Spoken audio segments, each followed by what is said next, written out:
So let's begin the standard 510, initial audit engagement and opening balances. You see the objective of this standard at first. What the standard says is, in conducting an initial audit engagement, the objective of the auditor with respect to opening balances is to obtain sufficient and appropriate audit evidence about whether opening balances contain misstatements that are affecting current period and accounting policies reflected in the opening balances, are they consistently applied in current period? Okay, if there are any changes, how the changes were accounted and presented, disclosed in the current period, that we need to check. Simply, the standard primarily applicable when we are conducting an initial audit engagement.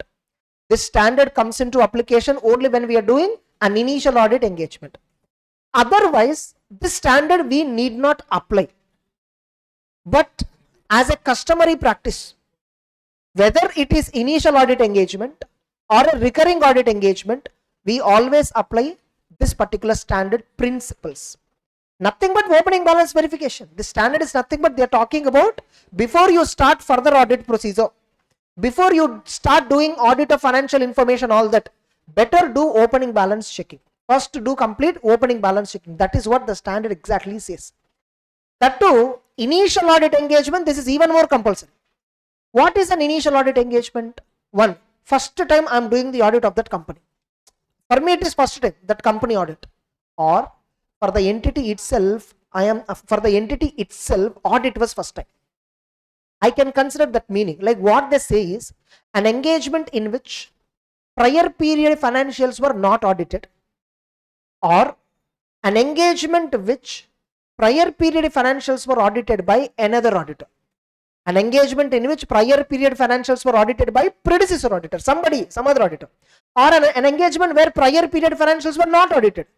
This is called as an initial audit engagement. Nothing but first time if I am doing audit, it's an initial audit engagement. Or for the entity, last year and all nobody have done audit. This year only they were appointing me as an auditor. So prior period financials were not audited and I am appointed as an auditor for the current period. That engagement is called as what? Initial audit engagement. Means it's a fresh appointment for me. In this, you must obtain opening balances sufficient appropriate evidence whether are they containing material misstatement. This opening balance standard 510 is somewhat linked to 710 also. Because in 710 also we talk about opening balances. But in 710 opening balances are named as comparative information. The approach can be corresponding figures or comparative financial statements, but they were simply called as what? Comparative information. So auditor has to check whether opening balances contain any material misstatement and whether accounting policies that were there in the opening balance, nothing but whatever accounting policies that were there in the previous year, are they consistently applied in the current period? Are they consistently applied? And suppose if there is any changes, whether the changes were properly accounted and disclosed, that is what they're asking. Now, look at the definition of opening balances. Generally, opening balances, when we think of the word opening balance, we always think of what? The ledger amount. Last year, ledger amount, closing balance, carry forward, whatever is there, opening balance will be we will brought forward. The balance, whatever is there in the ledger, we will brought forward. We generally think opening balance means that amount only. But the standard clearly says opening balances includes not only the amounts, but also accounting policies. Accounting policies are also covered within the definition of opening balance. Not only that, even any disclosures you make in notes to accounts, even any disclosures that we make in notes to accounts, even that is also covered within the definition of opening balances. Like what do you mean by disclosures made in the notes to accounts? Contingencies, commitments, all that. Even contingent liabilities, whatever information we show in the previous year financial statements, notes to account, that will also be treated as opening balance in the current period. So opening balance means what? Account balance that exists at the beginning. Opening balance are based upon closing balance of prior period, and accounting policies applied in the prior period. Opening balances also includes matters requiring disclosure that existed at the beginning of the period, such as contingencies and commitments. Very simple. Whatever you show in the previous year balance sheet, P&L, notes to accounts, any of them which remains same even in the current period, which will be carry forward, which will have an impact in the current year also, they are all opening balances. P&L item P&L items of last year generally will not have any impact in the current year. Balance sheet items, disclosure requirements, contingencies and commitments, all these items, accounting policies, these all will have an impact even in the current period. Next, what is the audit procedure? Auditor simply, the auditor shall obtain evidence whether opening balances are containing material misstatements that affect the current period. How will you verify? By checking whether prior period closing balances were correctly brought forward to current period. Suppose any adjustments were there, like prior period balance we didn't brought forward exactly, but we modified, but that kind of modification we should not do straight away. What we should do, how we should do, if at all any adjustments to their opening balances as a prior period item we should do. If at all any adjustments were there, are they disclosed as prior period item in the current P&L? Also check whether opening balances reflect appropriate accounting policies, whether opening balances, whatever accounting policies, whether the same were brought forwarded or not. Specifically, we will perform the following activity. How we do opening balance checking? In reality, we take last year's audited balance sheet P&L, audited financial statements we take. Current year trial balance is there. We cross verify these two. Their asset side, here it is debit side. Their liabilities, here it is credit side. So where prior period statements were audited, perusing means verifying the copies of audited financials along with other documents related to prior period. And further, we will also see whether audit procedures performed in current period, are they providing evidence for opening balances? Sometimes in this year we do receipts audit, payment audit, all that. We do bank statement audit also. In the bank statement audit, in April and May month, we have received so many collections. Collections received from customers in April and May month is an evidence that March 31st it is outstanding.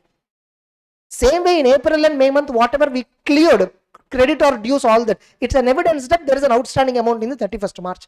Outstanding expense, outstanding prepaid incomes, all that, it will be settled. So in the current year, during the audit, when I'm checking bank statement, receipts, payments, these all will provide me evidence about opening balance. So performing specific audit procedures, specifically what I do, I just do a TB comparison with, audited financial statements. Specifically, we perform these procedures. Clear? This is how we generally get opening balances related evidence. Suppose if you identify any misstatements, what you will do? Suppose if auditor obtains evidence that opening balance contains mistake that materially affect the current period finances, if you find any mistake, do perform additional procedures as appropriate. What is the exact mistake happened, all that. If at all auditor concludes material misstatement exists, communicate it with appropriate level of the management. Suppose if the mistake is happened in the bank balances and all, communicate it with the accountant and cashier. If still you're not able to get the proper response, then you will communicate with the top management. Generally, any material misstatements that we identify which results in modification of opinion, we should communicate to those charged with the governance, because any matter that results in modification of opinion is considered as a significant matter. All the significant matters we must communicate with those charged with the governance. Next. Now tell me, what type of procedures, to what extent you perform opening balances, all that. The nature and extent of procedures necessary for opening balance depends on various factors. What accounting policies they are following, nature of account balances, what kind of account balances they have, what class of transactions that were there, what is the significance of opening balances relative to current period financials. What do you mean by significance of opening balance relevant to current period? Nothing but, suppose last year only I started business, no much transactions, just share capital is there, I just brought share capital, corresponding bank balance is there, some machineries and all I purchased, no business activity happened. Now in this year opening balance, no, will it have that much impact on the current period financials? No. My extent of verification of opening balances, the nature of verification of opening balances depends upon significance of the opening balance to current period financials. What is its impact in the current period? Depending upon that, my nature and extent of verification of opening balances might vary. Further, whether prior period financials were audited, if so, whether the prior period predecessor auditor's opinion modified, that also is one of the important factor. If at all prior period financial statements were audited by some other auditor and he gave a modified opinion, which means some material misstatement is there in the balance sheet, I will have to even look into what is the nature of the modification, whether that situation is present in the current period also. So in that way, my extent of verification of opening balance will enhance, will increase. Next, suppose If prior period financials were audited, the auditor may be able to obtain evidence regarding opening balance by verifying copies of audited statements and other documents related to prior period, such as supporting schedules, all that related to audited financials. Ordinarily, the current auditor can trust closing balances contained in financials of preceding period. Whatever closing balance is there as per the prior period balance sheet, no, you can obviously trust because they were audited like how you are auditing. Except when during the performance of audit you found a possibility of misstatement, by default you can trust that balance. Basic work only we will do, whether just once again whether carry forwarding correctly done or not, we will just compare trial balance with the closing balance of the last year. We just do a basic comparison. We need not check in depth because they were already audited, unless you find some possibility of misstatement in the opening balances. For current assets and liabilities, some audit evidence about opening balance may be obtained as a part of current period audit. For current assets and current liabilities, we can find evidence in the current period audit procedure. That's what I told. Debtors and all, we would have collected now. Creditors and all, we would have paid them in the current period. Payment to creditors, collections from debtors is an evidence that opening balance is true. So for current assets and current liabilities, we can get some evidence about opening balance as a part of current audit procedure. What are they? For example, collection of opening receivables, yes or no? In case of inventories, the current audit procedure on closing inventory provide little evidence regarding inventory at hand at the beginning. Therefore, additional procedures may be necessary. This is what they are saying is inventory. Suppose no, current year when I am doing inventory audit, closing stock audit, whatever, will it provide any evidence regarding opening balance to me technically? No. Current year when I go for physical verification of inventory, what I get is closing inventory details. I will not get any opening inventory details. For that, what I should do, I must do some additional audit procedures. For inventory and all, I will not get that much easily regarding opening balance. How I will do additional audit? What I will do, whether opening balance, I will first see stock record, opening balance, how much it is there. Current year movement I will see, closing stock I will see, how stock record is maintained I will see. Suppose if suddenly when I go and check, surprise check stock, and it is exactly matching with the records, then whatever records quantity, whatever is there as per the opening date, that day also it would have been matching, right? Can I take an assumption? That is why through surprise check we get evidence, not just about that. We will at that moment whatever evidence we get, that we will take as a basis to rely upon the 31st March balances. So in case of inventories, the current period audit procedures on closing inventory provide little evidence regarding opening balance, yes or no? Inventory on hand at the beginning of the accounting period. Therefore, additional procedure may be necessary, like one or more of the following, that will provide some evidence regarding opening inventory. What? Observe a current physical inventory count and reconcile it to opening balance. Whatever suddenly you go and check what is the inventory available right now, and match it, go backward calculation with purchases and sales. Sales, no, you add back, purchases you reduce, automatically you get what? Opening balance. Perform audit procedure valuation of opening inventory items. Like once you arrive the quantity, no, here you will arrive quantity, then you apply valuation, and perform audit procedures on all gross profit and cutoff, analytical procedure, nothing but. So let us apply cutoff also. So in that way you can calculate whether opening balance of inventory is correctly brought forwarded or not. Next, for non-current assets and liabilities, for example, like for property, plant and equipment investments, how you will get opening balance information? The evidence may be obtained by verifying accounting records and other information, nothing but when the asset was installed, fixed asset register, all that you can see. In certain cases, auditor may be able to obtain evidence regarding opening balance through confirmation with third parties, investments and all, bank balances and all, fixed deposits and all. You can get confirmation, you can get audit evidence through confirmation. And what about ultimately audit conclusions and reporting related to opening balances? What is the audit conclusions? Very simple. If auditor concludes that opening balances contain MMS that affects the current period and they are not properly accounted or not properly presented or disclosed, we give which opinion? Qualified opinion or adverse opinion, because I found a material misstatement. Suppose if I am unable to obtain evidence, we will either give qualified opinion or disclaimer of opinion. Same way, what about accounting policies? If auditor concluded that accounting policies are not consistently applied and changes were not adequately presented or disclosed, like accounting policies were not consistent, okay, changes are there. Have you presented properly them changes? Not presented. We either give qualified or adverse, depending upon the severity of the situation. That's it. The standard is over. Easy. So the standard entirely says, in case of initial audit engagement, get evidence regarding opening balances. And remember, opening balances may contain misstatements that materially affect the current period. If prior period financials were audited by predecessor auditor, very simple the comparison. Take last year financial statements and do compare. Sometimes procedures performed in current period will give evidence about opening balances. For example, for current assets, what kind of procedure we should do to get evidence regarding opening balance. For non-current assets and non-current liabilities, what to do for opening balances. They gave two breakup. In exam, they may ask you, for current assets and non-current assets, what procedures auditor has to do. They'll give you this question. They'll give you this one plus this one. Put together, they may give you. They will give you entire like a case study. Auditor has to obtain opening balances, sufficient appropriate evidence, all that they'll give you entire theory.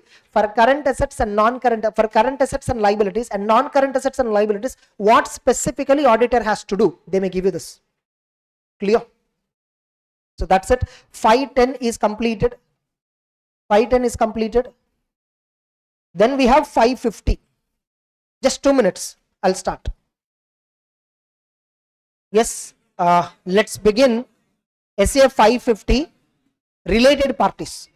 See, we have an accounting standard on related parties, which is actually talking about disclosure requirements. Yes or no? The accounting standard 18 that we know, or the IndAS, whatever is there, it actually talks about disclosure of related party transaction. How to account and present and disclose related party transaction. So naturally, we verify accounting standard, right? Whether a related party disclosures are proper or not, we anyhow verify accounting standard, right? Why we have a separate auditing standard? The objective in auditing standard is different. Whether fraud risk factors exist or not, in that context, 550 standard is drafted. 550 standard is not exactly like accounting standard. Accounting standard talks about who are related parties, how to identify related parties, relationships, transactions. When a person is treated as related party, how to present that related party transaction, how to disclose it in the notes to accounts. Accounting standard talks about all that. And since we as a part of audit, we verify whether accounting standards are complied or not, we have to verify. So we will no doubt verify. Then why once again auditing standards talk about related parties? To identify, are there any fraud risk factors? To identify fraud risk factors is the objective, primary objective in auditor. In 550, there are two objectives. Primary objective is whether is there any fraud risk factors in related party transactions and relationships. Related party relationships and transactions, actually RPRT they use. Related party relationships and transactions. Is there any fraud risk factors? In that context, we should check. So that is the main theme of 550. Secondary objective is whether all the related party transactions were accounted and disclosed as per applicable financial reporting framework or not. This is second objective. Primary objective is that. Now, who is a related party? First of all, understand. Who is a related party? Now, you see, auditing standard gave a definition for related party. You know, when this auditing standard related party definition we have to follow, when applicable financial reporting framework is silent on the related party.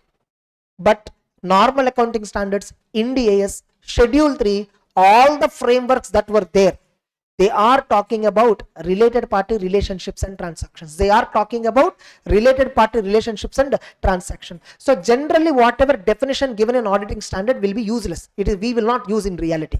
But if at all the financial reporting framework is silent on the related party requirement or contains only a minimal understanding of related parties, you see, a related party is what? Definition of related party. Who is a related party? A related party is nothing but as defined in applicable framework, or where applicable framework establishes minimal requirement or no related party requirement. Nothing but if at all framework does not talk about related party, then related party means what?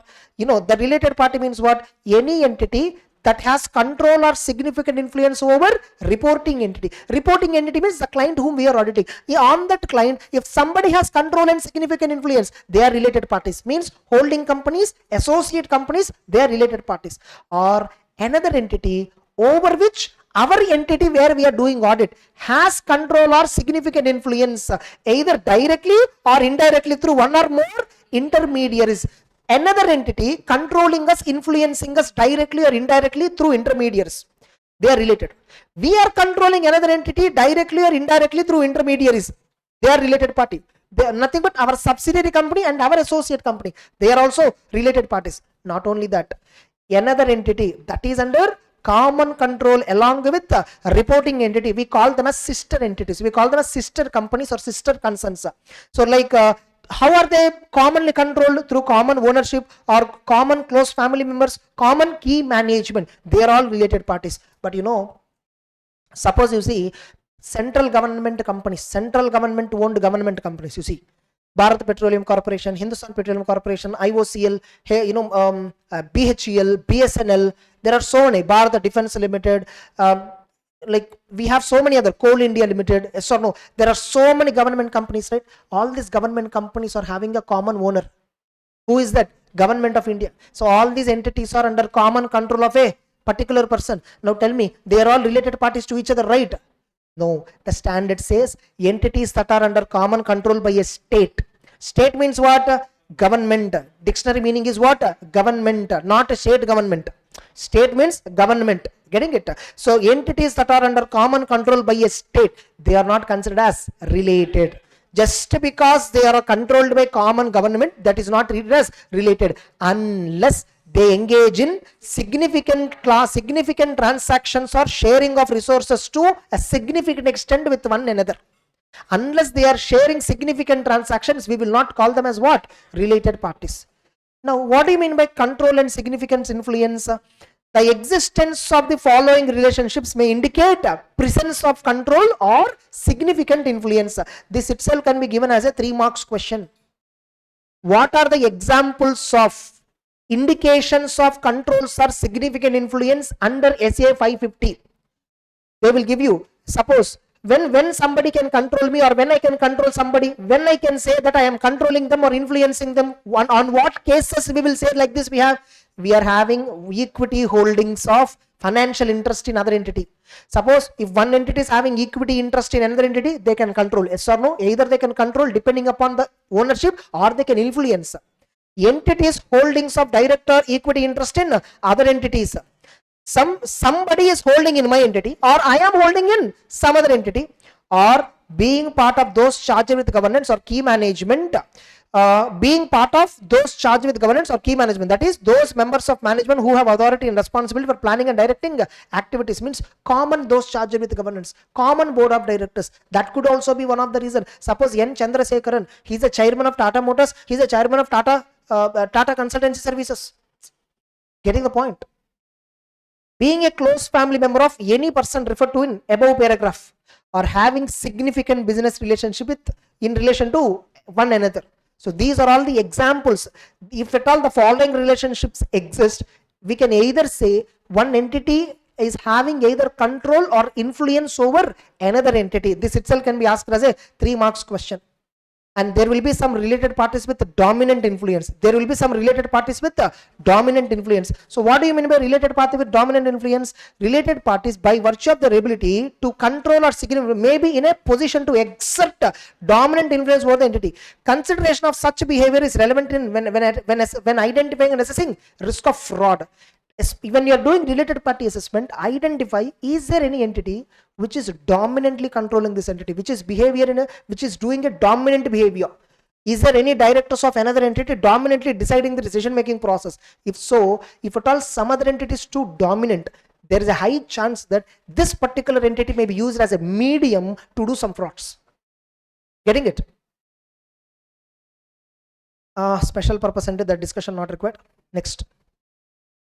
What is the nature and related party relationships and transactions? Generally, related party transactions mostly happen in normal course of business. They may not carry any risk of fraud, nothing. They may, how the transactions with related parties, just like how the company do with unrelated parties, the same way they will also happen. However, the nature of relationships and transactions sometimes give rise to high MMS compared to the transactions with the unrelated parties. Compared to the transactions with unrelated parties, sometimes the nature of transactions that we do with related parties will give high risk. For example, if at all related parties are operating through complex range, extensive network, and the structures are, it is like, best example I'll tell you, Vodafone India company, Vodafone India, there was a very big case, all that happened in 2012, 2008, 9, Supreme Court, all that is there, income tax retrospective amendment, all that is there. You know how Vodafone, which is an international company, got ownership in Indian Hutch company. There is a company called Hutch in India. So how International Vodafone company got Hutch company ownership, by 67 companies intermediaries. Through 67 intermediary companies, it acquired ownership. So the structure is so complex. Why is such a complex route to buy another company?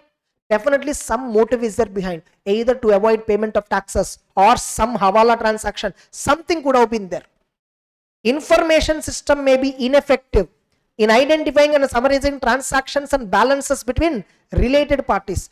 If at all in a company where you're doing audit, there is no proper systems that identify related party relationships, that identify transactions, that identify summarizing of outstanding balances. If there is no such a kind of system, there is a high risk that there is a fraud possibility, or there is a high risk of MMS and related party accounting might happen. Next, related parties may not conduct under normal terms. Suppose if they are doing it normal terms and conditions, just like with unrelated parties, no risk. If at all the terms and conditions of transactions are something beyond normal market terms and conditions, that is a high risk area. Clear?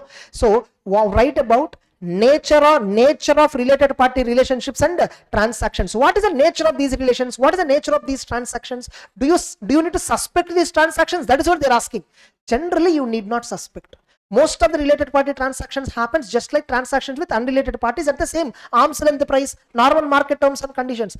But there will be some cases where there will be higher risk. When higher risk will be there, if they are operating through complex range and structure, and complexity of transaction is also increased like anything. Information systems are ineffective in identifying these relationships and transactions, or that the transactions are not conducted under normal market terms and conditions. In all these cases, I presume that the nature of relationship, the nature of transaction is risky.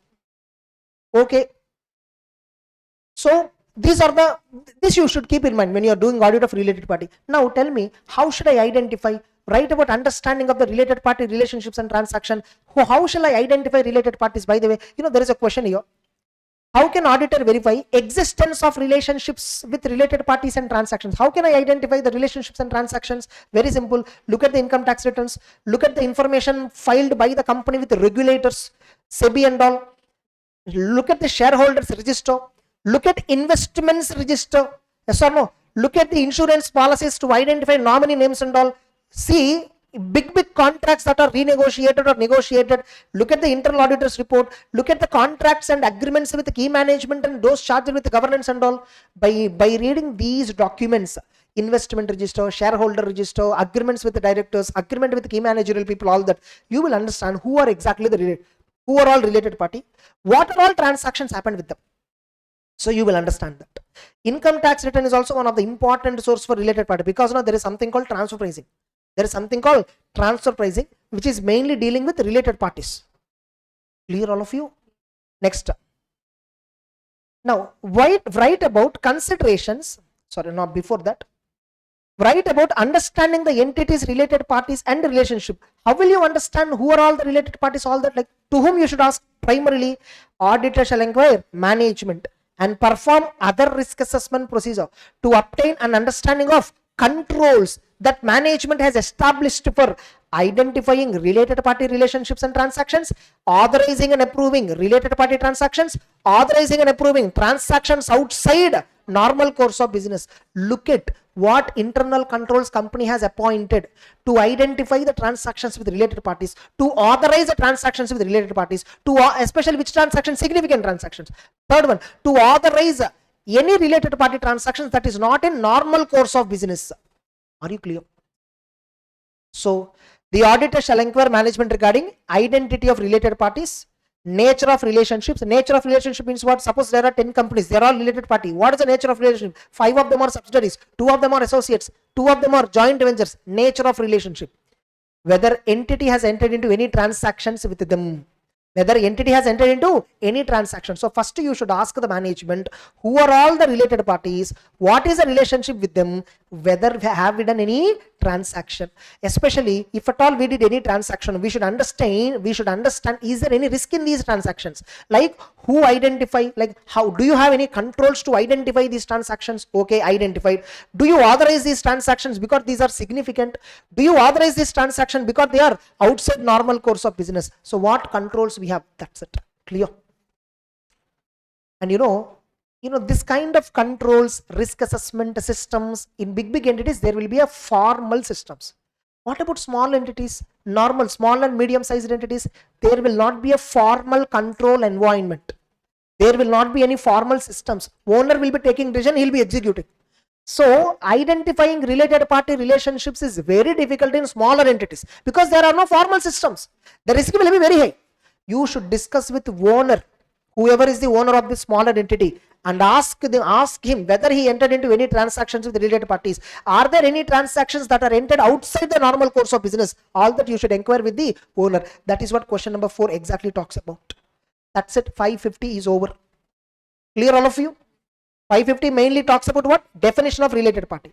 So what the standard says, follow the same framework definition. If framework is not talking about much, not talking about related parties, or is discussing only minimal, then what is a related party? Somebody having control on me, related party. I am having control or influence on somebody, related party. Me and other entities under common control of somebody, we are related parties. Just because multiple entities are under common control of a government, they are not treated as related parties. Then what we understood, what is the nature of related party transactions? What is the nature of these related parties transactions and relations? What is this nature basically? You need not suspect them. Most of the related party transactions happens in normal course of business, but in the following cases, risk will be very high. When the transactions with the related parties happen through a complex route, when transactions are, when information systems, means nothing but when controls are not effective in the company to identify and report related party relationships and transactions, then there is high risk. When related party transactions are not conducted in normal course of business, in these 3 cases, there will be a higher risk. Then how to understand related party relationships and transactions? Ask the management who are the related parties, what is the nature of relationship, what transactions they conducted. See whether the entity has established controls to identify and account related party relations and transactions, to authorize and approve significant transactions, authorize and approve outside the normal course of business transactions with related parties. How do you identify, how will you verify whether are there related parties, are there any transactions happen? By verifying so many records. And the standard says you have to maintain alertness, nothing but you have to be skeptical. 550 is over. See how easy. If you slowly read once again with this understanding, slowly read line by line once again, and do one proper reading, then do summary reading once, you remember well. That's it. So with this, 550 is also over. Now we have completed 4 standards in this particular chapter called audit evidence. 501, 505, 510, 550. We still have 610, 500. So if these 2 are also completed, audit evidence, what we discussed will be completing. 530, 520, I am not discussing. Okay, that's it.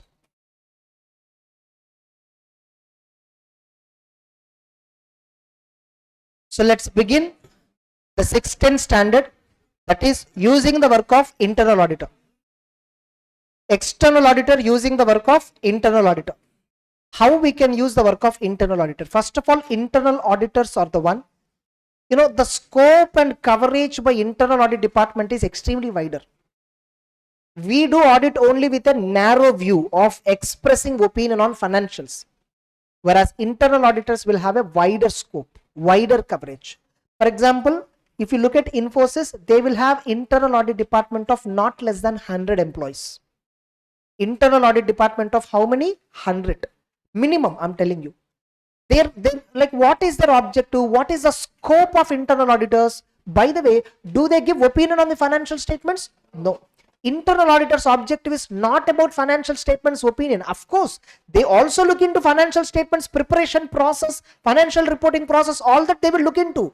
But Their duties are decided by those charged with governance. Directors will decide what are their duties. Some internal auditors, some members, they will be given only payroll related verification. Some will be given only GST verification. Some of them will be given TDS verification. Some of them will be given transactions verification. Some internal auditors will be given inventory verification. Some were given fixed assets verification.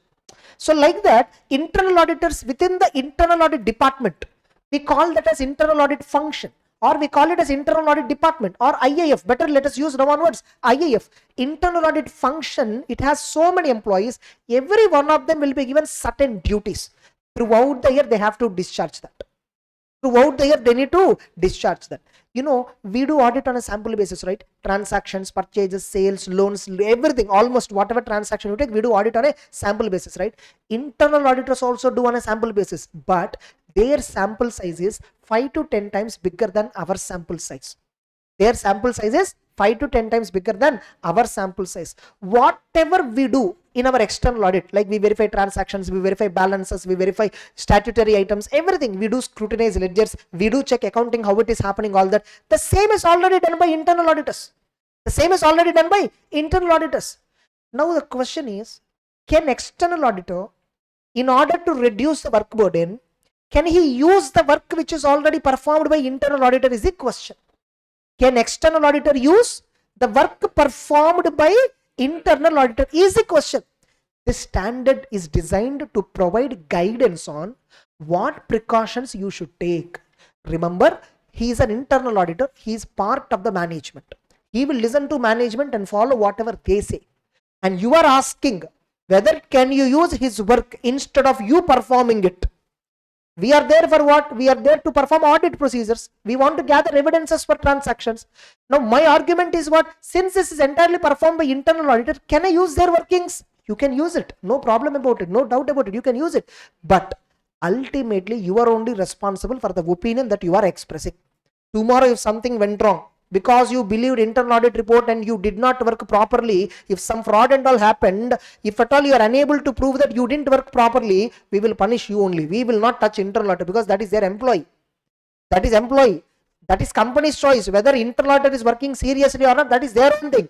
We outside regulatory authorities, we don't interfere in that. You are solely responsible for ultimate opinion that you are expressing. So first look at that. Look at that responsibility.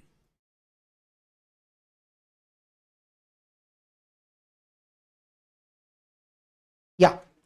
So what is this? External auditor responsibility for audit. External auditor has the sole responsibility for opinion expressed, and it is not reduced by external auditors' use of internal audit function or internal auditors to provide direct assistance. What does it mean again? So one is what? I can use their work, but you are only ultimately responsible. Good. This is one way how external auditor can use the work of internal auditor. Means work is already performed by him and I'm taking his workings. Like one of the example is, for example, GST example I'll take, classic example. Suppose there is a company which has operations across all the 29 states. Let us assume 20 states. The company is having branches in 20 states, and in GST we know it's a state-wide registration. GST, what is the registration? State-wise registration. Accordingly, this company will have how many GST numbers? 20. Now each GST number, they need to file monthly 2 returns: outward supply return, summary return. Correct? GSTR 1 they need to file, 3B they need to file. So 2 returns they need to file. Now each state wise, what is the turnover, how much advances they collected, that entire data they need to show to the GST department. State wise breakup they need to show. Correct? Like that, 20 states for 12 months each, multiplied by 2 returns, 20 into 12, 240 into 2, 480 returns the company filed with the GST department, plus 20 annual returns they filed. Annual return also will be there, na? 20 annual returns also they filed. So approximately 500 returns they filed with the GST department. Now tell me, as a stat auditor, because I have to report in Caro, I should compulsorily verify whether GST has been calculated correctly and remitted correctly to the department regularly. Yes or no? Means 500 returns I need to verify whether computations were wrong, advances were all correctly accounted, turnover is correctly accounted, what is there in the books of accounts, what is there in the GST return, difference if it is there, why there is a difference. This entire work, is it a significant difficulty in audit or not? But internal auditors have already performed. That work is already performed. They are full-time employees, no? So they have a dedicated department for this. So they already did this work. Now I got this idea. Can I use that work? Yes. But don't blindly take that work and put it in the file. What you have to do? You have to verify that work. But the standard says, before you take his work directly, evaluate his competence. Evaluate his objectivity. What the standard says? Evaluate his objectivity. Evaluate his competence. See how he is working. Does he follow a systematic and disciplined approach? Look at this, write about evaluating internal audit function by external auditor. Why am I evaluating? In order to decide whether work performed by him can I take and use. That is the reason. Whether the work performed by him can I use. In order to evaluate that, I need to check how many points I need to check? 3 points. What are they? Whether the extent to which internal auditors organizational status and policies support the objectivity. How far in the organization their position, their policies, are they objective? Nothing but we are evaluating objectivity. What we need to evaluate? Objectivity means nothing but, do internal auditors honestly working? Do they really have a power? Or for the namesake, company is maintaining internal auditors. Do they really have powers? Are they really finding the issues? How are they dealing with the issues? How management is respecting them with respect to issues that they found? So that you need to check. Like for example, whether organizational status, including their authority and accountability, is it enough? Is it supporting their ability to free from bias? Are the internal auditor working without any bias? Check out. Whether those charged with governance oversee employment decisions of internal audit function. Generally, if the answer is yes, that's actually good governance. Top management only should involve in internal auditor selection, all that. Because if something goes wrong with internal audit department, they should be having the power directly to report to board of directors. Only if such a kind of access is there, then they were given proper importance in the organizational structure.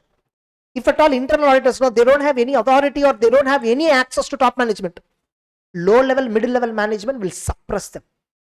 They don't cooperate them. These people will be doing fraud and audit department will be keeping quiet because they can't do anything. Whether any constraints or restrictions placed on the internal audit function. Are there any scope restrictions on the internal auditor? Look at the employment terms. Look at the internal audit function chart. So internal audit guidelines will be there. What is the scope of internal auditor? What powers they were given? What powers they were not given? The company, that internal audit document will be there. Policy document will be there. By reading that, you will understand whether they have absolute powers like external auditors or not. Suppose if they have external, very good powers like external auditor, their work can be trusted, provided they are independent, provided they are unbiased. We also see whether these internal auditors have any conflict of interest. Do they have any undue influence of others? So we will see what is the relationship with the internal auditor and the management. That also we will see whether these internal auditors are having any ownership in the company, whether they have any financial interest, operating interest, any other interest in the company. That also we will see. By doing all this, we analyze whether they are independent or not. In exam, they'll give this question itself. What are the factors the external auditor consider to evaluate objectivity of internal audit function? 3 marks or 4 marks question. Understood? Next. Second thing. Okay, sir, they are independent, highly trustworthy. But are they competent? Right now, I want to check their GST workings. Do they know how GST law works? Do they know how GST related issues and all work? Do they have that competence? I want to see. Competence is also second element which I will see. Competence means what? Factors. What are the factors that affect external auditor determination in relation to competence? Whether internal audit function is adequately and appropriately resourced relative to the size of the entity. Means whether the company has a correct internal audit department commensurate with the size of the entity. Whether the internal audit department is sufficient.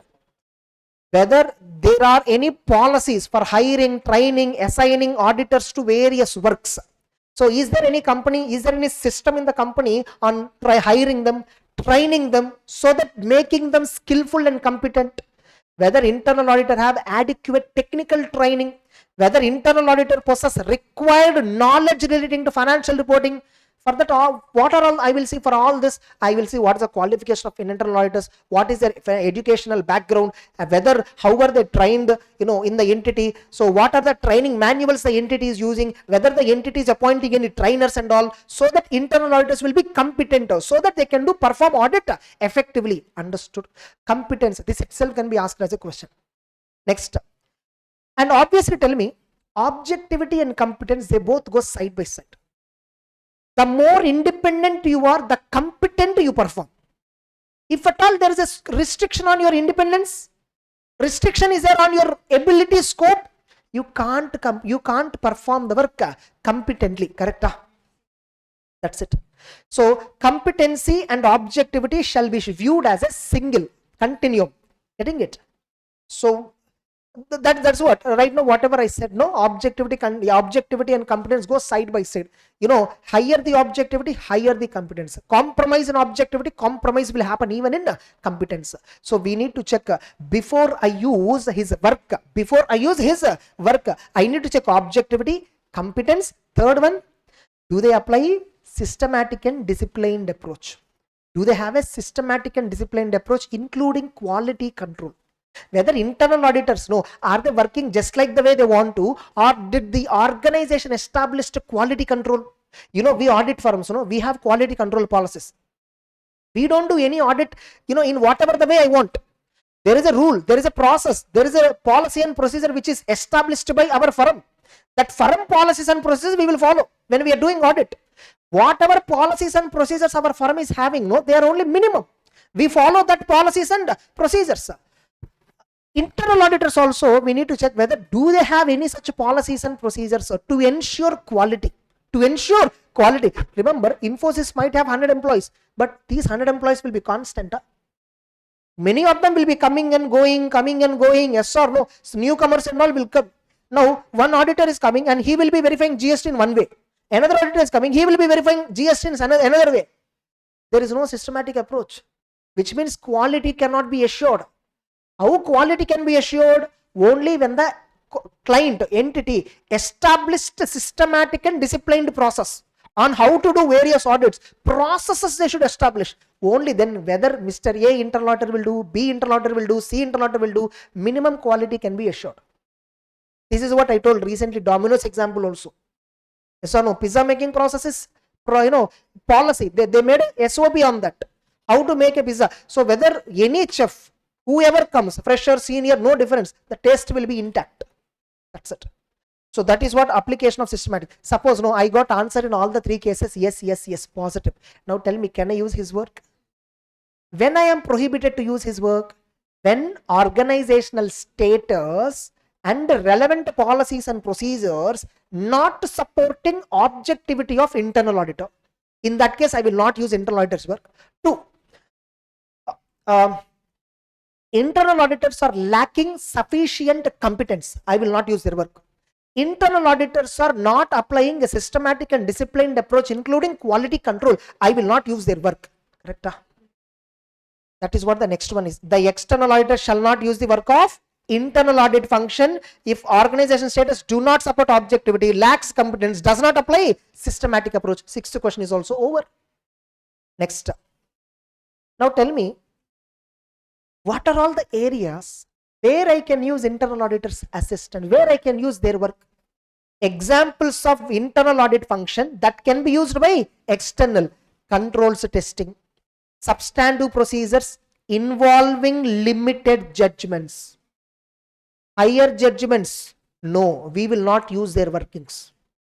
Wherever I have to exercise high judgmental power, high judgments, significant judgments, wherever I have to take, I will not delegate. I will not use internal auditors' work. Any substantive procedure which involve limited judgment, for example, debtors related 2 works were there. Aging analysis work is there and provision calculation work is there. Between these 2, aging analysis means what? Depending upon when is the due date and when, right now, depending upon overdue period. When is the due date? How long it is outstanding. So like that, depending upon the due date, all that, you need to split the debtors between more than 3 months outstanding, more than 6 months outstanding, more than 1 year outstanding, that work. Plus, same debtors, Depending upon aging analysis, we should calculate provision for doubtful debts. Between these two, which is having higher judgment? Which will have a higher risk, higher judgment? Provision for doubtful debts. Now, if I want to use the help of internal auditor, if I want to use his workings, I will use his workings of aging analysis. Aging report he already prepared. That I will use because aging report involves limited judgment. Anybody can do based on due date, putting in that particular category. That's it. But provision calculation involves high judgments. That I will not use his working. Clear? So, testing operating effectiveness of controls. There I can use internal auditors. Substantive processes involving limited judgments. Inventory count. Observation of inventory count, that also will use, but valuation of inventory again will be subjective, highly subjective, so that I will not use their work. Tracing transaction through systems relevant to financial reporting, like verification, like I want to know some transactions where it is recorded. I just gave a list, he just have to bring it. Testing compliance with the regulatory requirements, for example GST compliance, TDS compliance, provident fund compliance, ESI compliance, all these cases I can take their help, because what they have to do, what is GST rate, right rate applicable, at what rate the company is paying, whether they are paying rightly or not, we can take their workings, whatever workings they have now, we can happily take up their workings. Are you clear? And tell me, once you decided to use the work of internal auditor, definitely your overall audit strategy, plan, program, everything will affect, right? So that is what the second point is talking about. Next, under what circumstances the external auditor shall plan to use less of the internal auditor function? Where I have to use less of their work, less of their work means who should perform more work? External auditor should perform more work directly when the more judgment is involved in planning and performing some audit procedure, evaluating audit evidence to evaluate the information we gathered, and performing audit procedures both requires higher judgment, that I will not use their work. Higher the assessed risk of MMS, where the risk is identified as a significant risk areas, wherever I consider that as a significant risk, a significant matter, I will not use their help in that. The less the internal audit function organizational status regarding their objectivity, if at all their objectivity is less, then also I will not use their work. Lower level of competence, then also I will not use their work. So this itself can be asked as a straight question, very important. When external auditor will use less of the internal audit function, point number one, when more judgment is required, or when the risk assessor is higher or significant risk, or when they are having lesser objectivity, or when they are having lesser competence. Correct? Suppose you decided, okay, after evaluating all this, I decided in so and so areas, GST work, some aging analysis. So in all these cases, you decided to use his work. Now tell me, you shall discuss with him as well as top management. You should tell them, sir, internal auditors work, no, I analyzed entirely. By the way, when we will do this entire analysis? At the time of risk assessment procedure. When we will do this? At the time of risk assessment, before we plan the audit. Before we even develop the overall audit strategy, development of audit plan itself, we will analyze this. Then we will decide where and all we want to use their work, all that. Then we will discuss with the top management. We will also discuss with internal audit function. Then accordingly, I will develop my audit strategy, because according to my flow, his flow should be. Moreover, we both have started. I was appointed at the somewhere in the July for this financial year audit. Right now 24-25 is going on, right? AGM will be conducted in somewhere in June and July. That time only I am appointed as an auditor. And internal auditors were already there from April month itself. So initially itself I will discuss with them. Look, I don't know how you planned, but these areas I want to use your work, and I want to finish these areas by so and so dates. You please accordingly plan your works. So if at all we discuss with internal auditor, they will also do a work on a timely basis as per the requirement of external auditor. Correct? So discuss the planned use of work of function as a basis for coordinating their respective activities. To coordinate, both of us, let us coordinate each other well. So I want to use these works, so better finish those works by those timelines, so that I can use that work and give my report much earlier. Your company is asking me to give audit report by May month itself. If I have to do that, you need to work on all this. Read the reports of internal audit function, perform audit procedures on the body of work of internal audit function. Whatever internal auditors have already worked, no, that work you are using it, right? The blindly you will not use, right? You will verify whether that work is properly done or not, what assumptions they have taken, what source data they have taken, all that we will check. Now, In discussing use of the work of internal audit function as a basis of coordinating, it may be useful to address the following: when the internal audit is performing the work, in what way they are performing the work, how much coverage they are doing, what is their materiality for financial statements, what is the method of selection of samples. By the way, these are all performed by whom already? Internal audit. How are they performing? We are checking. When they will perform, how they will select a sample, how material it is to the financial statements, and how they are documenting, and how that work is. Now we need to review that. How we will review that, when we will review that, all we should keep in mind. So this point itself can be given as a 3 marks question. In discussing the planned use of work of internal audit function as a basis of coordination of activities, the external auditor shall consider the following: timing, when they will be performing, how they are going to perform, what extent they are covering, what is its importance to financials, what methods they are going to use for sample selection, how are they going to document, review and reporting. So how are they going to review ultimately, and how they will report to top management. Entire their work culture we are analyzing. Then I will use their work.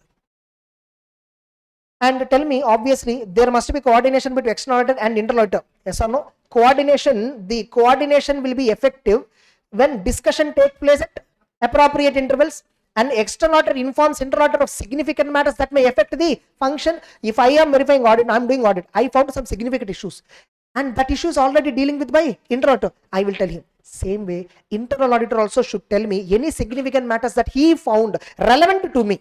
So that's why at the planning stage of the audit itself, we should have a meeting. We should discuss all these things. Correct? Easy? Next. So this is type 1 work. Type 1 work. Under this standard, we only discussed one type now. Second type is easy, nothing. Using the work of internal auditor, the standard gives you 2 ways on how you can use the work of internal auditor. One, type 1. Work which is already performed by them, can you use it or not? That is what we discussed right now. When we can use it: after evaluating objectivity, competence, whether they are following systematic approach. After evaluating all that, we can use. For objectivity, what points you will check? Competence, what points you will check? Systematic and disciplined approach, what points you will check? That is what we have seen in one question. When we should not use his work, we have seen. When we should use their work less, we have seen. Yes or no? Then the moment you decided to use his work, you need to discuss with the internal auditor how you are going to use as a basis for coordination. Where and all you can use their work, that we have seen. Testing controls, substantive processes involving limited judgments, like that we have seen. Correct? Now before you take up their work, you need to observe how are they working, timing, materiality, nature of procedures, all that. So with that, type 1 work is completed. Now type 2, direct assistance.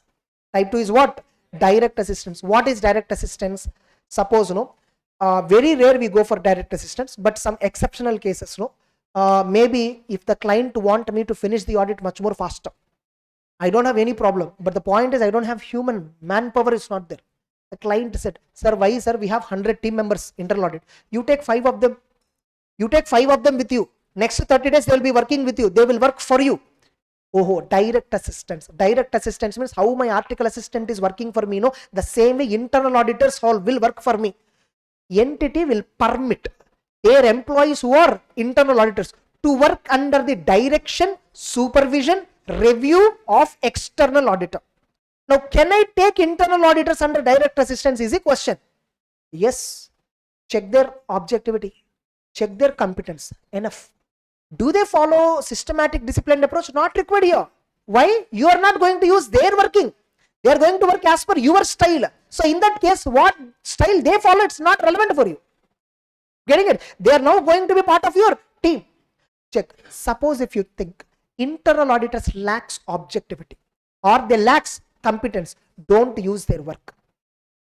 And once you decided, okay, I will go for direct assistance because they are objective and competent. There are some areas which you should never delegate them.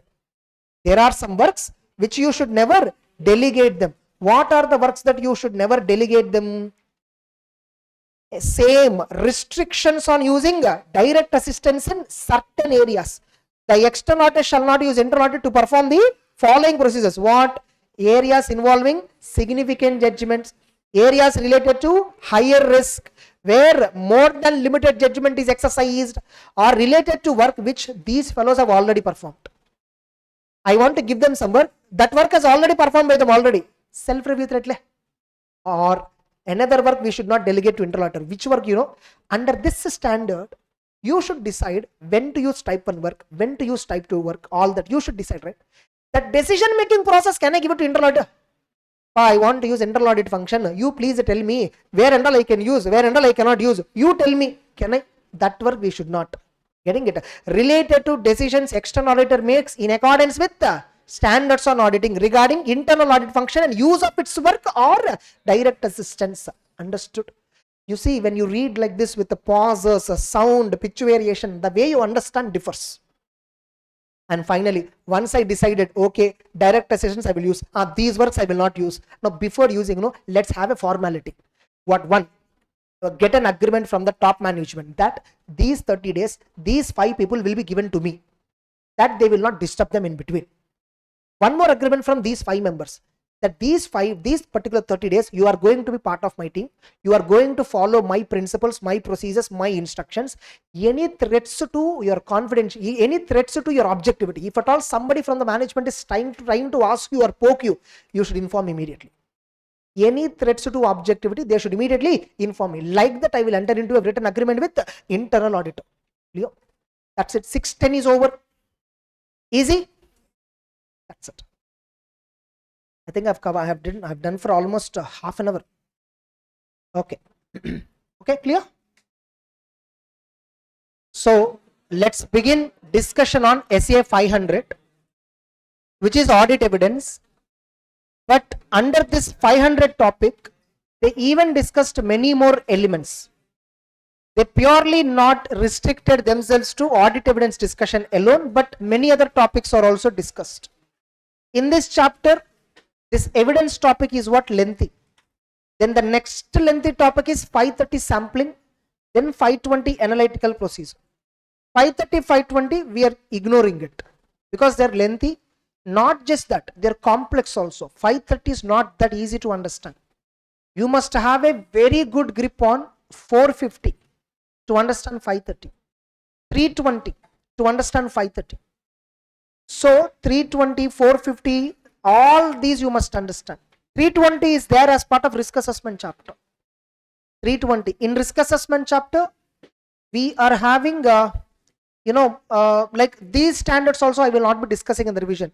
One is 450, which is part of risk assessment. I discuss it along with risk assessment generally because in 450, it talks about undetected misstatement, uncorrected misstatement, all the topic, which is completely relevant, which is completely interlinked with the 530 sampling.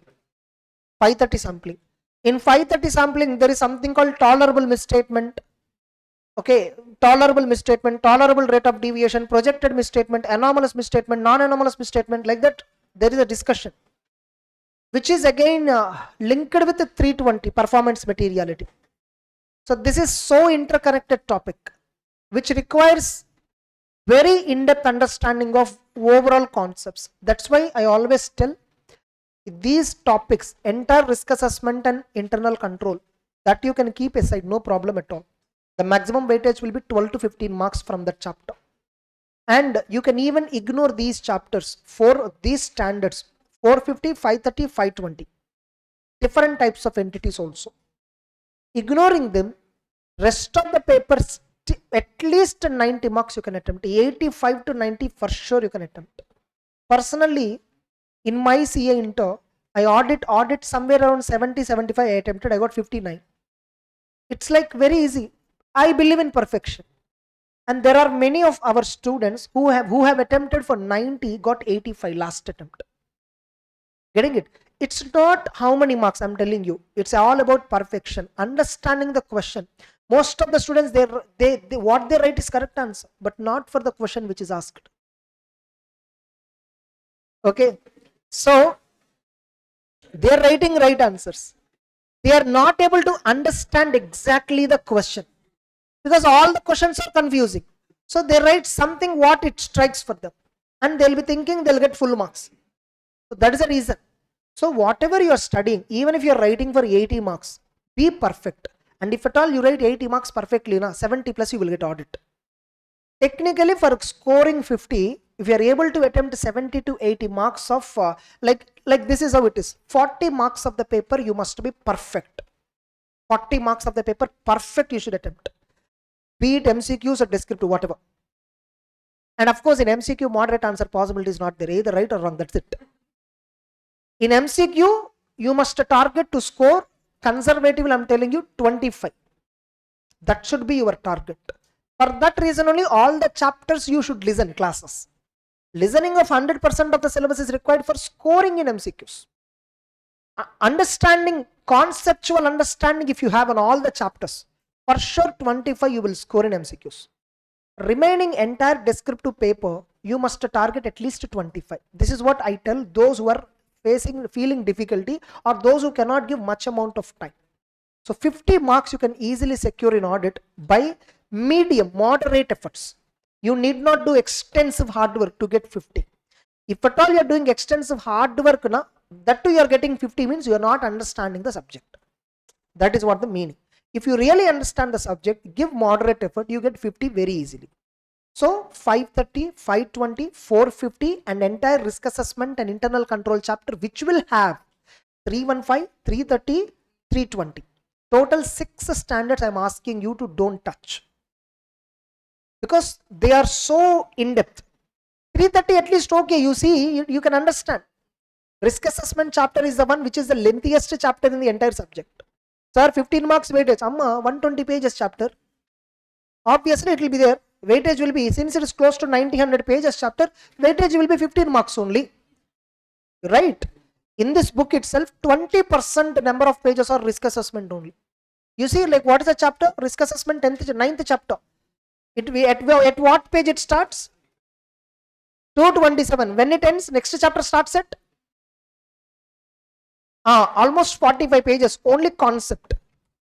15% of this book, not even 15, I can say 20% of the book, because first 4 pages index only. So 20% of this book size is risk assessment chapter, close to 18 to 20%. Automatically, naturally, the weightage will be accordingly. 15 marks weightage, nothing wrong in that, but not more than 15. Worst case 20. But that chapter, no, by the time you read, understand the chapter after listening to the class, once again reading it, getting a decent command and understanding grip, you can revise entire other auditing subject with a much more perfection. So that 530, 520, 450. 450 is actually simple. If you understand all those topics, 450 standard appears very simple.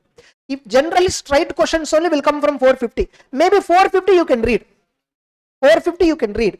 But you can't understand 450 without understanding 530. 530 you can't understand without understanding 320. These three are interlinked standards. The content discussed is very interlinked. So that is only difficult. But 450 somehow you can mug up at least. If you don't understand also, majority of the standard you can understand. 1 or 2 concepts will be there which are very crux. To understand those concepts, 530, 320 knowledge is required. That's how it is interlinked. But rest of entire syllabus, no choice at all. 100% you should study. Not even a single line you should ignore. Completely you should study. If you do like that, for sure 80 to 90 marks you can confidently go and attempt and come. In exam, always remember, theory questions, have you wrote 30 marks perfectly or not, check out. Another 20 to 25 marks, average answers at least, not worst answers, average answers. And MCQs, 20 plus you can score if you have that confidence. 50 in auditing is easy. Damn easy, 50 in auditing is. All license strategy. But instead of that, every chapter will be moderate. That's a risky strategy. In every answer, suppose some students, they don't score they score 0 in descriptive paper, I've seen so many certified copies where they got 22 in audit and the 22 is in MCQ only. Descriptive paper he wrote 90 marks with choice also, but not even single mark. Because what he wrote, so many papers I saw, like the answer will never match with the suggested answer. He will write something, whatever he likes he write. So it will never match. What the student assume, something at least if I wrote, for the amount of writing I give, at least half mark he will put. No. Scheme of valuation very clear. For this line, with underline it will be there. For the paper valuation, with underline it will be there. If this sentence or meaning of the sentence is there in the answer, allocate 1 mark. For this point, allocate half mark. For this point, allocate half mark. Like itemized weightage will be given. Now for us, suppose no, one answer is there, it has 5 points. One answer is there, it has 5 points. 1 point will have 0 mark. As per scheme of valuation, 1 point will have 0 mark, no weightage to it. Remaining 4 points will have 4 marks each. 1 mark each. Student will write that other point which has 0 weightage. And 2 more points he'll write. He'll be thinking 3, he'll get 2. That's why you see examiners, certificate copies, they'll tick, but they don't allocate marks because that point doesn't have weightage. Some students, they'll say, sir, examiner put tick, sir, but he didn't put marks. Like they're not valuing properly. Not that, because institute scheme of valuation doesn't contain marks to it. That point doesn't have any marks. There is a course called Certified Internal Audit, US course. 200 questions will be there. Some 4 hours is the exam or 5 hours is the exam. 200 questions will be there, right? The paper is for 200 marks. No, 400 marks, I think. 400 marks is a paper. What is the weightage of each question? Generally, we think 2 marks each. No. At least 30 questions will have 0 weightage. We don't know which question is having 0. Some questions will have 5 marks each weightage.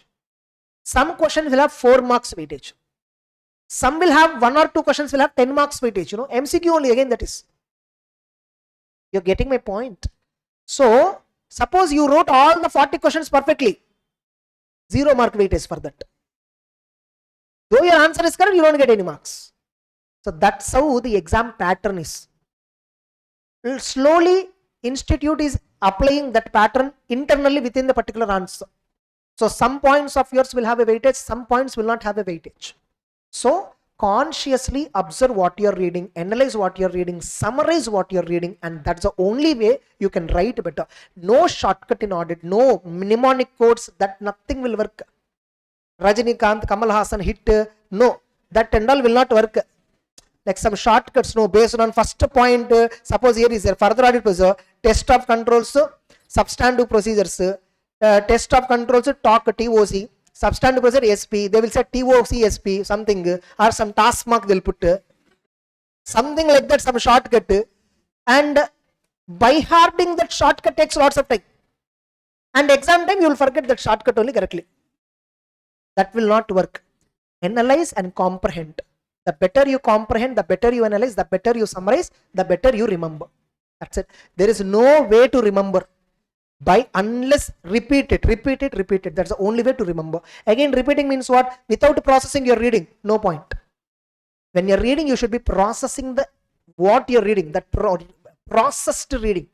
What you're reading, you should be simultaneously processing it. Then only you will remember that. Suppose I blindly read substantive procedure designed to detect material misstatement at the assertion level. They comprise test of details, substantive analytical procedure. Blindly I'm reading. I'm not analyzing anything when I'm reading. Substantive procedures are designed to detect material misstatements at assertion level. What is assertion level? Okay, in an inventory, we need to check existence of inventory, ownership of the inventory, valuation of inventory. Okay, this is what assertion level means. So when I'm doing substantive procedure, I need to test, I need to identify, are there any misstatements related to existence? Are there any misstatements related to ownership? Are there any misstatement related to valuation? That is what they're telling. And they comprise test of details. Details means what? Actual information, transactions, balances, supporting documents, bills, vouchers. Then analytical procedure. Okay, checking it. Like for example, debtors account is there, movement in the debtors account. Debtors account should show either zero balance or debit balance. It should not show credit balance. Why it is showing credit balance? Analytical procedure. Taking a real account and applying logic to it. That's called analytical procedure. So substantive means what? In reality, bottom, the real transaction. Substantive procedures means detecting material misstatement at assertion level by verifying test of details and substantive analytical procedure. See how I explain? In this way you should read. Getting it? Once you understand like this clearly, whenever you're reading next time, you always understand context. When you're reading with a context based understanding, you remember much better. Memory is a byproduct of understanding. Memory is not a separate task. Now you may say, sir, many of my friends, seniors and all qualified, sir, without following any of this. Lottery method. Obviously, lottery method. They qualified with what? 80 plus in audit? No, right? Some students get 80 plus in audit also, but how you know? They would have spent 350, 400 hours on reading it. They would have spent 350 to 400 hours. Getting 50 require only 200 hours effort. Starting from scratch, you assuming you are coming from foundation. Getting 50 marks in auditing require maximum 180 to 200. Enough. You can damn sure get 50. But the more you want, the perfect your answers should be. That requires higher number of efforts. All India first ranker, no. What is intelligent? No. He studied 8 months. You are starting 2 months before exam. Seriously preparation. Honestly, 2 months before exam or 3 months before exam you are starting. That too if it is one group, 2 months only before exam you will start. 2 months before exam you will start, daily some 8 hours you will study productively. I'm not counting your time, you sit and waste time. Only productive number of hours. 8 hours. One day you will take break. Some students will take 1 day study, 3 days break. So the dedication is not there. And these people will compare with All India first ranker. He started the journey 6 months ago.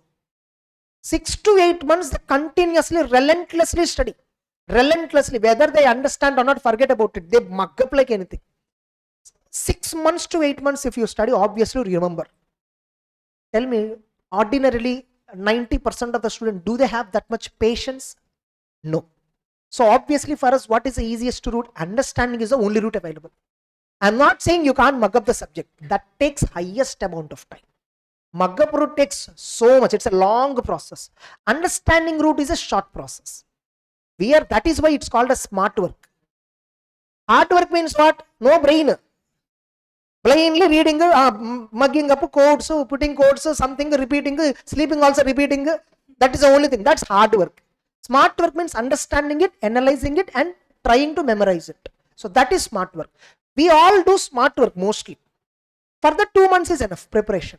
That's it. So I hope you understood what I'm trying to tell very clearly. Understand the subject and revise. You have 20 days. Follow this technique. All of you are writing only group 2, right? Coming September exam. Group 1 completed, a majority? Okay, fine. Both? Anybody both?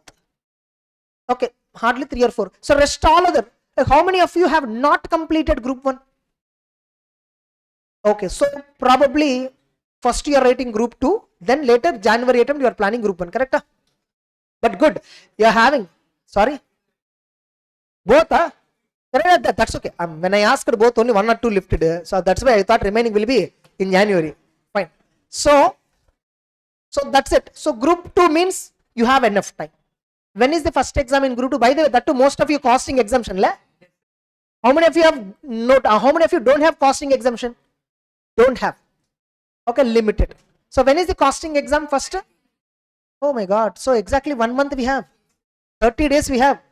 Believe me, even from now if you begin the journey, you have enough time. Even today the result is in your hand. Group 2 result I'm talking about. Only group 2. If at all you are only talking, you're only aiming for group 2. 30 days you are having time. 30 days means minimum 300 hours. Assuming every day 10 hours you are studying. Auditing you can spend easily 100 hours. Start from scratch, you can finish like anything. FM and SM already I hope you have done once revision, all that. 300 hours of time means you can do super revision. Super revision. Still result is in your hand. Don't listen to somebody who is saying like, hey, Mudiyadu, January attempt will plan. He wants company. Not you. He is not bothered about you. He wants company. So don't listen to them. So plan September, 30 days time is there. Do work intensely this 30 days. 25 days at least. Intensely you study. Every day 10 to 11 hours you target. That 10-11 hours must be intense. So that intense reading. Intense means what? Like you see, I take intense class. 1 hour 15 minutes is the maximum time I take continuously. Again I will take a break. 15 minutes to 20 minutes. Then again I will take 1 hour 15 minutes to 1 hour 20 minutes the class. This is how I work. So 1 to 1 hour 15 minutes is what continuous I can work, that too with intensity. Then I will take a break. In the same way you also study. 1 hour you sit. 15 minutes break. For every 1 hour 15 minutes to 20 minutes break. Afternoon sleep if possible. 1 hour to 1.5 hour try to sleep. Sir, inga thungina exam lo thooka varuma? Varadu. எக்ஸாம்ல எதுக்கு தூக்கம் வரும்? உனக்கு எது புரியலன்னா தூக்கம் வரும். எல்லாம் புரிஞ்சதுன்னா எதுக்கு தூக்கம் வரும் சொல்லுங்க? கரெக்ட்ல? சோ அதான் அந்த மாதிரி you don't think like that. Happily you can sleep. Generally every day I sleep in afternoon 2 to 3:30. எனக்கு தூக்கம் வருது இங்க வந்தப்போ? No, right? So naturally when we are taking up some task, our brain adapts its timings, everything accordingly. Afternoon sleep, because that is important for productive work in the second part of your day. For productively working second part of the day, you must require sleep. For every 3 to 4 intense workouts, 1.5 hour of intense sleep is required. Intense sleep is கண்ண பிடிக்க முடியாது.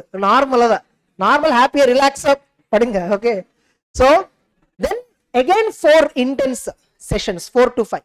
So that's how you plan your day. Happily you will learn very well. Early morning 4 o'clock, 4:30 Brahma Muhurtam not required.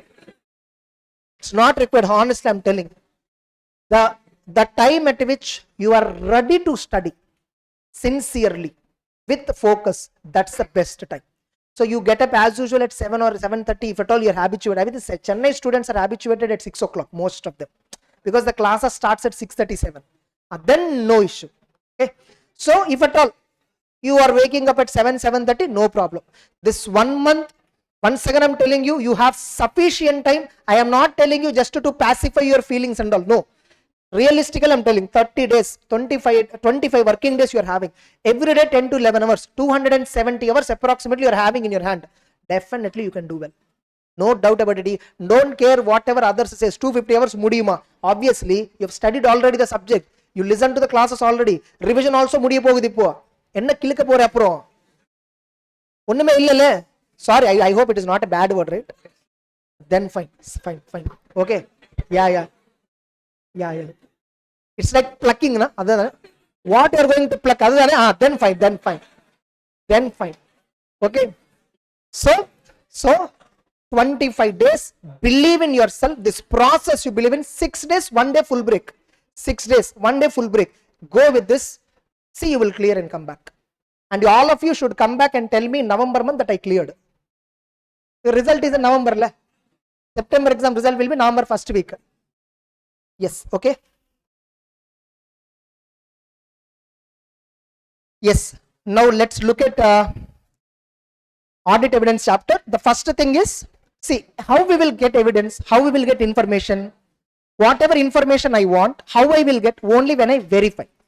Verifying is called as a process. Yes, verifying is a process, right? That's called as verification process. Verification process is called as audit procedure, technical term. Audit procedure is nothing but verification procedure. Audit procedures are broadly classified into 2 parts. One is risk assessment procedure, further audit procedure. In risk assessment, what I will do, I will first understand what business they are doing, what environment they are in, what is the law and regulation applicable to them. All that business understanding I will do. Then I will plan my audit. In risk assessment only, I will analyze whether to use the work of internal auditor. All that I will analyze in risk assessment only. Once I understand thoroughly the entity and its environment, controls, departments, internal audits, all that, then I will develop my overall audit strategy, develop the plan. Why am I developing strategy plan? To execute further audit procedure. Risk assessment procedure is what called as 315 standard. Further audit procedure is what? 330. What is 330 standard heading? Response to assessed risk. Whatever risk you identified and assessed, no, to that you respond. No, how will I respond? I will verify. Wherever I feel that is risky, I will verify. That is called further audit procedure. Further audit procedure is nothing but 330. This entire discussion is there in 330 only. So further audit procedures comprises what? Test of controls. So how I will verify the transactions, balance, all that? Directly I will not go and touch books of accounts. Suppose I want to verify purchases. First I will see how purchases entity is making, how they are making purchases, what process they follow for purchases. That process I will study. I will see in this process what can go wrong. I will study. So is there any risk in this process? Is there any possibility of fraud and error? Like that I study the process. I test the control. Then I will, based on control testing, I will get an understanding. Oh, control is working strong, control is working weak. I will get an understanding. Accordingly, I will actually check number of purchase transactions. The sample size will be bigger if the controls are weak. If the controls are strong, the sample size will be smaller. In some cases, no, I will just test controls. and I will only do analytical procedure directly. I will not even do vouching, verification, records inspection, nothing I will do. Controls are extremely strong. And that is not a major item in the financial statements. There, what I will do, analytically I will see. Suppose, company, how repairs and maintenance they will incur.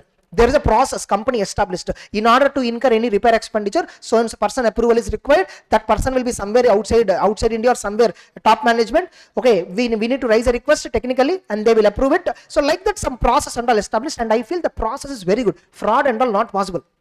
Even any expenditure incurred, accounting also will be evaluated before accounting. Before accounting, they will evaluate how, whether it's a revenue or capital or some accounting, some finance team is there, they will evaluate, and accordingly they will decide and give approval whether it's a revenue, expenditure, capital. Accordingly, journal entry will be passed. Means there is a very least possibility for expenditure, accounting of repairs and maintenance, there is a least possibility of misstatement. Now I understood the process. I don't even check some random repairs, bills and all taking. I don't do that. Analytical, I'll see how much is the last year 1 crore. This year how much it is 1.3 crore.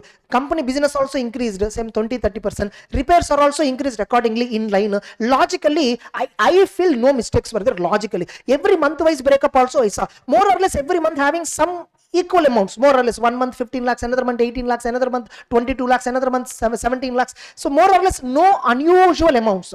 So in analytical procedure, since I did not find any unusual incidents, I will conclude that repairs and maintenance is sufficiently. Now whatever this process I decided, no, I will document it. So why repairs and maintenance? I didn't do any substantive procedure. I will document it. So analytical procedure I did, controls evaluation I did, and I document. Suppose if I feel controls are weak, then I will do what? If I feel controls are not strong, and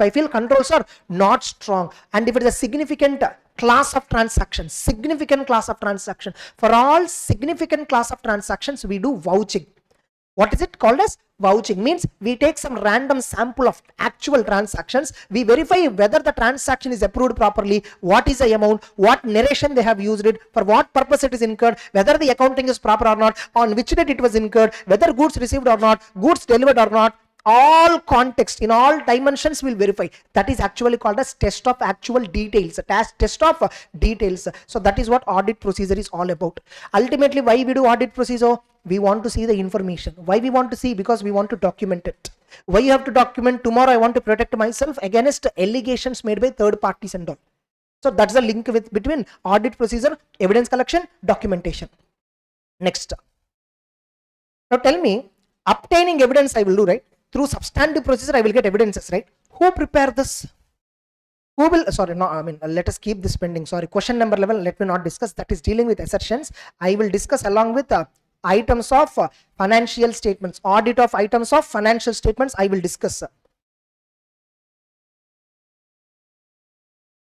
Next.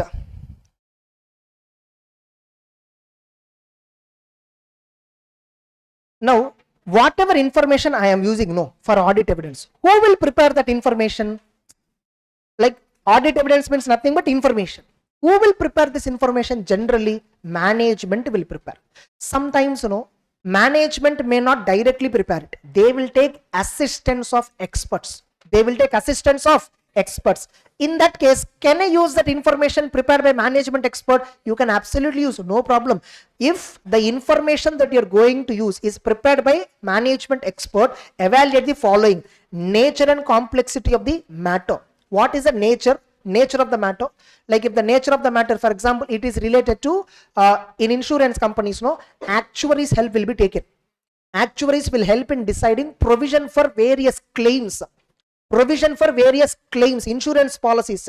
Suppose I sold insurance policies, life insurance, but every year I should create some provision. We don't know when the casualty will occur, we don't know. So some provision they will calculate. This provision is calculated scientifically based on various market data, statistical death rate, all that, internationally, climate conditions, everything will be taken into account, and accordingly they calculate a provision. Actuaries will do that. So management use actuaries help, and then they evaluate provisions. Nature of the matter is provisions. Complexity, obviously provision for life insurance policies sold, that provision is a complex matter, it's not that easy. So when information to be used as audit evidence is prepared using expert, your audit procedures are affected by the following. The way you do audit procedure where you want to get information. That information is prepared by management expert. Your audit procedures will be affected by this factor. Why? Because that matter may be very complex. There is a risk involved. Sometimes you may be finding alternative evidences. And maybe look at who is employee, who is this management expert? Is he an outsider or is he an employee of the company? Check that. Insurance companies will have employees, actuaries, and they will also have some actuaries who are outsiders. Generally, which is best? Outsider is more relevant because he will work independently, because for him this is only one client. He will have multiple clients, but for employee, for him this is the only bread and butter. So there is a high possibility that this will be influenced. He will be influenced. And auditor's knowledge and experience of management's expert field of expertise. How much I know about his field of expertise. Suppose if that expert is well known, credible guy, and I know him already personally also, generally whatever evidence he gave, no, whatever work he did, no, I will take as it is. If at all I don't know about him at all, no credibility, no assessment, nothing, then I may have to interpret what qualification he has, what assumptions he is taking, how he is helping the management, all that I will evaluate and then take the evidence. And how far management is exercising control or influencing the expert. How far management is influencing the expert, that also I will check. Whether expert is subject to any performance standards, technical standards. Why people believe our audit reports? Because they know very well that we do audit as per some guided principles, some standards on auditing, something they know. See, you are buying a biscuit packet on an assumption that it is manufactured in a proper condition. We don't know how it is really manufactured, but FSSA license is there. Mark. This indicates that definitely this biscuit packet is manufactured in a hygiene environment is a assumption that you take. Yes or no? So same way, public, when they are trusting your audit report, they definitely assume that auditors is liable for some standards. They are liable for some punishments if they fail to comply with the standards. So definitely auditors would have done proper due diligence. The numbers given here are trustworthy. That's how people believe. So what is whether the expert is liable for any performance standard? Obviously, every profession they have their own standards. Engineers have some standards to follow when they are delivering services. Doctors have some standards to follow when they are delivering services. We have some standards to follow when we are delivering services. So what is whether expert is subject to these standards? If so, I will have more confidence on the expert work.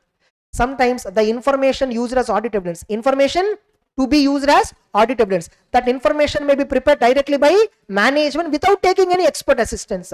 So when using information produced by entity, auditor will evaluate whether the information is reliable, including getting evidence about accuracy and completeness of the information, evaluating whether the information is precise, detailed for auditor's purpose. If the information is prepared by management, okay, take it. Before you take it, check, is it accurate? Is it complete? Is it authentic? So all that we will check. So this is a general discussion again. Now tell me, okay, I decided to use information like this. I decided to use information. Tell me, in audit, no, we evaluate information, right? Information will be how many types? In audit, 2 types. Whatever information that we are using, no, whatever evidence that we are collecting, no, the evidence is categorized into 2 categories. The information contained in accounting records, or we may get in audit other information. So the evidence that we get in audit is categorized into 2 categories. Either you get information from accounting records or you get some other information. Suppose external confirmation is an audit evidence, right? That comes under accounting records or other information. Management is giving written representations, right? Accounting records or other information.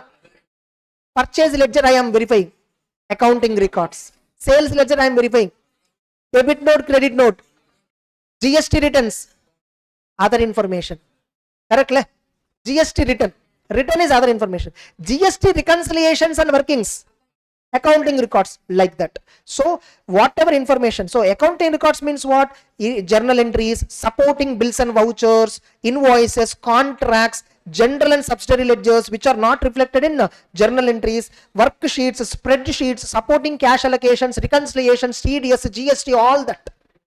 Anything that will not be forming part of accounting record generally comes under other information. Sometimes it is debatable also whether it's an accounting record or other information. That is not an issue. Yes or no? Whatever it's an evidence, collect if it is needed. Correct? Other information. What is other information?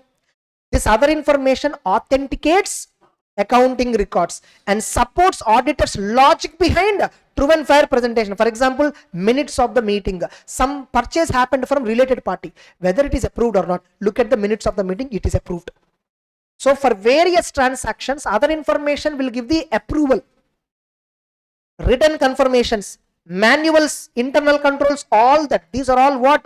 Other information. Now tell me, what auditor, which evidence will auditor will use? Accounting records, other information, a combination. Obviously a combination. The auditor uses a combination of test of controls and other information.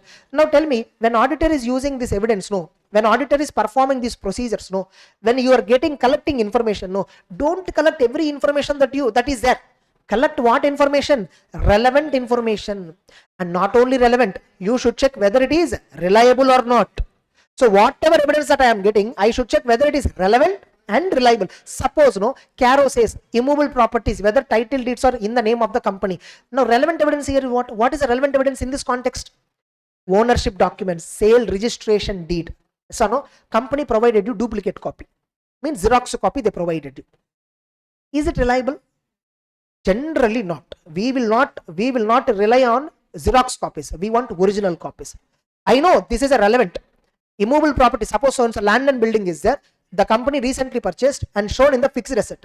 What is a proof of ownership? They are showing me registration deed, payment proof, all that they are showing. Relevant evidence they are showing. Whether it is reliable or not, I want to see. Original documents I want. Reliability of audit evidence is affected by various factors. For example, you see we have a question on reliability.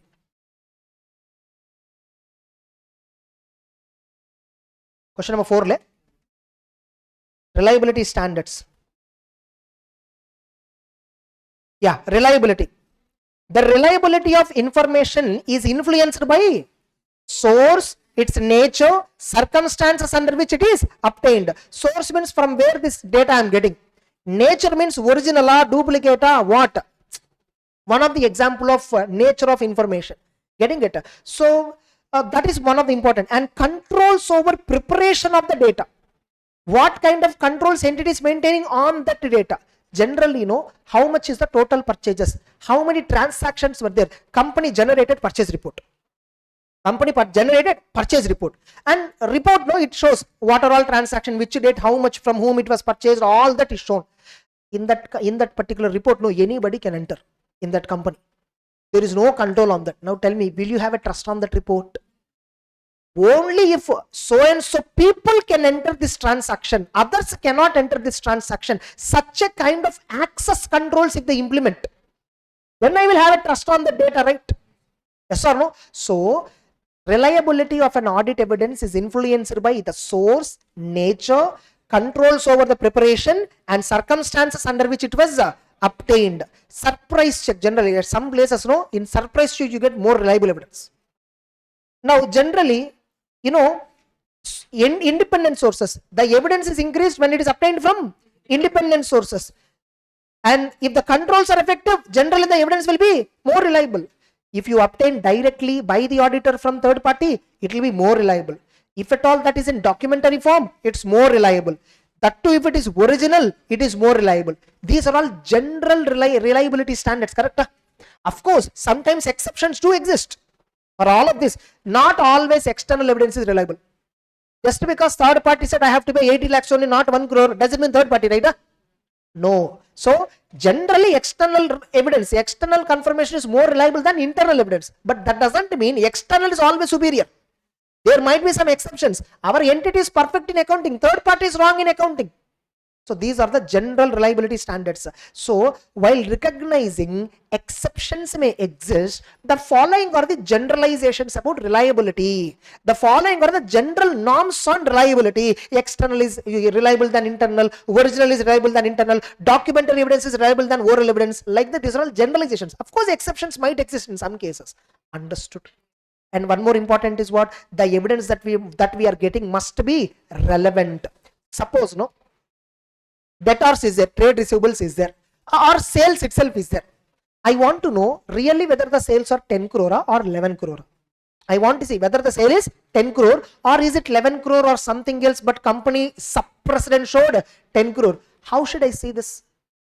What point I should verify? Whether the sales are exactly 10 crore or not. Like I want to see whether sales are not understated. I want to ensure that sales are not understated. Why company will understate? In order to avoid taxes, all that. I will see, stock movement. Cut-off procedure I will apply. What are all goods that were dispatched? What are all goods that were delivered after 31st March? I will see whether they were really delivered after 31st March or before 31st March, but not recorded as a sale. Relevance I will see. Relevance. What exactly you want to test? Here I want to see whether it is understated or not. Tell me, suppose if I send external confirmation, debtors. External confirmation if I send debtors. I send a balance confirmation as on 31st March outstanding. That provides me existence. Debtors external confirmation provide me, yes, debtors is existing or not. But does it provide evidence about collectability? External confirmation regarding balance outstanding, if I go and ask debtor, he will give me. Is that sufficient and appropriate evidence to decide provision amount? No. Suppose one debtor is there, he is having outstanding balance from past 3 years. Whenever I send a confirmation, he will also tell, yes sir, I have to pay. But he is not paying. Confirmation I got that he has to pay. Means existence. Debtors is existing. But what about valuation? What about provision for bad and doubtful debts? Will I get a confirmation? Will I get any information in external confirmation for balance outstanding? No. So what is the audit procedure that you are doing? Suppose if you are checking provision for bad and doubtful debts, the relevant evidence is what? Aging analysis. When he has to pay, when is the original due date, why he has not paid till date, what conversation is happening between the company and third party, what is he promising, is he having financial position stability or not? This is relevant data. Sir, external confirmation, he gave a confirmation that he has to pay, sir, why provision and all? No, that is not relevant here. Understood? So relevant evidence means relevance deals with the logical connection. So the assertion under consideration you should keep in mind before you get evidence. The relevance of information may be affected by direction of testing. Are you testing outstanding balance of the debtor or are you testing recoverability from the debtor? What you are testing? Accordingly choose the testing method. A given set of procedure may provide evidence that is relevant to certain assertions but not to others. For example, documents related to trade receivables after period end may provide evidence regarding existence and valuation but not cut off. Suppose April month and May month some customers paid money. Okay, customers paid money means definitely this much value is the sale value. This much outstanding would have been there.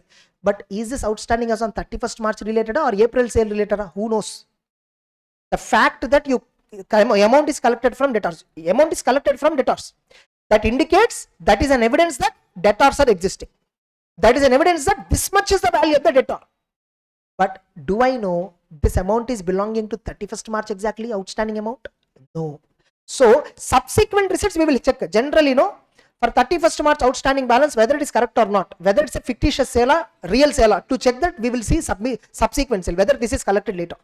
But that doesn't mean every collection subsequently happened belongs to this only. Are you getting the point? So, auditor substantive procedures, all these substantive procedures you need to design and perform at assertion level.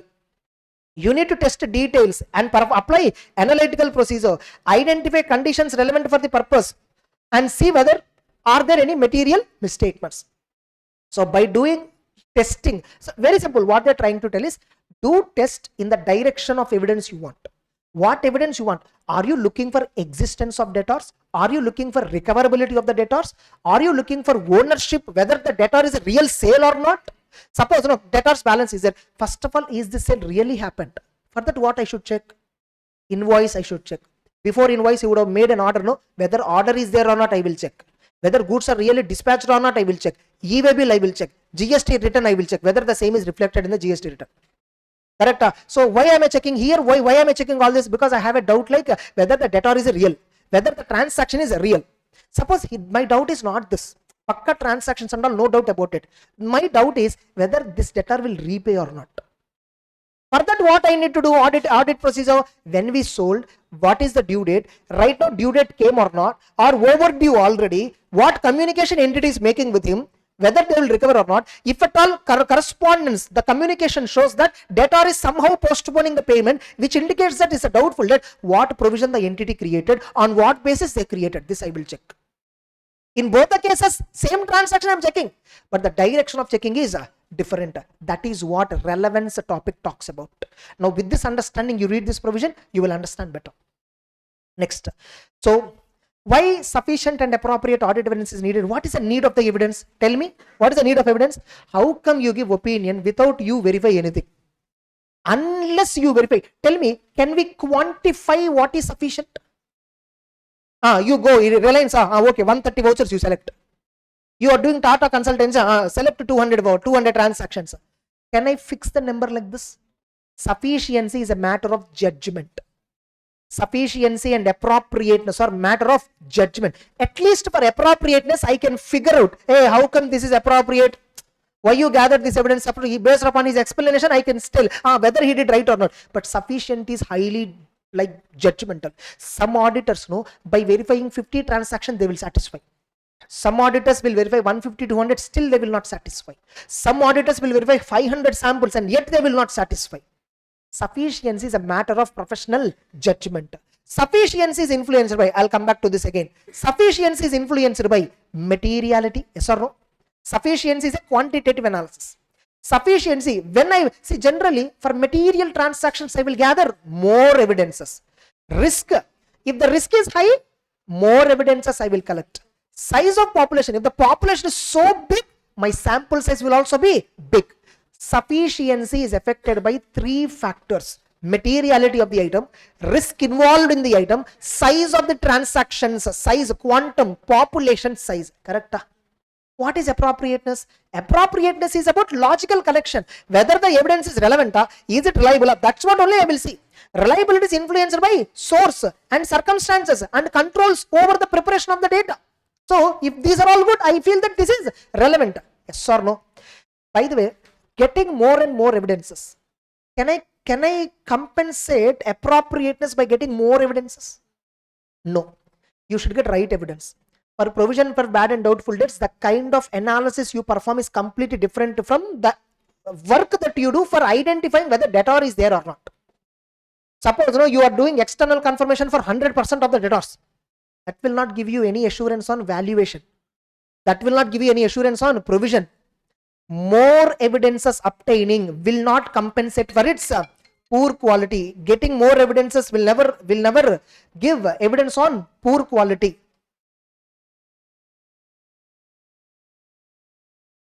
Okay, yeah, thank you. So more evidences will not affect its poor quality. So you have to maintain quality of the information, quantity of the information, balance you have to maintain. From where I will get the evidences? Sources and all. Actually sources are two types: internal sources, external sources. But here they are asking in a different way. Generally, more assurance I will get when they are consistent. If at all I got information from different sources and all of them are matching, then I will get more reliability, more trust. Information from independent sources may be used as audit evidence, like confirmation from third party, competitors, industry data, all that. This is also one more source. So no, information from third party is one source. And if I get information from multiple sources and all of them are matching, I will get more confidence. Through the performance of audit procedure, the auditor may determine that accounting records are internally consistent and agree to financials. Like stock data inflows are matching with accounts, like sales register, purchase register. In purchase register, there are some 10 transactions. In inflows also, there are some 10 inflows. Sales, some 20 outflows were there. In register also 20 outflows are there in a particular month. Okay. Books of accounts are internally consistent. Naturally, we will get confidence that yes, accounting is perfect. Financial statements are also matching with the accounting records. Yes or no? But only internal I will not check. I will also get external evidences. And I will try to match that with the internal evidences. So that is what they are doing. So some evidence is obtained by performing audit procedure to test accounting records, like analysis, reperforming procedures, reconciling various things. Appropriateness of evidence is there. To that, it is actually a continuation. Just we split it into a different question. Of course, in institute book, there might be a side heading like sources of obtaining evidences, and below that they have given this analysis. Now tell me, how will I get this information? How will I get this information? Whatever information I want in audit, how I will get generally? By inspecting records, by inquiring management, by observing what they are doing. Like generally, how I will get evidence? I know information, I have to get information. Financial statement shows some amount. For that, I want to know reality. Whether that financial statement's numbers are right or not, I want to see the background data.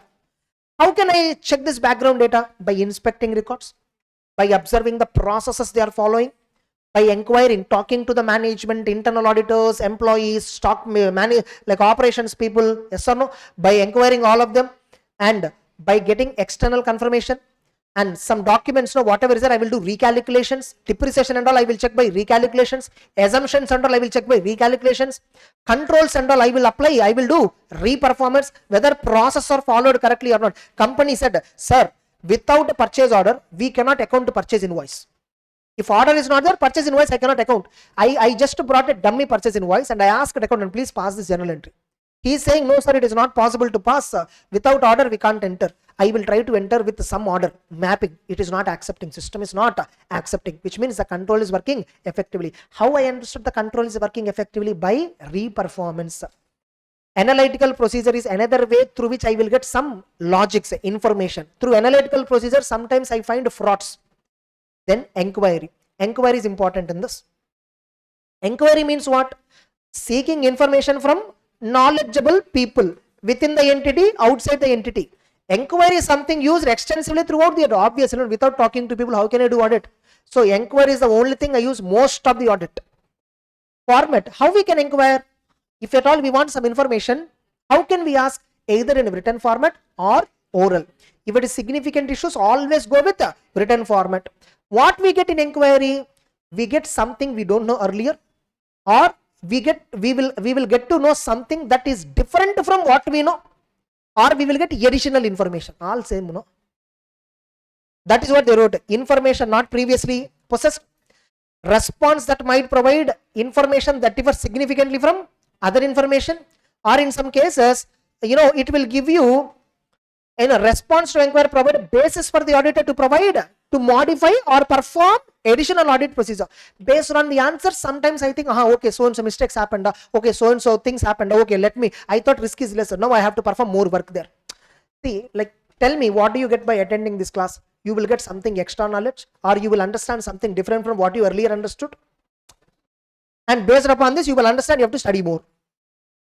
Same only they told, no? Same only they told. See, this one standard, one or two topic, or like I can say 3 or 4 topics in auditing will be little boring like this. Boring in the sense, they tell each and every process. Like if I ask you a question, what are the factors for effective listening to the auditing class? 4 marks question I gave. You need to write what factors you should keep in mind in order to listen to the auditing class. The experience and expertise of the faculty teaching, whether he is subjected to technical performance professional standards. No, I'm just giving you the answer. Yes or no? The energy levels of the student, what controls over there in the class conducting that environment and all. Correct? Like this only these questions are. Like inquiry, what you will get? What you will get in inquiry? I will get something which I don't know earlier. Common. Or I will get to know something different from what I already know. Third point is, in that another one is what? In some cases, I may after speaking to people, I will understand that what I am doing is not correct. I have to do little more. In some cases, response to inquiry provide a basis for modifying or performing additional audit procedure. Means additional means what? Okay, after discussing with them, I understand that I need to work little more. Additional audit procedure means what? Working little more, performing more and more procedures. Now, this is important in this, very, very important. Now, suppose company purchased a land and building. Some land and building they purchased. Generally, what is land and building? Whenever we think of land and building in a company, it's a fixed asset. But company classified it as investment. Like why they classified it as intention? No, sir, we purchased it for, because we have surplus money, we just purchased it, sir. Right now, we are not, we decided not to use for any of our office purpose or nothing. We will rent it. We will rent it for employees or somebody I will use, not even employees, sorry. We will rent it to outsiders. Okay, and incidental activity. Renting is an incidental activity for every business organization, and renting comes under other income, which is permitted. Now tell me, but as of now it was not yet rented. As on 31st March, it was not yet rented. Now they classified it as investment, saying it was the intention of the management. The intention of the management is not to use for business purpose, but to use it for rent generation. Then why it is not yet rented? Okay, you have not rented, fine, because tenant is not found. Have you taken any steps so that tenant will come? Advertisements and all, do you put? No, nothing is put. They didn't put anything. But they are saying our intention is investment. They are saying that our intention is investment. And I want to go and verify physically also the premises. I went and saw it was empty completely. I understood, okay, management intention is genuine because it was empty. No, it is not being used for office purpose. Suppose if they're using it for office purpose, what happens? It's a fixed asset. If at all they're using it for office purpose, it has to be classified as fixed asset. But they're not classifying. If they're not classified as a fixed asset, what happens? Fixed asset turnover ratio will increase. If fixed assets are less in value, turnover is already there. If at all I add another fixed asset to it, turnover ratio will reduce. Fixed asset turnover ratio reduced means inefficiency. Ratio analysis, FM and all is there now for you. So if fixed assets, if suppose the turnover by fixed assets, if the number is big, high, it means company is performing more efficiently. Company is using the asset more efficiently. Sometimes companies, in order to show better fixed asset turnover ratio, they classify fixed asset into investment. I want to know whether this classification is intentionally fraudulently done or the real intention is management want to treat as investment. How do I know whether really what is the real management intention? How do I know? So you see, although the supporting evidence obtained through inquiry is often particularly important, in case of management intention, if I inquire about management intentions, the information available is generally limited. Will I have any proof for intentions of the management? See, if the land and building is owned by the company, there is a proof. Is the land and building really existing? Yeah, there is a real existing. Registration document is there. Value is there. Everything I know. But intentions, what proof I will get? Except management response, what else? What other proof I will get?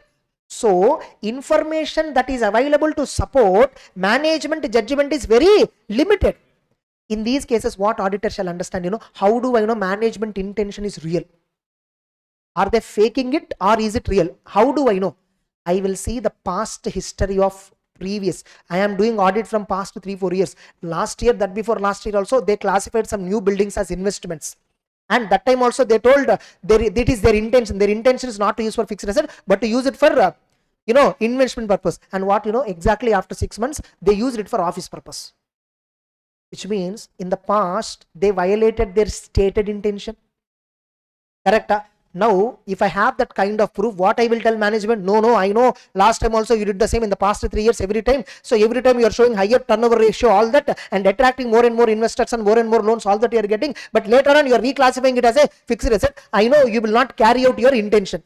Management's past history of carrying it, stated intention. Is that a proof or not?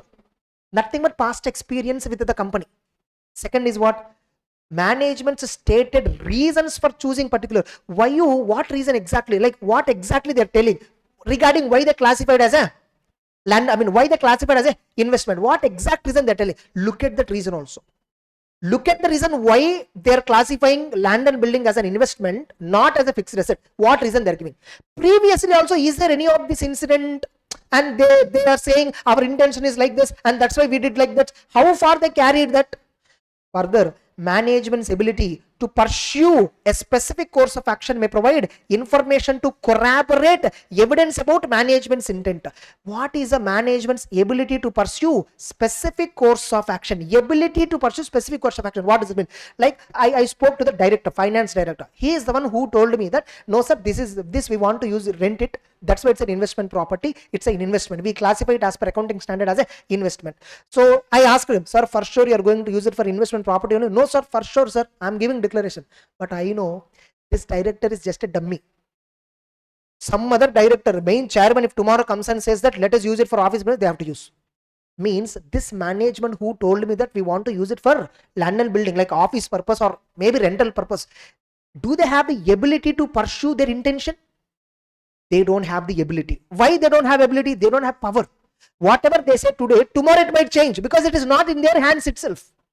So what evidence, like how do I know, how do I get whether management intention is correct or not? How do I trust? Look at their past history. Whatever intentions they stated in past, whether they carried out or not, you check. What is the specific reason why they chosen now? What is the reason they are giving for a particular course of action? Whatever action they take now, what is the reason behind it? Look into. Do they have the ability of what they're saying? Do they have the ability to execute what they're exactly saying? See their ability also. Suppose the director is saying, no sir, we will definitely use it for investment purpose, property purpose, rental purpose. But I know very well this director don't have any power. He just classified because of the chairman message. And I'm not having access to chairman. Means non-availability of evidence. Are you getting the point? So, inquiries about management intent. To support management intent, the evidence available is generally limited. In these cases, when you want to verify intention of the management, what is the proof behind intention? What you will verify? There won't be any proof. Look at the past history. What reason they are saying check out? On what reason they classified so and so? On what reason they have on what basis they took this intention? Can they pursue it or not? Check out. Do they have the ability to pursue it or not? Check out. That's how management intention will be audited. That's it.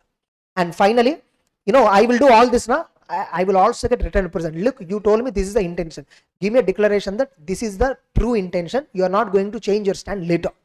Of course, very rare cases they may change, but circumstance might demand at the time. So, in respect of some matters, the auditor may consider necessary to get representations from top management to confirm responses to oral inquiries. Whatever I'm asking, they're saying no, they're replying orally. Sometimes I want, no, okay, you told whatever orally, that's fine. Your intention on that, give me a declaration that your intention is like this, you are going to use for tomorrow, it's like this. Tomorrow, later on, if at all some big classification you changed, some big assets classification you changed, that time everybody is asking me, what auditor you didn't verify? I will show this discussion that I interacted with you and I have got an evidence from you like this, and accordingly I proceeded further. I can defend myself. Clear? Written representation will discuss in the other, that standard 580 will be discussing. No, there I will discuss about written representation. Next. So what is inspection? Inspection involves what? Examining records and documents. They may be in the electronic form, paper form. Inspection provides audit evidence of varying degrees of reliability. Like if you are inspecting original documents, you get more confidence. If you are inspecting Xerox copies, you will get lesser confidence. Observation means what? Looking at a process. Generally in observation, we get evidence at a point in time when we are observing. Whether inventory physical counting is going on or not, I went and saw physically they are counting. The moment I came out, they are stopped. Possibility. So in observation, what kind of evidence I get? Only instant evidence. At that time, if it is happening or not, only I will get evidence. So the evidence in observation is limited to point in time observation takes place. External confirmation means direct. Why external confirmation? We already saw a full standard itself. Recalculation means already we know. Reperformance I told. So clear all of you? Next. Then now what is the need of evidence? The need is very simple. Most of the work in forming opinion, in order to form the opinion, you have to obtain evidence. Not only obtaining, you have to evaluate. Is it reliable? Is it relevant? Is it sufficient? All that you need to evaluate. So audit evidence is necessary to support opinion. Evidence collection is cumulative in nature. It is not a one-time process. It is a continuous process, cumulative process.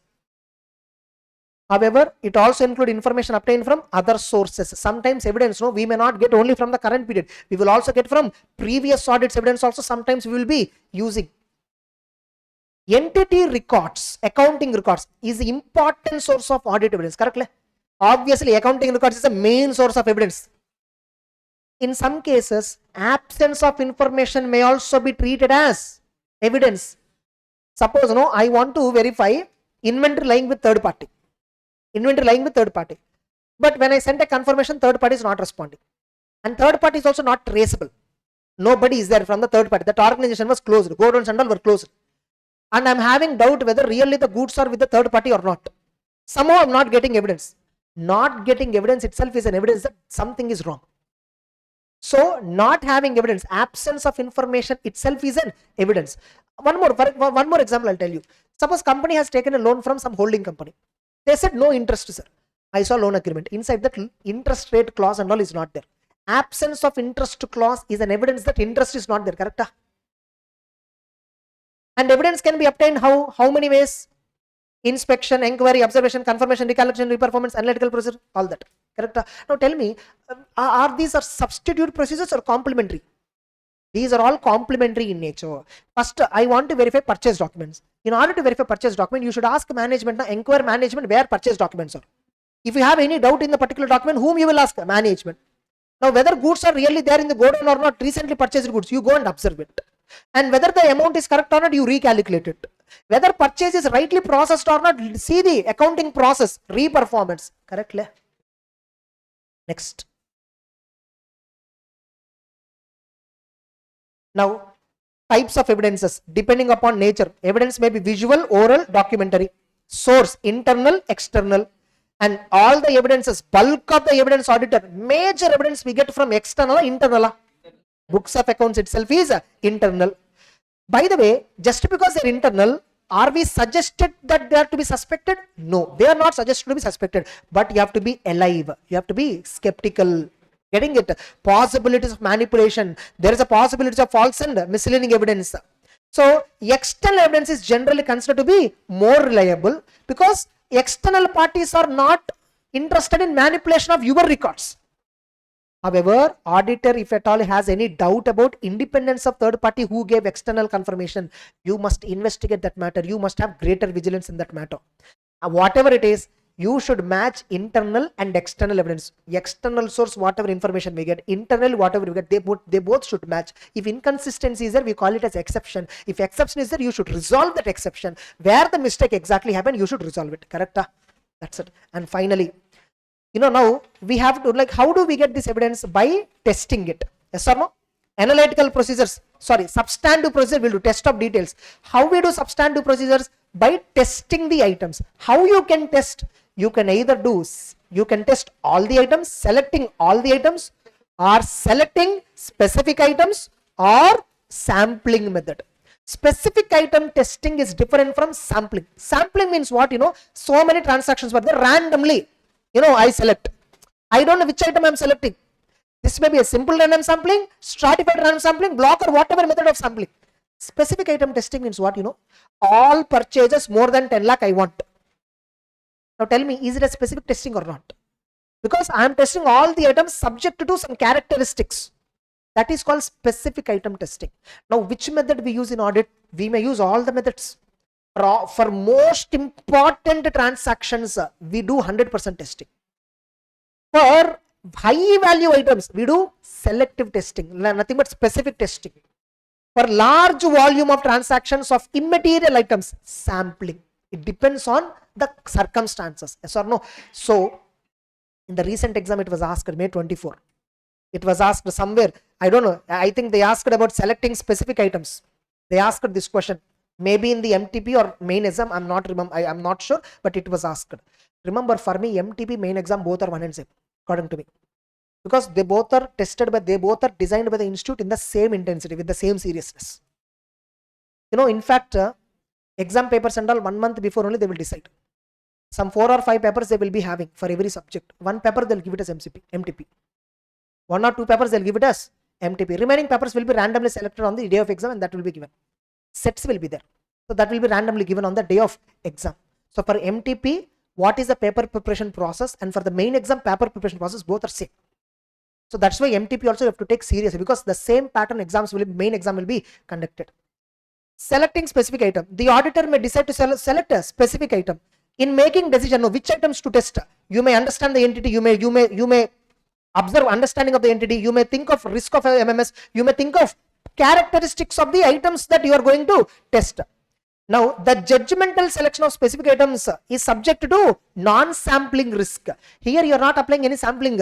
So directly you are selecting some items and then testing. So here there is a possibility of non-sampling risk. Non-sampling risk is a risk that arises by not using a sampling method. Judgmental. This is not a statistical method. Specific testing is not a non-statistical method. So actually what is what? Non-statistical method. For example, specific items selected for testing may include high value items, all items over a certain amount, items to obtain information. The auditor may examine items to obtain information about matters regarding nature of entity, nature of some related party transactions, like that. Clear? Then selecting all items. 100% examination is unlikely in case of controls. However, it is more common for details. Generally, when we do 100% examination, the population is small number but large value. There is a significant risk in that. And normal testing means will not give a proper evidence. Repetitive nature of calculation. So generally, repetitive transactions will be there. Some transactions. Huge related party transactions, best example. Related party transactions, we may do 100% testing because we want to check related party transactions whether they were approved or not. One of the condition in Companies Act is related party transactions must be approved by audit committee. With this, audit evidence topic is over predominantly. Only one question, 11th question is pending. 11th question is talking about assertions. That I will discuss as a introduction to items of financial statements chapter. That's it. Sorry? Audit trail is there? Okay. Yeah. Some 12th or 13th question. See, what is an audit trail? Like, I didn't ignore. I'm just testing whether you're alert or not.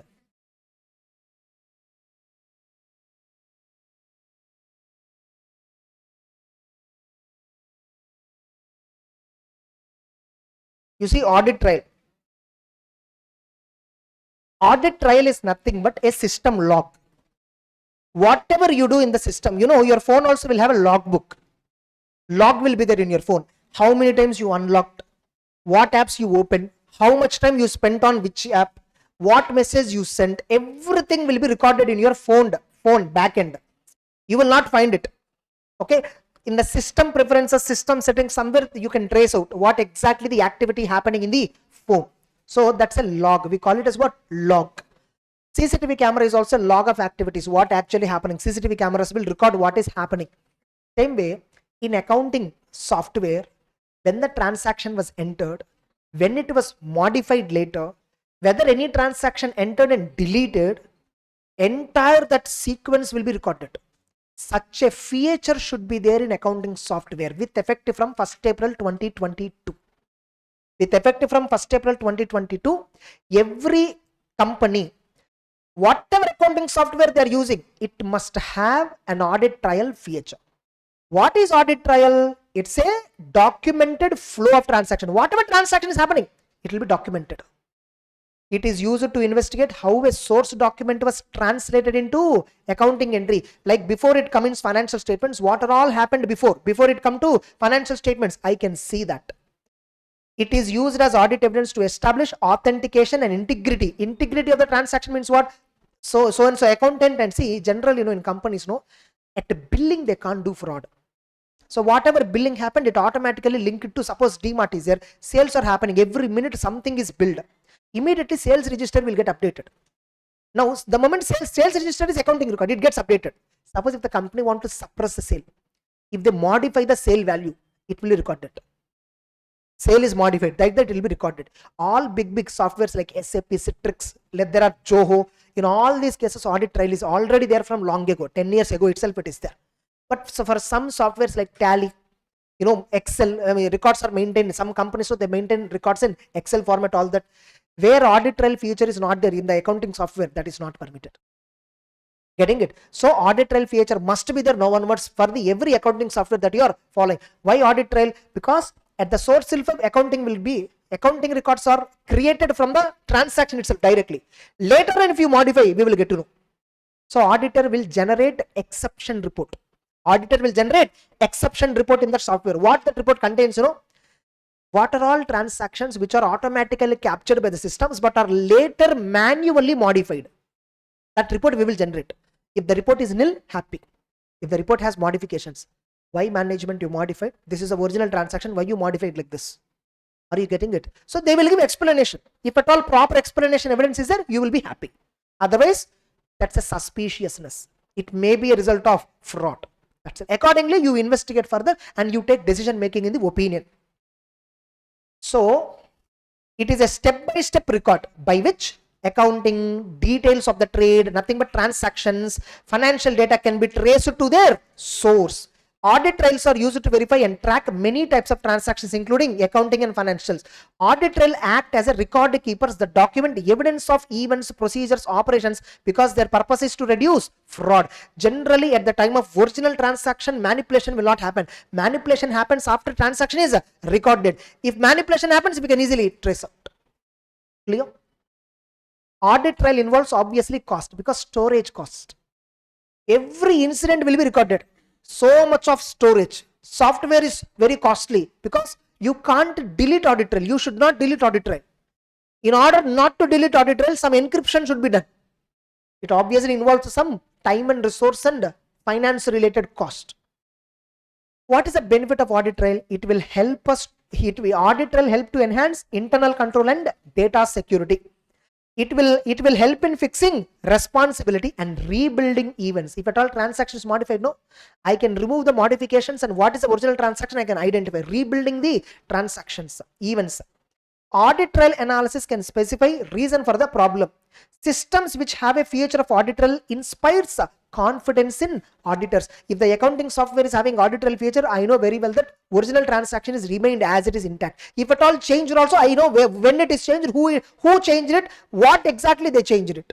So I will have more confidence in a software which has audit trail feature. That's it. So it aids in verification whether a transaction was indeed performed by a person authorized to do it. Like every transaction, I will understand who approved it.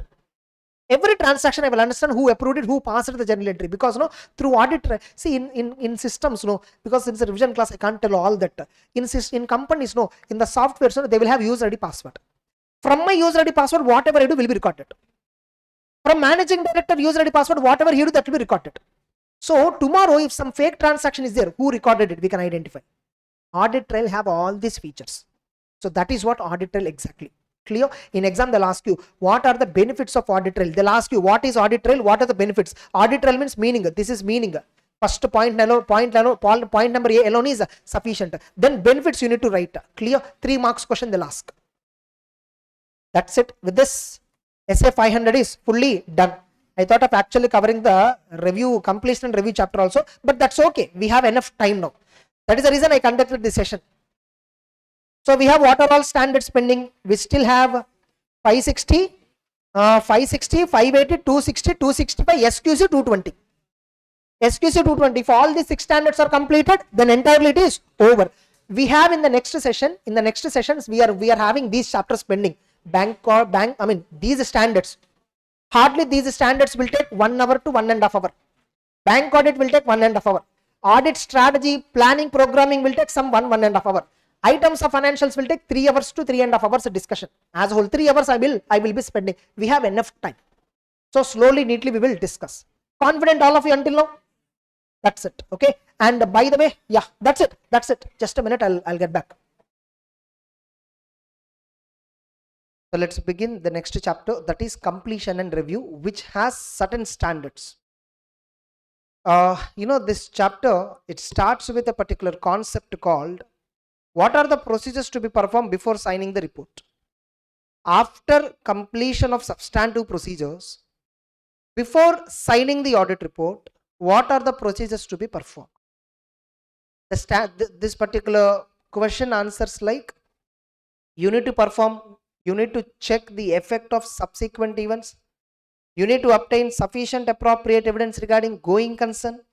You need to analyze.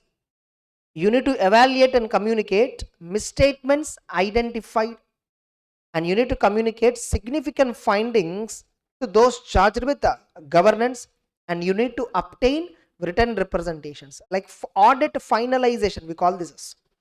That's why you see the chapter name, completion and review. Before you sign the report, but after you completed all the substantive procedure, what are the points that you should review? You need to deal with subsequent events, nothing but 560 standard. You need to apply procedures regarding going concern, nothing but 570. Misstatements identified has to be evaluated, that is 450. Significant findings and other matters has to be communicated to management, 260 and 265. Both are dealing with communications too. Those charged with governance. Written representations 580, and the first one is 560.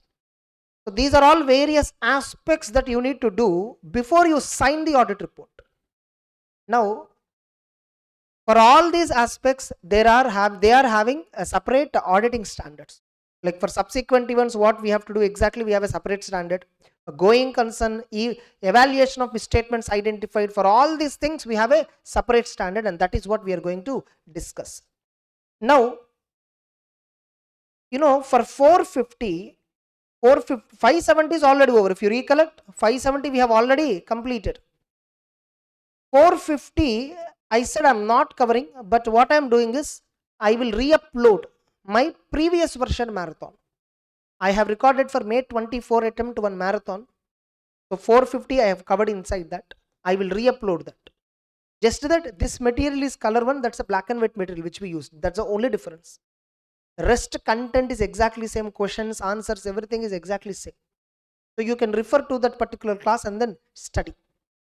That as well as 265, these two standards, 450 and 265, you need to watch from my previous marathon. You need not search for it. I will only upload it.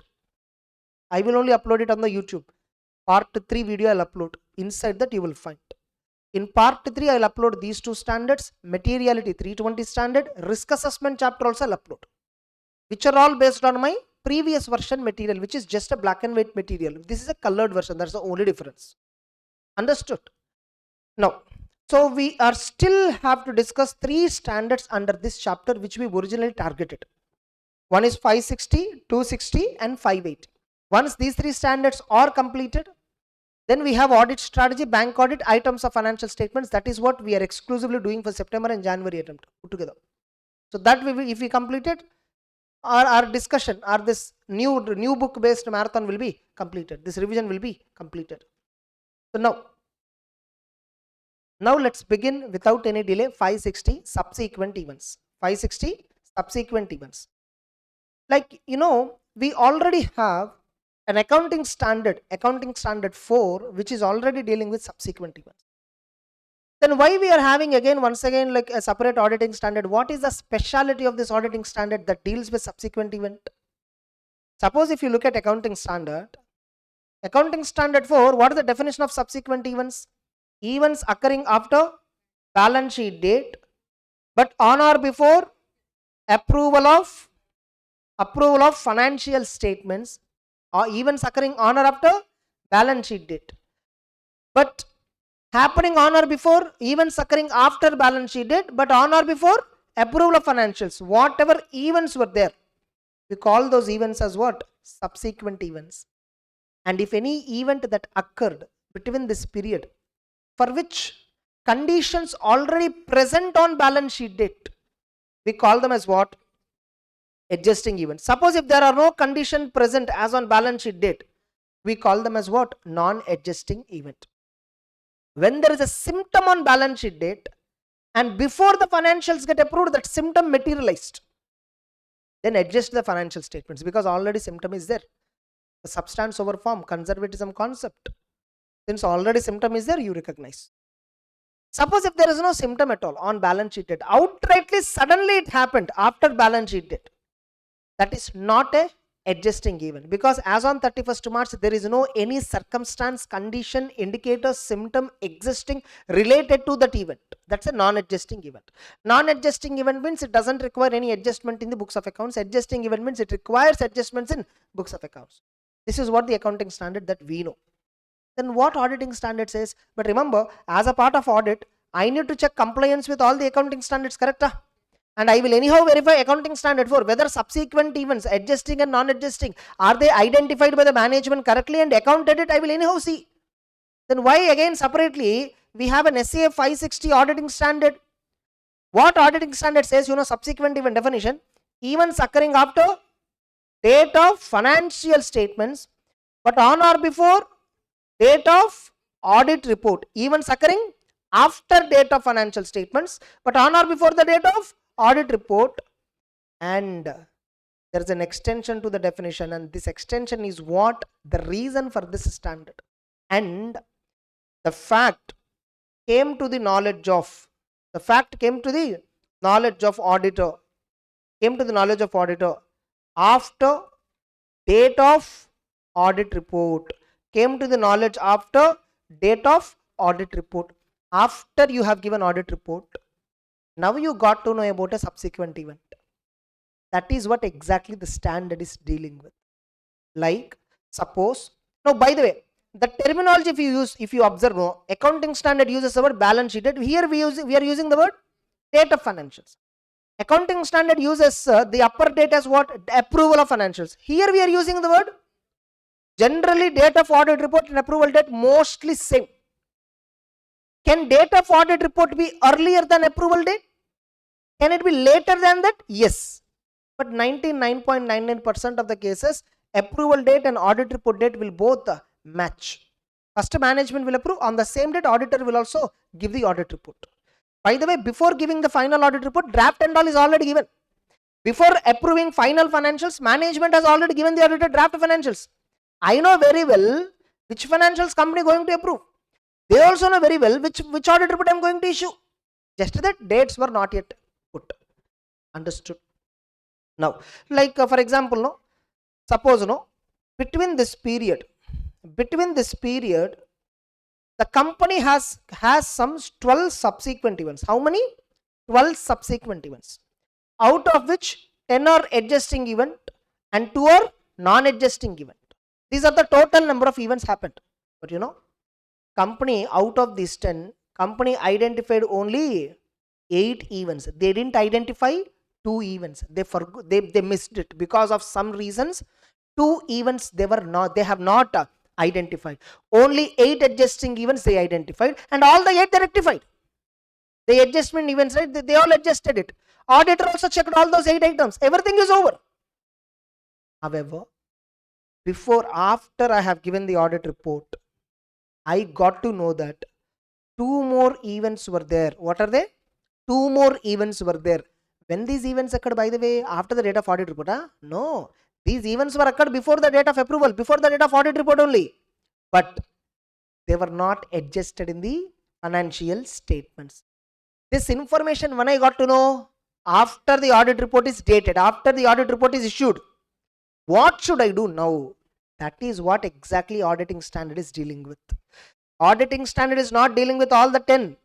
It's only dealing with the remaining 2, which auditor identified after date of audit report. That is exactly what the auditing standard is dealing with. Now, what auditor has to do in this case? Tell me. Suppose now after date of audit report, I found 2 events. Now, after date of audit report means when any date after date of audit report is after date only, right? Suppose I gave audit report on 20th July 2024. In 2028, I found these 2 events. That is also after the date of audit report only, no? Like, does it mean up to 2028 and all you will wait? No. Generally, what is after date of audit report? Nearest date after the date of audit report, some near date. Now, you see, generally the dates like, date of balance sheet, which is generally 31st March. Okay, 24. Date of approval of financial statements is somewhere 10th May. That is the same date, even audit report date also. Date of audit report also the same date. Now, immediately company will prepare notice. Date of notice for AGM, like calling people for AGM. Let's assume the notice is prepared by the company on 15th May 2024. And the AGM date which the company planned is, let us assume 10th July 2024. Now, you see, this is the date of approval of the financials, nothing but date of audit report. Some 2 events happened here, yes or no? Actually 10 happened, but 2 were not rectified. This event knowledge, auditor got to know when? After the date of audit report. After the date of audit report means it can be before the date of notice. It can be before the date of notice, or it can be after the notice issued. Like, what do you mean by date of notice? Notice means what? Do you think company will send only notice for calling AGM? Notice means no. Along with the notice, financial statements plus audit report, everything will be sent to shareholders. Along with notice, company will be sending notice, annual report, financial statements, everything will be sent. Date of notice is nothing but, according to me, date of financial statements issued to public. Getting the point? Shareholders, public includes shareholders, of course, mainly shareholders. Publishing of the financial statements. Date of issue of financial statements is nothing but date of issue of notice. Now look at this. See, these events knowledge I got to know after date of audit report. Case number 1, I may got to know about them in before the date of issue of financial statements to the public, or I may even got to know between this after the financial statements are issued to the public. What exactly I have to do? Like the standard talks about, if at all subsequent event knowledge is aware of by the auditor after the date of audit report but before the financials are issued to the public, which is little easy for me to resolve. Suppose if at all financials are also issued to the public, already assigned audit report, financial statements, everything is prepared, approved already, entirely issued to the public. Now I got to know about subsequent event. Array, there is a big subsequent event in the financials, it is not adjusted, but they were issued to the public. What should I do? So this is case 2, this is case 1. Two cases were there in the standard. Case 1 is dealing with what auditor has to do if auditor get to know about subsequent event before the financials were issued to the public but after the date of audit report. What he has to do if at all financials were already issued to the public. This is what exactly the entire standard dealing with. See, whether financials are issued to the public or not, if you know that financial statements are materially misstated, what you need to do? Discuss with the management, discuss with the top management, explain them that the financial statements requires amendment. If management agrees and they are amending the financial statements, well and good, you just verify whether they are amended properly or not. Then whatever audit report you gave, you just take it back and give a new audit report with a new date, because when financials got amended, again they have to be approved. So revised approval date will be there. What is it? Revised approval date will be there. And when revised approval date is there, audit report should also be with the revised date. So you just have to do that. So that is what the standard exactly. What are subsequent events? Subsequent events are those events that are occurring between date of financial statements, date of auditor report, and facts that became known to the auditor after the date of auditor's report.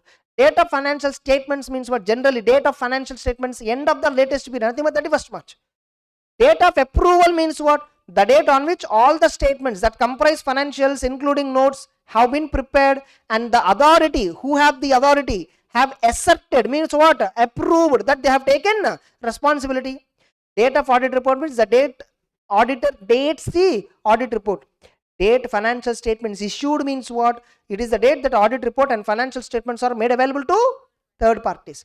These are the various dates that are discussed in this particular standard. So the date of financial statements are issued generally depends on regulatory environment of the entity. In some cases, the date of financials are issued may be the date when they were filed with the regulatory authority. Since audited financials cannot be issued without an auditor report, the date that audited financial statements are issued must not only be at or later the date of audit, but also later than the auditor's report which is provided to the entity. Nothing but without audit report, we cannot issue financials to anybody. So date of financial statements issued, that date is always on or after audit report date. And audit report also cannot be issued without approval date. That's why date of audit report is on or after date of approval of the financial statements. I hope you understood the logic. I repeated this already in 700, date of audit report concept. There I told once again it got here. Now, so first of all, what do you mean by a subsequent events? The definition just now we have seen. What are the examples of subsequent event? For example, a company has planned an agreement to merge between the date of financials and date of audit report. That could be a subsequent event. Or a fire insurance claim amount which the company has to receive as on the date of financials may be settled at a reduced amount after the date of financial statements. A debtor became insolvent after the date of financial statement. Insolvency of debtor, most of the times we consider it as a adjusting event. We assume that conditions already existing on balance sheet date. So these events are broadly classified into two categories: adjusting event, non-adjusting. Adjusting events provide evidence of conditions existed on balance sheet date. Non-adjusting events that provides evidence of conditions that arose after the date of financials. Non-adjusting events, conditions will not be there on the date of financials but after the date of financials. They have given examples. In exam they may ask you, write about adjusting event and non-adjusting event with examples. You may have to write this. Then what is the auditor's responsibility?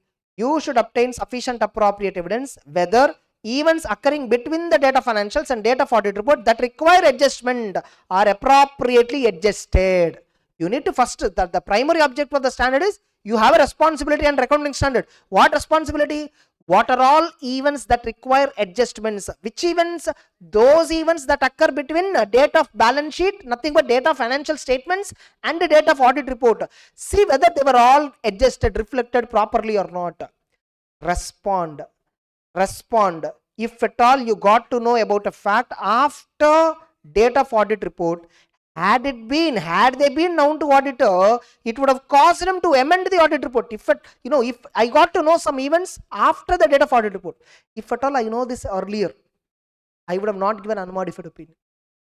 So any such kind of event, if you find after date of audit report, what procedure you have to do, what response you should take up, that is what the standard exactly is dealing with. Clear? Two objectives of the standard. One objective, ensure that all the subsequent events were properly accounted and reflected. Two, if at all after the date of audit report you got to know that some subsequent event is there, what to do exactly, how to respond to it exactly, that's it. Next, write about audit procedures related to events occurring between the date of financial statements and date of audit report. Nothing but what is the audit procedure for subsequent events. Nothing but what? Audit procedure for subsequent events. Like what is it?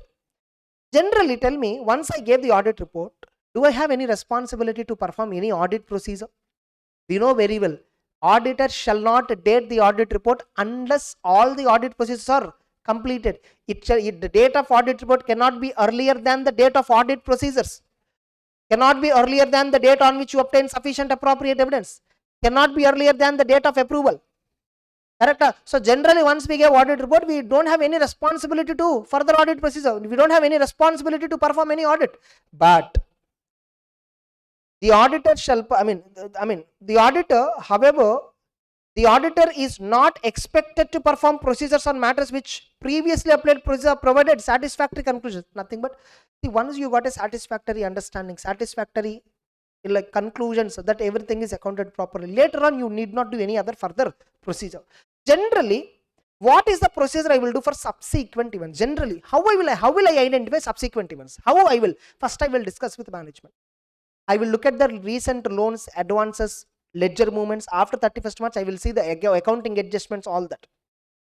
Is there any debtors which became bad debts? All that I will see after 31st March. Maybe by verifying all these points, by verifying books of accounts, by interacting with management, I will get to know the knowledge of subsequent events. Like what are they? The auditor shall take into account auditor's risk assessment and determining nature and extent of audit procedure, which include obtaining an understanding of procedures management established to identify subsequent events. What company is doing, what controls they implemented, what procedures they are following to identify subsequent events. First, I will see that. Enquire management, top management, whether any subsequent events occurred. I will ask them, sir, have you identified any subsequent events? Okay, you implemented so and so system, right? Have you identified any subsequent events? I will ask. I will read minutes. Meetings related minutes, owners, management, top management, any meetings that were held after date of balance sheet, and inquire what points they discussed in that meeting. Are there any indication about subsequent events? I will check out. I will see latest interim financial statements. I will verify accounting records after the date of financial statements. Means I will verify next year accounting records also. Whatever is ready, that also I will verify. By doing all this procedure, I will understand whether are there any subsequent events or not. Then I will, once if there are any subsequent events, then I will think about, are they adjusting or non-adjusting, or all that I will think about them later on. And if at all they are adjusting and non-adjusting, I will see whether they are all accounted properly. If they are all accounted properly, I will happily finish and sign the audit report and give. Now suddenly I got to know 2 more events were there. After I prepared the audit report, after I dated the audit report, I got to know some 2 more events were there. Now what should I do? So obviously, once you perform this entire subsequent event procedure, you will verify whether adjustments were done or not. Then you will get a representation. What representation? That all the subsequent events which management has identified and aware of, They are all adjusted. They are all reflected in the financial statements. Like that, I will take a declaration from them. After taking declaration, after performing these procedures, after verifying subsequent events, all I gave audit report. But the point is, after I gave audit report, again I got to know 2 more events. What to do for that? That is what the second objective of the standard. First objective of the standard is what? Auditor has to obtain sufficient appropriate evidence whether all the subsequent events were appropriately accounted and reflected in financial statements. So that's what the question number 3 is dealing with. So what I will do for subsequent events? What processes I will do? If at all any subsequent events were there, I will verify whether adjustments were made or not. Then I will get a written representation and finally give the audit report. Suppose what should be the auditor's response or what should be the auditor's procedure when fact known to the auditor after the date of audit report but before the date financial statements are issued. Like, I prepared just audit report and kept on my table. I just want to hand over. Now suddenly I got to know that 2 subsequent events, some source, maybe while I'm interacting with the accountant of the entity, maybe when I'm talking with my team, or maybe when I'm signing the reports, I'm just discussing with my team. When I'm looking at some transactions events after balance sheet date, I found this is not adjusted in financials. We found that it is not adjusted in financials. They were not adjusted in financials. We found immediately. What should I do? Right now audit report is on my table, not yet given. Now what I will do? I will ask company, sir, there are 2 more events which you didn't adjust. Morning, I know you approved financials. Morning board of directors meeting happened, you approved. Fine, I know. But those financial statements require adjustment. Management, they agreed. No, sir, okay, no problem, sir. You give us what are all adjustments. We will do adjustments and then send it you back the revised financials. You see, once you are okay with it, then we will sign the financials. Then you sign audit report and then only give. Management positively responded. If that is the case, okay, I'm happy. Suppose management said, no, sir, amendment is not possible. Directors just now left, sir. Many directors again went, their own places. Some of them went to, like, they have booked today itself some foreign locations and all that. So they are going for some trips and all. So because we thought today it will be over and adjustment and all is not possible at all. Ultimately, adjustment is not possible. Amending the financial statements to rectify missed subsequent event is not possible. They said, since I have not yet given the audit report, right? What I will do? I will modify the audit report, give a modified opinion. That's it. Are you clear? Suppose, what if audit report is already given to them? What if audit report is already given to them? Very simple. Please give back the audit report. That audit report I'm not going to allow you to use. I will modify the opinion and give it back to you. Suppose they didn't give you and they published the financial statements audit report as it is, they issued to the third party, mail only. That's like a sending mail only. Today notice is sent through mail only. They sent nevertheless without even listening to me, they sent as it is. I have a right to attend AGM. Auditor has a right to attend AGM. You can speak at the AGM regarding this issue. Clear? So that is what this entire discussion. Clear, all of you? In this, this third point is not required. Ignore ma. Fourth point is also not required. Bit advanced discussion. First point and second point is enough. Third and fourth is not required. Suppose, what should be the audit procedure if at all subsequent events are known to the auditor after financials are issued already to the public also? Financials are already issued to the public. They are all planning to come AGM in 3-4 days. In 3-4 days, they are all planning to attend the AGM. So AGM is about to very near date. They are all planning to attend also. Now I got to know that the financials issued to the public is materially misleading. And moreover, I said that audit report unqualified. Everything is true and fair. What should I do now? First, I will discuss with management this issue. Like what management is ready to take, what steps they are ready to take regarding this, I will ask. So first, I will ask management, like this is a situation, what should we do? Management said, sir, it's okay, sir. We will send them all notices. We will put an advertisement in the newspaper also. Don't worry, that AGM got postponed because financial statements are revised. Financial statements are to be revised. Whatever financial statements audit report you received already, do not ignore that. The company will send you revised financials and revised audit report. We will put like this advertisement. We will send revised notice. We will send revised financials. Don't worry about it, sir. They said. Then I'm absolutely happy.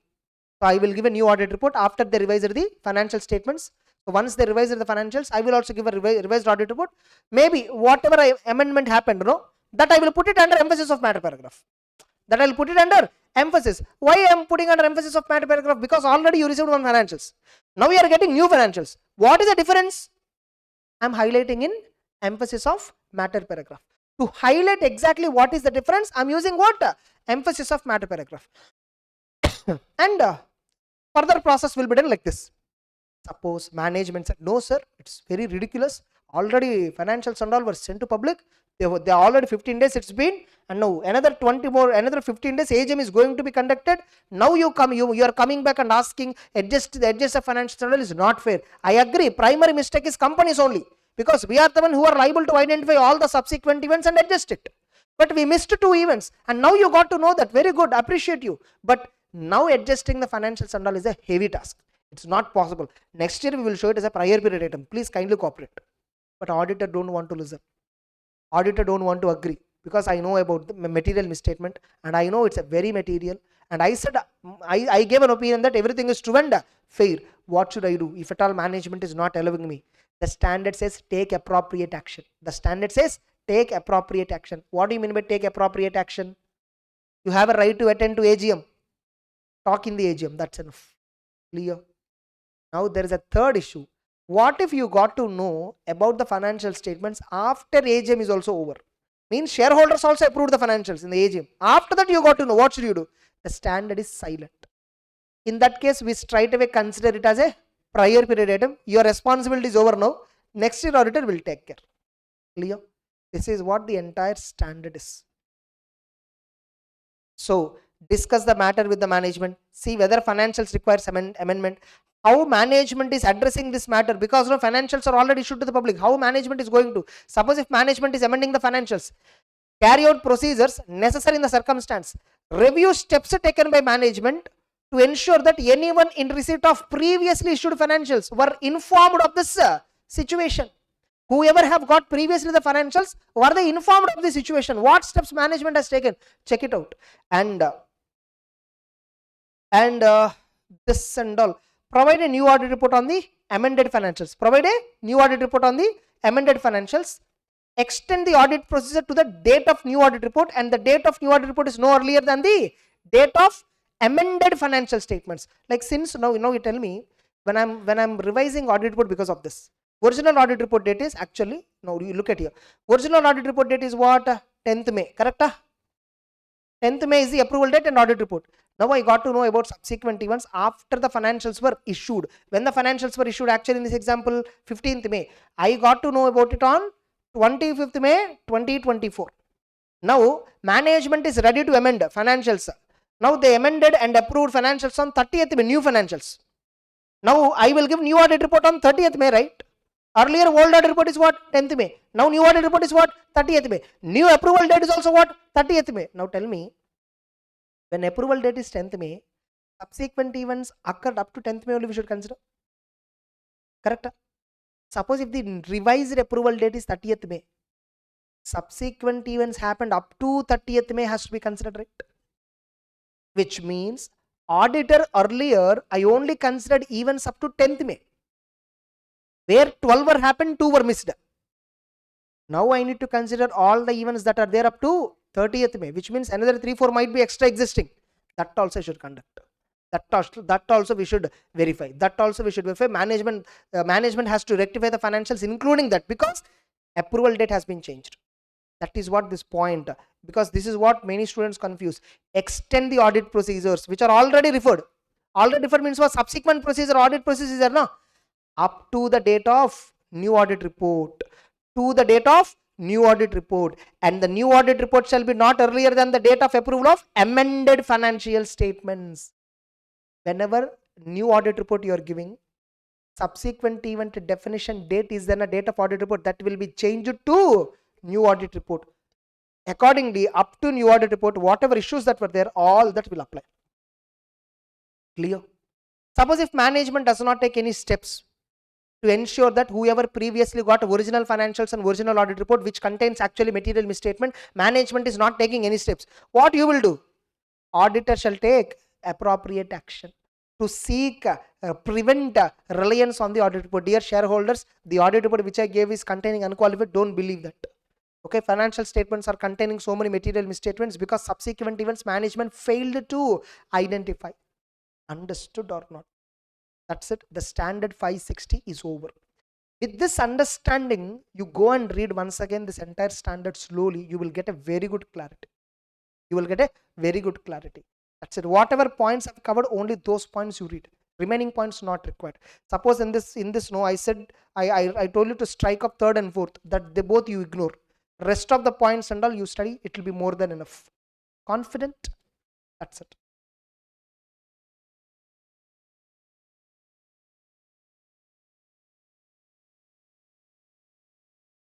Yes, let's begin 260. Communication with those charged with governance. The standard specifically highlights what are the points which auditor specifically has to communicate with those charged with governance. The standard gives a list of matters that you must communicate with those charged with governance. See, except these matters, remaining any other issue that you want to communicate with them, that is your choice. But whatever the standard says, certain issues, you must communicate with those charged with governance. For example, what are the matters you must communicate? You must communicate what are your responsibilities. Those charged with the governance should clearly understand what exactly the auditor's responsibilities. How you planned the audit, what are all you are including in the audit, when you are going to perform and conclude the audit. Planned scope and timing of the audit. You know, the same standard we have in CA final also. But in CA final, this planned scope and timing will be discussed in depth. Entire all these points we will be discussing very in depth in CA final. That's the only difference between inter and final. Fine. Anyhow, so what auditor has to communicate compulsorily to those charged with governance? Auditor must and should communicate planned scope and timing of the audit, significant findings from the, like you'll be having so many findings, right? Like when you're doing audit, you'll be finding so and so voucher signature is missing, so and so particular bill original document is missing. Like this, you will be finding so many issues in audit. Not every issue you communicate to top management. Significant findings, if any were there, you communicate. What are significant findings? What are the significant difficulties you are facing? What are the significant matters that are arising in audit? Remember, in documentation chapter at last we have seen documentation of significant matters, documentation of professional judgment related to significant matters. Yes or no? What is significant matter? There we understood. So I told you that time also significant matters discussion will come once again in 260. What are all written representations that you are wanting? You should communicate top management. Then only you can take representations from them. Without communicating to them, how come you take written representation? You should take a written representation from the management that all the subsequent events that they have identified, that they're aware of, they were all adjusted. You should take a written representation that all the pending litigations and claims that were properly adequately disclosed in financial statements. Written representation we should take at so many places. We should take written representations at so many places. So that's what. So what are all representations you want? Only if you tell the management, they'll give you. Only when you tell the top management, they'll give you. What are all circumstances because of which audit report format is being affected? Under what are all circumstances the form and content of audit report is affected? That you should communicate. And any other significant matter that is arising during the audit which you think they are relevant for top management financial reporting process, that you should communicate. Totally how many issues were there? 5 issues were there. What are they? What are the circumstances that affect the form and content of the audit report? For example, you found material misstatement. You should communicate to top management, no? Otherwise, how they will correct it? They will not correct it. You found some important points in the notes to accounts where you want to highlight it under emphasis of matter paragraph. That you should communicate. You want to communicate key audit matter. What are all the points that you want to communicate as key audit matter? That you should communicate to top management. Material uncertainty related to going concern you want to highlight. Communicate to the top management. Understood. Under what are all circumstances form and content of audit report will affect? Generally the form and content of audit report by default, every client will expect as per the format given in 700, which is actually called as unmodified format of audit report. Same format will give. We don't include emphasis, we don't include modified opinion, we don't include any other matter paragraph, nothing. Simple audit report, opinion, basis for opinion, responsibilities of management, responsibilities of auditor, reporting on other legal and regulatory requirements, simple audit report format. That is what everybody expects. But suddenly, you are using emphasis of matter paragraph to highlight some important issue, which means you are modifying the format of audit report, right? You are not modifying opinion, by the way, understand. You are just modifying the original format given under 700. You are modifying. Why are you modifying? Because 706 emphasis I am including. Of course, emphasis means, am I modifying opinion? I'm just modifying the format. The audit report format I'm modifying, because original format of audit report 700, you will not find emphasis. By the way, in our book, audit report chapter, you see elements of audit report format I gave, right? That is, you see emphasis of matter paragraph, key audit matter, other matter paragraph, uncertainty related to going concern. There I put a bracket and said applicable as per the relevant standard. Original format of audit report given under 700 will not have these elements. If at all you are giving audit report with unmodified opinion without including emphasis of matter paragraph, without including other matter paragraph, as per 700 format if you are giving, without including any contents additionally like this, that format is called as what? Unmodified report. If at all you are including any paragraph in that 700 format, any element you are including, either because of what? 705 or 701 or 706, whatever it is, what do we call it as? Modified report. Clear? And your report get modified either because you are including emphasis of para or other matter para, or even your report gets modified if you are modifying opinion also. Clear? So, circumstances that affect form and content of the audit report. Because of what reasons you are changing the audit report format? Because by default a company will expect 700 format.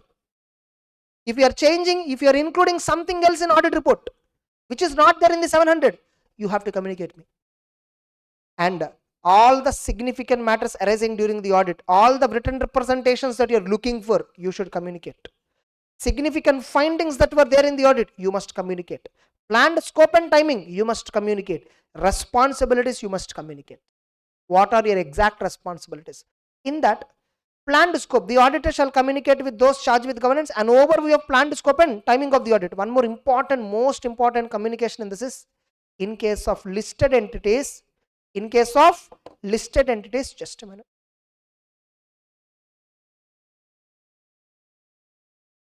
In case of listed entities, auditor has to communicate regarding independence also. In case of listed entities, auditor has to communicate compliance with independence and code of ethics also. You're getting it? Like, the statutory auditors, when they're doing audit of companies, they provide what service? Actually, statutory audit service. For that, they are getting some fees.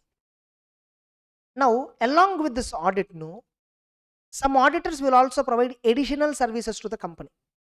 One service that I am providing to the company where I am auditing is statutory. Suppose I am the auditors of Tata Motor.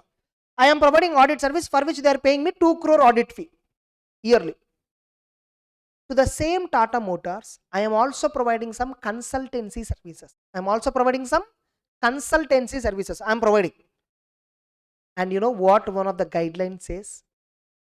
Whatever fees that you are charging for other services shall not exceed the fees that you are charging for audit to the same company. Otherwise, what happens? Self-interest threat. Suppose, I am Tata Motors auditor. I am getting 2 crore fee for audit. Whereas for other services, Tata Motors is paying me extra 4 crore. Tomorrow, if a situation comes where I have to compromise, where I will compromise? Audit I will compromise. That's why Institute Ethical Standard Board specifically put a condition that the fees charged for other services shall not exceed fees charged for audit. Audit should be the dominant service that you are providing to your audit client. You should not provide something else beyond this audit. So that is called one of the ethical requirement. In case of listed entities, when you're doing audit, no, you should give the management a statement, a confirmation. You should give a communication that yes, whatever ethical requirements were there, I have complied. What are all relationships I have with, whatever relationships I have, me, my firm, my team members, my partners, my network firms, what are all relationships we have with your company, I have to disclose them. Are you getting it? This is called communication of independence. This is called what? Communication of independence to those charged with governance. Totally 5 issues we should communicate. Significant matters arising in significant findings in the audit, significant matters arising in the audit, written representations that you want, planned scope and timing of the audit, audit responsibilities you have to communicate, communication of independence in case of listed entities, circumstances that affect form and content of audit report, any other significant matter which auditor feels that it requires top management attention. All these issues you must communicate. Understood? Now the first in this most important thing, in case of listed entities, auditor shall communicate with those charged with governance, especially a statement that engagement team and others in the firm and network firms, they all have complied with the relevant ethical requirements. Network firm means, aware of what are network firms, for example, big 4 firms were there, Deloitte, PwC, they are all networks. Suppose PwC or Deloitte is there, Deloitte Chennai, there is a firm, Deloitte Bangalore is there, another firm, Deloitte Hyderabad is there, Deloitte Mumbai is there. These firms might be different firms actually, but they all use a common brand name called Deloitte. Common quality control policies they will have. Their work methodologies, everything is same wherever you go. Are you getting the point? So that is called actually Deloitte. This is like a franchisee model. This is like what? A franchisee model. So where they use a common brand name, they form as a network and then they render services. Now suppose Chennai Deloitte firm is working as an auditor for one company. Bangalore Deloitte is providing some other services to this company. There are some rules here. Nothing but network firm only, we both are belonging to same brand, same Deloitte. This is called network firms. These are called as what? Network firms. So the company for whom you are auditing, you should communicate the directors, you should communicate the top management, what relationships you partner has with the company, what relationship other team members in the firm has with the company, what relationship the firm itself has with the company, what relationship with the company that are having with the network firms, you should communicate them. Indirectly you are communicating them what are all relationships you are having, so that the company will understand, is the auditor acting independently or not? Is the auditor acting independently or not? So all relationships and other matters between the firm, network firm and the entity that may reasonably have a effect on independence, all those relationships you should communicate. Sir, in network firm, one of the partner, his wife is having shares in the company. My firm, one of the article, their uncle is having shares in this company. Everything I should communicate. And what safeguards that you have applied, because these are all affecting independence directly or indirectly. What kind of safeguards the company implemented, that should also be communicated. So communicating independence means what? Communicating relationships that are there with the client for whom we are doing audit. What relationships? Either me, my firm, or network firms. 2, whether have you applied proper safeguards to protect independence? Those safeguards also you should communicate. That is the most important communication. Next, one more important thing, significant findings in the audit. Another important communication in the standard is what? Significant findings from the audit. What are significant findings? What is your view on qualitative aspects of entities' accounting practices? Companies having some accounting practices. Are they maintaining accounts with an unbiased attitude? Are they taking any judgments, accounting estimates, when they are designing accounting estimates, when they are applying accounting estimates? Are they maintaining neutrality? That is called qualitative aspect of entities' accounting practices. In audit report, first page discussion this is. Write about qualitative aspects of entities' accounting practices. In audit report we have in 700, this discussion is there. Write about qualitative aspects of entities accounting practices. Many times that was asked for 4 marks question. Many times it was. Just 1 minute. Yes.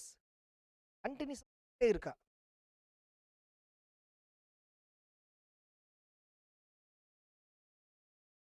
சில பேருக்கு 1% common sense 1% also இருக்கு. 5 times call இருக்கு. Message என்ன அப்படியே கூப்பிட்டே இருக்க. Signal வேற இல்லை சரியா அவனுக்கு.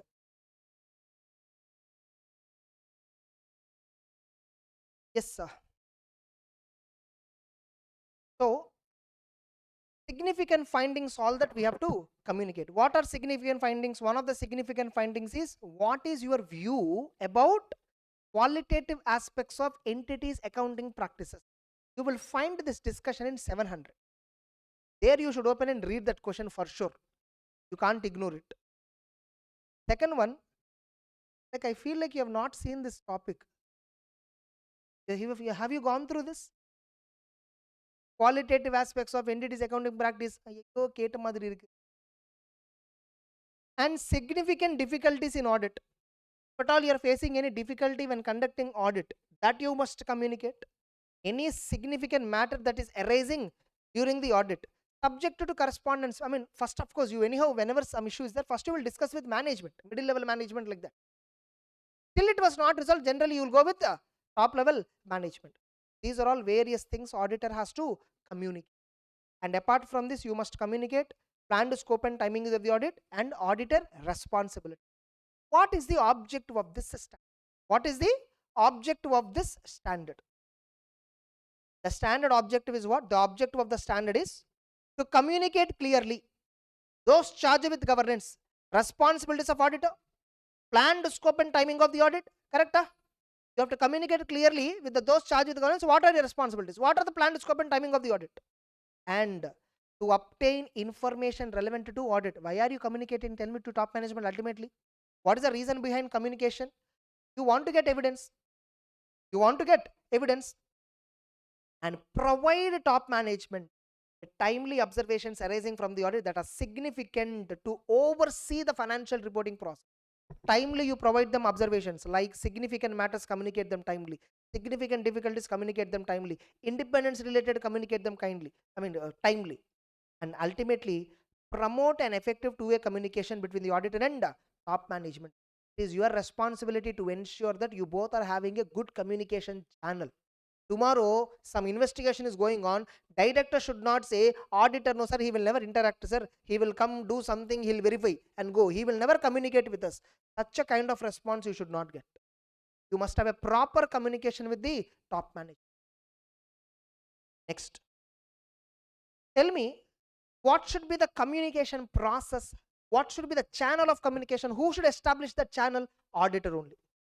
So the auditor shall communicate the form of communication, timing of communication, expected content of communication. At the beginning of the audit itself, we will tell them, sir, from now on we will communicate over mail, and I will communicate you once in 3 days.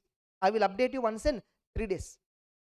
Oh, like they'll ask, sir, like what you will be updating? Nothing, sir, I'll be updating about what is the audit status, all the general content of the communication. Just explain them what I'm going to communicate in the future. The auditor shall communicate in writing those charged with governance regarding findings from the audit. If at all communication with normal oral communication is not adequate, written communication need not include all the matters that arose in the audit. Obviously, no, you need not communicate each and everything. Just now you got down of the car, you need to communicate. No need. The auditor shall communicate with the top management on a timely basis. So maintain that timely communication with the top management. That is what the standard is requiring you. And you should ensure whether the communication is adequate or not. And what you have to document, when and all any communication is communicated orally. Suppose if you communicated anything orally to top management, you maintain, you document it. And when it is communicated, to whom it is communicated, all that you should document. What response you have got, all that you have to document. And suppose if at all you communicated in writing through mail, Keep a copy of that in the documentation file. Keep a copy of the same in the documentation file. This is what SEA 560 or SEA 260 communication with those charged with the governance says. That's it. Simple. There are some matters which you must communicate. What are they?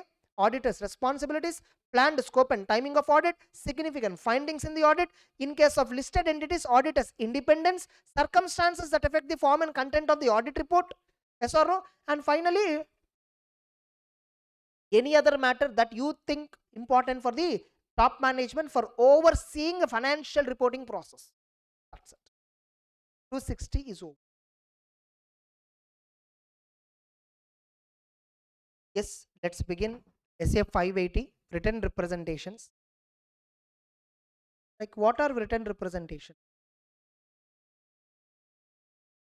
We do audit procedures, right? What is audit procedure? Nothing but whatever verification procedure we are doing, that's called as what? Audit procedure. Why we do audit procedure? To obtain information, nothing but to obtain evidences that we. One of the source of evidence is written representation. Written representation is one type of an audit evidence.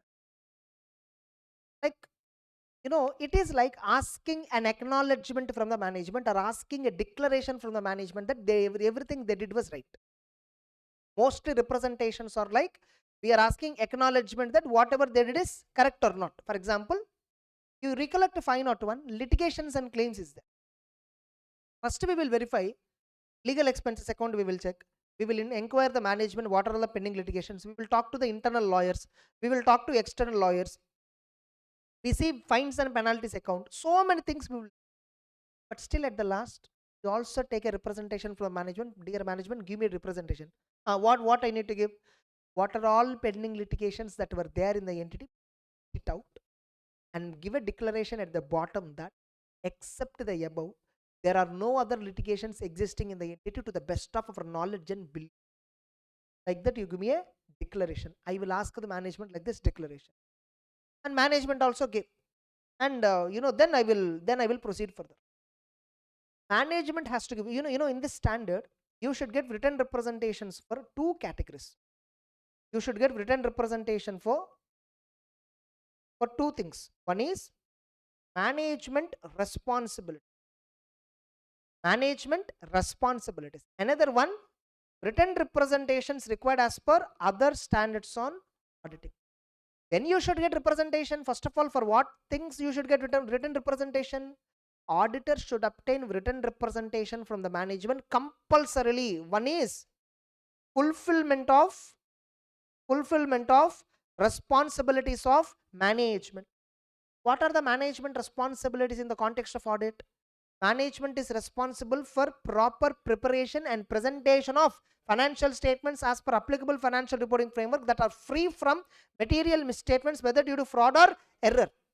So that representation you should get. So management gave a declaration. By the way, when we should get this representation? When generally representations we will get? Whenever, suppose when I'm verifying pending litigations, at that time when I'm verifying, I will get the representation. When I'm verifying inventory with third party, at the time whenever I require, I will get. So when there is a requirement that we want a representation, when there is a requirement to obtain representation as per other standards on auditing, as and when that process is being conducted, that time I will get. Sometimes, it is not about responsibilities of management. It is also not about other standards. I myself voluntarily want to get representation in some cases. I myself want to know voluntarily. I myself want to ask voluntarily representations. For example, some debtors balance is there. Company gave a credit period more than 60 days. General company policy is 60 days. But for one particular customer, they gave a credit period of 150 days. Why you gave a credit period? The company gave some explanation. Give a representation that is true.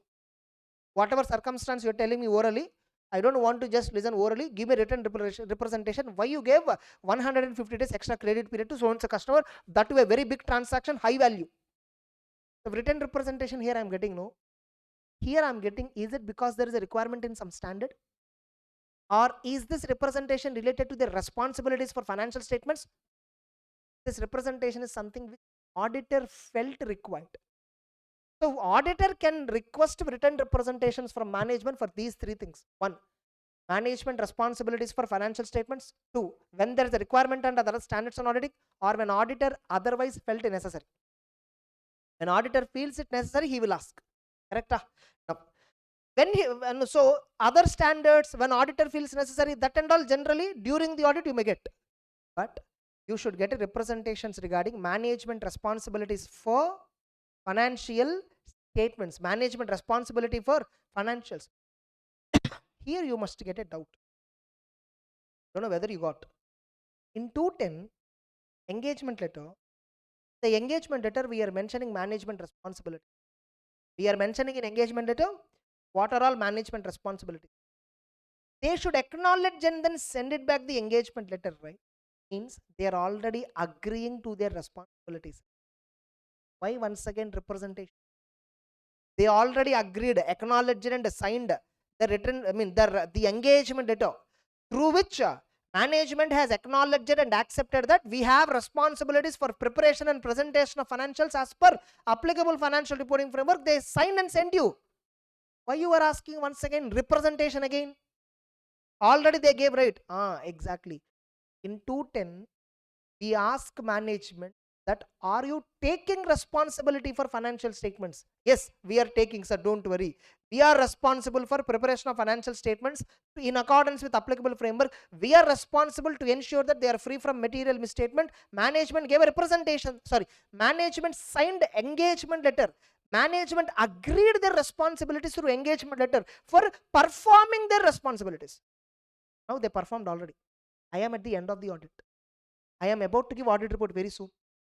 Now they already prepared financial statements, all that. We have discussed so many issues. I verified so many evidences, all that. Now I want one more declaration from them, specific declaration from them that whatever responsibilities you agreed na, at the time of terms of engagement, in the engagement letter you agreed na, have you fulfilled that? Have you fulfilled that? Management is saying, yes sir, we fulfilled everything. We are discussing from past 50 days on all these issues. We fulfilled everything. Give me a representation that you. They gave a representation. Understood? 580, this representation is slightly different from 260 acknowledgement of terms. In 210, when management is acknowledging terms, financials were not yet prepared. Because at the beginning of the financial year, somewhere in the mid of the financial year, engagement letter is prepared. Financial year is not yet over. So how come financials are prepared? They are accepting their responsibility for preparation of financials. The end of the audit, I will get a representation near the date of audit report. I will get a representation that yes, they fulfilled all the response. Suppose no, you might get a doubt, sir, why doing audit and all? Anyhow, we are asking representation, right? At the beginning of the audit itself, or maybe 31st March, I will wait up to 31st March. Financials are all prepared. I will get a representation from the management that whether the financials are prepared as per applicable framework, free from MMS, all that. They gave an open declaration. All the directors, 14 directors of Reliance Industries Limited, they signed a representation letter given to the auditor saying that, dear auditor, don't worry, entire financials are prepared as per applicable framework. They are free from material misstatements. They gave a representation like this. Now, why should I do audit? I felt that. Why should I do audit? They already gave a representation that everything is correct.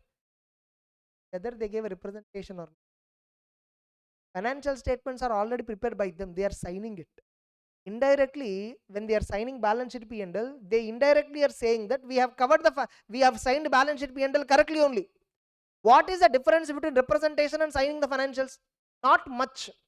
From my point of view, it is not much. Anyhow, they are signing balance sheet. It indicates that indirectly what it indicates, the above balance sheet is verified by me, signed by me. Indirectly, they are saying this is correct only, don't worry. Representation, you are specifically saying they are all correct. That's the only difference. In representation, you are specifically saying, don't worry, financials are as per framework. So technically, there is no difference, right? Now tell me, you get a representation like this and you don't want to do any audit procedure because they gave already evidence. This itself is an evidence. Written representation is an audit evidence. Can I consider this and directly go and give my audit report based on the representation? Oh, representation gives you, understand, representation gives you some evidence, some information, but that cannot give you sufficient and appropriate audit. Written representation is not a sufficient and appropriate. Written representations are only corroborative in nature. They are only corroborative. Corroborative means what? Supporting in nature. They are not primary evidences. Suppose I want to know what are all the frauds that are noticed and reported during the year. What are all the frauds that were noticed and reported during the year on the company and by the company? Company knows already what are all frauds happened. They will give a representation of what are all the frauds they know. But I will not stop there. I will also try to perform risk assessment. I will also do audit process to identify is there any other fraud not identified by the management or no. Management may say entire financials are true and fair, sir, no mistakes and all. Now, just because believing that, can you sign the audit report? You should sit and verify simultaneously whether is there any material misstatement. In your own verification methods, you should search. Written representation is not a substitute for audit procedures. Written representation is only corroborative in nature. By the way, previously I covered 260, right? Inside 260, first or second question is, which is talking about who are those charged with governance. Who are those charged with governance? I didn't cover that, but I'm giving you one just a simple. Who are those charged with governance? It depends upon the organization to organization. In some organizations, supervisory board will be there. Getting it? Then some top level management will be there. Then middle level management. And in that case, supervisory board will be those charged with governance. In some entities, the structure is so complex. You don't understand exactly who are those charged with governance, exactly with whom you have to communicate. You don't understand. That time, what you have to do? Who approached you for appointment? Ask them. The engaging party, we call them as what? Engaging party. Ask them. They will tell you to whom you have to communicate the, whatever significant issues, all that they will tell you. Best way is always ask them who are the parties rightly to be communicated. So they will tell you. Clear? Come back to this. So written representation you should obtain from management. For what are the issues? For fulfillment of management responsibilities, or when there is a requirement under other standards and auditing, or when representation is required for as felt by wherever auditor feels so. Wherever auditor felt there is a requirement for representation, their auditor will get representation. Now you see. So written representation is nothing but a written statement by management for to confirming certain matters. Like auditor, no, he said, sir, there are totally 10 subsequent events, sir. Can you please confirm, are these all only these subsequent events there or anything else is there? I will ask them. To confirm certain matters or to support evidences, to support other audit evidence. So already I have gathered audit, I already performed audit, I already gathered so many evidences. To support this, I will get a statement from you. Written representation is not a substitute for audit evidence. It is an evidence, no doubt. It is also an audit evidence. Through representation also I will get to know more information. But that is not substitute for audit. Written representation do not include financials. Just because financials are also prepared by management, can I say balance sheet, P&L are also written representations? Written representation is something which is given in a letter format to confirm various matters that are included in financial statements. But financial statements themselves are not treated as written representation. So written representations in this context do not include financials and assertions therein and books of accounts. Books of accounts, financials, assertions inside the financials, they are not representations. Written representation is like a letter, separate letter given by management. Now, can written representation be used as an audit evidence? Absolutely no problem at all. Written representation, audit evidence is all the information used by auditor. Whatever information that you are using, that is an audit evidence. Written representations are providing information that auditor requires. So, written representations are audit evidence. Written representation is an important source of audit evidence. If management is not providing representation, it may alter the auditor's responsibility. It may alter the auditor's opinion. Further, now you say not that point. Although representation provide necessary audit evidence, they do not provide sufficient appropriate on their own about any matters in which they deal with. The fact that management provided representation does not affect the nature and nature of other audit procedures and evidences that you are gathering. Yes or no? So written representation in exam, no, they'll give you this itself as a 3 marks question. Can written representation be used as an audit evidence? 4 marks or 3 marks question they'll give you. You need to write this answer. Next, what is the scope and objective of the auditor in this standard? What is the standard says? Ultimately, what is the objective of the standard? Where and all you should get representation? The auditor should obtain representation from management that they believe they fulfilled responsibility for preparation of financials and for completeness of information provided to auditor. For completeness of information provided to auditor and for preparation of financial statements as per applicable framework. Both are primary responsibilities of management. Tell me, in 210, responsibilities of management, what are the responsibilities?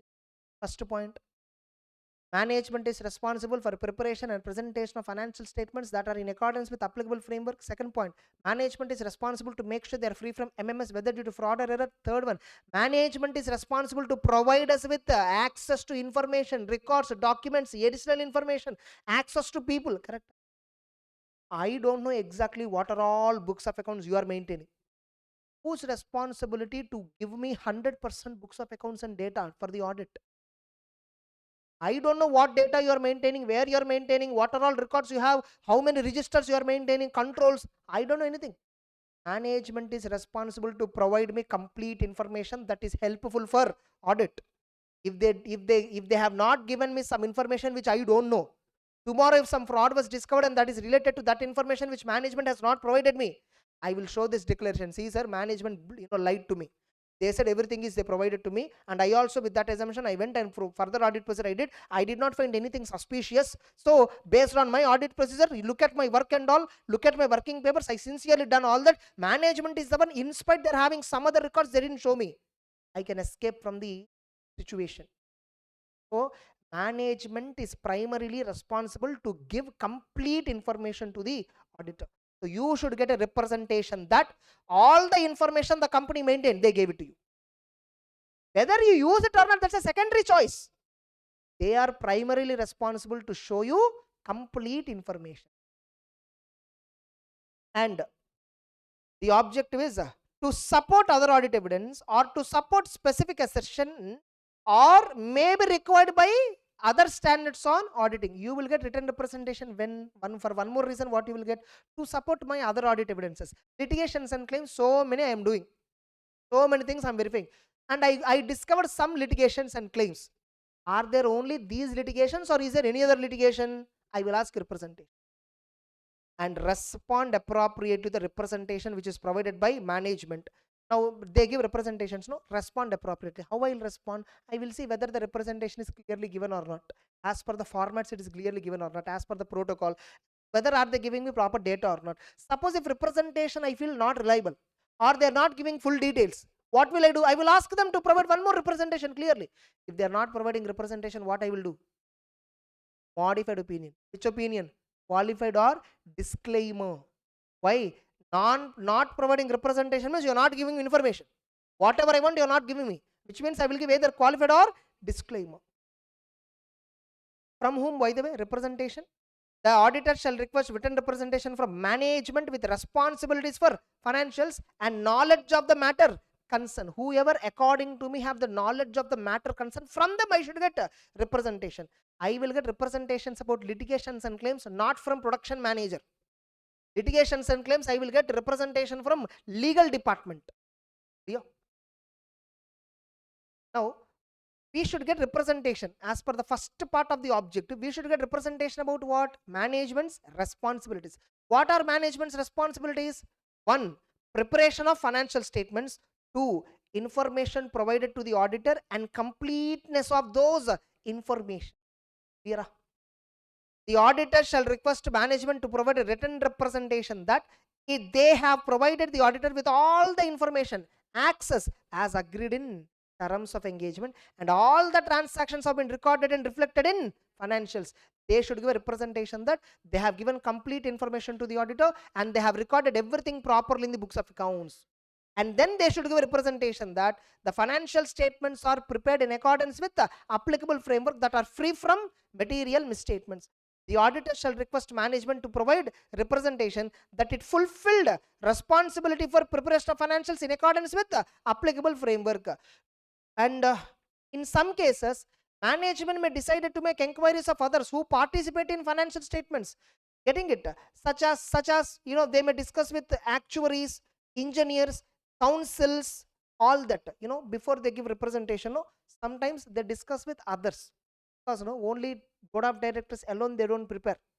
They will discuss with various other people and then prepare the financial statements. Sometimes they take engineers certificates, actuaries certificates, stock department personnel certificates, all that they take into account. So before they give representation, they may consult others also.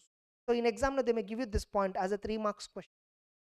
Management may consult or may inquire others within the entity before giving representation on fulfillment of their responsibility.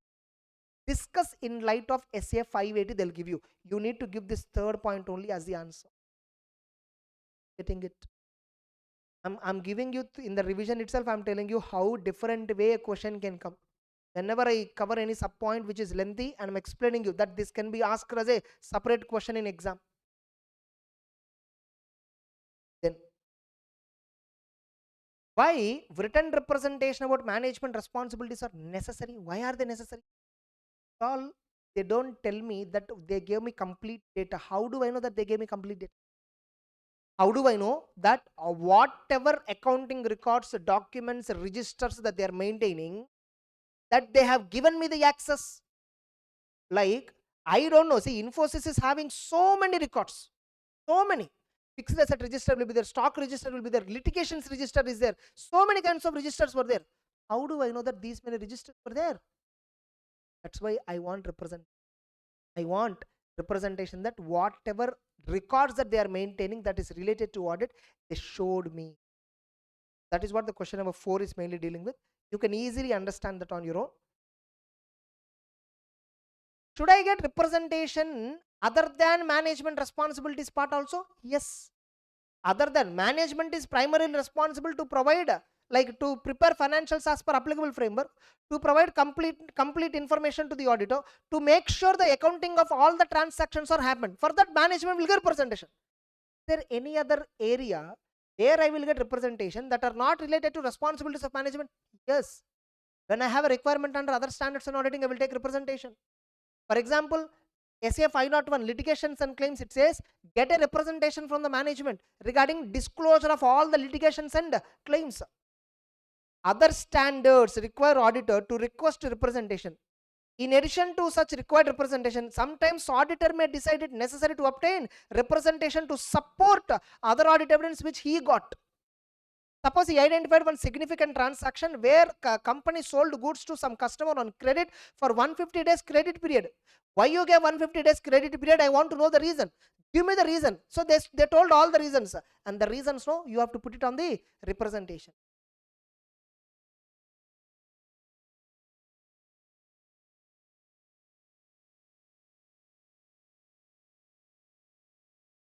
Sometimes auditor may also get representations with respect to selection and application of accounting policies. The auditor may get representation on matters such as following.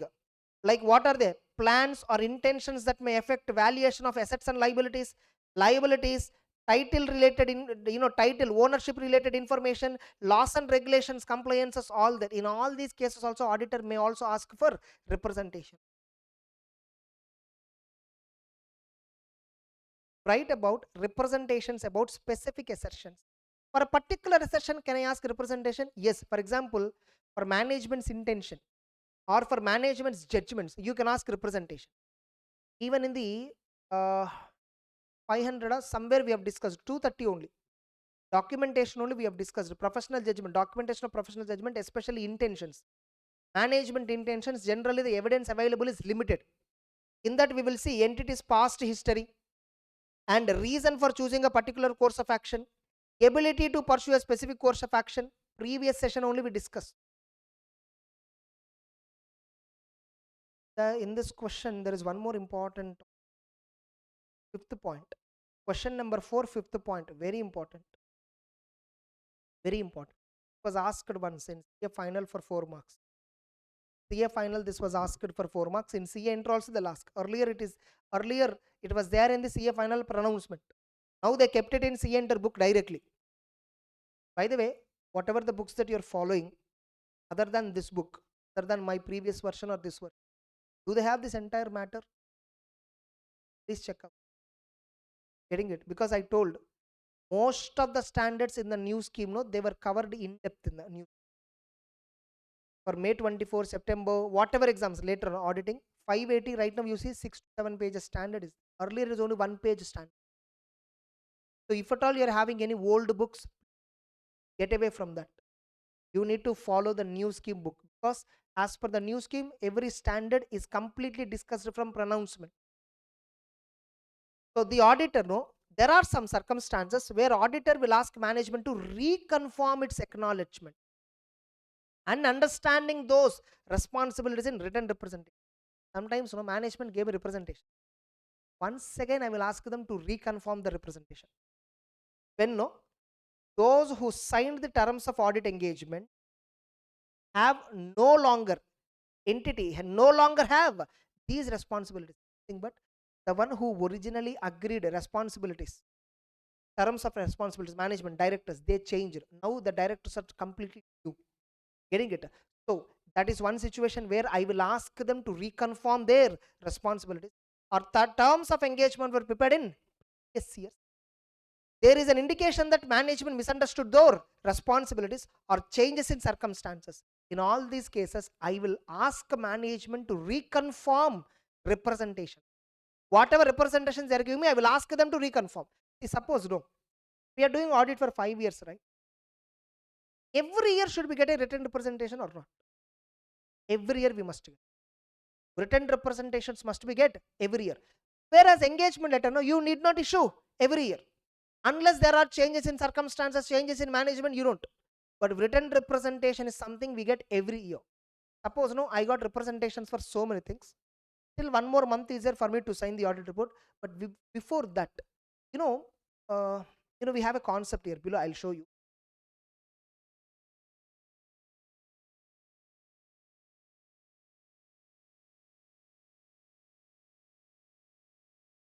Fourth point. This point was asked in CA final, the last attempt. 24 itself, I guess it was. Throughout the year, for example, financial year is 23-24, 1st April 2023 to 31st March 2024. This is the financial year. From 1st April, maybe you are appointed as an auditor in June or July month. Let us assume you are appointed in June or July month in the AGM. At that time, you got engagement letter. You gave an engagement letter. Management signed and gave it to you. The finance director and CFO, they signed and gave it to you. But by the time somewhere in the May 2024, when financial statements are about to get approved, and when you are going to give audit report, you want representation that they fulfilled all the responsibilities, right? Near the date of the audit report, that time the same CEO is not there. Sorry, same CFO is not there. CFO has been changed. When the new CFO joined, very recently, just in the same month I'm signing the audit report, that time only he joined.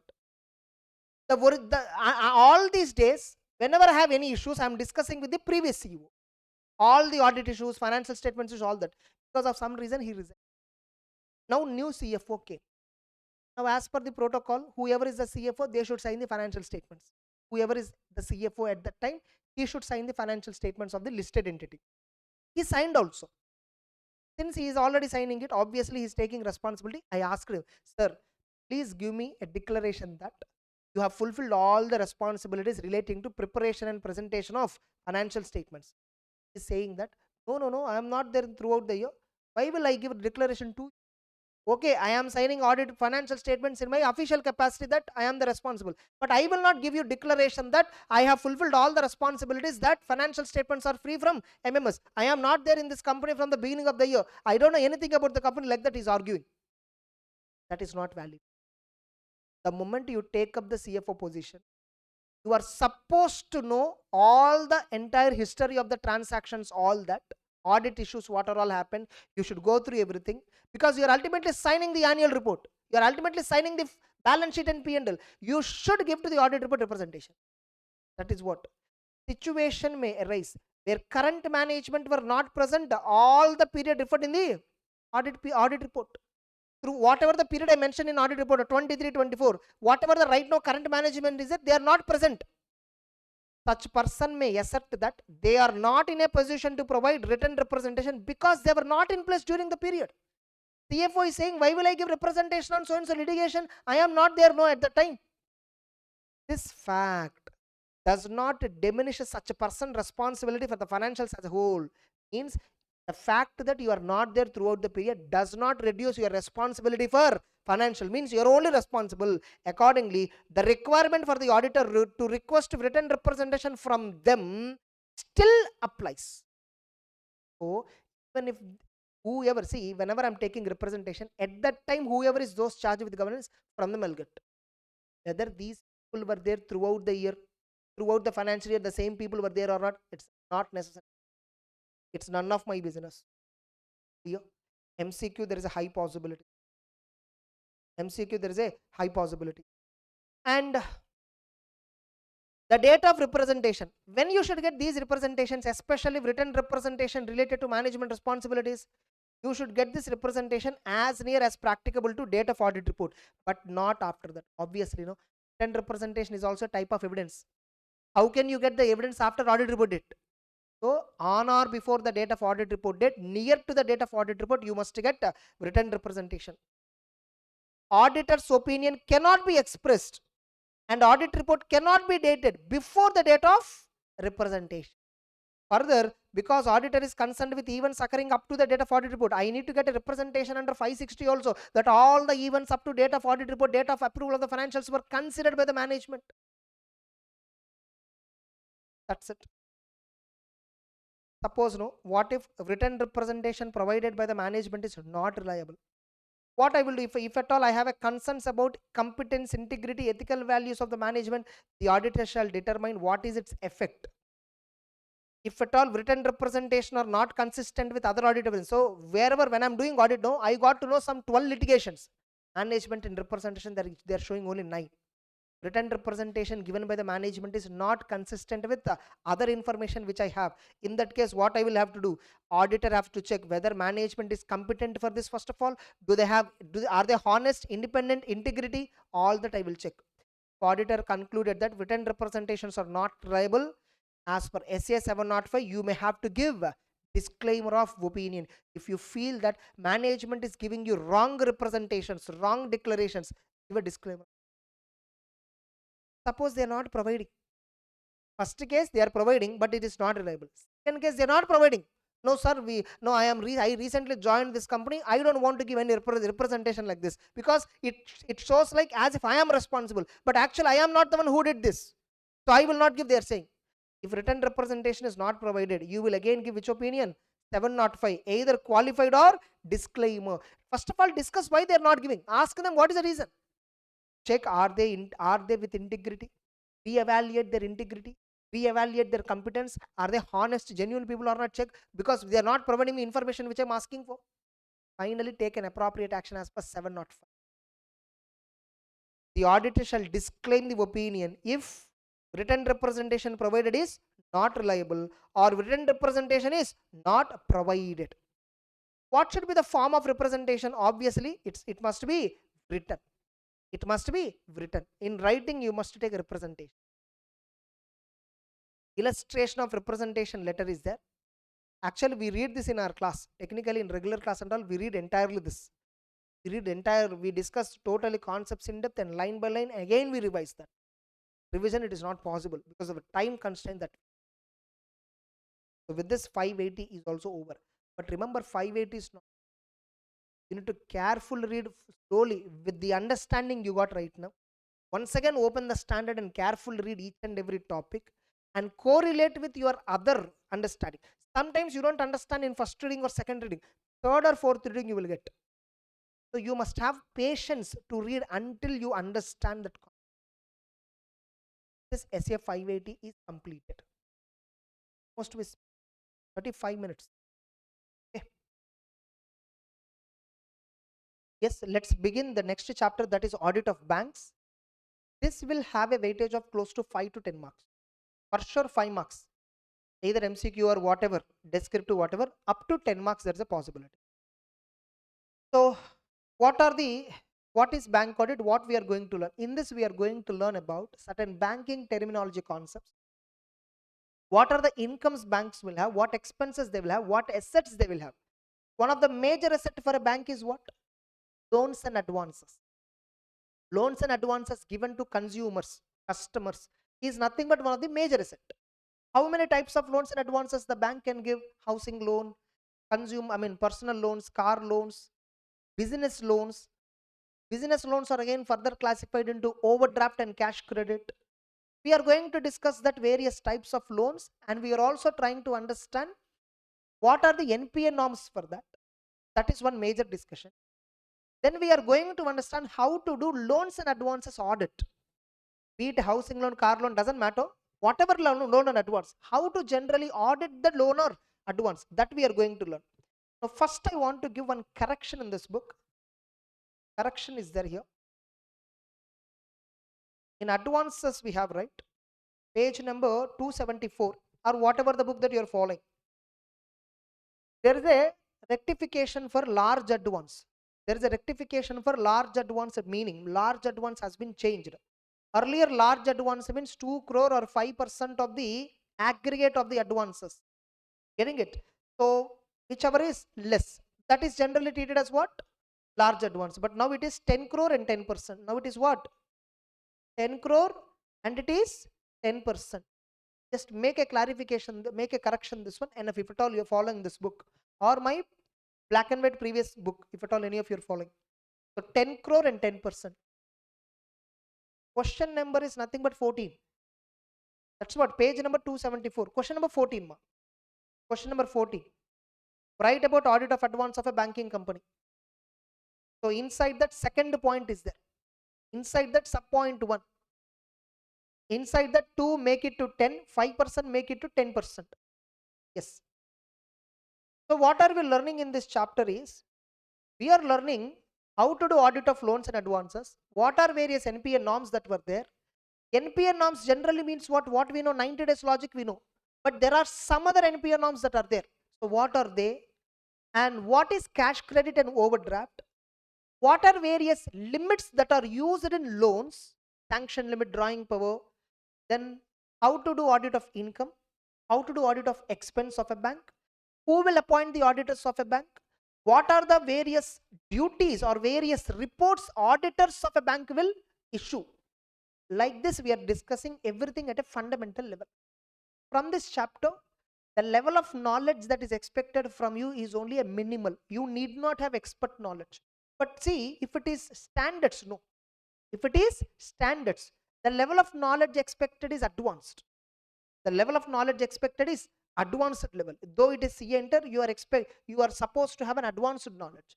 But from this, no, bank audit, the level of knowledge expected is minimal. That's why here also so many minimal, at a minimalistic level only they discuss, not more than that. So right away we'll begin the chapter. I'm not discussing first 2 questions, types of banks, all that. Third question, what are the functions of RBI? That is one of the important question possibility is there. What is the functions of RBI? They maintain currency circulation in the market. They control regulation of currency issue, issuance of currency, regulation of currency, acting as a banker to government, acting as a banker to various banks, responsibility of regulating activities of various banks. It may be commercial bank or other bank.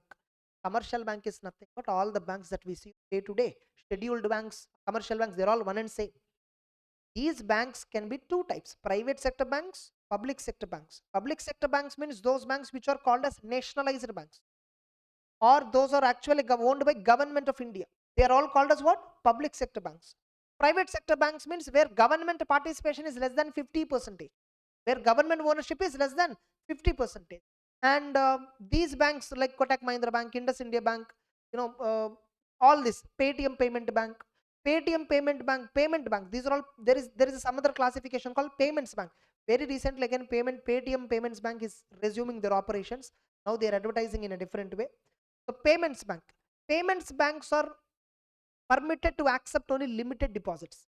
Suppose if I want to open a bank account with State Bank of India, I can open and happily I can deposit crores and crores of money, no problem, no limit. But if I open any bank with the Paytm Payments Bank, Airtel Payments Bank, there are many payment bank companies that were there. With them, in the deposit accounts, I cannot deposit whatever the money I want. There is a limit on that. There is a limit on transaction. Small banks, these are all what? Actually, small banks, small finance banks, payment banks, all that. Again, we have something called regional rural banks, all that. But again, I'm telling you, we need not have in-depth knowledge of entire banking industry, just a basic understanding. And most important thing, a bank cannot commence the banking business. An entity cannot commence banking business without obtaining license from RBI. And banking operations, generally, entire business of banking is conducted at branches only, not at the corporate office. Suppose if ICICI you take, there is a corporate office in Hyderabad, very big building. There you can't go and open a savings account. There you can't inquire nothing. That's a corporate office. Whatever regularly we see, banks when we are going on the way, yes or no? So like various branches, these are all the branches. There you can transact. There what you can do, you can transact, you can open an account, you can deposit money, you can withdraw money from them, you can do fund transfers, checks, so many services.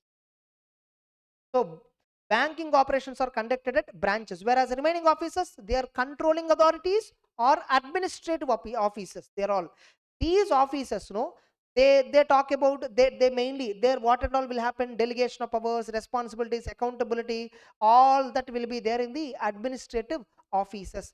If at all examiner feels so, they may talk about they may give it as a 3 marks question. Write about banking operations at various banks. And what is the regulatory framework applicable for a bank? This itself can be asked as a 4 marks question. Write about various laws and regulations applicable to bank. Give few examples. You need to give 5 points in this. RBI Act, Banking Regulation Act, Companies Act, State Bank of India Act, Regional Rural Banks Act, Banking Company Acquisition, Information Technology, PMLA, SURFACE, Securitization, Reconstruction of Financial Assets, Credit Information Act, Payment and Settlements Act. This list is only inclusive list, not exhaustive. There are many more other laws and regulations which are applicable for bank. Payment settlement acts were there, so many. So these are just a few examples. Any 5 points? For banks, again, principal auditor will be there for entire bank. Something called principal auditor. We call them as statutory central auditor. We call them as what? Statutory central auditor. Principal auditor of a bank is called as statutory central auditor. So what is this? The statutory central auditors have to furnish various reports. Here they are asking you, what are the audit reports that central statutory auditors will furnish in case of bank? Central statutory auditor or statutory central auditor, whatever it is named. Nothing but if at all you are appointed as a bank auditor, main auditor, principal auditor, central auditor, what are various reports you are supposed to give? What are various reports you are supposed to give? Of course, first thing we should give is audit report, no doubt. In addition to this, what are all we give? We give report on adequacy and operating effectiveness of internal control over financial reporting, 143 subsection 3 clause I. We give another audit report called long form audit report, which is electronic document, so big, long form audit report. We give so many queries will be there, we just have to answer it. It is something like a caro only. It is something like what? Caro only, but much lengthier than caro. LFAR we call it as. Branch wise LFAR will be filled, central wise LFAR will be filed with ROC. Report on compliance with SLR requirements. What is SLR? Statutory liquidity ratio. Every bank has to maintain some percentage of deposits which they accepted. They should not give that as a loan to anybody. They should maintain it for liquidity purpose. CRR and SLR, we call them as liquidity. They are for liquidity purposes. Now, I have made a video on SLR, CRR, Scam 1990. Scam 1992 web series? Yeah. I have made a video on that 2 years ago, 2.5, 3 years ago. You can search on the YouTube, caramharsha space Scam 1990. There is a video in that, just watch half an hour. Exactly what happened in that particular scam I told. How they do ready forward deal, VR, SGL, all that entire terminology I've discussed. How many of you watched it? Scam 1992 series? Hardly not just one third of the class, hardly. But when you have time, you watch that series. Generally, I'm not at all a fan of web series. The only web series, in fact, I watched is this only. The only web series. That too, when someone suggested me so strongly, that day I felt okay, I should see. So every day somebody will suggest me something, I will not watch. Okay. So when like I just had to watch one episode I saw. Suddenly it's like a drug. Don't have any habit. So like, I'm just telling you the intensity, how interesting. The same day I finished 7 episodes. 7 episodes, and next day 3 episodes I finished. Totally 10, 10 or 11, I think. 10 episodes it has. Superb. When I watched all the 10 episodes, it's extraordinary, but I didn't understand. Then I started researching what is BR, what is SGL, all that. Then once again I watched this entire series. Then it was super. Recently, some few months ago, also I watched it. It was fantastic. Every time, whenever I watch, the way the taking, the production values, story, the character, performance, extraordinary. Love it so well. Like you just go to 1990s time before you were born. Yes, you'll go to 1990s time. They show you how 1990s time exactly will be. 1985, say 90s, the attitude of the people, all that you will understand. Very good. You watch it. If you don't understand, watch this my video, then watch it. First, better you watch my video, half an hour. Scam 9, that's 1.5 hour video. In that first half an hour only, I discussed about the scam. Watch that and then watch 1992 scam video. Then you will get a very good understanding. And auditor has to give a report on treasury operations, report on whether IRAC norms. What is it? IRAC norms. We call them as income recognition, asset classification norms. Income recognition, asset classification norms. These are also called as prudential norms. These are also called as what? Prudential norms. These income recognition, asset classification, prudential norms were issued by Basel. What is it? Basel. Basel is a city name in Switzerland. So Basel will host a meeting, across world. Various central banking representatives will come for that meeting. So Basel is giving so many frameworks. Framework means what? Rules and regulations. So Basel is giving so many frameworks for banking, so many rules and regulations for bankings, where these rules and regulations, if are implemented, you will have a stable banking sector. Your economic, your banking sector can be very stable. So like that, they give a framework. Right now, Basel framework 3 is very popular. So that is what we are following.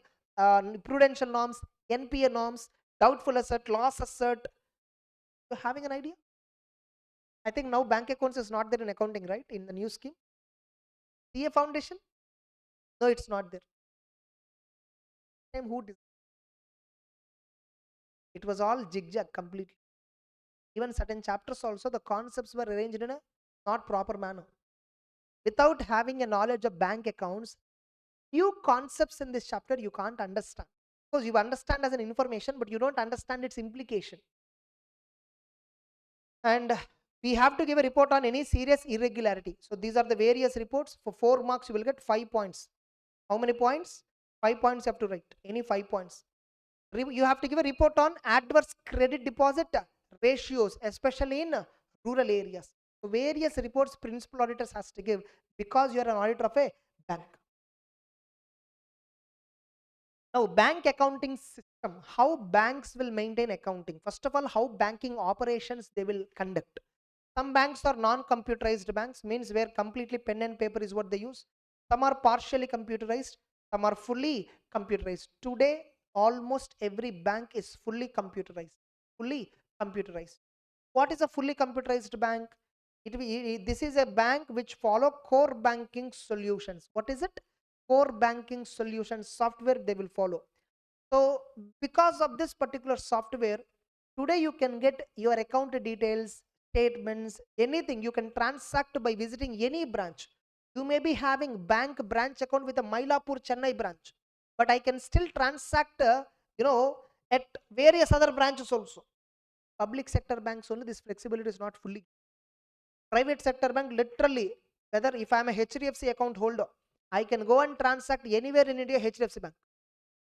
So how my home branch, the branch where I have account, they deal me the same way they deal with me, irrespective of whether I'm a customer of their branch or not. ICICI Bank, HDFC Bank, all this. That's why many corporates and all, business entities and all will have only bank accounts with private banks, not with nationalized banks. Next, anytime you go SBI, they go for lunch break. So, fully computerized branches, core banking allows interconnectivity between branches. In a computerized environment, it is important, imperative for the auditor to be familiar with and satisfy that all the RBI norms and parameters that are latestly applicable are built into system that generate information or data which is having an effect on IRAC, income recognition and asset classification. See, whatever RBI norms guidelines were there, are they inbuilt? Are they built into the software? So that the software will produce information data as per the RBI norms. Okay. Next, the auditor should not go by assumption that system generated information is correct. Obviously, you should not believe that since it's a computer generated is always correct. No, don't be like that.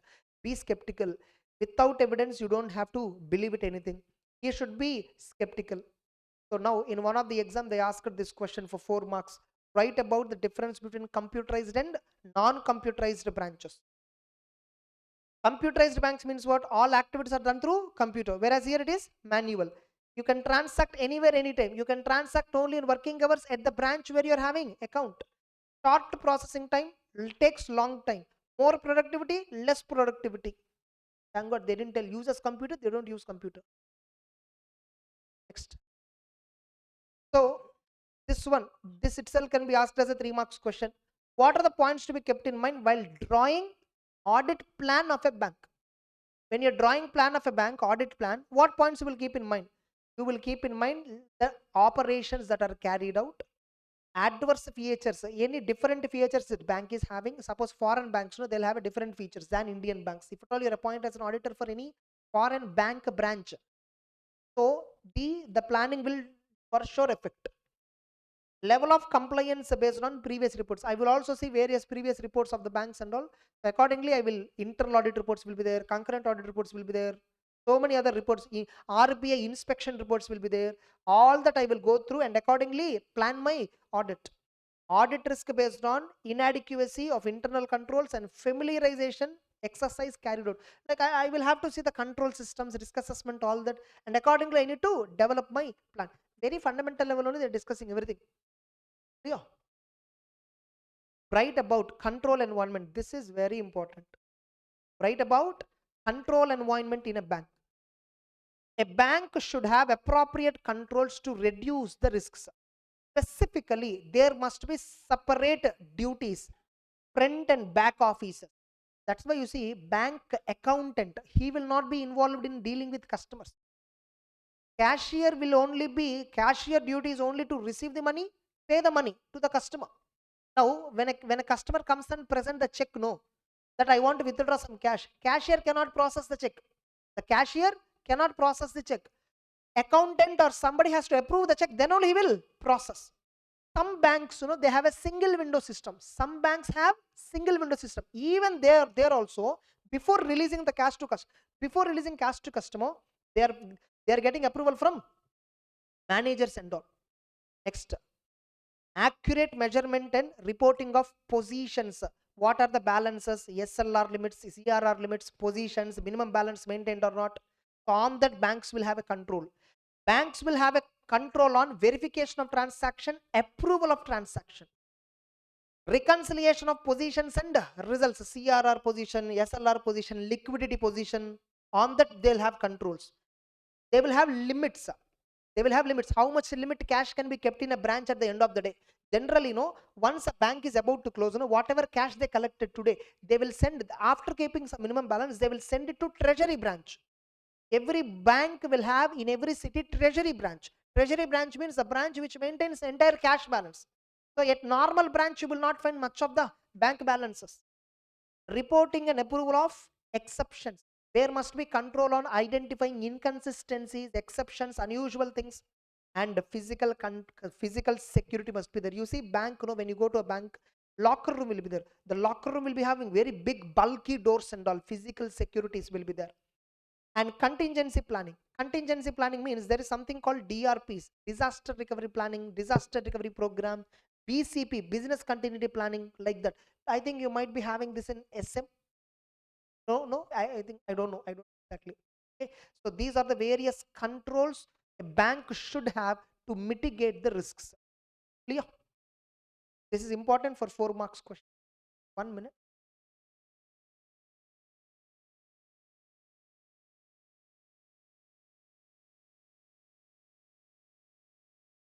Yeah. So these are the controls that every bank must implement. So auditor has to check whether these controls were there or not.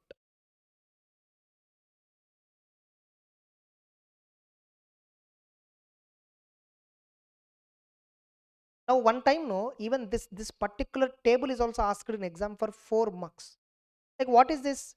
The following are certain common questions or steps which have to be kept in mind while undertaking performance of controls. When you're checking controls, no, there are some questions you should keep in mind. Like you should check these elements. When you're checking controls, you should keep. See, these are the controls bank should have. Now what you should check in them? You should check who performs this control. Does the above person who is controlling, does the above person who is controlling this have adequate knowledge and authority to perform the control?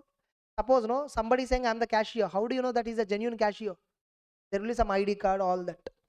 Yes or no? So whoever is performing the control is a competent guy and is he approved guy or not? Is he approved person or not? We should see. What evidence is generated to demonstrate that the control is performed? Banks, will maintain some documents, worksheets will be maintained, signing sheets will be maintained. The moment everyday cash is counted and kept in the locker and locked everything, they will have to tick something and then sign it. So what evidence they are keeping that the control is performed? And when the control will be performed, what is the frequency? Daily cash counting will be done. Morning, as soon as they come up, they will count the cash. Evening, they will count. So when the control will be performed, you need to have some documents for that. Why the control is performed? Why means what? First of all, why this process? What if this process is not there? What it can result in? Risk assessment, nothing but. How the control is performed? Is it how the control is performed? Means is it an automated controller? Manual controller? What is it? Can these activities be bypassed? Can somebody override these controls? Check in that angle. Can the bypass, if any, if at all somebody can override? How the systems detect it? How are exceptions resolved? And what is the time frame for resolving any exception? Suppose if difference is there in the cash balance, how the differences will be resolved and within what time they're being resolved? In this, any 4 questions. There are so many, right? Any 4 questions. Who performs the control? How the control was performed?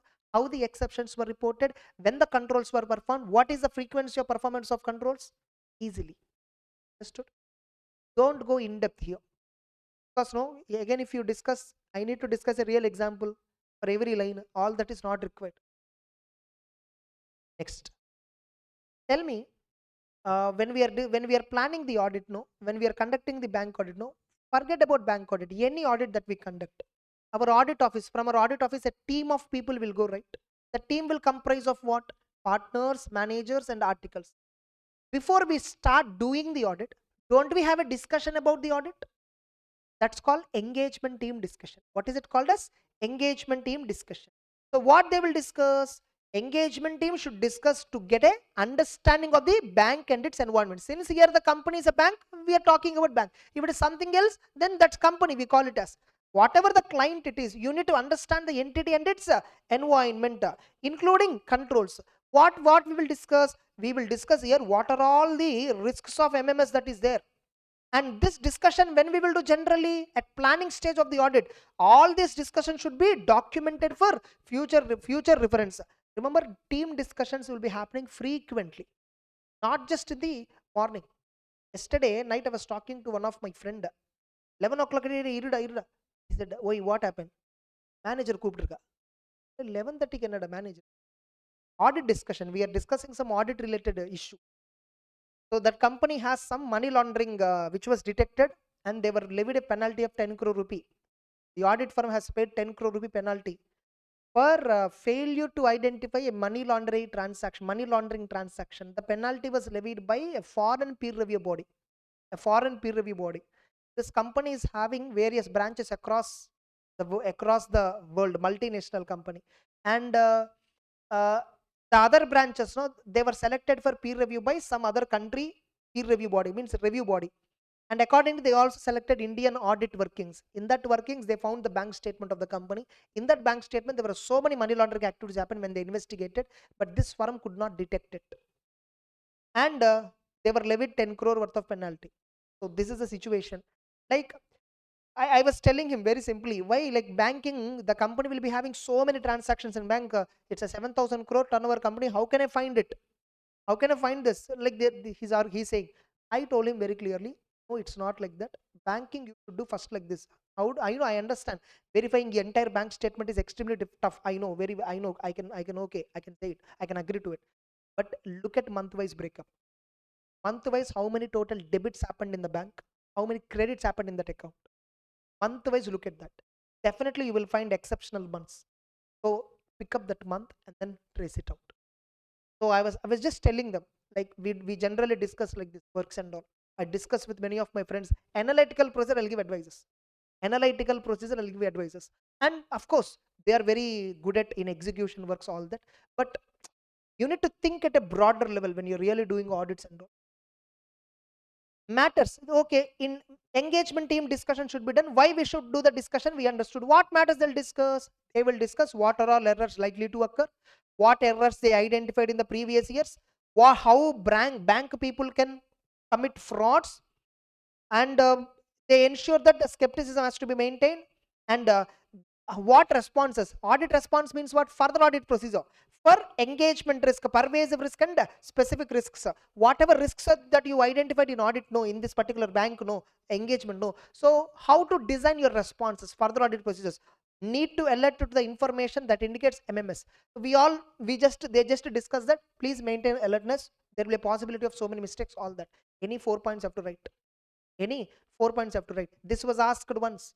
4 marks question. Why discussion has to be done? Because some team members who don't have any exposure about bank audit will understand what exactly to be done. From now, little discussion related to bank audit starts. Until now, they are general discussions. Now, actual discussion about bank audit begins. Now, what are the initial considerations by auditor? This itself can be asked as a 4 marks question. While doing audit of a bank, what are the initial considerations by stat auditor? Initially, what I should do? I should communicate with the previous auditor. As a professional courtesy, as a rule under clause number 8 of schedule number 1 of part number 1, clause 8 part 1 schedule 1. In code of CA Act, there is an act called Chartered Accountants Act 1949. To that there are two schedules, schedule 1, schedule 2. In that schedule there are 4 parts, part 1, 2, 3, 4. Getting it? Part 1 has clause number 8. That clause says you must communicate with the previous auditor and get an NOC. You must communicate with the previous auditor and get no objection certificate. So clause number 8, part number 1, it says that SCA cannot accept a position as an auditor without communicating with the previous audit. This is first consideration before you start doing the audit. Before you accept the audit, you should check this. And you should perform procedures given under 220 before you give acceptance. What is 220 procedure? We will discuss in the next session. And you need to give a declaration of indebtedness, that you are not having any indebtedness with the bank. Even if at all indebtedness is there, it is less than the limits given under the Companies Act. And you need to establish terms of engagement. These are all initial considerations, right, in a bank audit. Not just bank audit, any other entity also. And you are prohibited to accept certain internal assignments, yes or no? Suppose if you see company audit, no, 144 section says you should not accept some services when you're acting as an auditor. So the same point. And establish the team. Then you do risk assessment. Then what we will do? We will do understand the entity and its environment. We will discuss, we will develop the plan, we determine materiality, we check going concern, we maintain skepticism throughout the audit, yes or no? And there is something called stress testing. Stress testing is nothing but, load testing. We call it as what? Load testing. Suddenly, like, COVID time, 2020. No, all the businesses were halted. And banks also gave moratorium. Means, okay, for next 6 months, you need not pay EMIs. If they don't pay EMI, but customers who are having money with the bank, they are withdrawing continuously. How come bank will honor? You're getting my point. Like whatever loan, see how a bank will do, how banks generally will do. I will take money from you and give money to you. This is what, right? Now you have to pay me regularly EMI so that whoever customers withdrawing cash from me, I can honor them whenever, because they have a deposit with me, they're withdrawing whenever they want. That's their right. But today, because of some COVID impact, I suddenly told you not to pay EMI for next 6 months. Next 6 months, I'm not getting any inflow majorly. Now my customers, whoever is withdrawing, they are continuously withdrawing. Does it create a stress on the assets or not? That is called stress. Getting it? There is something called stress testing framework. If an adverse economic situation comes, whether can a bank sustain or not, the stress testing they will do. So there is a framework called stress testing framework. Every bank has to do. Basel 3, one more framework is what? Basel 3 framework. So obviously banks, prudential norms, IRAC norms, all that are purely based upon Basel framework. Now this is important. This was asked for 4 marks question. Now the auditor should take into account adverse comments or any exceptions identified in various reports. What are the various reports auditor will read while planning the audit of a bank? What reports he will read? Previous audit reports, inspection reports, RBI reports, internal audit reports, report on securities, any other internal reports, or manager charge handing over report when incumbent is changed. Whenever in a branch, manager is changing, he will give a report to the new manager.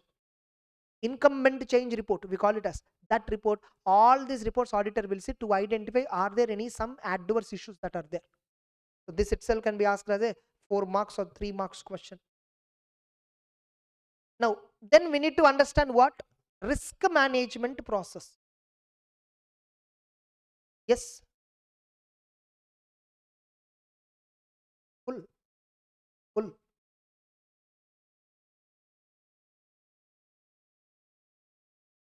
Yeah. So risk management process, one more thing is what? Risk management process. Here what is it? This was asked once for 4 marks question. This was asked for a 4 marks question. So how to do risk management?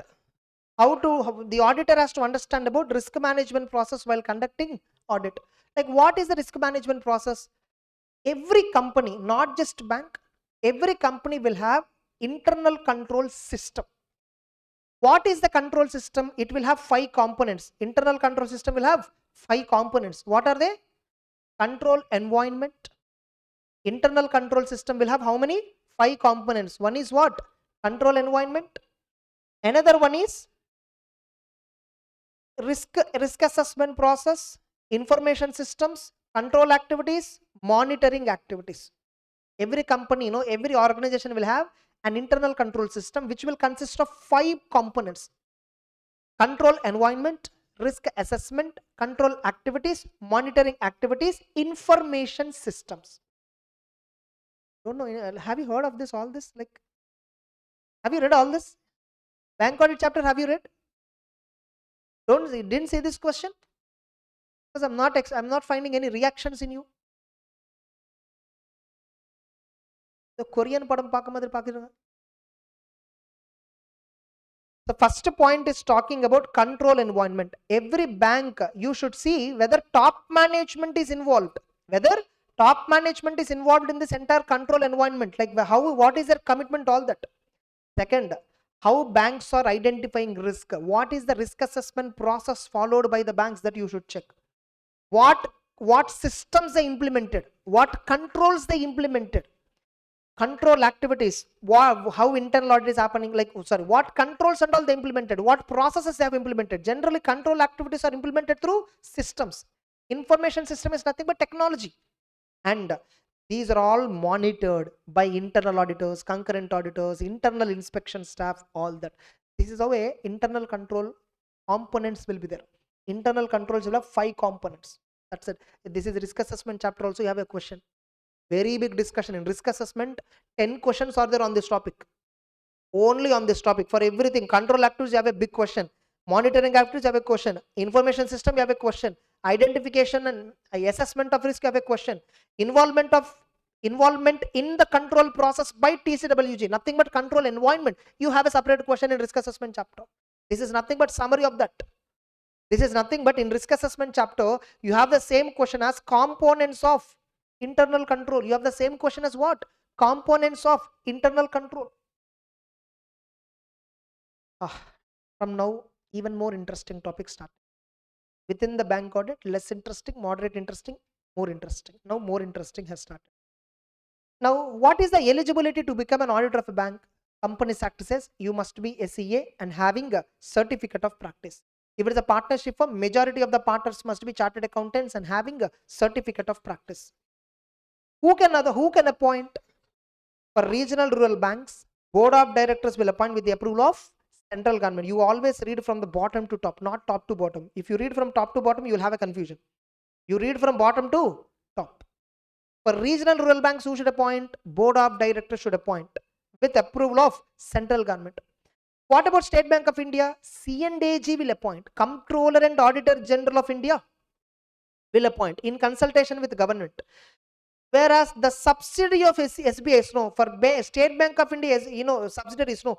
SBI itself will appoint. State Bank itself will appoint. Probably directors will appoint with the approval of RBI. Probably approval of RBI will also be taken.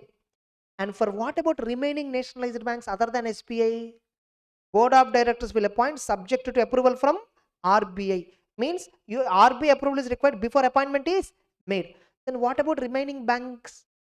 Remaining banks means first RRB is understood, SBI we understood, other nationalized banks we understood. Now what about remaining banks? Banking companies means what? Remaining banks, nothing but. Remaining bank means what? Private sector banks. Shareholders will appoint the auditor at AGM. However, when the auditor is being selected, no. Who will select the auditor in a private sector? Normal companies and all, board of directors will select. Before they select, RBI approval is required. Once they select and recommend in the AGM, shareholders will pass the resolution to appoint. So, approval of RBI is required before appointment is made. So, bottom to top you should study. That is when you will not have any confusion in this. The general students will study first point. Sir, confusing banking company means what? These are also included. No.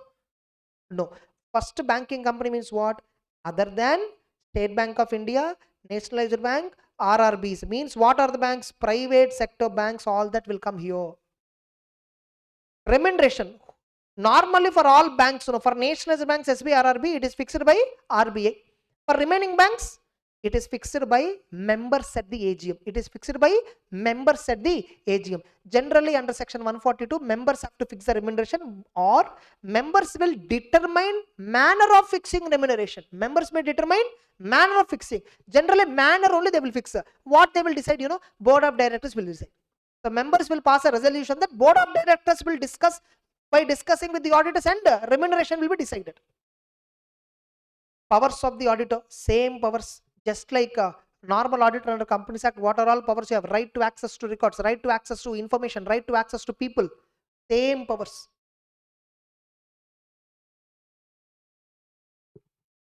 Next, write a short note on reporting by auditor of a bank. Reporting aspect, reporting I will come back at last. Reporting I will come back at last. Write about audit of advances of a bank. Advances means what? Loans and advances given by bank, which is a major asset for any bank. For banks, the major asset is loans and advances. Major liabilities, deposits accepted from customers. Major assets and liabilities. Now, the auditor should examine all large advances, whereas other advances may be examined on a sampling basis. Large advance means what? Large advance means an advance may be considered to be a large if year-end balance is in excess of 10 crore or 10% of the aggregate year-end advances of that branch, whichever is less. Suppose, mine is a Mylapore Chennai branch. Mine is a Chennai Mylapore branch or Nungambakkam branch, whatever. Now, for my branch, 500 crore is the total outstanding balances I have. Total loans and advances outstanding balance as on 31st March is what? 500 from various customers. In this, 10% is what? 50 crore. 10% is what? 50 crore. And if I see the breakup of 500 crore, there are close to 10 customers who are having more than 10 crore. Let us assume 11 crore. One customer, Mr. A, from whom I have to receive how much outstanding amount? 11 crore. It's a housing loan, very big villa he purchased. 11 crore is the loan outstanding as of now, when 31st March. Now tell me, is his loan outstanding as on 31st March, is it more than 10 crore or 10% of the advance, whichever is less? What is it? Whichever is less. 10 crore or 10% of total outstanding amount? Yeah, total outstanding amount 10%, 50, or 10 crore, whichever is less means what? 10 crore. Now his amount is how much? 11 crore. Is it more than 10 crore or not? So automatically this is a large advance. Now what is the audit treatment for large advance? Very simple. All the large advances don't apply sample. 100% you should verify. Those loans you should verify 100. What you will verify we will see later. Loan documentation, whether the customer is repaying on time or not, if at all customer has defaulted, what bank is doing, all that will check.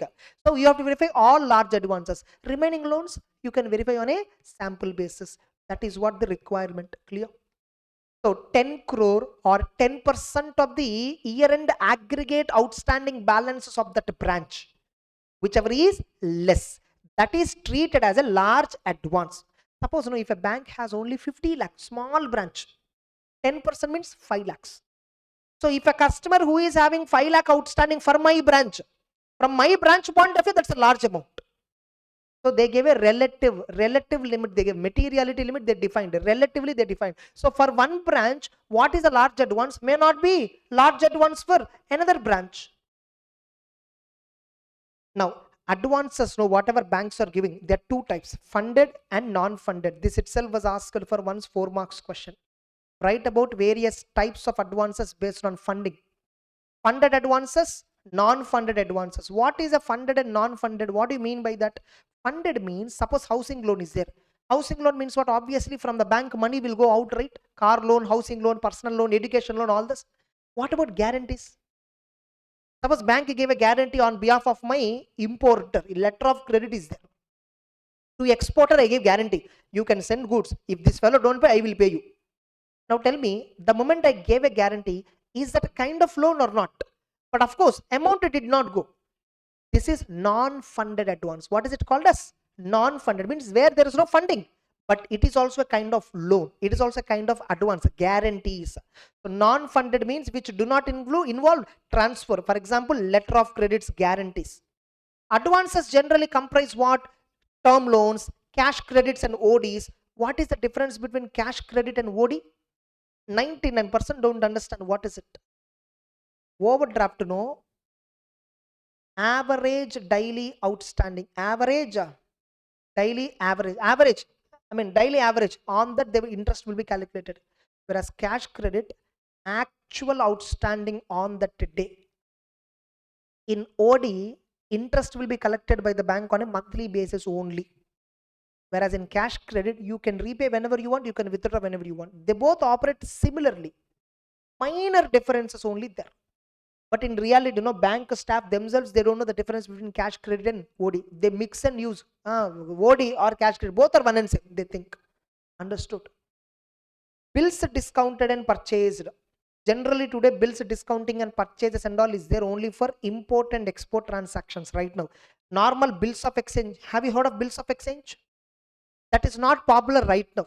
Who is drawing bill? Who is accept? Where is that culture now? Only in exports and imports still the bills discounting, bills purchaser concept is there. Participation on risk sharing basis. For example, consortium loans. What is consortium loans? Participation on risk sharing basis. What does it mean? You alone not giving loan. You along with various other banks together giving a loan. Interest bearing staff loan, like staff loans. Various loans. What are all the various advances banks will have? They gave a list.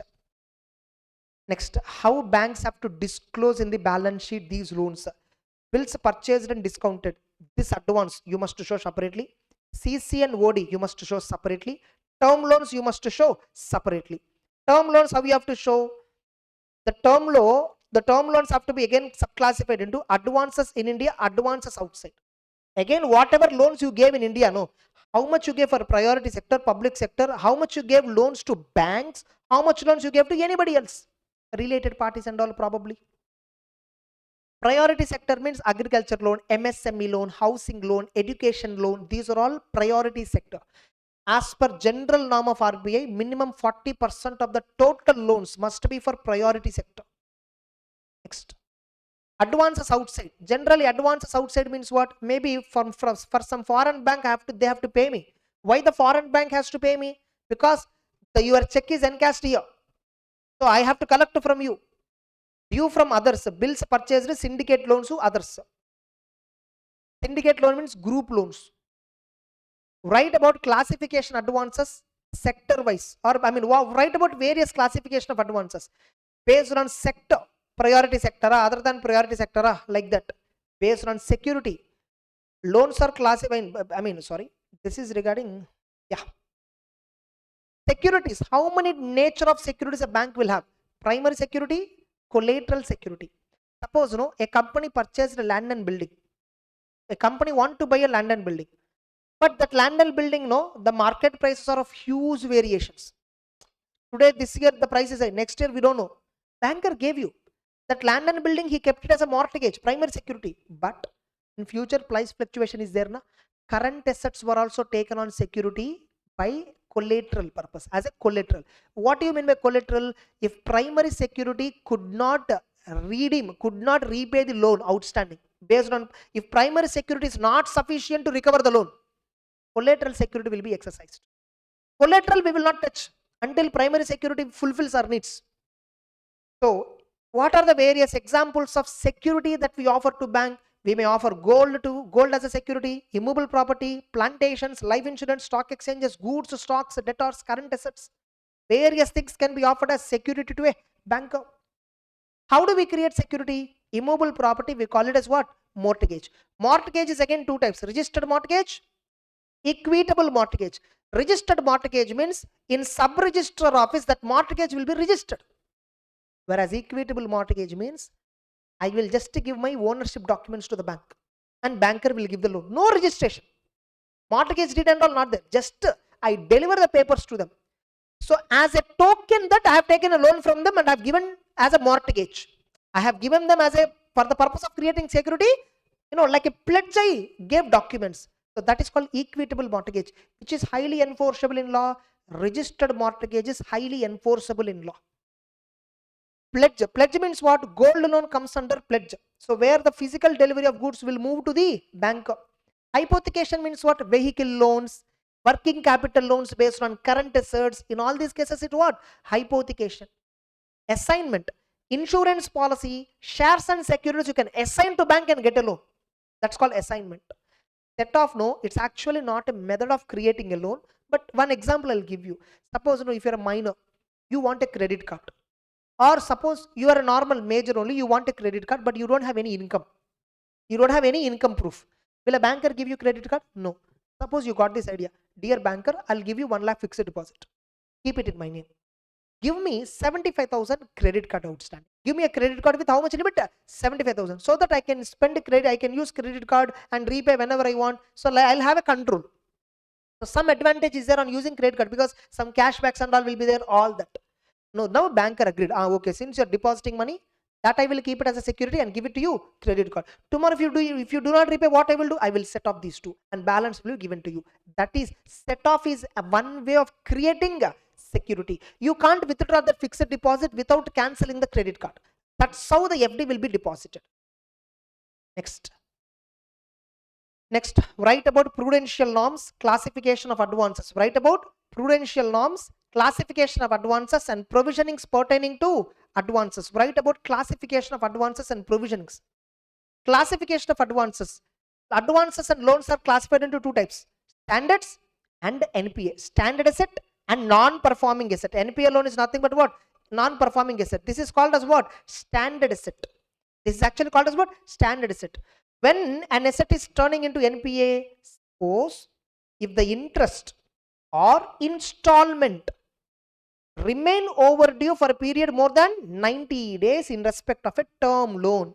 If it is a term loan means what? Education loan, housing loan, personal loan, all these are what? Term loans. On a term loan, if at all you are liable to pay interest to EMI, whatever, you did not pay. And I have waited for almost 90 days whether you will pay after due date. 90 days after due date also crossed. That is treated as what? NPA, non-performing asset. Second, what about overdraft and cash credit? How Overdraft and cash credit will become NPA. There it is not 90 days now. There for overdraft and cash credit, no, if the account is out of order. For overdraft and cash credit, when a overdraft and cash credit will be called as an NPA if they were out of order. If they were out of order. What do you mean by out of order? Out of order discussion is applicable only for overdraft and cash credit. For normal term loans and all, out of order logic will not apply. What do you mean by out of order? The outstanding balance remain continuously in excess of sanctioned limit and drawing power. It is impossible to have outstanding amount more than sanctioned limit. Generally it is impossible. Suppose if at all customer withdrawn accidentally or some reason, or accumulated interest, penal interest, penalty altogether, no, they crossed already the limit available for the customer. Straight away that OD account or cash credit account is called as what? Out of order. Straight away it's called as what? Out of order. And when a cash credit and OD becomes an out of order, it is nothing but what? NPA. It is nothing but non-performing asset. Why non-performing? Yes, it's an asset of me. Yes or no? Is it my asset? When I gave a loan to you, is it my asset? But is it repaying any amount? That's why it's not performing. Are you getting it? Or suppose no, outstanding balance is less than statutory limit only, less than sanctioned limit, less than drawing power. They both are less than sanctioned drawing power. But you know, no credits continuously for 90 days. No credits means what? In bank books, when I gave loan, I have a debit balance. You have to generally repay, right? Within 30 days or 25 days, something you have to repay, right? No credits at all. Means in that account, you didn't repay for more than 90 days. Only debit balance is there. Continuously for 90 days, no credit is there. Nothing but whatever that you have to pay me for more than 90 days, you didn't pay anything. Then also OD account and cash credit is treated as what? Out of order. Third one were credits are there. Suppose credits there, sir. I have 10 crore debit balance from you. You credited, but 5 crore only debited. Not fully. Whatever that you have to clear me, you didn't pay me fully. Credits were there, but not enough to cover interest debited during the same period. For OD cash credit, no, generally I debit only interest. That interest amount you have to pay periodically. If you do not pay periodically, default is there for more than 90 days. What is it treated as? Out of order. So for OD and cash credit, if at all there is no repayment of interest for more than 90 days, full interest or partial interest, whatever it is, that cash credit and OD is treated as what? Out of order. Second instance is what? Sir, I am paying everything on time, sir. Then also I will get out of order. Yes, if the outstanding amount is more than sanctioned limit and drawing power, then also it is treated as what? Out of order. Sir, my sanction limit is 10 crore, sir, but banker gave me power to withdraw 6 crore only, but somehow I withdrawn 7 crore. Is it also treated as out of order? Yes. Whether it is more than 10 or more than 6, whatever it is, the moment you have an outstanding balance more than drawing power, it is treated as out of order. Even if it is more than sanction limit, it is treated as what? Out of order. Technically, you should not draw more than DP allowed. Whatever drawing power is there, you are not allowed to draw more than drawing power. If at all you're drawing more than drawing, if at all you're withdrawing more than drawing power, it is treated as what? Out of order. And when a cash credit and OD is in out of order, it is treated as what?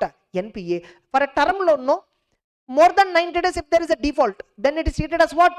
NPA. What about bills? For bills also, if at all the overdue is for more than 90 days, that is also treated as what? Bill maturity date is the due date. On maturity date, whoever bill accepted, no, that guy has to come and repay the banker. He didn't repay. More than 90 days over. It will be treated as what? NPA. Now tell me, I will have to classify the loan as NPA the moment default is there for more than 90 days. Just because customer gave security, can I stop classifying it as an NPA? No. NPA classification is based on record of recovery, whether am I recovering or not. That is the basis for classifying NPA. Sir, customer house itself is there as a security, sir. Why you want to classify? Hello man, I gave you housing loan, I kept house as a security so that if you don't repay, I will sell it. Just because house is there as a security, that doesn't mean you're exempted from repayment, right? Only when you repay to me on time only, everything will go smoothly. If you do not repay, what will happen? I will have to sell the asset. So Availability of security is not taken into account. No, sir, borrower is extremely rich guy, sir. No, no, no, that and all we don't take into account. You didn't repay for more than 90 days. That's it. It's an NPA. Understood? Asset classification, no. Suppose, no, I have a car loan with the State Bank of India. Housing loan also with the State Bank of India. Personal loan I have. Business loan I have. My car loan I didn't repay. Remaining all I'm paying timely. Even if my car loan became NPA, remaining all 3 loans with the same bank, not with a different bank.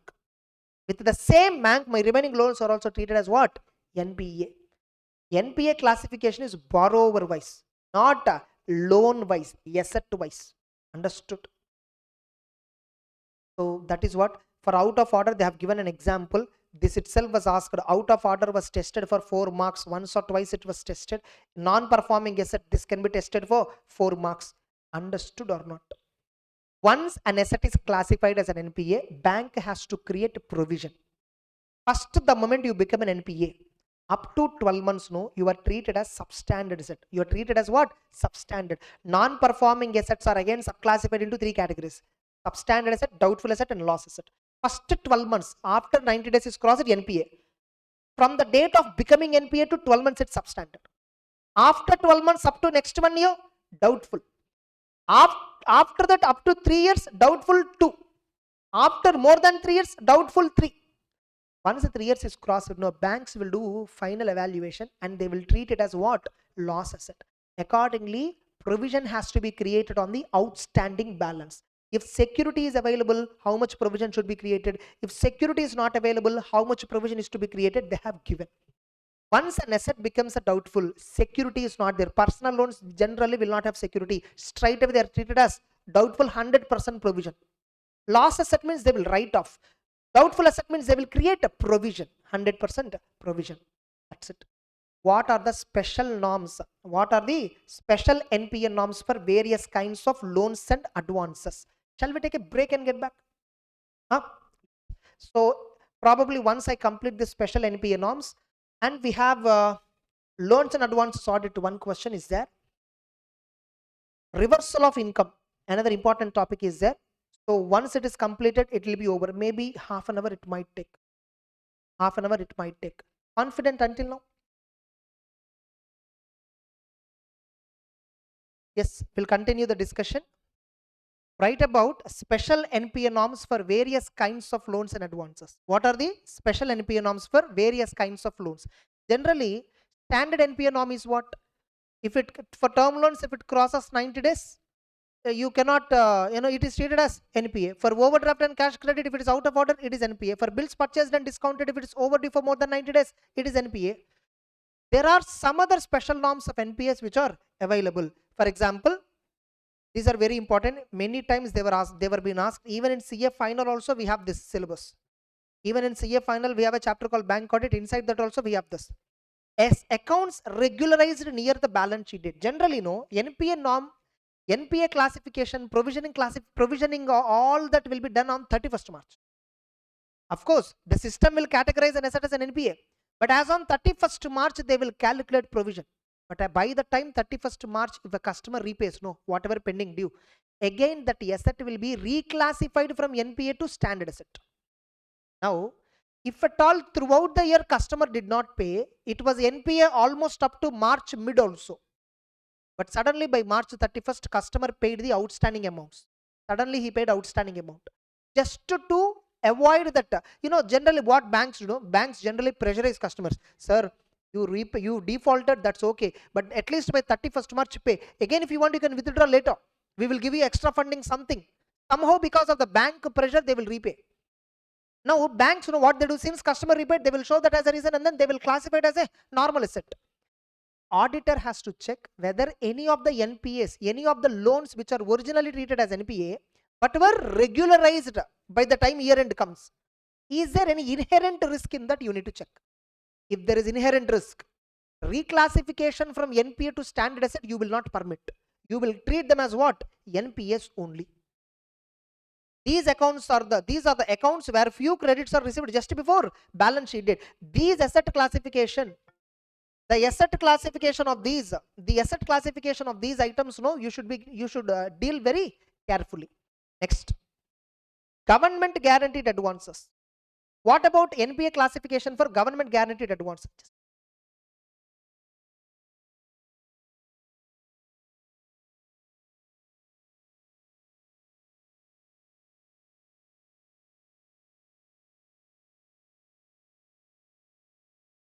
They CMA results, no, that too.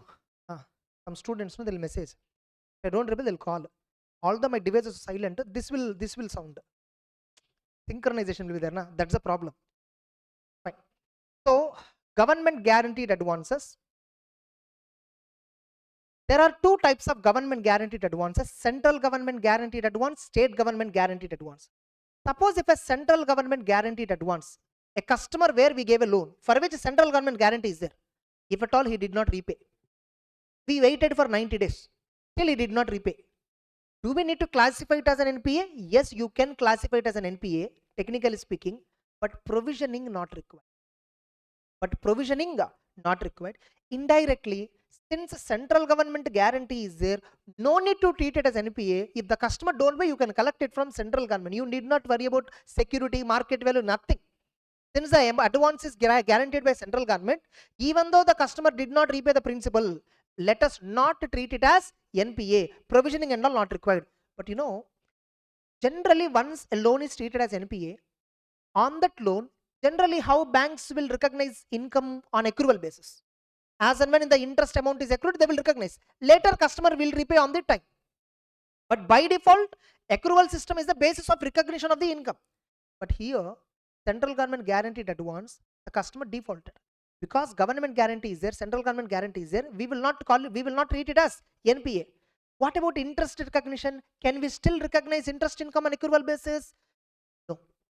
For interest recognition purpose, apply NPA treatment only. But what about principal? No need to classify it as NPA. Let us classify that as a standard asset only. This flexibility is not there. This benefit is not there for state government guaranteed advance. For state government guaranteed advance, even the government guarantee is there, state government. If the customer defaulted, 90 days over, I will straight away treat it as NPA. Principal will be NPA, interest and all I will not recognize. What about central government guaranteed loan? Principal I will not treat it as NPA, but interest purpose I will treat it as NPA. I will not recognize interest income. That's it. So that's about government guaranteed advances. Understood? So that's about government guaranteed advances. What about advances under consortium? That I'll come back later. Let me discuss few more. What about advances granted against term deposit, Kisan Vikas Patra, Indra Vikas Patra, National Savings Certificates? Suppose the bank gave a loan based on security. What is the security? Fixed deposit is there. Indra Vikas Patra, Kisan Vikas Patra is there. These are all highly liquid assets.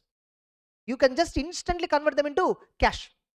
What if a customer who took a loan based on these securities defaulted? You need not classify it as NPA until the value of the Kisan Vikas Patra, whatever is there, until that value, you need not treat it as NPA. They say it is until adequate margin is available. Until adequate margin is available, you need not treat it as NPA. Even interest also you can recognize on accrual basis. No problem here. Customer actually defaulted, remember. Customer actually defaulted. Still you can recognize interest income on accrual basis. No problem. Whereas central government guaranteed advance, customer defaulted. Can we recognize interest income on accrual basis? No. What about principal? Let us not classify it as NPA. It's not NPA. What about Indra Vikas Patra, Kisan Vikas Patra, NSC, fixed deposit based loan? For both principal as well as interest, no need to treat it as NPA. Until when? Until margin is available.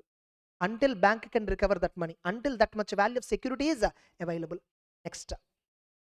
What about advances to staff? What about advances to staff? Advances to staff, no, like banks, no, generally when they are giving loans and advances to their staff, there are two methods. One, bank will give benefit of interest rate, which is what very popular. Generally for an outside customer, rate of interest is 9% housing loan. For the bank employee, they'll get 6% or 5%. That's how the bank will give benefit to their employee. Every other term and condition is same. Every other terms and condition is same. By the way, here we are talking about loans and advances given to staff. They are not talking about salary advance. Salary advance means different. Salary advance altogether is different. Suppose when I'm working as an employee in one company, I asked employer, sir, I want 5 lakhs loan. Employer gave 5 lakhs loan, which will be reduced, which will be collected from my monthly salary. This is there in every organization. That type of loan is not covered here. What loan is covered? Suppose I'm an employee working in State Bank of India and I want to buy a house and I want housing loan. Why should I go at another bank? My bank itself is there. No, I borrowed loan from my bank only. As a customer only I bought. As a customer only I got the loan. Because of the relationship I have, I was given 3% interest concession. But as a customer only I got the loan. Forget about the fact that I'm an employee. How for a customer due diligence will be done? The same thing bank did and then gave me the loan. So I got the loan as a customer. Now here no, only one benefit I got is because I'm an employee, rate of interest benefit is there. Some other way, the benefit can be given in another way also. Like banks may tell you, dear customer, this is a repayment schedule. Principal plus interest together EMI this much. Do one thing, you only pay principal every month. Once principal amount is fully paid, then you start paying EMI. Sorry, interest amount at a time, one time you pay interest amount. So like this, I can give you liquidity benefit. So like that, bank will give you some benefit to the employee. So when any interest amount where an employee for whom a loan is given by the bank, where interest is repayable after repayment of principal. Now interest is not paid by the customer, no, from every month. For every month he is not paying because the bank itself gave a benefit that interest you can pay after repayment of principal. Now interest is not paying from very first day. 90 days also over. Interest is not paid because as per the terms he can pay after repayment of principal. Can I call it as NPA because he has not paid interest? No need. No need to call it as what? NPA. Because as per the terms itself, interest can be paid by him after repayment of principal. What if principal is not repaid more than 90 days? NPA. That is what entire this G point. Then agricultural advances. There are two types of agricultural advances. Suppose general norm. What is the general norm for agricultural advance? What is the general norm for agricultural advance? Loan given to farmers, these loans are classified into two categories: long duration crop loan, short duration crop loan. Getting it? Long duration crop loan, loan given for short duration crop. Long duration crops are those are perennial crops: tobacco, tea, coffee. These are all rubber. These are all perennial crops where the gestation period is more than 1 year. Right from planting the seed till the harvesting, the process takes more than 1 year. The gestation period is more than 1 year. These are long duration crops. Short duration crops are those which are not long duration crop. Other than long duration crop, rest of the crops are called as what? Short duration. Okay, I gave a loan to farmer for short duration or long duration, whatever it is. What is the NPA now? Can I apply 90 days logic? No. I will give loan to farmer. Farmer will go and start farming. Then after harvesting, he will sell and repay me the loan. This is how farmer loans works. 90 days logic and all you should not apply. Then what is the NPA norm? For short duration crop loan, the NPA, the period, the due date for the farmer given by the bank is 2 crop seasons. What is it? 2 crop seasons. Like today I gave a loan. He went and planted wheat. Harvesting is done, he sold. Need not repay. Don't worry. Once again plant. Another season. Once again harvesting is done. Now you come back and repay the loan. If you don't repay even after 2 harvestings, even if you don't repay even after 2 crop seasons, then I will treat it as NPA. What if it is a long duration crop? 1 crop season. Long duration crop, what is the NPA norm? 1 crop season. I gave you loan for tea plantation. You went, you planted the seeds, harvesting done exactly after 1.5 years, come and repay.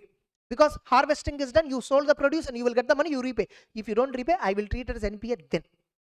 Are you getting it? For longer duration crop, the due date for repayment of loan is 1 crop season. For shorter duration crop, the due date for repayment of loan is 2 crop seasons. If the farmer failed to repay for 2 crop season in case of short duration crop, it's NPA. In case of long duration crop, if he failed to repay for 1 crop season, it is treated as NPA. Now, suppose he was about to repay. 1 crop is over, short duration crop loan again, 1 crop season over. Again, he invested that money in the second crop. Natural calamity came. Natural calamity was affected. Now, how should I apply NPA norm? Can I go with the same 2 crop season, 1 crop season logic? And it's a natural calamity outside the control of the farmer. In that case, banks can deal on their own. They can have their own systems. Whether you will go by the standard norm or will you give additional credit to the farmer and then you may let him do the business, or will you give extension period? That's a bank choice. In case of natural calamities, every bank will have their own policy. How to treat agricultural advances that are affected by natural calamities, how to deal, how to classify them as an NPA, that's a bank policy. Next, Now, there are some loans which are given to various customers where the security given by the customer is, eroded.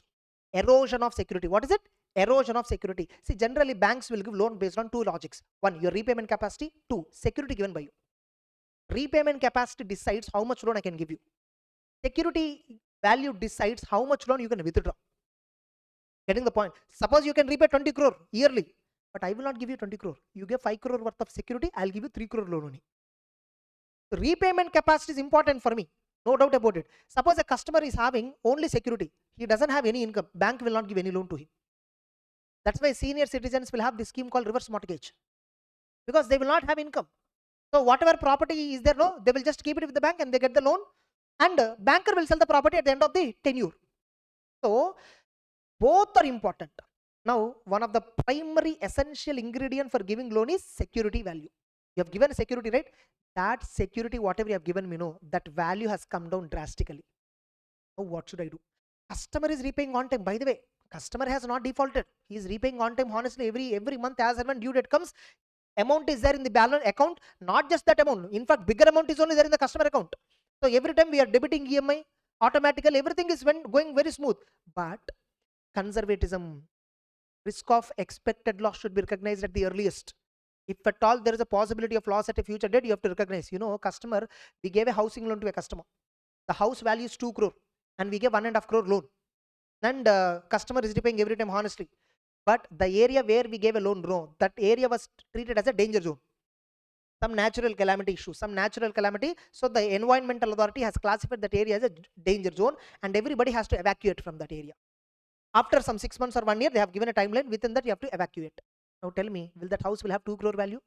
That house value came suddenly 10 lakhs. Nobody is ready to buy at all. In fact, some risk aggressive people, they just want to buy. Okay, natural got vanda, okay, pakala. If it comes, then we'll see. Otherwise, 10 lakhs, 2 crore problem I'm getting for 10 lakhs. I'll invest. Some big shots and I'll invest like this.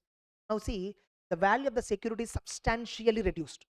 If at all, the realizable value of the security which is given by the customer is less than 10% of the outstanding amount. Whatever loan I have given you, outstanding amount is 1.8 crore or 1.5 crore is the outstanding loan. But the security value is 10 lakhs only. If that is the case, I forget about your repayment and all. I forget that you're repaying everything perfectly on up. That's okay. I will collect as long as you repay. But right now itself, I will treat it as a loss asset. That loan I will treat as a loss asset and I'll write off 100%. I'll create 100% provision. Understood. Suppose, banks, once they gave a loan based on security, the security will be periodically assessed. Periodically, the bank will periodically visit and assess what is the value of the security. Suppose if the security value came down. How much it came down? Not like the position right now I told, less than 10% of the outstanding, that much it is not there. But last time we valued, it was 2 crore security. Now when we valued, it was 90 lakhs. It was how much? 90 lakhs. And with the customer, how much loan I have? 1.5 crore is the outstanding amount. Now tell me, right now what is the value? 90 lakhs. Is it less than 10% of the outstanding amount? No. Which means loss asset provision I will not apply. Is it less than 50% of the previous valuation? Previously when we valued it was 2 crore. Now the value was 90 lakhs. 2 crore into 50%, 1 crore. 90 lakhs is less than 1 crore. Right now the valuation is less than 50% of the previous valuation. Which means asset is suddenly coming down value. Tomorrow what happens we don't know. Let me classify that as a doubtful asset. Let us classify that as a doubtful asset. Sir, customer is paying no EMI. That's unnecessary. One of the main reason why I gave loan is based on the security. Right now security itself became a question. Tomorrow what if customer suddenly default? That time I should sit and create provision. I will create provision from today itself for the expected losses. Conservatism principle. Yes or no? That's the logic. So straight away the asset is classified as doubtful. Then we have consortium loans. For example, Adani, they want to construct one big port. For example, in Tamil Nadu itself, they want to construct one big port at one location. And the port construction cost will be somewhere around 10,000 crore. Very big port. 10,000 crore is the investment they require. They went to ICICI Bank in the nearby locality. The branch said, sir, you are very much eligible for 25,000 crore loan also, we can give, no problem. But the point is, I don't have that much capacity. I cannot give for a particular customer outrightly 10,000 crore. But since you came, I will not disappoint you, don't worry. Come back after a week. In the meantime, I will go to some other banks. I discuss with all other banks. You all together will give you 10,000 crore loan. This is called consortium arrangement. What is this called as? Consortium lending arrangement. Now here, who is taking this leadership? ICICI Bank. That's called as a lead bank. That's called as a what? Lead bank. Now ICICI Bank will come up with a proposal. Sir, don't worry, you want 10,000 crore, right? I will give you title 1500 crore.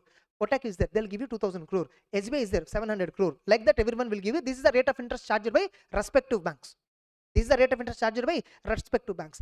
So that is called consortium lending arrangement. Now here, all of us together will give you the loan. Now he is asking, to whom I should repay the EMI? No, sir, every one of us will collect from your account directly. Automatically, every one of us will have a mandate. Every one of us will give you a mandate. Automatically, respective bank will collect EMI from your bank account directly. Or, don't worry, you pay me the EMI, lead bank. You pay me the EMI to the lead bank. Whatever EMI you're paying, I will distribute to them according to their share. Now here, whether lead bank distributed to other banks or not, Adani Enterprises should take care of this. Adani Ports Limited, they should take care. They should ensure that lead banks transfer the share to other banks. Suppose if lead bank is not transferring, other banks are not getting the EMI, they will treat Adani Ports as NPA. So it is the customer responsibility, even if it is a consortium loans, it is a customer responsibility to ensure every bank gets their own EMI. Whether you pay to lead bank directly, whether you pay to member banks, each of them individual, that is your choice, your convenience. But remember, if one of the member bank did not get the EMI on time, 90 days crossed, they will treat your account as NPA. So regarding that discussion only, it is there here. I'm not explaining much in depth. Whatever I have told, it is covered here. Clear? Next. So entire special NPA norms is completed. Now let us discuss right about computation of drawing power. So drawing power is what?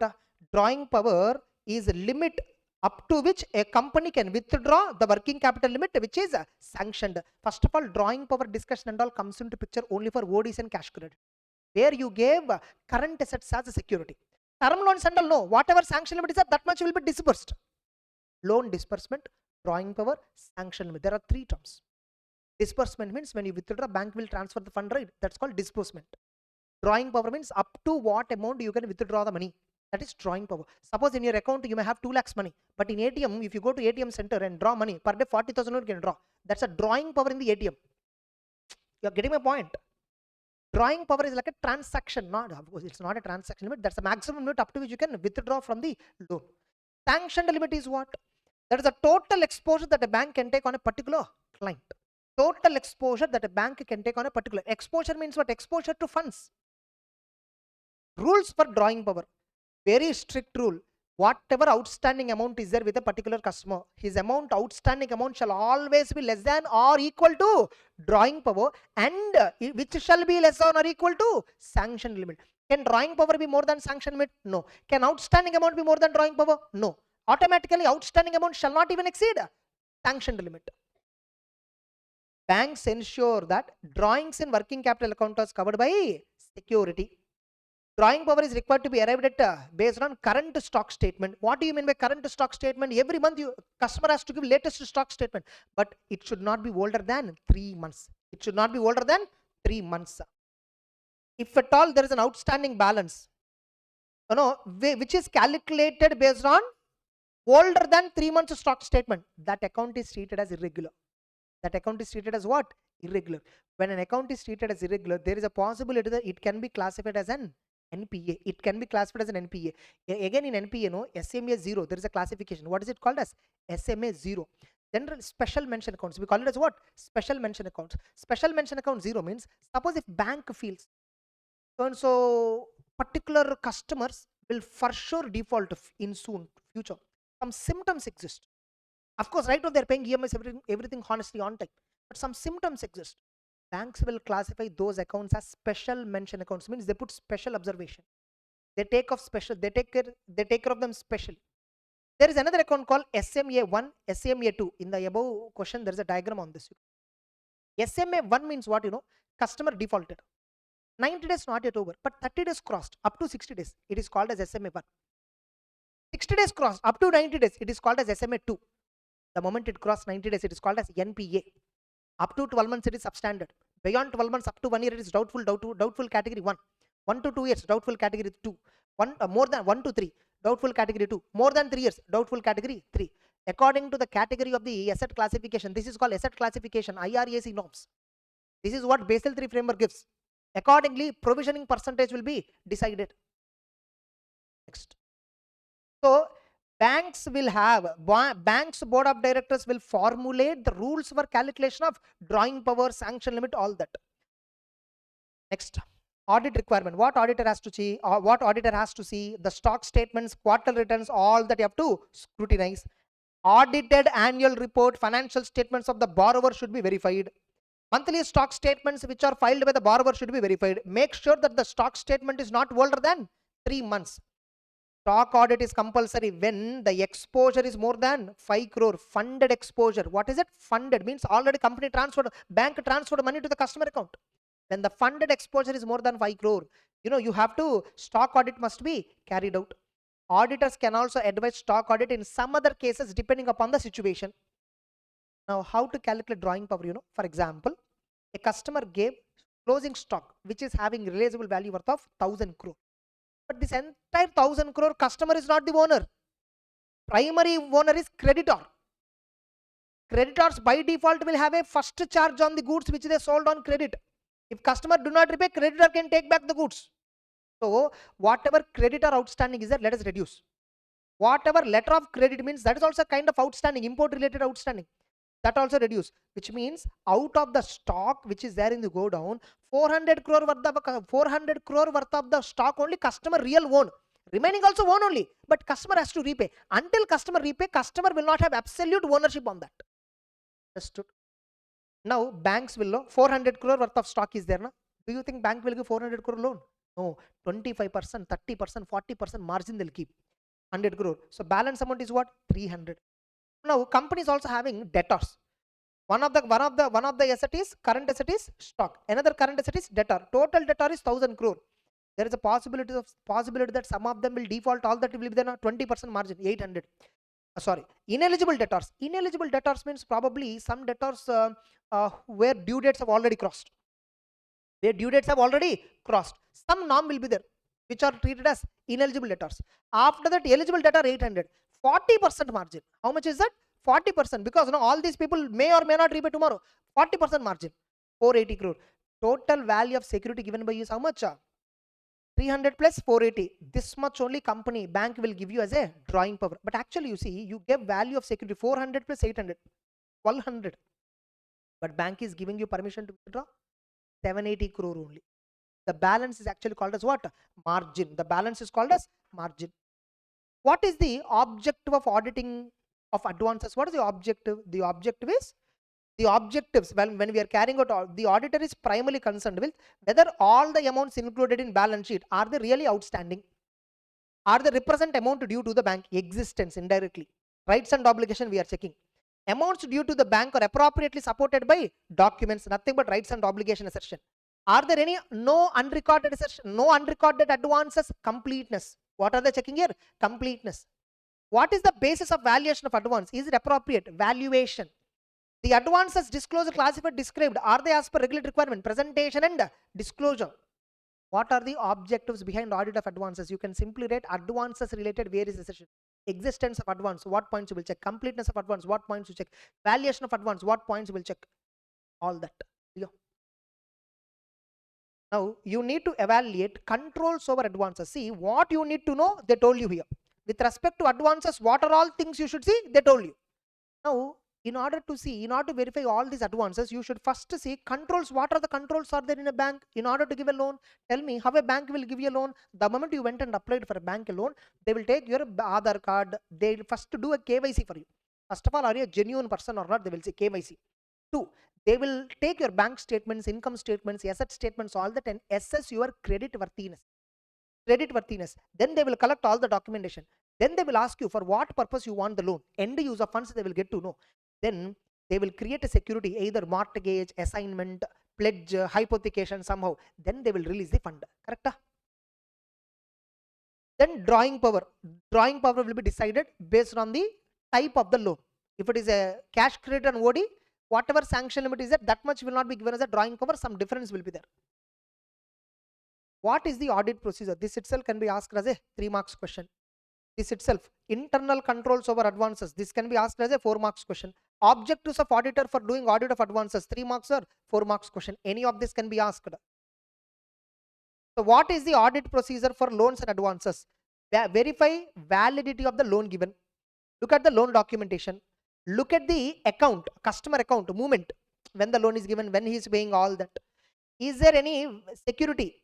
Is there a security given by the customer? Can we enforce the security? Check it out. Compliance with RBI norms. Do analytical procedure. And substantive procedure you must perform. What substantive? This itself can be asked as a 3 marks question. Write about substantive procedures for audit of loans and advances. They'll give you a specific question. They'll give you. You should write only this matter. The auditor should examine 100% of large advances, whereas remaining advances can be verified on sample basis. The accounts identified to be a problem accounts. Problem accounts means what? SMA 0 accounts. We call them as need to be examined in detail unless the amount is insignificant. Advances which are sanctioned during the year and which are adversely commented by RBI inspection team, auditor should generally include them in his review. Any advances which are freshly given, on which RBI inspection team and all or any internal auditors have given adverse remarks, there is a high possibility. You know what? Once you take a bank loan, after 1 year if you default also, no problem for the bank. Managers and all, they'll not be worried much. If at all after you taking loan, within next 2-3 months you defaulted, manager and all will be investigated. Managers and all will be investigated. That's it. That's about audit of advances. Then write about audit of incomes. Various incomes banks will have. First of all, how banks will recognize income on accrual basis. Interest income, collection in bills for collection, commission, discount on bills purchased and discounted means what is discount? Discount is nothing but opportunity cost of interest. Commissions, charges for loans, loan processing charges. These are all various incomes for a bank. ATM maintenance charges, account maintenance charges, minimum balance charges. So many ways banks will have incomes. So what is the objective of doing audit of income? We are primarily concerned with whether recorded income, is it from the real transaction? Whether are they taken place during the year? Are all the income recorded or is there any unrecorded income? And is the income recorded at appropriate amount? RBI has advised that in respect of any income which is more than 1% of total income or 1% of net profit before tax, any income, any category of income which is more than 1% of the total income of a bank, that income must be recognized only on accrual basis. Suppose if it is very insignificant income, less than 1% of the total income, that can be recognized on cash basis. And banks can recognize income on accrual basis. One of the essential condition for accrual of income is it is not unreasonable to expect its ultimate collection. Means there is no unreasonable doubt on its collection. Means there is a doubt and there is a certainty on collection. That is one of the primary requirement even in accounting standard for recognizing income. Suppose if there is an uncertainty, bank should not recognize income on NPA until it is actually realized. On NPAs never recognize income. Suppose I gave a loan to a customer in April month. April, May, June, July, August, September, October, November, December, all these months he paid. January he is defaulted. February defaulted. March also defaulted. But still income will be recognized on accrual basis only, right? In April month, 90 days crossed. Now the asset is classified as NPA. Jan, Feb, March month related installment, he did not pay. But we recognized everything on accrual basis. Now the asset became NPA. Asset became NPA, on that income is already recognized on accrual basis, but which is not yet realized. What bank has to do? Reverse that income. What bank has to do? Reverse it. Able to understand? Bank has to reverse it. And what about further recognition of income on accrual? They should not recognize. Once a loan is classified as an NPA, on that loan interest will be recognized only when the customer really pay the installment. Otherwise we will not recognize. Now suppose customer paid. There is some recovery in NPA. Customer paid the installment after it was classified as an NPA. Now customer paid some money. Suppose full amount outstanding he paid, no problem. But he paid partial amount. That amount whatever he is paying, we should allocate it for interest how much, for principal how much we should allocate. Bank should have a policy on that. Whatever amount, whatever recovered from customer after the loan became NPA, if customer is repaying any amount after the loan became NPA, where the amount repaid is less than outstanding amount, whether that will be allocated for principal interest both equally, how allocation should be done, bank should have a policy and for all customers, bank should follow the same policy. That is what there in the partial recovery in NPA. This itself can be asked as a 4 marks question. It was asked once.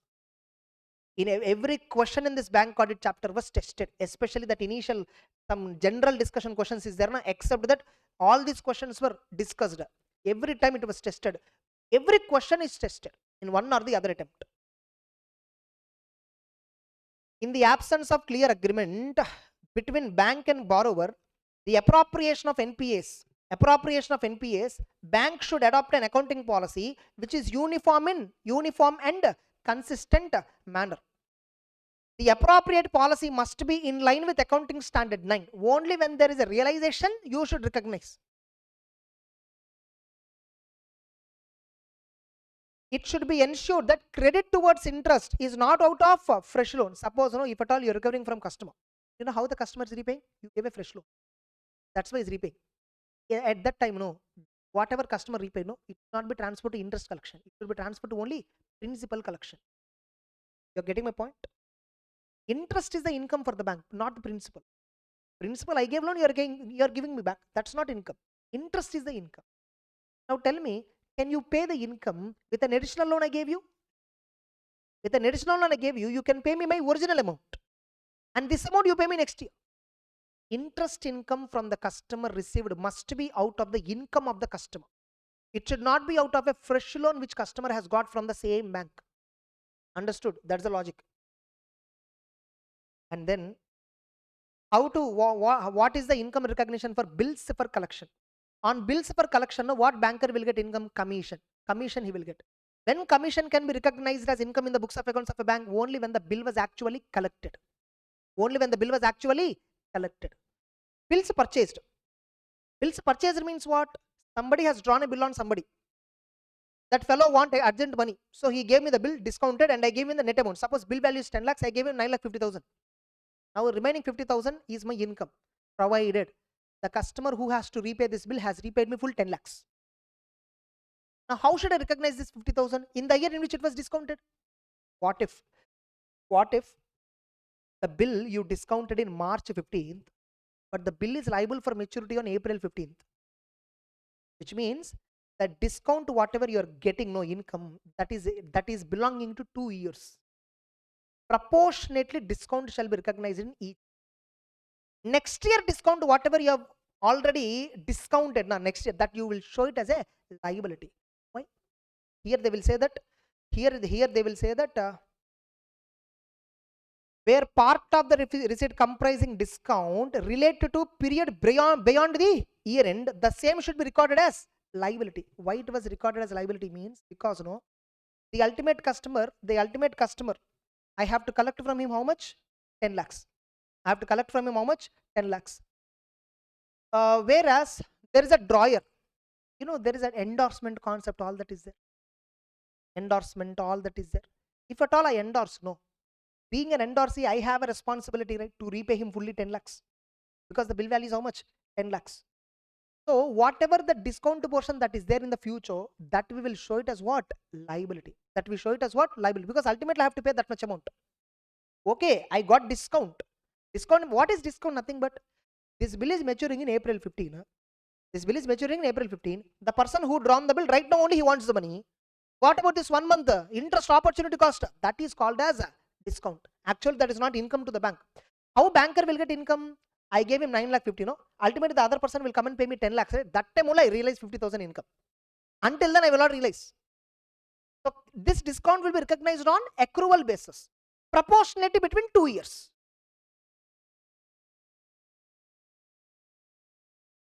And once an asset became NPA, we will not recognize interest on that asset. However, for internal control purpose, the interest will be recognized in memorandum account. Though it is an NPA, we will recognize that interest in the memorandum account. By the way, interest shall not be recognized means, is it waived to the customer? No. We have to still collect only. But for internal control purpose, where we will record this interest, not in the original interest income account, we will record it in memorandum account. That is what memorandum account. Understood? Major discussion in bank audit is over. Then we have expenditure audit. expenditure audit, reversal of income. By the way, reversal of income means, that's what I told. Once an asset became NPA, on that loan, any interest income which is recognized on accrual basis but not yet realized, but recognized already, and now it became NPA. Whatever interest income recognized by the banks in books of accounts but not received in reality, and now the loan became NPA, that interest which is recognized but not realized shall be reversed. That shall be reversed.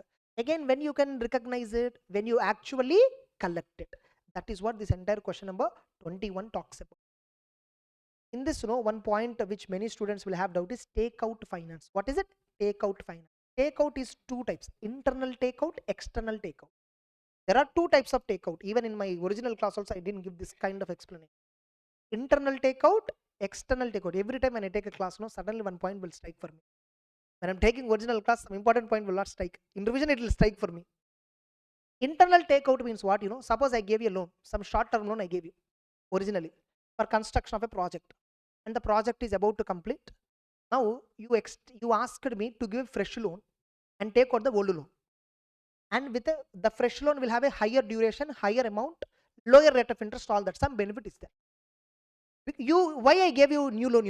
You came and put a proposal, sir. With you, I'm having this much loan, 100 crore loan is there. This is the rate of interest. This is the term. Right now, there is another bank. After seeing my project, they are ready to pay me 150 crore loan with higher tenure, higher duration, all that. Now this bank said, no, sir, why to go other than, I will come and do 1 second valuation. I will only give you 150 crore loan.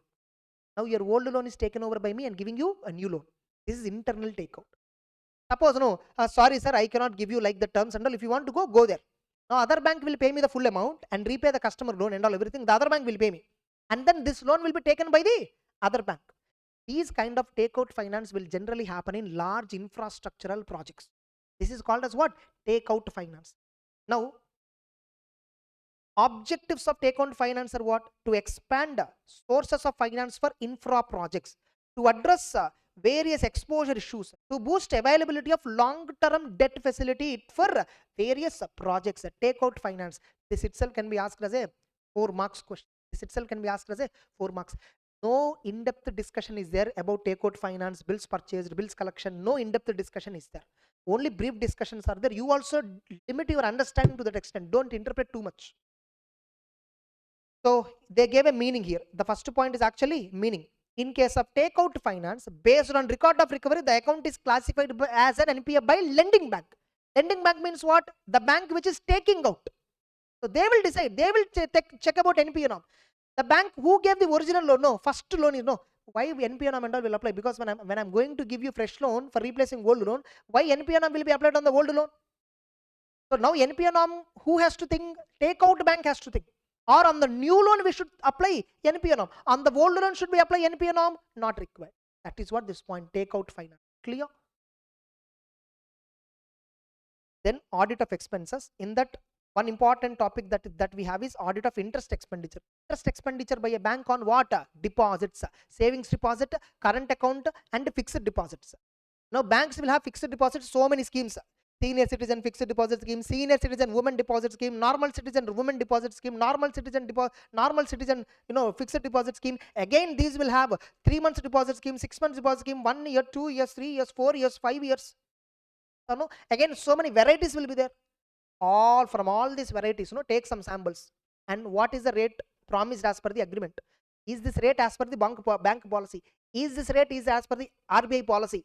All that you will check and then do the audit. That is what this entire points are.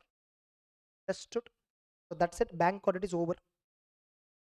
Bank audit is technically over. Understood? Main points I've covered in depth. Entire main points I've covered in depth. Now once again, reporting point is there. Just 2 minutes. Reporting point is there. All important questions have clearly, intensely explained you.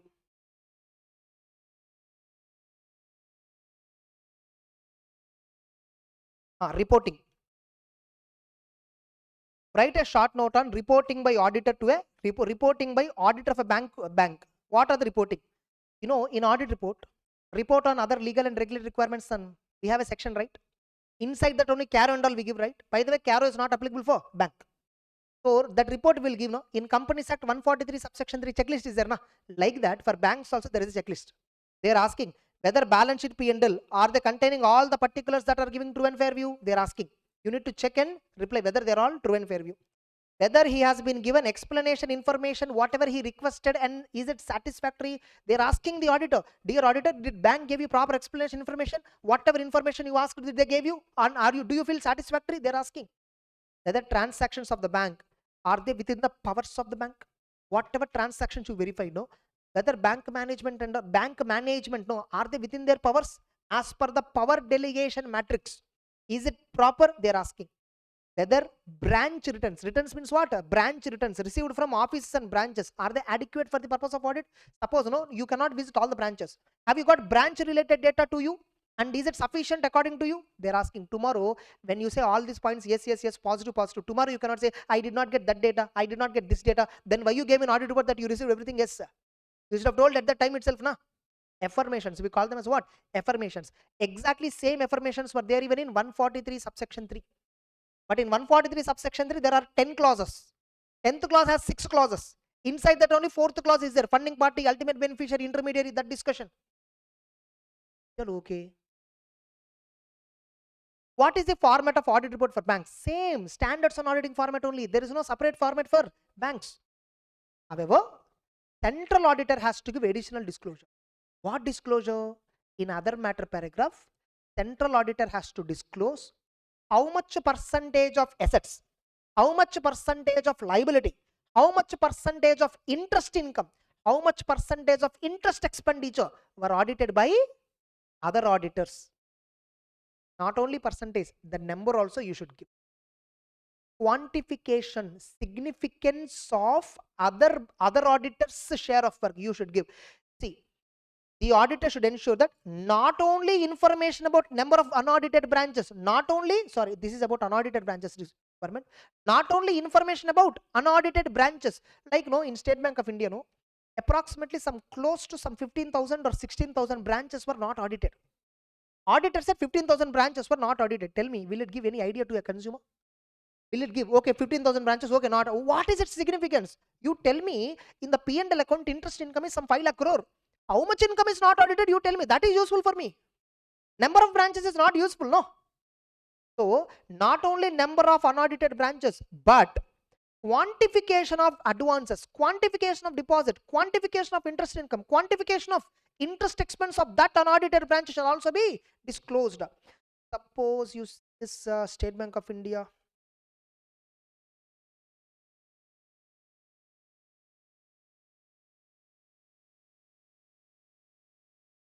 Yeah, exactly the point.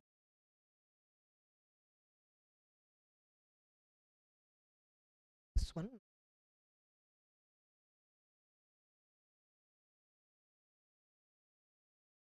Yes, you see. You see here. Also incorporated in balance sheet. This is profit and loss. Sorry, this is audit report of State Bank of India. In that audit report, the P&L account and statement of whatever it is, 19,000 Indian branches which have not been subjected to audit. They said 19,000 branches not subjected to audit, but this will not give any information to customers. Users of financials know, they will not understand the impact of this. You tell me how much loans were not audited, how much amount of income is not audited. They gave you. These unaudited branches account for 25% of total loans and advances, 40% of deposits, 21% of interest income, 38% of interest expenditure. Now I told percentages, na, customer, the user of the balance sheet, user of the financials, no, he'll go to balance sheet and P&L, see the percentage he'll apply and see, this much amount is not audited. We'll get an idea. That is what the requirement. That is what here they said. What they're saying here.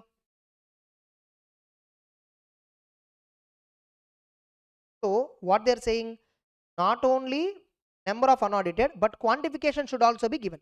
Correctly, they gave quantification. That's it. Further, all 143 matters you have to state. 143.1 duty to inquire, you must do. 143.3 affirmations you must do. 143.11 CARO, no need. For bank, CARO is not applicable. CARO applicability is not applicable.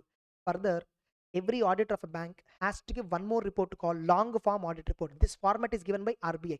This long form audit report has to be submitted by 30th June of the once the year is over, by 30th June audit must be completed, and this LFR report has to be filed. So you need to, all the matters in the LFR has been specified by RBI. The format of LFAR does not require any summary. This is not required. First 4 points enough. They will give you this itself as a 4 marks question. Write about long form audit report. Further, do you have any reporting requirement to RBI with respect to fraud like that? Yes. Every internal auditor, whether in the course of internal or external auditor, if you find something susceptible to fraud or fraudulent activity or act of excess power, somebody is exercising beyond their power, or smell any foul play, some issues are going on in the bank, you have to refer the matter to regulator. Regulator will come and inspection, they will take care of it later, but you have to refer. The moment you got to know something like this, you have to. Any deliberate failure would render himself punishable. By the way, you are not expected to look into each and every transaction, but when you are performing your normal audit, normal duties in the course of audit, if you find any suspicious transaction, inform it to RBI. And you have a duty to report on fraud. If you find any fraud in a bank for an amount exceeding 1 crore, you have to report it to central government within 60 days. That's it. Bank audit is over. Understood, all of you? So let's begin the next chapter, audit of items of financial statements. Now, in order to discuss this, we have kept one concept pending in audit evidence topic. Assertions topic. If you recollect, assertions topic we kept pending. So there is a question called question number 11 in audit evidence, which we kept pending. Assertions discussion. Remember? The auditor is concerned with various assertions. What do you mean by the term assertions? Also explain various classes of assertions. Various classes of assertions. See, assertion means what? First look at the meaning which they have given. How the use of assertion, like how assertion will be used, how it will be used. In representing that financial statements are in accordance with applicable framework, management implicitly or explicitly make assertions regarding recognition, measurement, presentation and disclosure of various elements of financial statements and disclosure. Implicitly or explicitly, management makes so many representations in the financials. For example, secured loan is a representation. What are you representing there? What company is saying when they say in the balance sheet, P&L or notes to accounts, when they say secured loan, what are they saying what are they actually saying there? That there is a loan amount of some 10 crore is given to so and so party, and for which we have taken security, and right now the outstanding amount is 10 crore. This is what they are actually representing by using the word secured loan is equal to 10 crore. This is a representation made by management. What auditor has to verify in this? Whether the loan is secured or not. What is the value of the security the company has obtained? Generally, security value should be more than loan. Then only we can call it as what? Secured loan. That too, security value must be more than the loan amount by 30 to 40%. Margin should be there. Just like banking companies, how they follow margin, the same margin we will be following. Like what is a margin? Suppose you gave 100 rupees worth of security, banker will not give you 100 rupees worth of loan. Give you 70 rupees only. Minimum 30% to 40% they'll maintain margin. Because the value of security that you gave will fluctuate. Fluctuation risk, interest risk, all that they will keep in mind and then give you a loan based on the security at a value lesser than the value of the security. So, when management is saying that it is secured loan, you should check as an auditor whether first of all the loan is existing. Now, when management is saying that loan is secured, is it really secured? And the management is showing 10 crore is a loan outstanding. What is the original loan given? What are the terms and conditions? You need to verify so many assertions in audit.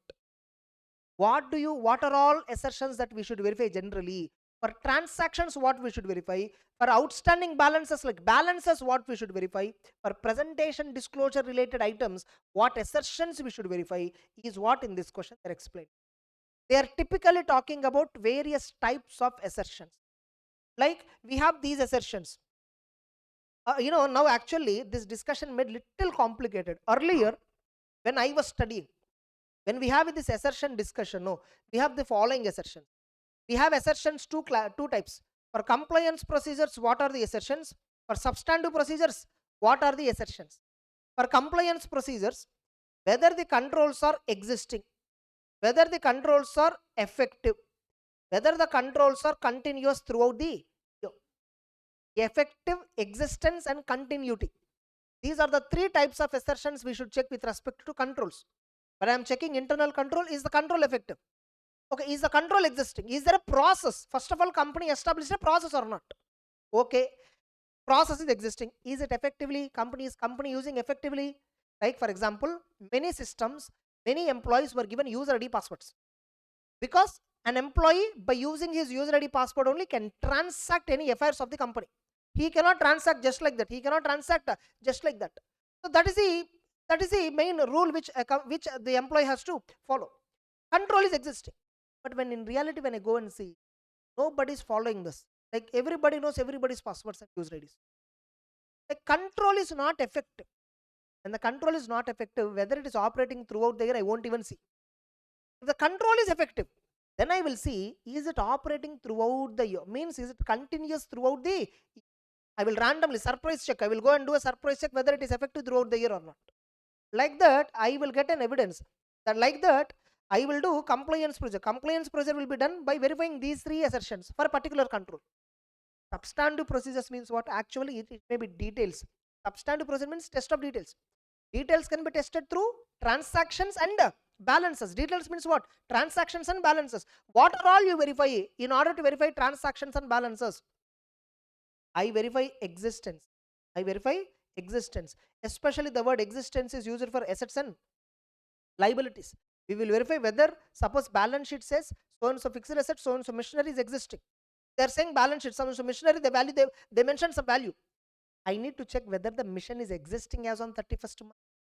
That call what? Existence assertion. For P&L item, no, we call it as occurrence. For P&L transactions, we call it as what? Occurrence. Whether the transaction really occurred. Suppose company is saying some repairs and maintenance 10 lakh rupee. My first question is, when it was occurred? Is it really occurred or not? What is the proof for occurrence generally? Whether the transaction is occurred or not, bills will be there. And company would have paid the amount to the vendor, some third party. That payment proof will be there. This is the point which will give me proof for occurrence. Then what I should check? Cutoff. Cutoff means what, you know? Accounting the transaction in right accounting. Cutoff means what? Accounting the transaction in the right accounting period. The cutoff date is what? Generally 31st March. So whatever expenses that were incurred belonging to this financial year should be accounted in this year. Whatever income that is attributable for this year shall be accounted in this year. That is what exactly occurrence assertion talks about, correct? For assets, no. For assets, no. I should also see what? Rights and obligation. Right is an asset, liability is an obligation. So, okay, in balance sheet they are showing so and so asset is there, plant and machinery 10 lakh is there. Okay, fine, asset is physically existing.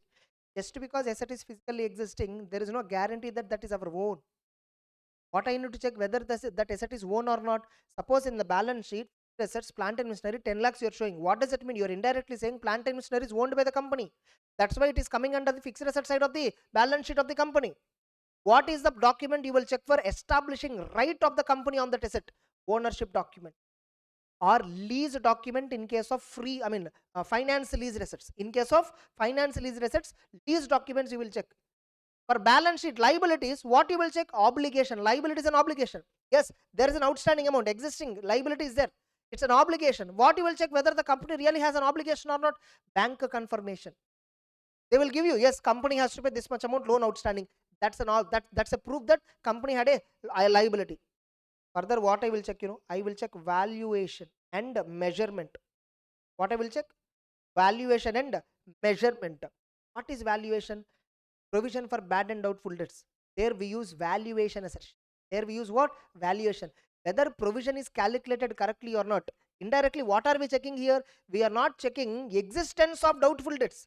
We are checking valuation of doubtful debts. We need to check valuation. Then measurement. Measurement and valuation were used side by side. Generally, measurement word will come for revenue. Like for example, measurement I can say, yeah, company purchased an asset and some installation expenses were incurred, some trial run expenses and all were incurred. Finally, they capitalized so and so amount as a fixed asset value. Now, before capitalization, they are adding the values. What are all values that are liable for capitalization? They are adding. No, that process is called as measurement. That process is called as what? Measurement. End result of measurement is valuation. End result of measurement is what? Valuation. Nothing but final accounting. Yeah. Then I will check not only valuation and measurement. I will also check presentation and disclosure. I will also check what? Presentation and disclosure. Okay, like asset is existing, transaction is occurred, it is accounted in the right accounting period, value was correctly accounted, measurement was correctly done. Then I will check with respect to the items, presentation and disclosure requirement, whether the amount, whether the transaction is presented as per applicable framework, whether details were disclosed as per applicable framework. I will look into disclosures also. This is what typically we do in substantive audit procedure. Whatever we do, further they have given names. That's it. Suppose, same. Plant and machinery is at 10 crore. What points I will check? 10 crores is actually net carrying value. So what is the gross carrying value? I will check. Then I will see depreciation amount correctly calculated or not. I will check. Now gross carrying value 20 crore is there, right? Accumulated depreciation 10 crore is there. Net value is 10 crore, right? Gross carrying value 20 crore is nothing but capitalized value. How the capitalized value has been arrived? Fixed assets breakup I will see. Then I will see ownership documents, when the assets were purchased, when they were installed, all that I will see. This is how I establish audit evidence for plant and machinery. Now, let us name what are all I did. First, I went and physically saw the machine. That's called exist. Whether capitalized value 20 crore, is it correct or not? I saw. That's measurement. Depreciation and all is calculated. That's a measurement. Revaluation is done. That's a valuation. Finally, closing value has been arrived. In the balance sheet is showing. It is some value it is showing. Presentation. You're getting it. Whatever I am checking, whatever I am doing in audit, they were given some names. Those names are called as assertion. We auditors verify what? Various assertions we verify. Getting it? We verify with respect to P&L items. What we verify generally, we verify whether the transaction occurred, when it was occurred, cut off. How it was present, how it was accounted, and how it was measured. Measurement. So for P&L items, we verify these items. For balance sheet items, what we verify? We look at their existence. We look at the ownership and obligations, rights and obligations. We look for valuation. We look for presentation and disclosure. Like this, we do. Whereas for presentation and disclosure, suppose you are showing contingent liabilities in the notes to accounts. What I will verify for contingent liabilities which require only a disclosure requirement? First of all, is this contingent liability occurred, existing? If so, how? What is the proof? What is the proof that there is a contingent liability? So I will look for within presentation and disclosure again sub assertions, existence, all these items once again will come, rights and obligations, all that. So look at this question. Assertions are used by auditor to consider different types of potential misstatements that may occur, which are falling under the three categories. Assertions are used by the auditor to identify potential misstatements. For example, for transactions and events, what I will check? I will check occurrence. I will check completeness. One more assertion which I missed is completeness. Completeness is there even in the balance sheet items also, account balances also. You see, generally for transactions and events, what assertions you verify? For balance sheet items, what assertions you verify? And for presentation and disclosure verification assertions, for presentation, like some items will be there which only require presentation and disclosure. So from presentation and disclosure point of view, what are all you verify? No, what the standard says here? I mean, what the point says here? Combination of assertion. Like we saw the breakup, no? For account transactions and events, what to verify? For balances and all, what to verify? For presentation and disclosure, what to verify? They gave a breakup like that. And below they are saying sometimes you may use a combination of assertions for a particular class of transaction. We use a combination of all this. There is no hard and fast rule that completeness means only balance sheet item. No, there is no such rule. Valuation means only balance sheet item. Provision for bad and doubtful debt. Provision for bad and doubtful debts is a valuation process which will affect P&L as well as balance sheet both. So there is no such rule like account, these items are only for balance sheet. Occurrence can be used only for P&L item. No, we can't. Occurrence can be used even for contingent liability. So which assertion we do, which assertion we use, exactly what assertion we apply for verifying P&L items, what assertions we apply for verifying balance sheet items. There is no specific concrete rule. We may use combination of these assertions.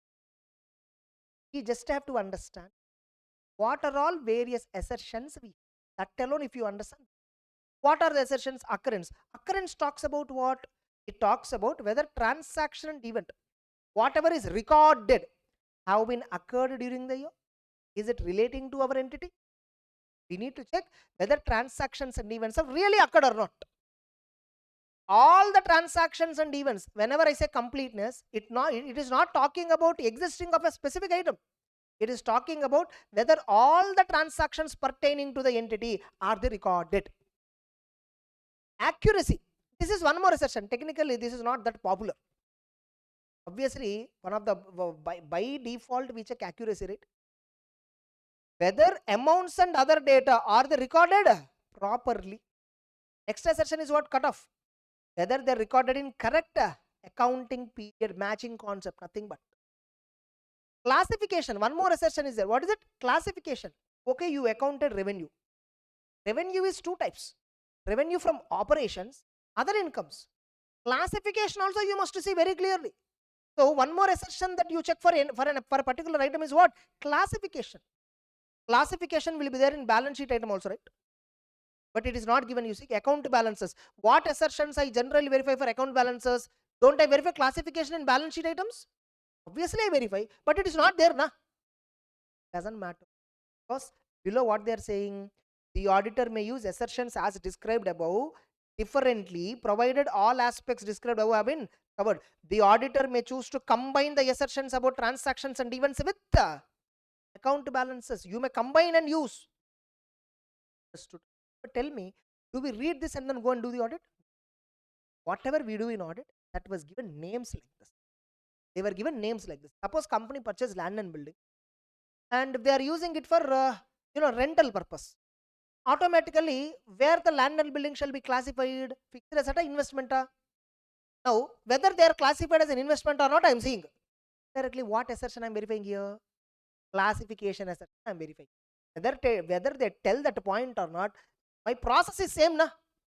Whatever I am doing, whatever I am verifying, what exactly you are verifying was given a name.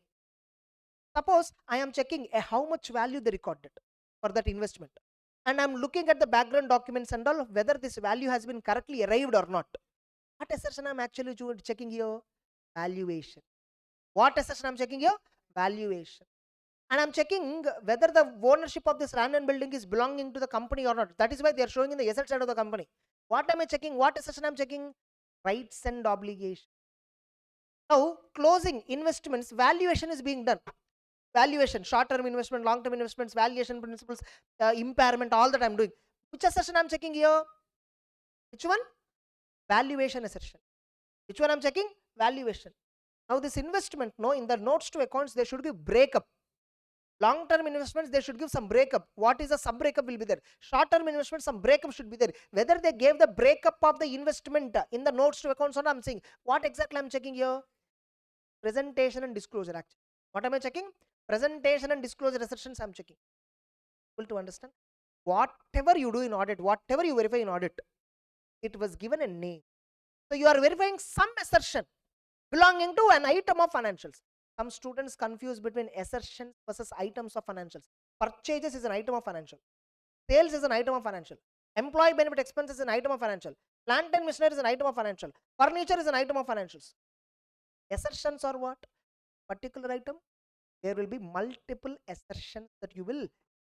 Now, if you remember risk assessment chapter, auditor has to assess the risk and classify the risk at two levels: financial statement level risk, assertion level risk. When they say assertion level risk means, what risk is that? Either mistake can be there in valuation, mistake can be there in measurement, mistake can be there in cutoff, mistake can be there in classification.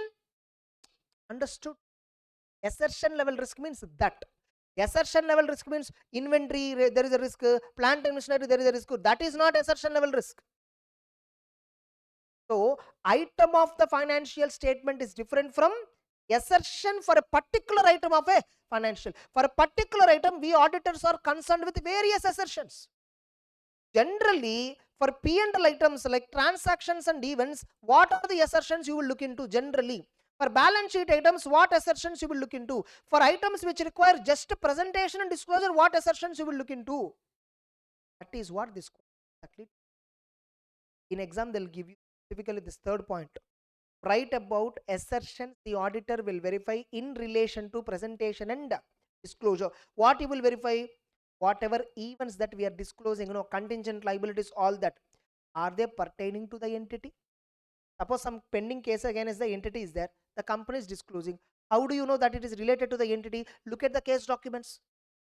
You will understand whether it is pertaining to the entity, whether the entity has an obligation or not, whether all the disclosures that should have been included, have they been included. Suppose in CARO, auditor has to give a information about disputed dues. What is the due, where the dispute is pending, all that auditor has to give. But before auditor is giving this in CARO, who should have prepared this list already? Management is already giving in notes to accounts what are all the pending dues. Are they all, whether all the pending litigations and all shown by the company? How do you verify whether all of them are shown or not? SF 501, litigations and claims procedure we will do. And whether financial information is appropriately presented and described, and disclosures are clearly expressed, whether classification is correctly done or not, you will check. Accuracy and valuation, whatever information that is disclosed, is it at right amounts? You are showing contingent liability 24 crore. The 24 crore right amount or not, you will check that also. Accuracy and valuation. So for those items which we are presenting and disclosing, we generally check occurrence and rights and obligations, completeness, classification and understandability, and accuracy and valuation. Now you see here there is one more new assertion word they use, understandability. Accuracy, understandability is byproducts of the process that we follow. That we will not specifically see that. All of you until now. So this is like a names given to what we verify. They are the names which are given for whatever we are doing. That's it. Now we use a combination of assertions. Now tell me, further when we are verifying various items of financial, should also keep in mind compliances with laws and regulations also.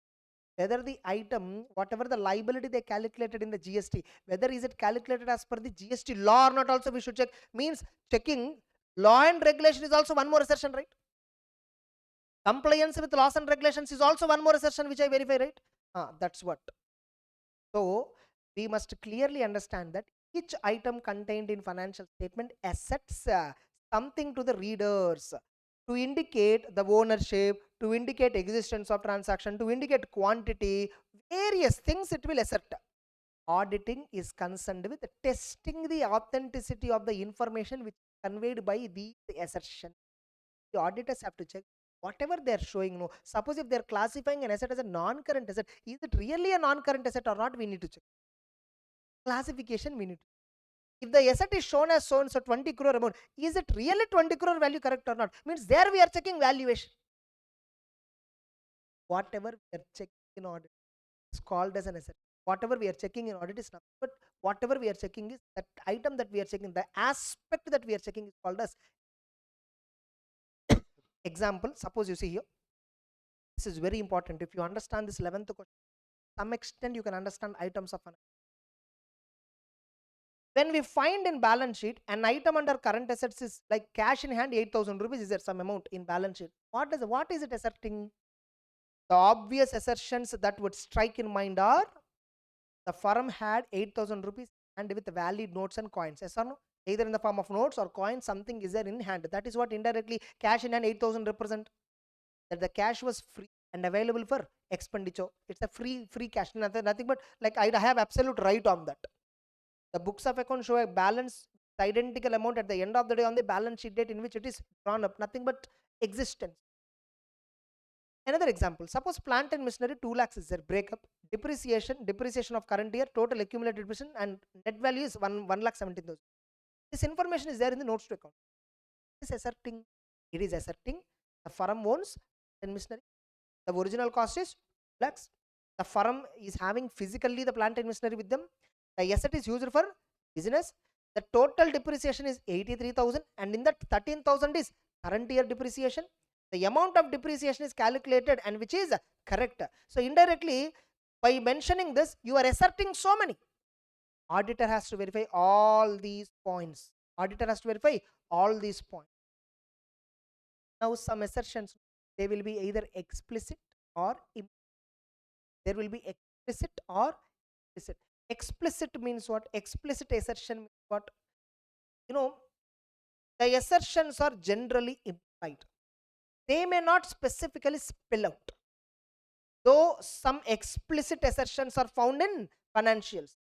Explicit assertions are made when the readers will be left with an incomplete picture. When I feel that readers will not get a full picture, then I will explicitly give something.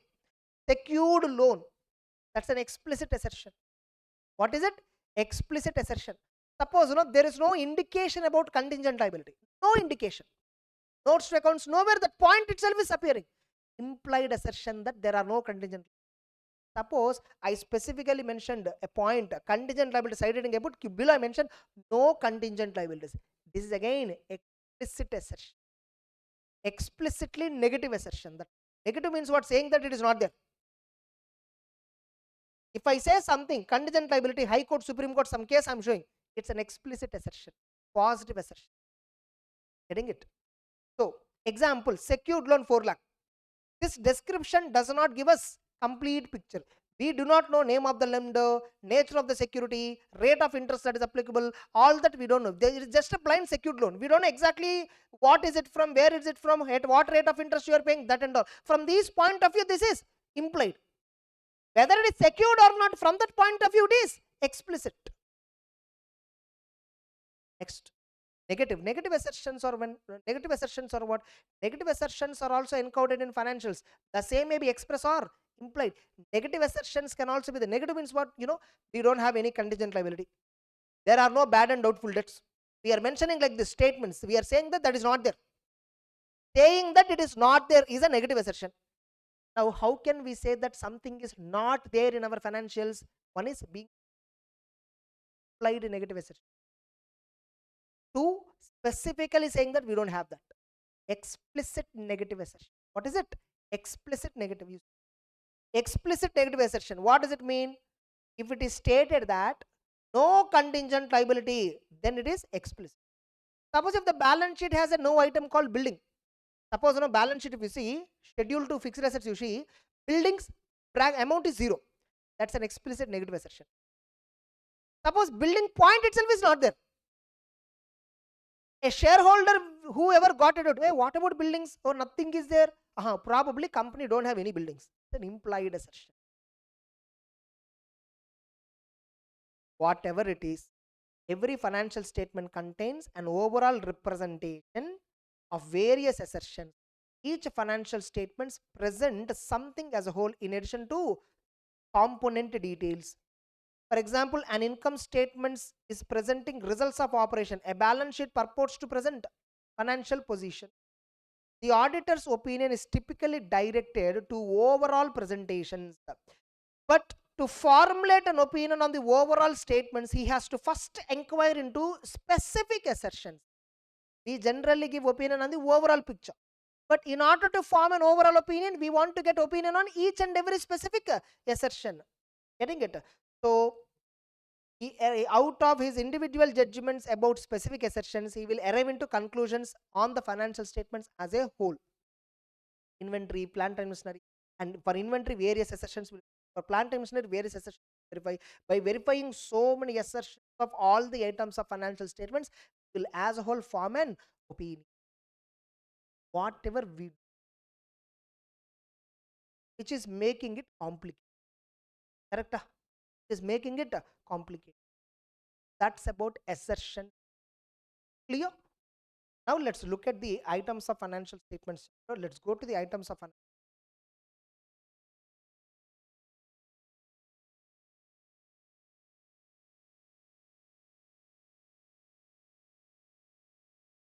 So audit of items of financial statements. Again, here they gave assertions. That first topic I'm not explaining because that is what we have discussed in depth. income statement captions, which generally contains revenue and expense balance. So for income statement captions, nothing but for P&L items, what we generally verify, transactions and events, occurrence. What do you mean by occurrence? Whatever transaction recognized in financials, have they occurred? And are they related to entity? Occurrence means we check, is it really existing? Is it really occurred? And is the entity, is it belonging to the entity? We'll have to check that. Sometimes personal expenses of directors will be charged to P&L account. Transaction occurred, that's correct, but that's not belonging to entity. It's director personal expenditure. So whenever we are checking some transaction, not only look for its existence, but also look for its authenticity, its relevance. Employee benefit expenses has been incurred during the period in respect of employees employed by the entity. That does not include cost of any unauthorized personnel. Employee benefit expenses shall not include dummy employees. Correct? That is what we have to check. No, occurrence and pertaining to the entity means what are we checking here? Whenever some salary is paid to somebody, to whom it is paid, not only that you should check why it is paid to him. Is he our employee or not? That also you should check. Completeness. What we will check in completeness assertion in P&L items? All the transactions that were supposed to be recorded have been recognized in the financial statements. The transactions have not been omitted. How do you check whether all the transactions were recorded or not? See, it is impossible to escape any transaction from being recorded, because every transaction is happening through banking channel. For every bank entry, there must be corresponding journal entry will be there. Is there any possibility of omission of transactions? No. The possibility of omissions will be there where, recovery of bad debts. There is a possibility of omission. There is a possibility of omission. Fines and penalties levied, but we have not yet paid. But the moment fine and penalty is levied, we should recognize liability. There is a possibility that can be omitted. Contingent liabilities against the company. There is a possibility that can be omitted. Warranty claims against the company. There is a possibility that can be omitted. Fixed asset got damaged, which is no more useful. There is a possibility that we may not record that incident. When fixed asset got damaged, what we need to do? We need to write off, but they may not write off. Incidents and events that were occurring, we may omit incidents and transactions. There is a very rare possibility to omit. We purchased goods. Obviously, payment will go from the bank statement. Without entering that payment, bank statement will not tally. PRS and all will not tally. Trial balance will not tally properly. So, transactions, there is a very less possibility of omission. So, whether all transactions, whether all that were supposed to be recognized, are they all recognized? You need to check. So, especially wherever there is a high possibility of omissions, what controls company has implemented, that you need to check. Cutoff. Cutoff means what? Like the company purchased goods. Goods are also received, delivery is also received, payment also made. Yes, transaction occurred. Company only it belongs. It pertains to company, and all the transactions are accounted. Not only that, accounted in right accounting period also or not, you should. That is what cutoff. Cutoff is a separate assertion because the substantive procedures to verify it typically different from those that are applied to other components of complete. Like generally what you verify completeness, that is different. Completeness talks about all the transactions as belonging to 23-24 are they accounted. Cutoff talks about all the transactions that are supposed to be entered in 23-24 are they accounted. Both there is a difference. Clear? Is the water bottle full? Different from. Will the bottle contains only water? You're getting my point? Cutoff talks about so and so transaction must be entered in this year only. Completeness talks about whether all are recorded or not. All are recorded, but recorded, some of them recorded in current year, some of them recorded in next year. Those transactions are supposed to be recorded in current year. Completeness focuses on recording of all the transactions. Cutoff focuses on recording it in the right accounting period. Getting the point? So for P&L items, we verify not only recording, is it recorded at the right amount? Is it recorded at the right amount? Transactions have been recorded accurately at the appropriate amounts. No errors while preparing documents or posting transactions to ledger. posting and all will not be done. Completely automation. The moment billing is over, sales are captured into the system, debtors account are created automatically, amount is debited to the debtors, it is automatically reflecting in trial balance, it is automatically reflecting P&L account balance sheet. Today financial statements can be seen on any day. You need not wait up to 31st March for the management to prepare balance sheet P&L. On any day you can open balance sheet and P&L. On any day you can check balance sheet P&L. On any day, because of the accounting software.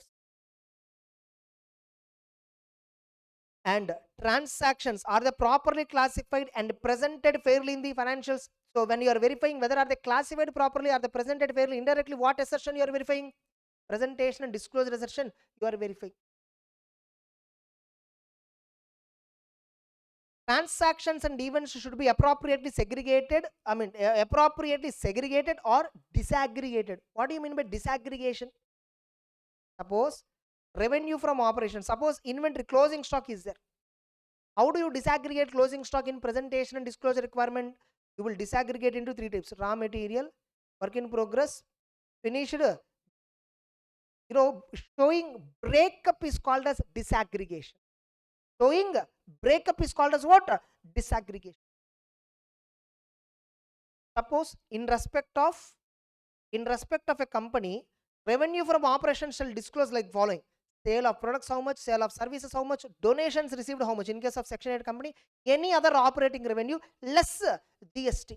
Like this you need to show breakup of revenue from operation. Showing the breakup is called as disaggregation.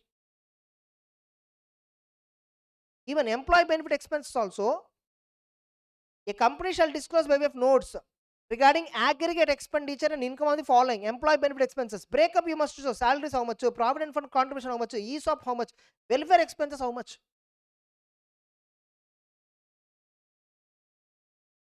Now same way balance sheet items, same: existence, completeness, cut off, valuation and rights and obligations. I am not discussing this because we will discuss real balance sheet items. How to do audit for share capital? Generally, how to do audit for share capital? In exam they will not ask you full directly how to do audit of share capital. They will ask you certain points. How do you audit existence of share capital? As on 31st March company balance sheet shows share capital 100 crore. How do you check its existence? You will check, you will see tally the period and share capital, especially authorized, issued, paid up to the previous year audited financial statement. Tally the closing, this year outstanding closing 31st March with last year. There is any changes, movement is there? Check why movement is there. Whether any further bonus shares are allotted, whether any further issue has been happened, if at all issue has happened, whether it is at premium and how it is accounted, all that we should check. In case there is no change, get a representation from the secretary that there were no changes in capital structure. Suppose last year opening balance as well as closing balance, share capital is exactly the same, no movement at all. There were no issues, there were no redemptions, nothing. Get a declaration from the management that there are no changes in the share capital. In case there is a change, verify whether the additional share capital you raised, is it within authorized capital. Authorized capital can be verified by verifying MOA. Now you all know that how to verify equity balances, how to verify whether equity balances were valued properly, how to verify share capital and equity reserves and surplus is valued properly, especially if the shares are issued at a premium. When the shares are issued at a premium, beyond face value, whatever amount I receive, issue price minus face value is equal to what? Premium. That amount has to be accounted separately under securities premium account. It is like a capital reserve. Yes or no? Securities premium is like a capital reserve. It is not a revenue reserve. It is not available for distribution as a dividend. Now securities premium can be utilized only for issue of unissued shares, writing of preliminary expenses, writing of expenses on flotation cost, nothing but for providing premium payable on redemption and for buyback. Only for 5 purposes share premium can be used. See whether the share premium, if at all any movement is there inside that, see whether it is used for the same purpose or not, you need to check. And further we need to check whether premium received on shares has been transferred to securities premium and whether application of the premium is only for the the issues mentioned above. Then sometimes a company may issue shares at discount. I'm telling you, issuing of shares at discount is now prohibited unless you are issuing shares at a discount in a debt restructuring scheme approved by government, something like that. Otherwise, there is no possibility of issuing shares at a discount. Only one case you can issue shares at discount, sweat equity. But that too, companies are not giving. Issuing shares at discount means what? Issuing shares at a price less than market price or less than face value? Less than face value. A company shall not issue shares at discount except sweat equity shares. Any shares issued by the company at a discount shall be void. Further, a company may issue shares at discount to its creditor when the debt is converted into shares because of any statutory resolution plan or debt restructuring scheme in accordance with guidelines directions specified by RBI. Where a company fails to comply with the provisions of this section, where shares are issued at discount, where the company is not supposed to, the company is liable for penalty up to 5 lakh rupee. Like how much? Such company and every officer because of whom the shares were issued at discount, getting it, is leviable to a penalty up to an amount equal to amount raised in that particular shares. How much ever amount you raised by issuing shares at discount, that much of the penalty, or 5 lakhs, whichever is less. Not only that, company shall also be liable to refund the money received, because you are prohibited to accept shares at a discount. So you are prohibited to allot at discount. Please refund the money to applicants at the rate of 12% per annum interest from the date of issue of such shares to whom it was issued. So what auditor has to check in share capital? Look at the movement in the share capital. Verify whether the company has not issued any shares at discount. Verify whether the company has issued any shares at discount to creditors in a debt restructuring scheme. Verify all that. See accounting and all correctly happened or not. Whenever any shares were allotted, see whether ROC forms were filed or not. All that we will check.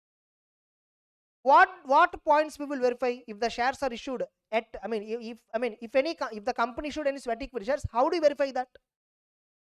Obviously, sweat equity shares means those shares which are issued to the company or employees at a discount or a fund consideration other than cash for providing know-how, making available IPRs, all that. What auditor has to verify? See whether sweat equity shares issued authorized by special resolution. Resolution specifies number of shares, market price, and the directors and employees, list of directors and employees who are eligible for these sweat equity. Nothing but company law procedure. Nothing but what? Company law procedure. Where equity shares are listed, see whether SEBI regulations are also followed or not. If the equity shares are not listed, see normal sweat equity related rules and all, whatever is there, you have to check it. Sometimes companies will go for reduction of capital. Reduction of capital cannot happen. There must be a special resolution from shareholders. Verify that resolution where shareholders approved it. Check whether resolution is there or not. See whether articles authorize as reduction or not. Check out. And reduction can be done only when there is no default in deposits accepted by the company. Otherwise, a company cannot go for reduction. Why a company go for reduction? All that I'm not discussing. That's a law subject. And I will see the register certificate of registrar regarding reduction of capital. I will see schedule 3 part 1 whether and reduced, the value should be presented, the share capital, you must use the word and reduced, that presentation requirement followed or not. The company may reduce capital by reduction in various ways. They can reduce, so whether it is correctly done or not, you have to check. That's it. And what are the disclosures for equity? Whatever disclosure requirement in equity for, see, we are now discussing what actually audit of equity, audit of share capital, nothing but audit of equity. Audit of equity means you see liability side of balance sheet. What is the head? Equity and liabilities. Equity means what? Shareholders funds. We are doing audit of what? Shareholders funds. Inside that equity component, reserves and surplus we have not yet started. Next discussion is reserves and surplus discussion. Yeah. So what are the disclosures for equity?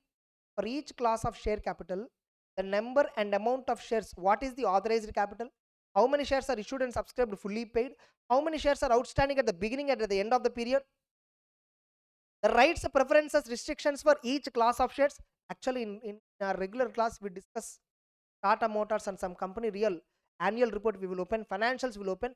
In that schedule 3, we will see notes to accounts, what or whether are they disclosing all this or not. We will simultaneously compare and discuss. Next, for a period of 5 years, the company has to show bonus shares list. The company has to show aggregate number of shares allotted as fully paid pursuant to contract. Any shares allotted because of any contract, any shares allotted as bonus, any shares that you buy back. Past 5 years, any of these incidents happened, you must show in the current year notes to accounts. This is the disclosure requirement for share capital. Further, company has to show information about promoter shareholding. Further, additional regulatory information we need to disclose. Additional regulatory information we need to disclose under share capital. For share capital, whether any of the share capital you received from some other company as an investment you received, are you transferring this capital to another entity, ultimate beneficiary, at the instruction of the funding party? If so, all those transactions you must disclose. What you must disclose? What you must disclose? Date, amount of fund advanced or loaned. How much amount of loan I gave it to intermediary. Date and amount of further loan invested by the intermediary to beneficiary. Date and amount of guarantee or security. Declaration that FEMA provisions were not violated. Declaration by the company that FEMA provisions were not violated. Suppose sometimes this company might have received, means this company acted as intermediary, and the amount whatever the company received in the form of share capital, they are transferring to another entity. In that case, what? From who are the funding parties? Date and amount of fund given to ultimate beneficiaries. What is the guarantee that I provided on behalf of beneficiaries? Declaration that relevant provisions of FEMA Act has been complied. 4. Sometimes you may be acting as funding party. In that case, who are the intermediaries? Who are the beneficiaries? Getting it? And declaration that you have not violated FEMA. In case you are the intermediary, you received funds and transferring funds to somebody here where you are acting as a mediator, you need to disclose the information that from whom you received, to whom you are transferring. Yeah, so from whom you are receiving, to whom you are transferring, all that you need to show. Understand?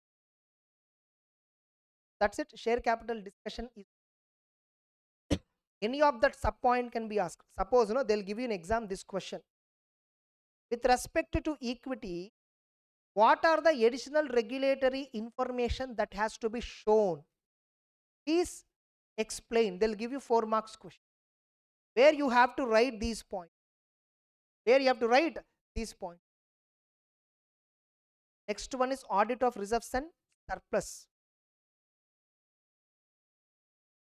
Reserves and surplus are nothing but these are appropriated out of profit, not for any liability or contingency or commitment or diminution. For diminution, you have to create provision. For commitment, contingency and all, you have to create a provision. Getting it? Reserve is for something else, not any obligation. Maybe reserve is for purchasing some future asset. Maybe reserves are created for planning for expansion. Any purpose, reserve is created. Or reserve is created to redeem the capital. Some reserve. So reserves are vital source of financing through internal. It's an internal source of finance. Reserves are 2 types, revenue reserve and capital reserve. Revenue reserves are available for distribution to shareholders. Capital reserves are generally not available for distribution. They are not available. They are not included in any amount regarded as free for distribution. They are utilized only for certain limited purposes like securities premium, capital redemption reserve, all that. What is the audit procedure? How do I know whether reserves are existing? How do I know reserves existing, that whatever reserves existing at balance sheet date, how should I audit?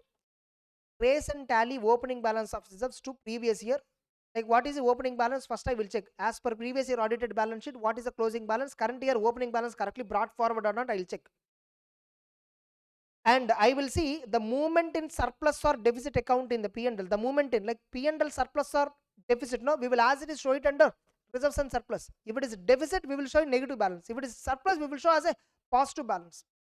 The movement should be traced to changes in equity. Generally, we have a statement called changes in equity. Inside that, we can see reserves and surplus movement. Verify resolution passed by director for recommendation of dividend. Resolution passed by shareholders for declaring the dividend. Suppose from these free reserves, company is declaring dividend. So reserves opening balance is there, addition surplus is added, minus dividend declaration is there, closing balance is there. For dividend declaration, see whether there is a authorization or not, we will have to check. Now we need to check whether reserves and surplus were valued properly. For example, securities premium you check. How should we value securities premium? Very simple. Issue price minus face value. Whatever number of shares allotted multiplied by issue price minus face value is equal to securities premium.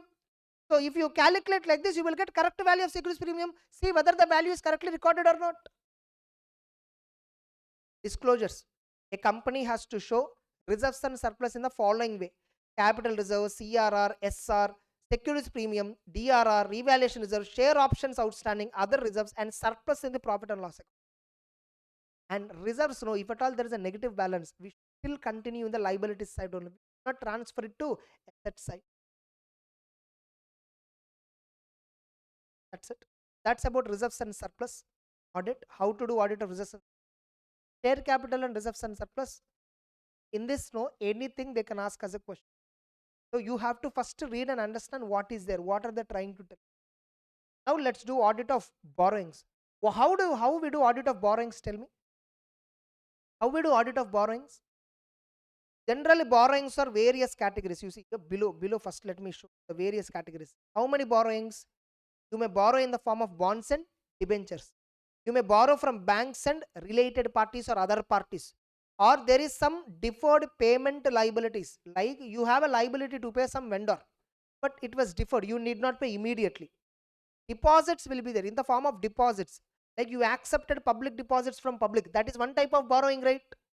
You have loans and advances from related parties, or the borrowing may be a finance lease obligation. Yes or no? Present value of finance lease payment, present value of finance lease payments, whatever is there, you show it as a liability. Parallelly, you will show it as an asset. You depreciate and transfer this to P&L account. Yes or no? This is what in finance lease you do. And any other loans and advances. What are all the loans companies having? First, get a list of it. Now then do audit of these loans and advances. By the way, loans and advances taken by the company, that is what is called as borrowings. It is not loans and advances given by the companies. Okay, no. And every borrowing we should subclassify it as secured and unsecured. Not only that, nature of security, secured borrowing. Suppose you say secured, what you gave it as a security? Plant and machinery you gave, current assets you gave. Nature of security also you should mention. Tell me, whenever I borrow loan and gave a security, a company has to create a charge, right? Charge is created, right? Company has to file a form for creation of charges, right? So charge registers you see. Register of charges you see. Open company's MCA portal account. Company account will be there in MCA portal. So log in and see what are the charges the company is having. Or take corporate identification number and search it in the MCA portal. In that you will get charges against the company list and all you will get. So these are the disclosure. They may ask you, write about the borrowings have been presented, classified, disclosed in the financial statements in accordance with applicable framework. What are the disclosure requirements for borrowings? They'll ask you. Then you may have to write these points. If at all any borrowings were guaranteed by directors, what is the aggregate amount of such loans? You need to specifically show how much amount of borrowings were guaranteed by directors. Company is newly started. Who will give loan to the company? Director is having very long standing credit profile, all that. So director gave a guarantee, so the company got the loan from the bank. And terms of repayment of the loan shall also be stated. Whenever a company has borrowed loan, what is the repayment terms? That also should be shown. Period of repayment, amount, loans and interest, everything has to be shown. Rate of interest, everything has to be shown. Like in the notes to accounts, you are showing balance sheet, no, borrowings 100 crore. Breakup, you are showing in notes to accounts from whom you borrowed, all that. Rate of interest, at what rate you are borrowing, what are the terms and conditions, all that also you have to show. So that people will understand, okay, companies borrowing loans and all at a competitive rate of interest. They are not borrowing at an aggressive rate of interest and wasting our money. Like that, people will understand. Items of financial statements. So you can understand the best. One, schedule 3 are good at. If you are not good at schedule 3, in these items of financial statements, half the chapter you can't understand. You can't remember. Schedule 3 talks about what?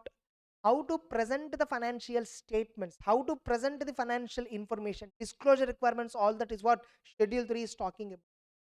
Clear? So we'll take a break and get back and continue borrowings. Okay?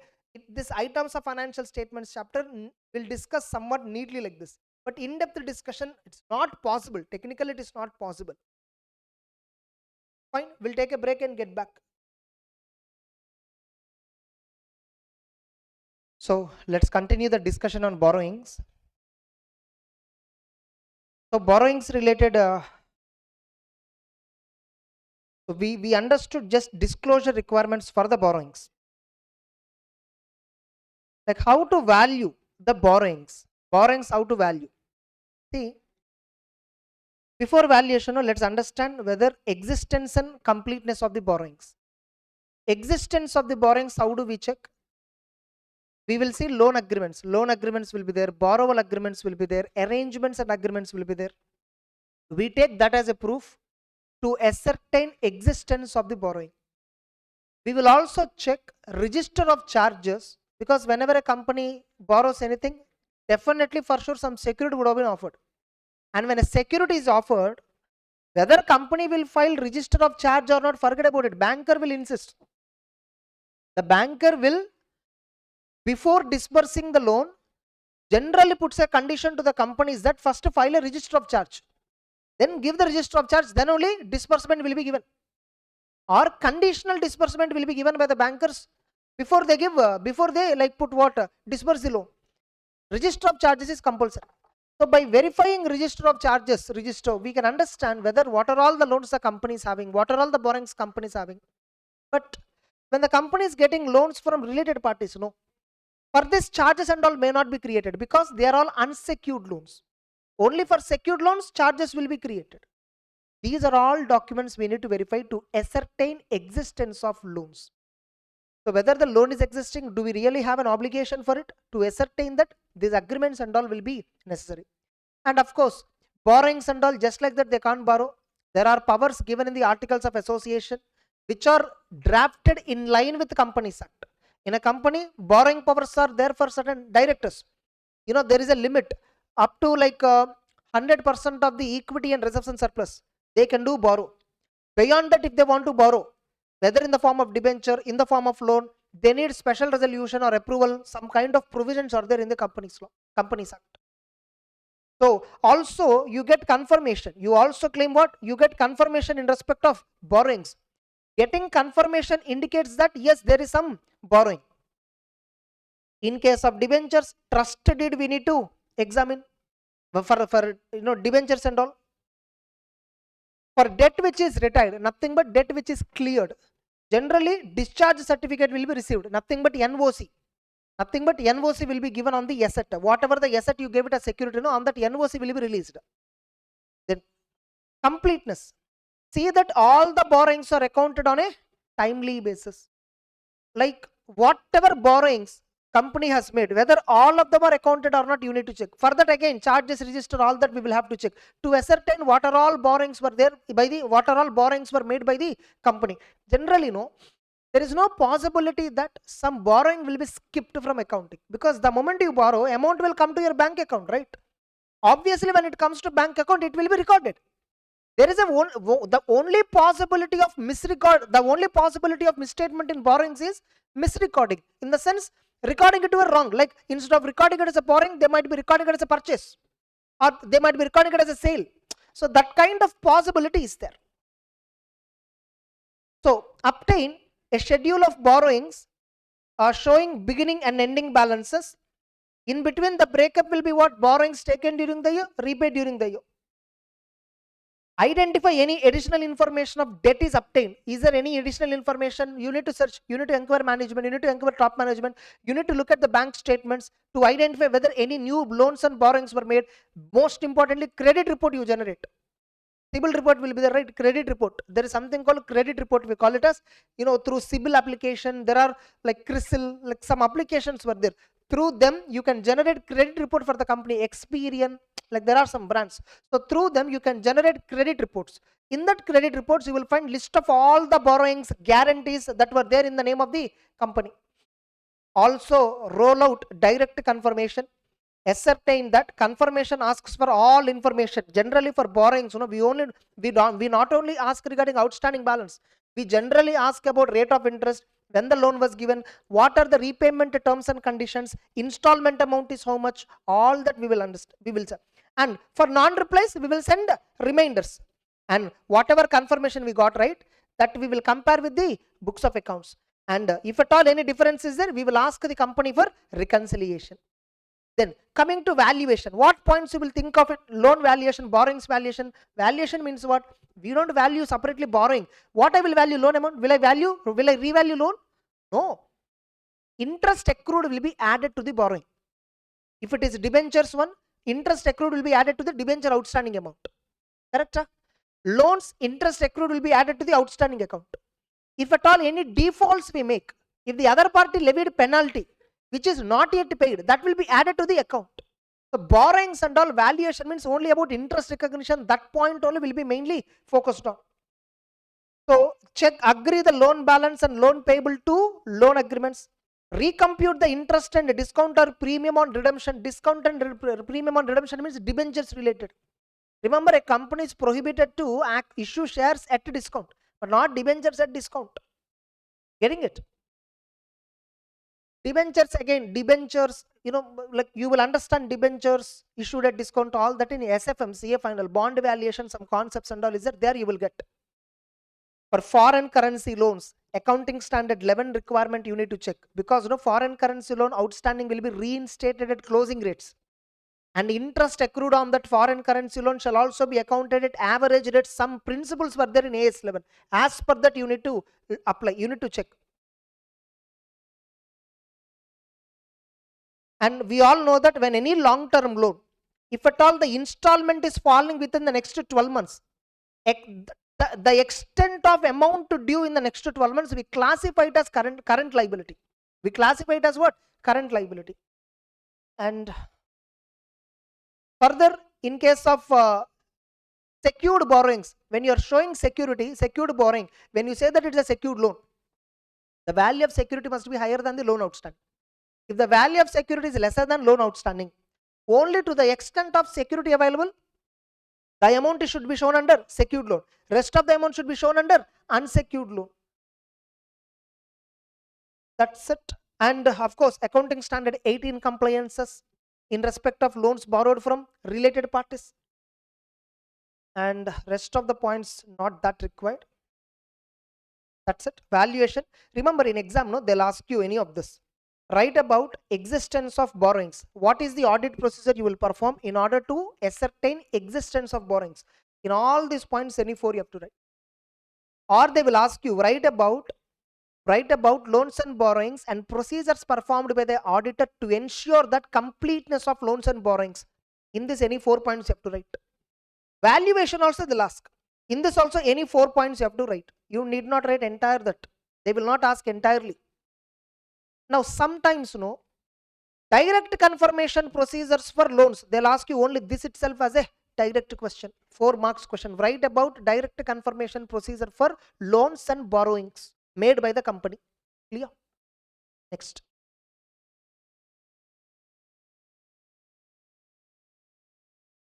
And of course, within the disclosure requirement, you need to show other long-term borrowings breakup also. And apart from that, short-term borrowing, same breakup you will have. How long-term borrowings breakup you will show? No, the same you will show for short-term borrowings also. The more or less it is same. Disclosure requirement is same. And to be disclosed as additional regulatory information. This is what in the context of loans and borrowings. This is in the context of loans and borrowings. And we have seen in Caro, if the company has got a sanction limit for more than 5 crore, the company must show in their notes to accounts whether the quarterly statements returns filed with the banker are they in agreement with the books of accounts. We need to check. The company has to mention it in the schedule 3. We auditor also have to check whether they disclosed, whether is there any such incident. If at all there is any such incident, we should report it in the CARO. But more than our reporting requirement, company is already having a disclosure requirement on this. Where a company has a borrowings from bank capsize on the basis of current assets, it shall disclose the following: whether quarterly returns are in agreement with the books of accounts. If not, summary of reconciliations and reasons why your books of accounts are not matching with banker documents. What is the reason? You need to show. The company has to show.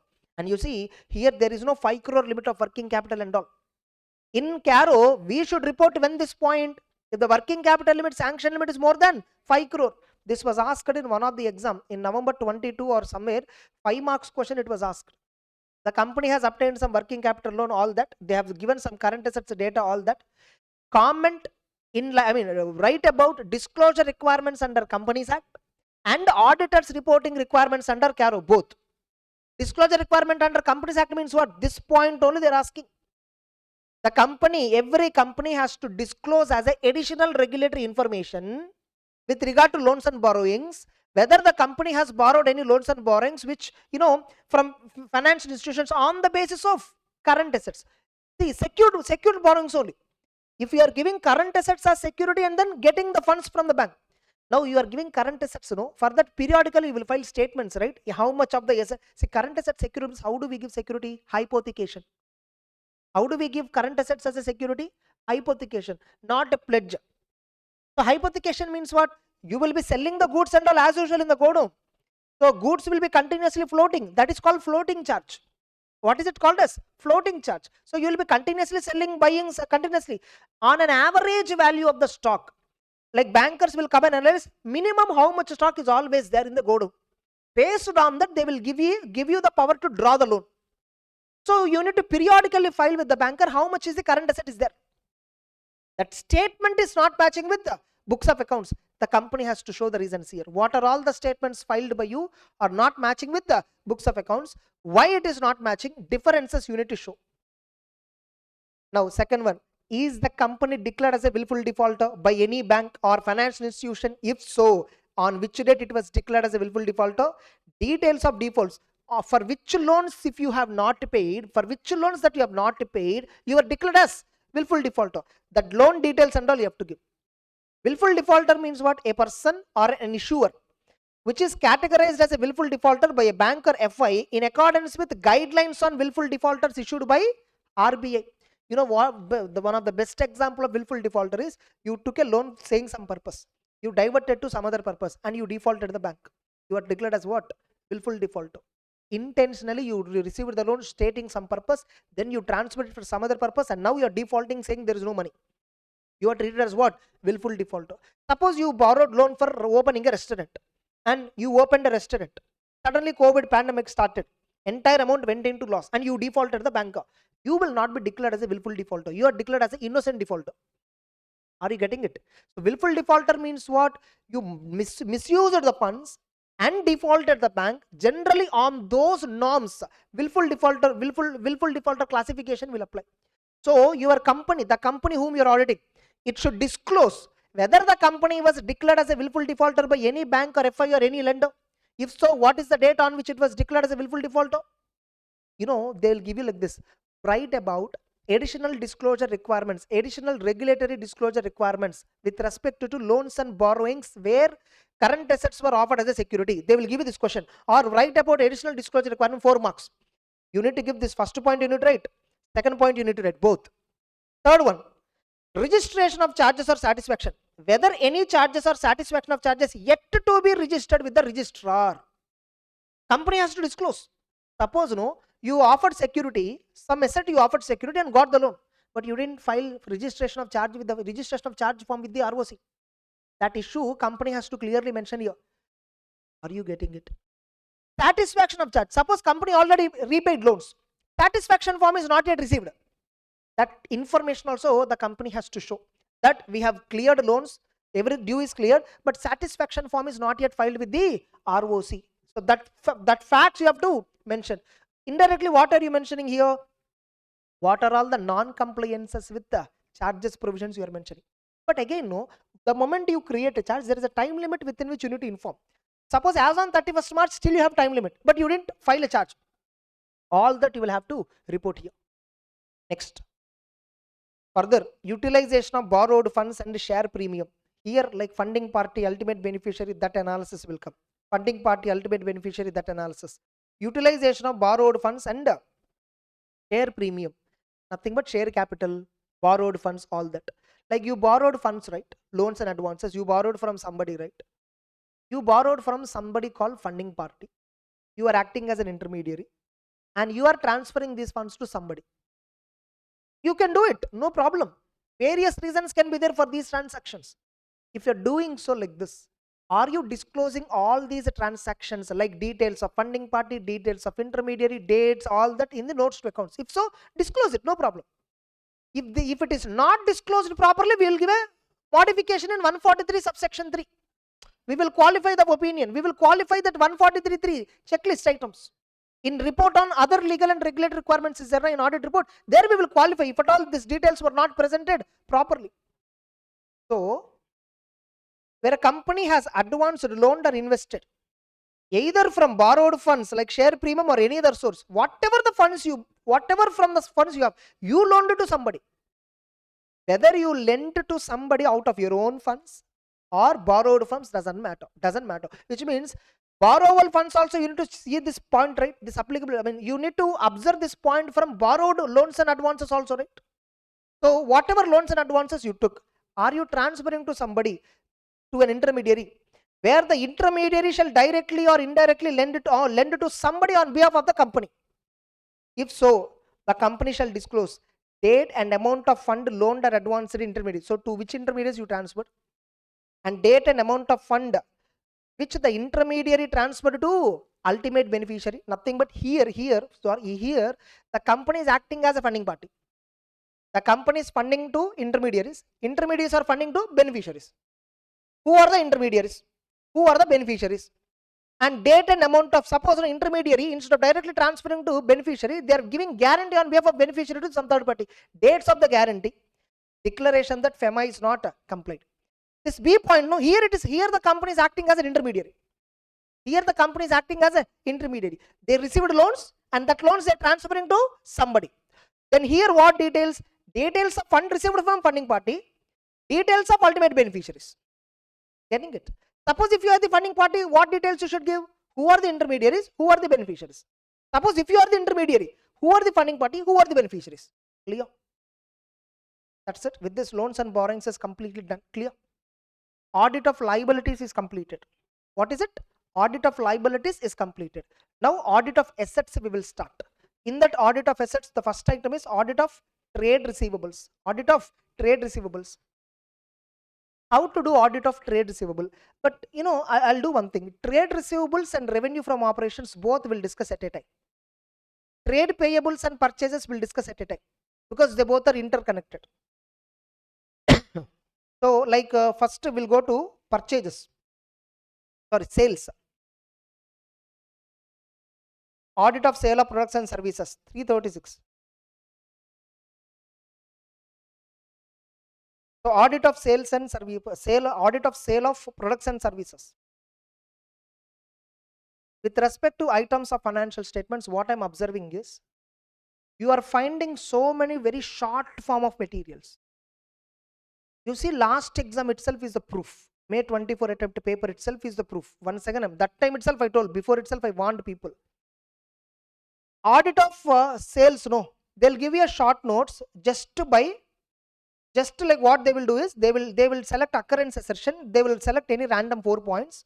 Completeness, I can select any random 4 points.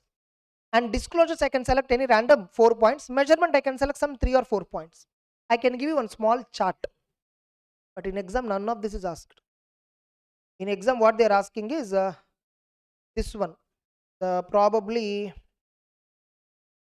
no, not that.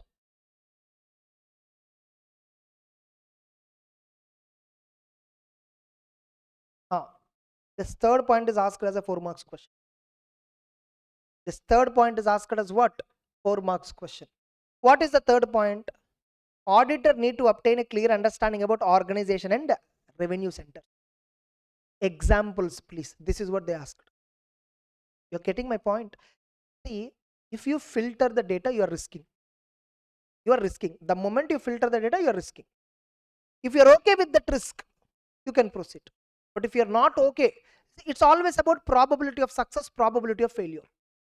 I always go the method where probability of success is always high, rather than probability of failure. I won't take risks. I take risks in business, but not in my what? Like ultimately, no. See, once you qualify, then only you can start making money. So if in order to make money, some entry is required, qualification, whatever, something is required. There, don't take risk. Hardly Between the short notes and this, the difference is some 5 to 6 hours for this chapter. This question is what asked. Like what is this question? I'll show you. Auditor needs to obtain a clear understanding about organization and its revenue centers. Before you start sales audit, you should understand what business they are doing, what are the revenue centers they have, where they are getting. Like what do you mean by that? What services or products they are dealing with? What is the demand for these products? What are the major selling products? Are there any new products or services company launched? Is there any discontinuance of products and services which the company discontinued? Who are major customers? What are the terms and conditions of sales, credit sales or cash sales? This one they asked for 4 marks question. Many times this was asked. I bet any chart book you see, you will not find this. But this is what tested in exam. What do you feel generally? Occurrence is there in the chart book, existence is there, valuation is there, 4 points. I can easily study items of financial, you will be happy. And they will ask some question regarding this. You will write any of these points, mix up and come back. And expecting at least 2 marks you'll get. Understood? So, when you are starting audit of a sale, before you start the audit of sale, you need to understand the entity and its environment and its revenue centers. What do you need to understand? First, you need to understand, before forget about sales audit, first you need to understand what product they are dealing with, who are the major customers, what is the main product the company is having, are there any new launches, have they discontinued any product, new launches, discontinuation, the data is relevant for segment reporting once again. So, this is the answer they're expecting you to write. Okay, once you understand all this, look at the controls in respect of sale. This itself can be asked as again separate 4 marks question. Write about, like they'll give you, you are appointed as an auditor of so and so entity. As a part of audit of entity, sales is one of the important area. And in that sales, you need to attain an understanding of management control in respect of sales process. Give you examples of controls that you will understand. 4th point itself can be tested as a 4 marks question, where each point, like suppose you see here in the 3rd point, no, major selling products, this is 1 point, sub point. This is another point. Major customers is another point. Sale terms is another point. Major selling products and services is another point. These are all sub points technically, though they were given as a comma paragraph. If you write as a sub point, you will get half page answer. And again, no, this perception for a 4 marks question, 1 full side you should write. No, you should write correct answer. Not full answer, full side page filling, 2 pages you should fill. No such rule. Clear? So, controls related to sales means what controls you should check? Whether segregation of duties exist. Who checks the credit limit before credit sale is authorized? Who authorizes sales order? Who raises invoice? When and how goods are delivered and dispatched? Who collects and records the amount received from debtors? Who ensures that risk and rewards are transferred to customer? And ultimately, how the sales are recognized in information systems, books of accounts. Controls relating to this you need to analyze. First, we should do what any audit procedure, further audit procedure. Once we complete the risk assessment, once we want to start verifying the actual transactions and balances, first we should do compliance procedure. What is compliance procedure for sale? This only. Like whether segregation of duties exists. What do you mean by segregation of duty? Very simple. Who raises the invoice? Who authorizes the sale order? Who is delivering the goods? Who is collecting the money? Who is accounting? In small organizations, everything will be done by one person. In big entities, segregation of duties will be there. Separation of duties will be there. Multiple people will be involved. So controls you need to evaluate. They may ask you this 4th point itself as a 4 marks question. Understood.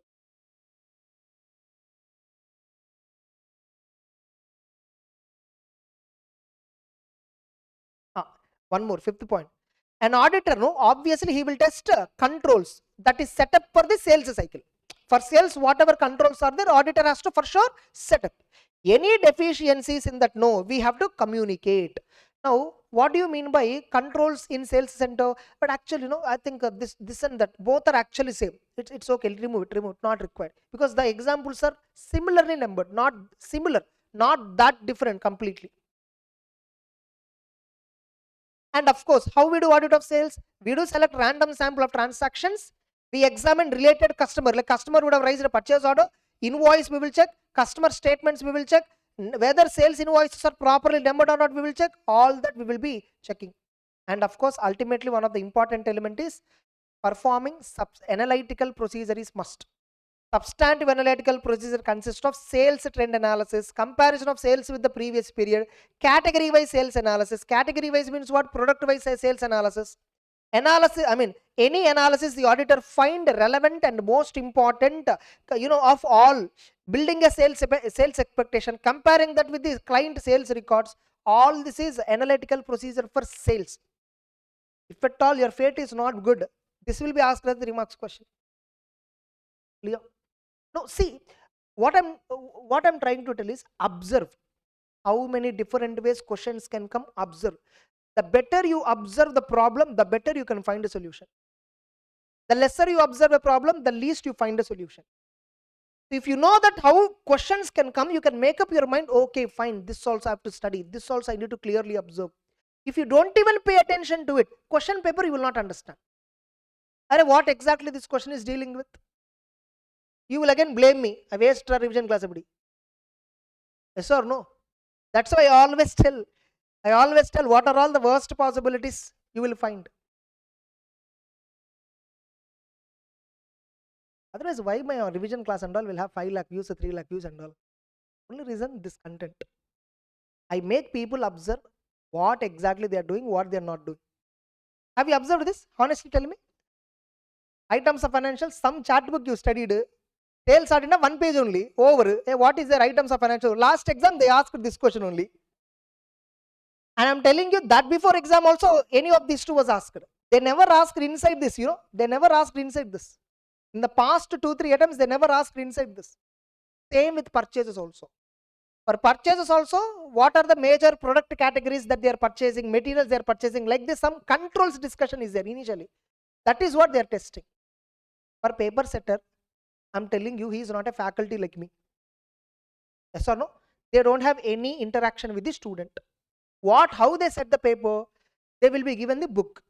They'll be reading the book. Casually they'll be reading, like a normal how they do book reading, they'll be. Wherever they felt, yes, that is something good, they select it as a question.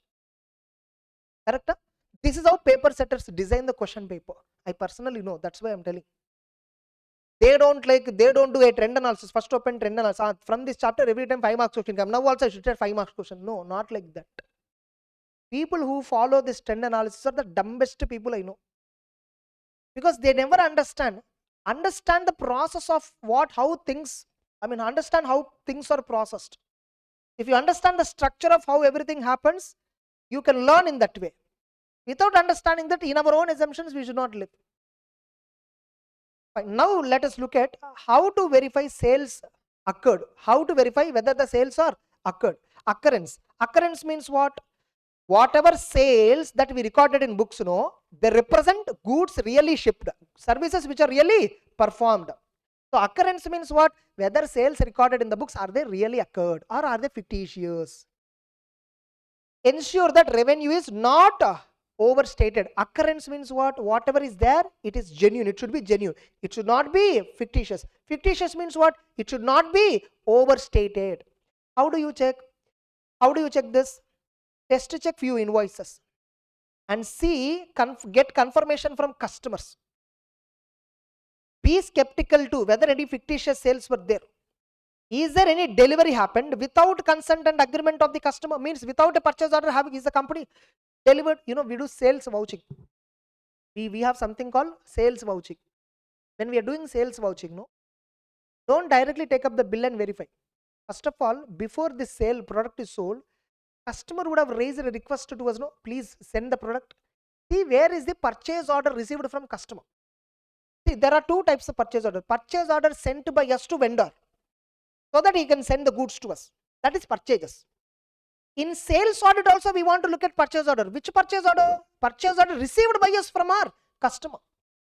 For every order that we receive, we will have an order received register. How many orders we received? How many orders were converted into sales, accounted? If there is any order which is pending, means orders were there but sale is not there. Why sale is not there? Is it omitted? Is it not recorded? Or just that order was received yesterday only, March 31st, goods were delivered in April month? What is the basis of accounting for sales? Order basis, delivery basis, accounting. என்ன தூக்கம் வருதா? All of you. இல்ல நல்லா அப்படியே செம்மையா இருக்கு. அது வேற சேர் சாஃப்டா இருக்கு. நான் தான் இப்படி பேசிட்டு இருக்கேன். எனக்கு ஆல்ரெடி பேக் பெயின். நீங்க எல்லாம் இப்படி ஹாப்பியா சில்டா உட்கார்ந்து அப்படியே பாக்குறே. இங்க பார்க்க முடிஞ்சு இங்க பாக்குறீங்களா? இல்லனா அதுல பாக்குறேன். Getting it? Sorry, my Tamil. So, understood, right? Until now, whatever I'm telling, like, because you're all not reacting, no, I'm getting a doubt. Are you, whatever I'm telling, is it going in mind or not? Even if you listen to this and leave it here, it is going in between, no, enough. The point is, if you don't even listen, that's the problem. Next, review sequence of sales invoices. Sequence and all we will see in olden days. That time, no, manual sales booklet will be there. Like, they'll turn the paper, they'll write, numbering will be there, red color numbering. Yes or no? Olden days. Now it is not there. Now in small and medium entities only manual billing process is there. But in like big entities, DMart, Reliance, automated invoice numbering will be automated. What should be the maximum invoice number characters can be? 16. GST it is there, na? Invoice number shall not exceed some 16, like that. Yes. And how do you verify whether all the sales are completely accounted? First, perform cutoff procedures. Whether all the sales are correctly accounted, completely accounted, perform cutoff procedure to ensure that revenues are recognized in correct accounting period. How we do cutoff? No, many times we said cutoff procedure, cutoff. Wow, how we do cutoff? No, March 31st is the closing date, right? Before March 31st, last 1 week or last 10 days, what are all sale invoices we recorded in the system? We will see. For all those sale invoices that were recorded in the accounting records of 23-24, delivery must also completed by 23-24, right? On or before 31st March, delivery should have been completed, right? Risk and rewards has to be transferred. You see, accounting number 9. Revenue recognition can only be made only after risk and reward is transferred and certainty about the collection. What do you mean by risk and reward is transferred? Delivery should have been completed. Only after the goods were delivered, you can record it as a sale. Suppose, no, customer gave the money, you also gave the bill. But delivery is not yet given. Customer said, sir, keep it with you, sir. I will collect on 2nd April or 3rd April. Which means delivery is not completed. Delivery is not coming. Risk is not transferred. Now here I have this interesting question. Like in sale of goods act, no, you have this question, right? Whether if the goods are kept at the seller premises at the request of the customer, and if goods are destroyed, who has to bear the loss? The incomplete knowledge. This is the reason. I know you tell this. That's why I asked this. What? Suppose I went to one mobile shop. I bought the mobile. Basic example, okay? Or I went to buy a car, for example. Amount paid, bank loan transferred, everything is good. And just now my astrologer told tomorrow is good day, take tomorrow delivery. Then tomorrow when I went there, no, the car was destroyed. Forget about insurance aspect, all that. And the car was like something has fallen, something happened. Glass was broke.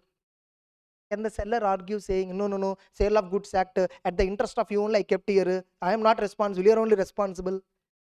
See, there is a context, comprehensive understanding. I'll show you. I'll teach you right now.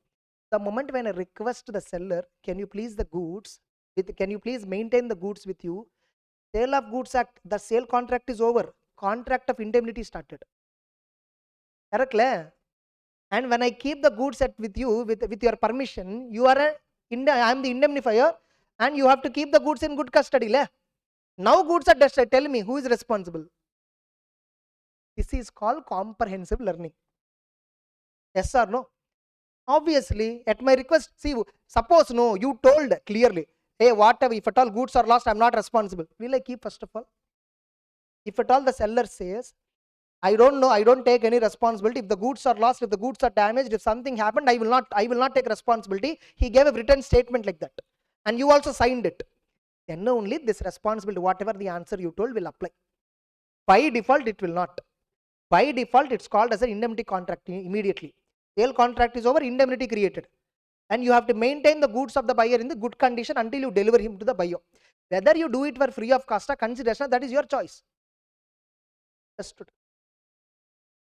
Fine. Next, cut off. Na, like what I will do is, I will select last 2 weeks related sales which are accounted in the books of accounts. Whether goods are really delivered on or 31st March before or I will see. Further, any sales which are recorded in April first 2 weeks. April means what? Next year. That April 2 weeks, whatever sales which are recorded, no, for that when the delivery happened, I will see. If the delivery happened in March itself, but invoice was accounted in April, they are what? Postponing the revenue recognition for tax motivated reasons. That is fraudulent financial reporting if intentionally done. So that is called cutoff. Means if the goods are properly delivered by 31st March, it must be recorded as a sale. It must be recorded it as a sale, whether invoice is raised or not. Even in GST, delivery of goods or invoice, whichever is earlier, or payment, whichever is earlier, is the point of time of supply, correct? TOSG, time of supply of goods. The same logic applies in, in accounting, it's ultimately delivery, which is most important is delivery, not even payment, substance over form. We follow in accounting accrual method. Auditor should also verify credit notes issued after accounting period end. Like what, some credit note means what? Credit note means what? Sales return. If I sell goods to you, what companies do, in order to show high amount of sales, overstatement, what companies do, they record dummy sales, 31st March. In April first week or second week or maybe April ending, credit note will be issued. So that sales will be set off against. Again, set off will be happen so that books will not have any trouble. See whether any sales which are recorded in March and February, within 1 or 2 months, credit notes were issued. If it is a genuine transaction, fine. But if it appears like fictitious, some malified intention is there, you will have to qualify the opinion. First, you ask management to rectify. If they don't rectify, you will qualify.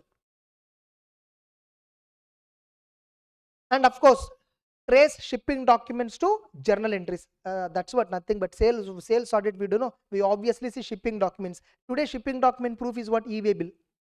E-way bill is the best shipping document. And also see whether sales are reflected in GST and GST returns, TDS returns, all that. Measurement what?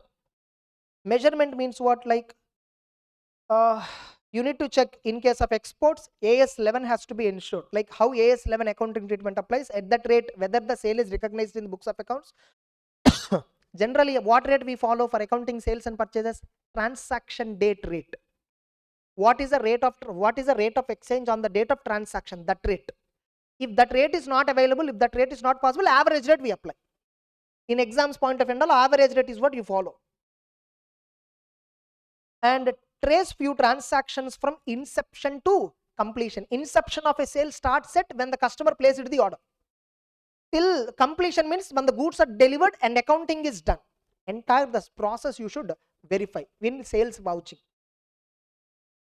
Compare the rate of sales affected with the related parties and review them for collectability as well as whether they are properly authorized. At what rate we are selling goods to normal buyers, at what rate we are selling to related parties. If at all the prices are outside normal course of business, see whether there is a proper approval or not. Confident? Next. And disclosures.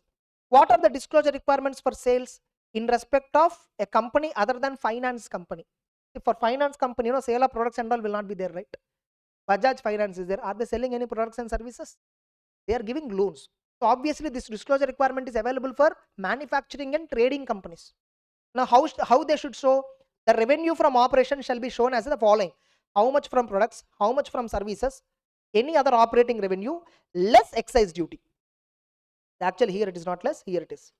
Less excise duty. In respect of a finance company, they need to revenue from operations for finance company are two types. Interest income, other financial services. Other financial services means what? Charges collected for ATM, charges collected for internet banking, charges collected for mobile banking, processing fees that are being collected, charges collected for loan renewals. These are all fees for other financial services. Revenue under each above head shall be disclosed separately by way of notes to the extent whatever is possible. And of course, in respect of finance companies, that's it. That's not required, lemma. It's not required. So up to this enough. Clear?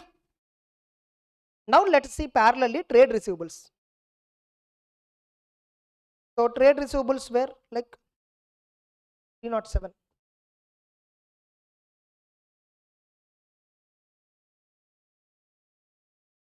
Trade receivables. First, no, they may ask you this itself as a 4 marks question.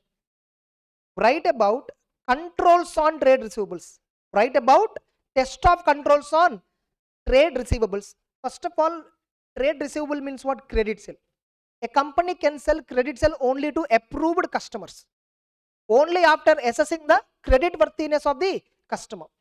It is important to carry out test of controls for checking effective internal controls over sales as a part of debtors audit procedure. So which means if you want to do debtors audit correctly, first do sales audit correctly. Look at controls over credit sales. Which sales? Credit sales, not all the sales, credit sales. Like following points need to be considered in respect of trade receivables. Like what are they? Only bona fide sale leads to trade receivable. Bona fide means original, genuine, not a fictitious. All sales are made only to approved customers. Approved customer means what? He is approved for credit sale. All such sales are properly recorded in books. You see what controls company has implemented for all this. What controls company has implemented for all this, you need to check. Once recorded, the debtors can be settled only by receipt. Correct? Can a debtor's account be settled any other way? Only by receiving the money from the debtor, it can be settled. Segregation of duties at every point of sale. Whether segregation of duties are there in the sales or not. Just in the sales audit, we have seen segregation of duties. Debtors, whether debtors are collected on time, means within the due date, are they being collected or not? And balances are regularly reviewed and got external confirmations. After performing test of controls over sales, then the auditor will decide upon the debtors verification procedure. Means debtors verification procedure mainly dependent upon sales audit. Once you understand controls over sales, how the sales are processed correctly, then debtors, see, debtor is a result, debtor balance is a result of sale rate. If sale is properly recorded, debtor balance will properly come, right? Now, whether debtor balance is correct or not, additional points, collection points you should see. What controls company has for collections? If collection controls are good, sale controls are good, debtors accounting will be proper, right? Correct? Huh? How do you check existence of debtors? The best way to check existence of debtors is what? Direct confirmation procedure. First, of course, before I go for direct confirmation, I will check debtors movement. I will take big value debtors and open that, and I will see what are all the sales we made to them, when they were made, and we will sample sales, we will select and do audit sales, whether sales were properly made or not. Then when and all we collected, balance outstanding, for that balance outstanding we will send confirmation. So one of the important audit activities to contact customers directly and ask them to confirm the amount of unpaid receivable as at the end of the reporting period under audit. This must be done for all significant balances as at the period end, while certain random customers having small outstanding should also be selected. We know very well, small outstanding, less material items, we can go for negative confirmation format. The auditor employs direct confirmation process with the consent of the entity. Obviously, in order to do direct confirmation, the client has to give you permission first. Remember, third parties, debtors and all, they won't reply you unless you take management authorization. On the management letterhead, you will type the matter, and that will be scanned and sent to the debtors through company mail, where you will ask the other party to reply to you directly. Understood? And you know, like management also should encourage their customers and suppliers to directly respond to the auditor. Management should create such a kind of culture. There may be a situation where management requests the auditor not to seek confirmation. Check, are there any valid grounds? In cases, auditor may need to consider nature, timing, extent of his procedure, including planned reliance on management. This is not at that major point. Okay, leave it. And now tell me, can we ask only confirmation from debtor only for outstanding 31st March balance, or can we ask for some other balance also on some other date also? Your choice. The trade receivable may be requested to confirm balances either as at the balance sheet date or at any other selected date which is reasonably close to the date of balance sheet. This date should be decided by auditor in consultation with the management. The form of requesting confirmation. The form of requesting confirmation may be either the form with the balance outstanding amount as per the company or the form without any balance mentioned therein. Nothing but when I'm asking confirmation, no, I will mention what is the books of accounts in our books, how much balance is there. You also tell me what is there. Or I may send, we are auditors of so and so company. We want to know about what is the outstanding balance in your books of accounts. I will not mention the balance in my books of accounts. In any way I can go. Clear? And the method of selection of trade receivables should not be revealed to the company. Obviously, no. Which trade receivables you are going to do confirmation procedure, you should not tell to the management. We will do confirmation procedure not 100%. We will do on a sample only. We will take only some sample customer accounts only. From them only we get confirmation. The auditor should maintain strict control to ensure correctness and proper dispatch of request letter. In one of the exam, correct or incorrect question, I think it was. Now it can be asked as a theory question also. The auditor has delegated the confirmation procedure to management. Is it valid? No. The auditor shall maintain strict control over debtors confirmation, creditors confirmation, nothing but external confirmations auditor only should maintain. He should only has to ensure whether the confirmations which he is sending is correct, and dispatching also he only has to do. Olden days dispatching of letters. Now it is sending the mails. Now tell me, if at all any discrepancy is revealed, suppose confirmation, the other party replied and there is a discrepancy, by auditor has to carry out additional test. The auditor has to carry out additional test, okay, and resolve it. Auditor has to carry out additional test and resolve what is the discrepancy. Tell me, discrepancy is called as what in SA 505? Exception. Exception. Where no reply is received, the auditor should perform alternative procedures. If at all you didn't receive any reply from third party, you cannot say it is fictitious. See whether agreeing the balance to cash received subsequently. Suppose he didn't give reply, but company is showing you a proof that, sir, he didn't give reply, sir, but he already paid, sir, amount. You see, no, he paid already. So in April or May month, payment receipt is there. So that could be that is a proof that outstanding amount is correct, right? Or prepare a detailed analysis of the balance, ensuring it consists of identifiable transactions, and confirm that confirm these revenue transactions actually occur. Nothing but sale wise. This is called debtor ledger review. What is it called as? Debtor ledger review. Open the debtor ledger account. What are all the sales we made exactly, and we do sales audit there, whether it is correctly made to him or not. Then when and all we received collection, we will see. Then balance outstanding is correct or not, we will get an idea. That's it. Enough. That is enough. Completeness. Here what auditor has to satisfy himself? All the debtors, all the outstanding trade receivables, all the transactions that were supposed to be accounted in this year, are they correctly accounted? Only if they were correctly accounted, trade receivable balance will be correct. So the auditor need to satisfy himself for the cutoffs. Without a cutoff, sales could be understated or overstated. Hence, auditor need to perform the following cutoff procedure, especially invoices issued during last few days. That is cutoff date 31st March before, which have been included in debtors, nothing but which are included in sales. As on 31st March, a debtor is created, debtor is recorded, means sale is also recorded, right? Check that goods should have been already dispatched, not lying with the company. Ensure that all the goods dispatched prior to the year end have been invoiced and included in debtors. Ensure that no goods are dispatched after year end. Like we invoiced, we recorded a sale, debtor is also created, but goods are not dispatched. Ensure that there is no such a situation. So that is called cutoff. In exam they may ask you, write about cutoff procedures for verifying trade receivable. 3 marks question they may ask you. 3 marks question they may ask you.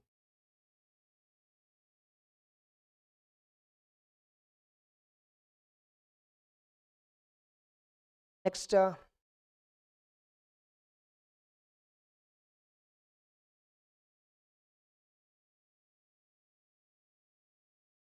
review the process of giving discounts or incentives and check whether the same were given as per company policy. Sometimes no, debtor will not pay full amount. He will pay major amount he'll pay. balance will be given as discount. Balance will be treated as trade discount and the transfer to P&L account, the balance amount in the name of trade discount. Who approved this? What is the policy of the company for discounts? Is it as per the policy or not? We should check. Then valuation. Valuation means what here? Provision for bad and doubtful debts is the most important thing in debtors valuation. Like for debtors, no, provision for how we calculate provision, we will first do an aging analysis. We do an aging analysis of debtors. Aging analysis means what? Like debtors are subdivided into from the date they became due, like from the due date till how many days was passed by 31st March, how many days passed on already. So is the debtor outstanding, not yet due? Like debtors are broadly classified into not yet due. Like I'll show you this one. Outstanding for the following period from the date they became due, from the due date of payment. Nothing but what? They are already overdue. How long they are overdue? Less than 6 months or more than 6 months to 1 year. 1 to 2 years, 2 to 3 years, more than 3 years in total. I have seen one MCQ where they gave this requirement. Trade payable, no. They reported like this. And they asked an MCQ asking, is the above reporting requirement for trade payable correct? No. This is a requirement for trade receivable. This disclosure requirement is for trade receivable. For trade receivables only, from outstanding, tell me, liabilities, whether we paid on time or not, that's not our headache. Whatever we are supposed to collect, we should be careful about it, right? So where generally shareholders are worried most about what? Payment of liability on time, collection from debtors on time. They are mainly worried because their interest is affected. So obviously wherever interest is affected, they are only outstanding from the due date to due date of payment. So outstanding, like trade receivables that are outstanding from due date. Like outstanding after the due date means for less than 6 months. Like due date crossed, but still less than 6 months only outstanding. Overdue is less than 6 months. Overdue between 6 to 1 year. Overdue between 1 to 2 years. Overdue between 2 to 3 years. Overdue for more than 3 years. Again, debtors, they have to be classified like this. Trade receivables which are undisputed, considered good, considered doubtful. Undisputed means what? I billed goods to the customer. I raised an invoice for 10 lakhs. He also agreed 10 lakhs he has to pay. No dispute. Disputed means what? Some goods in transit were destroyed. Customer is arguing that I will not pay for that amount. I will not pay amount. I am telling him that you have to pay totally 10 lakhs. Customer is arguing and saying that I have to pay only 8.5 lakh. This is what? Disputed. But customer is ready to pay. Disputed but considered good. Disputed, considered doubtful. So 4 classifications. Undisputed, considered good, considered doubtful. Disputed, considered good and considered doubtful. Like that you need to give 4 classifications. That too, aging period you have to. From the due date they became till 31st March. What is the overdue gap? If it is less than 6 months, generally this is less risky. We create highest amount of provision where more than 3 years. We generally create 100% provision. 1 to 2 years, if it is outstanding, we create 50% provision. 6 months to 1 year, we create 25% or 20% provision. Less than 6 months, we create 5% provision. I'm just telling you industry now. Generally, how we create provision. Clear? Next. Further, these trade receivables shall be given as one more way of presentation. Secured, considered good. Unsecured, considered good. Doubtful. Generally, trade receivables secured you will not find. Most of the trade receivables are what? Unsecured only. Allowance for bad and doubtful debt shall be disclosed. Debts due by directors, firms and private companies where director is a partner. This amount has to be again separately shown. So the same debtors, you will be presenting it in multiple ways, the information. In exam, they may ask you this itself. Write about presentation and disclosure requirement for trade receivables. 4 marks question they'll ask. Understood or not?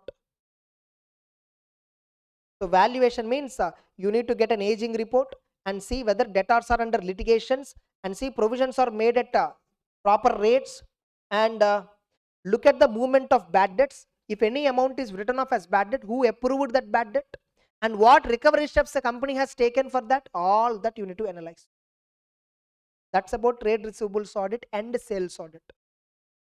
Next, after trade receivables, we have cash and cash equivalents. Cash and cash equivalents is easy only. Okay, first I will talk about disclosure requirement.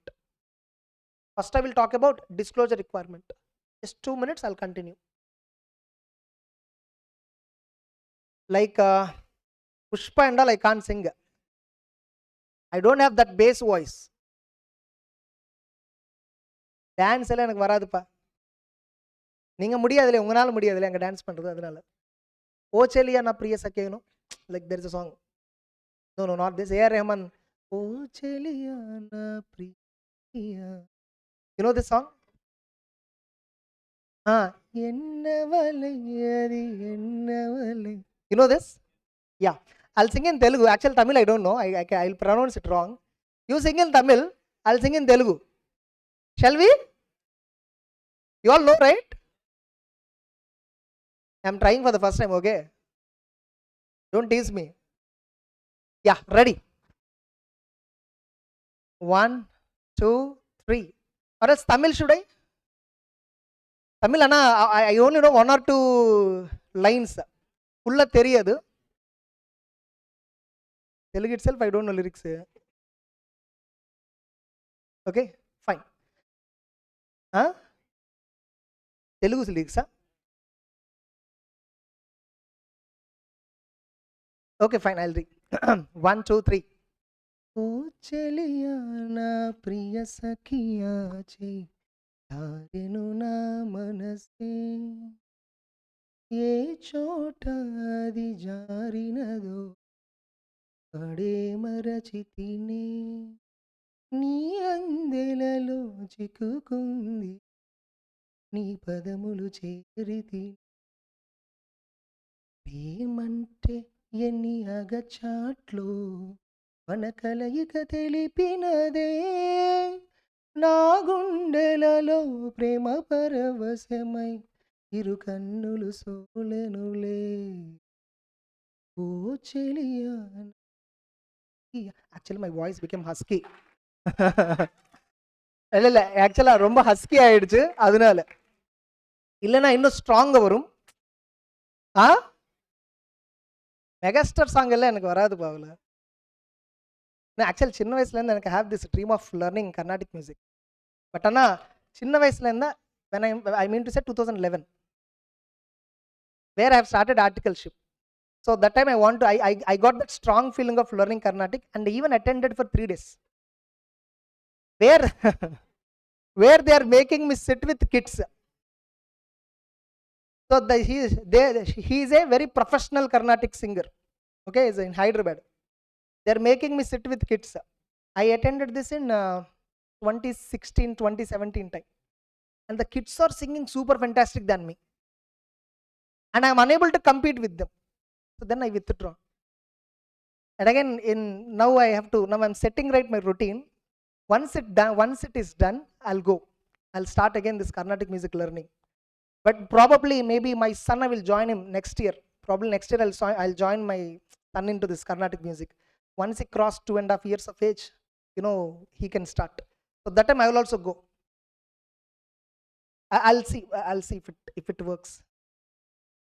So many, like I like basically old songs. இப்போ alert ஆயிடுச்சுல. Next. Yes, cash and cash equivalents. I'm very shy to do all this.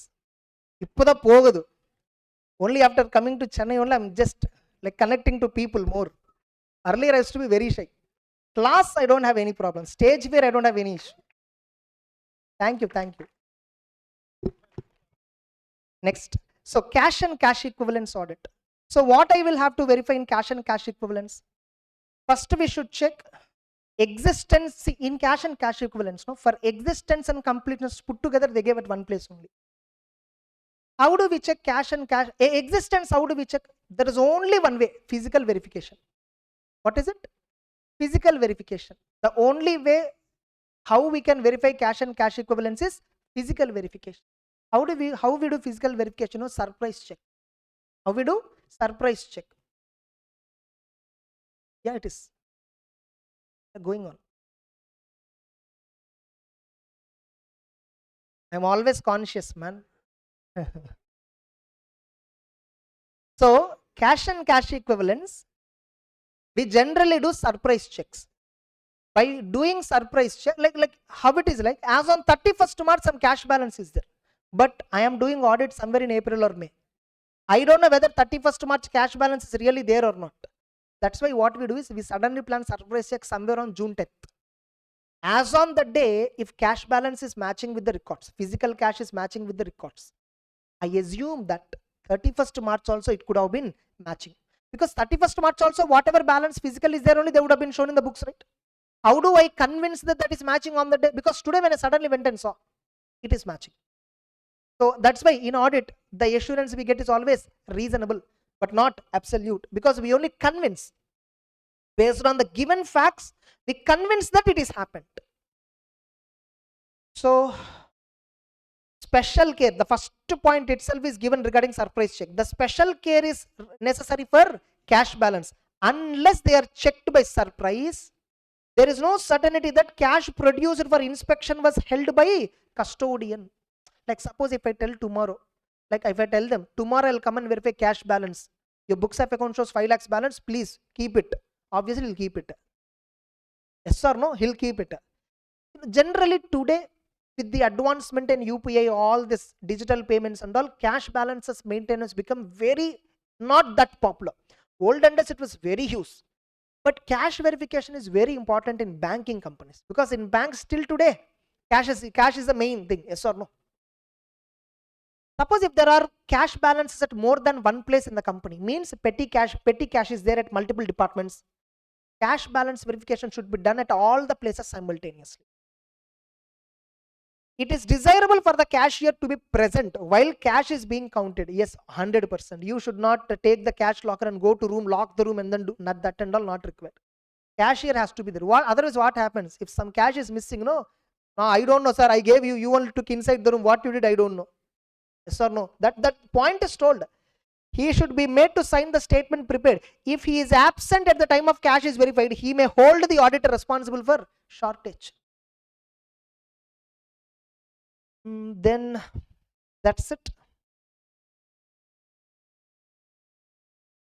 The auditor should also perform cash sensitivity analysis by compiling a total summary of cash receipts and payments each month and analyzing the trends to see if there have been any variation in any specific month, and request brief description from the cash sensitivity analysis. Generally, how much cash they maintain.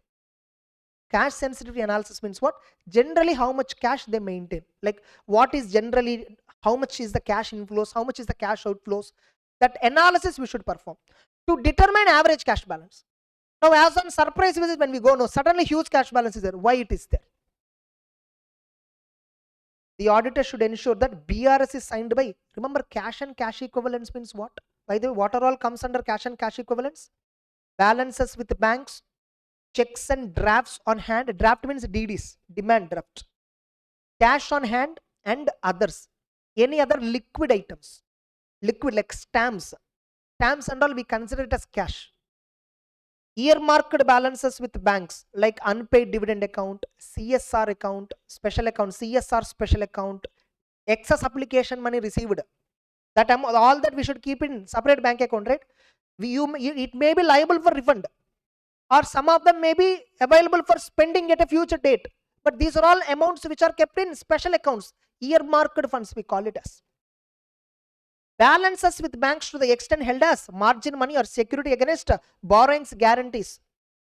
Repatriation restrictions, if any, for the cash balances. Suppose if at all you are showing balance with the bank, that too in a foreign bank, and there is a rule that you can't withdraw that money for certain period of time.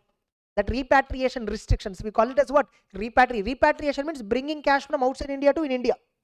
That cash is there in your bank only, but you can't transfer for general purposes. Then bank deposits with more than 12 months maturity shall be disclosed. More than 12 months maturity. Fixed deposits, nothing but. And for BRS, another important activity is direct confirmational procedures. Direct confirmation we do apply for cash balance, bank balances. Bank balances, fixed deposit, bank balances. In all these cases, we should apply for direct confirmation. So that's it. Cash related major points. Mainly surprise check, that is what?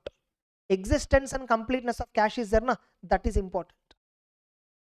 Then we have audit of inventory. Audit of inventory, very important concept. Audit of inventory. So how we do audit of inventory? General inventories are divided into three categories, right? Held for sale in ordinary course of business, in the process of production, which are called as work in progress, in the form of material or supplies, which is called as raw material, work in progress, and finished goods. Inventories are broadly nature of inventory. They say no many a times. Nature of inventory means what? Is it raw material, work in progress, or finished good? Which is complex to verify? Work in progress is extremely complex to verify, because we can't understand exactly. Because you show me raw material, I can figure it out exactly how much is there. You show finished good, I can figure it out. Which is there in the production process, I can't figure it out exactly. And how do I identify existence of inventory? SA 501, that only we have seen. What is SA 501? Auditor should obtain evidence regarding existence and condition of inventory. For that, what auditor has to do? Has to attend physical inventory counting performed by management at the year end.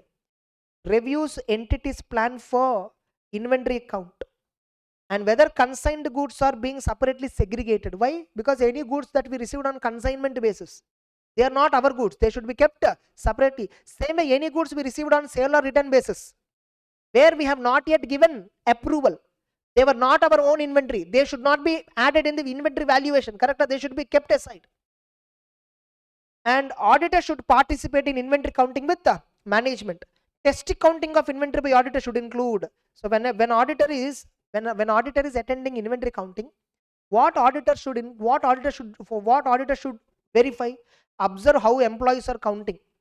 See that proper supervision is there on the count procedures, and whatever they are counting, items, are they properly tagged?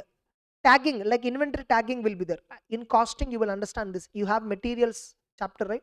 In that you will have all these concepts, tagging, inventory, like some bills and all will be there to inventories. So bill, we call it as something. What is it? Any idea? Not GRN. For inventories only, for every item there will be tag. The tag has another name. Okay, I'm not getting. Observing proper amounts are shown on tax. Sometimes amounts may be shown, sometimes quantity may be shown. And determined tax and summary sheets are controlled and reconciled. And reconciliation of test accounts with the tax and summary sheets and discrepancies noted are summarized and agreed with client personnel. Nothing but as per register, you will have a tax summary. How many tax were there in the particular rack, in a particular shelf? There, how many were there? These tags are again automated. Today again this is automated, like we just have to scan it. Nowadays we don't count manually, we just scan the tags. The moment we scan, count will be happened here, and that ultimately count, once it is completed, we will match it with the stock register. You see jewelry shops, you go, GRT or anything, for every item there is a tag which mentions all, like weight, all that, but barcode will also be there. QR code or barcode will be there. That barcode, if they scan, that will be counted as inventory. So how jewelry shops maintain inventory control? This is how they maintain.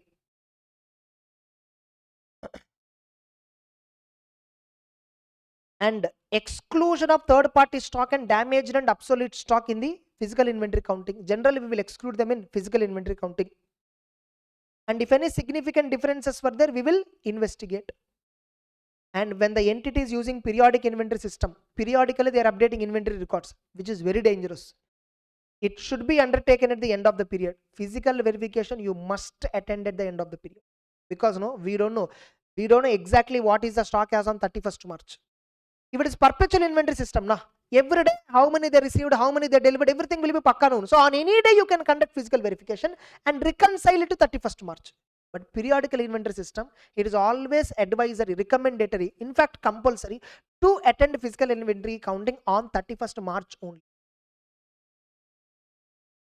Completeness means what? Whatever inventory that is recorded in the balance sheet is completely recorded or not.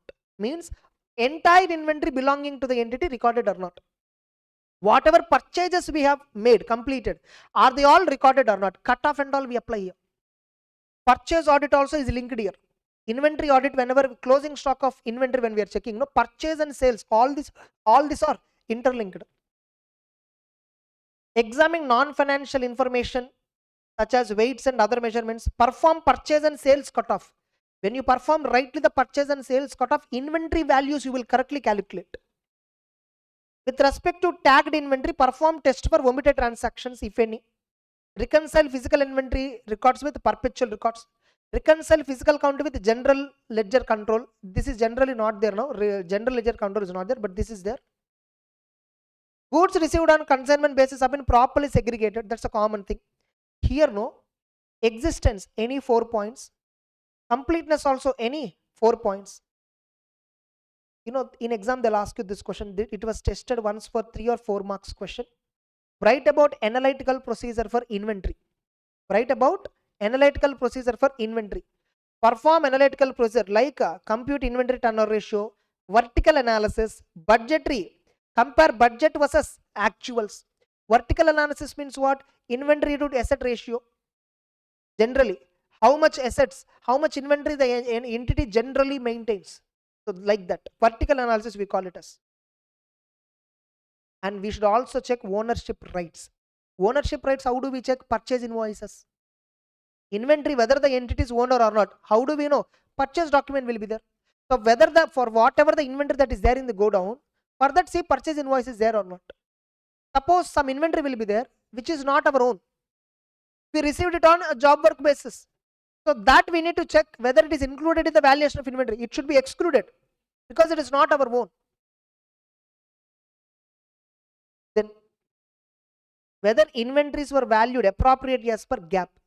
We know there are various valuation principles like FIFO, weighted average, LIFO, all that. See what method the company is following depending on how business operates. See, FIFO weighted average is not optional, right? It depends upon what business you are following. Suppose gold jewelry, they follow gold businesses, they follow weighted average. Rice and cotton, they follow FIFO. Furnitures, they follow weighted average. Furniture vendors, they follow what? Weighted average. Gold also weighted average because no, the entity would have manufactured some gold some 1 year back, that model, but that is still available. Just yesterday came from the production to the showroom, that would have sold immediately. Does it mean LIFO will be popular? No. Sometimes every day whether the latest stock will be sold or old stock will be sold, we don't know in the gold jewelry business. So that's why in gold jewelry the valuation will be weighted average method. Whereas in rice business, all commodities business, FIFO is the best method. FIFO is the best method. So depending on how business operates, the management may value inventory using either FIFO or weighted average. Look at the reasonableness of the method adopted. Whether the management, whatever method they're following, is it reasonable or not, you should check. For raw materials and consumables, what elements of cost are included, you should check. See whether it is as per accounting standard. If standard costs are used, inquire into basis of standards, how these are compared with actual cost and how the variances are analyzed. Standard cost technique is used by retailers. Standard cost technique is popular for whom? Retailers. Retail cost method, there is another method in inventory. Yes or no? I hope you know, right? Standard cost method, FIFO, LIFO. Follow-up valuation of all damaged and obsolete inventory noted during the observation. For work in progress, stage of production is important and value additions are measured. Work in progress is an estimate. It depends upon the stage of production. Some percentage of labor and overhead will also be added to valuation. What are the costs that are included in work in progress, you should check. See, is it as per accounting standard? When you are checking valuation, just blindly check, is it as per accounting standard followed or not. Finished goods. Enquire what costs are included in finished goods. Ensure that inventories are valued at NRV if they are likely to fetch a value lower than cost. You have this principle. If the material used, raw material, should be valued at cost or NRV, whichever is lower. Generally, whichever is lower. However, if the finished good is being sold ultimately beyond cost, even though the NRV of the raw material is less, we can ignore the fact and still value at cost.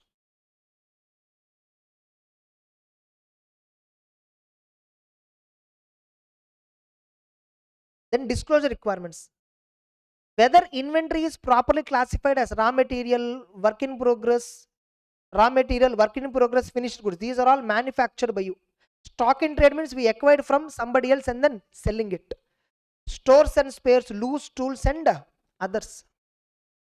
Whether goods in transit has been properly separately disclosed. Goods in transit means what? It may be the goods which we purchased, but delivery is not yet received, but under our control. Or it may be goods which are sold, which are in transit. Delivery happens, sale is completed only when we deliver to the customer. Not in the godown, but in the transit. Means goods which are in transit, it may be purchased goods or sold goods, but still in our control.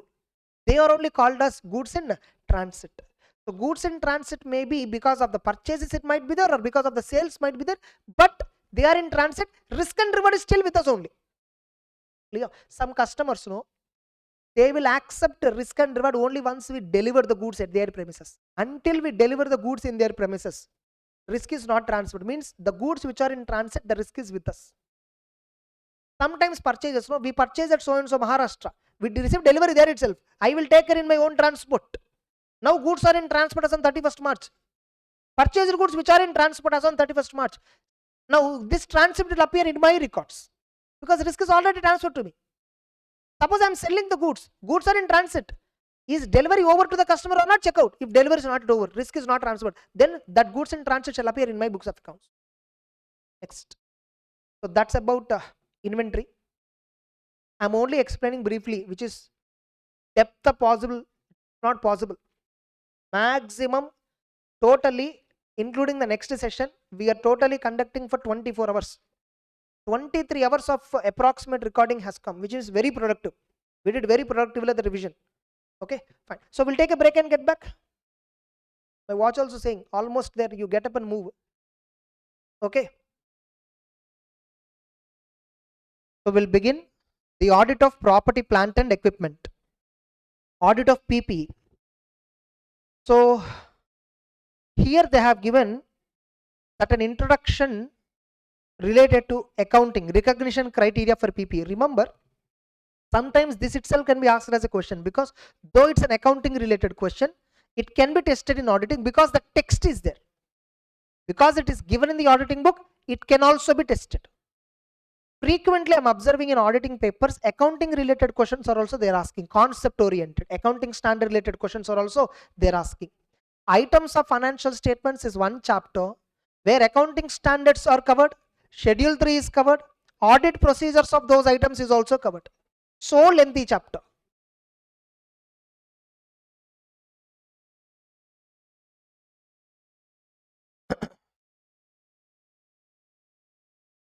And yeah, exactly. This question was asked.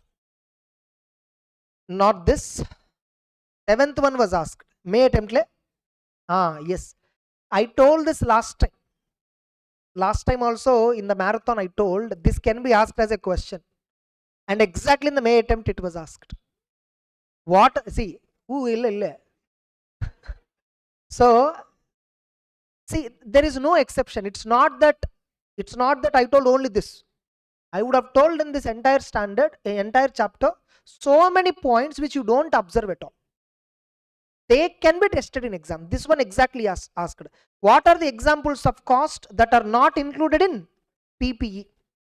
Or they can also ask this one. What are the costs that are included in PPE? What are the directly attributable cost? 99% chart books they will not cover this. That's why I never recommend to go with chart books. That's a risky approach. So this one also can be asked. What are the elements of cost? Generally, what are the elements of cost in PPE? Purchase price, import duty, non-refundable taxes after reducing discounts and refundable taxes. Correctly?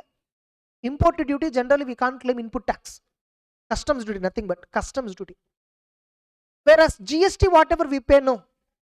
Compensatory duties, we pay, no. That you can claim. That you can claim it as input. Any cost directly attributable to bring the asset into current location and installation. Whatever up to installation cost that we are incurring, all that can be claimed as input tax. All that will be added to cost of the asset. This is initial estimate of Cost of dismantling, removing an item, restoring the site. Decommissioning cost, we call it as what? Decommissioning and site restoration cost. That will also be added to cost of machinery. Decommissioning and restoration cost is highly uncertain. This is one area where high judgment is there, high subjectivity is there. This decommissioning cost, whether the company has correctly estimated or not, auditor shall not delegate to internal auditors. You should only directly work on it. What are the examples of directly attributable cost? Like one of the point knows B point. One of B point says what? All the costs that are directly attributable to bring the asset into present location and condition shall be added to the cost of PPE. What do you mean by directly attributable cost? Employee benefit expenses, site preparation cost, initial delivery and handling cost, installation, cost of trial run, yes or no?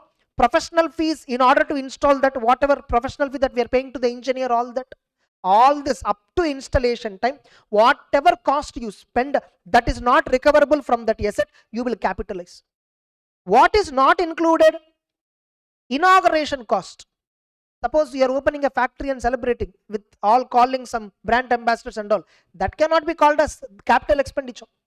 Cost of introducing new product or services, advertisement expenditure, no, that is not to be capitalized. Cost of conducting business in new location, no. Administration overheads, that will not be included in cost of PPE. So the revenue expenses like repairs have to be charged to P&L. So nothing but expenses related to plant and machinery you have to observe carefully. Whether these expenses are properly classified, capital or revenue, you have to observe carefully. Next, how to verify existence of inventory, existence of PPE. Here also we will ask entities physical verification plan. We will ask entities physical, whether they are performed by own staff or by a third party. And what is the policy regarding periodicity? Whether physical verification shall be done on annual basis or once in 2 years or once in 3 years. What is the basis? So that we need to ask. Who is supervising the physical verification of property, plant and equipment? That we should check. And we should get a PPE report, physical verification report, and see that perform the following procedures. See that all the items of PPE are properly tagged and carry identification marks or numbers, and physical work papers do capture these marks. Nothing but I personally did a physical verification audit in Infosys. This fixed assets. Every asset will have asset identification number. Every asset will have what? Asset identification number. That number will be either in the form of a barcode or QR code or a manual number. Old and manual numbering will be there. Suppose ACs are there, AC 001, AC 002, AC 999, AC 1001. Getting it? Like that, numbering will be there. Manual numbering. Today, the moment when an asset is purchased, they are generating barcode on that. Like once they install the asset, once the asset is entered in the asset register, based upon system itself will generate asset code. That code will be stick to it. Like it is tamper proof, you can't tamper it. Ink proof, tamper proof, I like that some stickers are coming, so that they will attach. Next time whoever is doing physical verification, they will carry a scanner with them, they just scan it. The moment they scan it at the time of physical verification, indicates that the asset is existing. It indicates that the asset is existing. So like this, that is what we call them as properly tagged, and identification marks are there. Tagged means what? There must be some tag to it.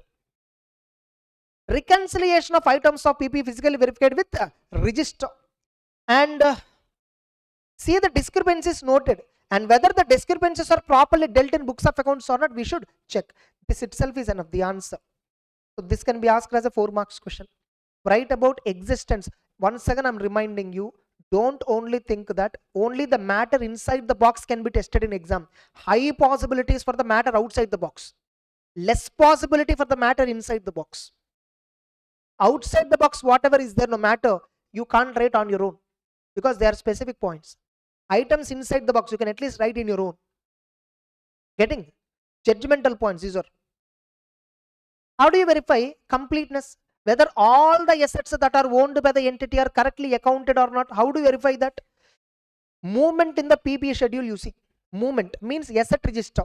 Like you open asset register and see all the purchases and purchase orders for fixed assets.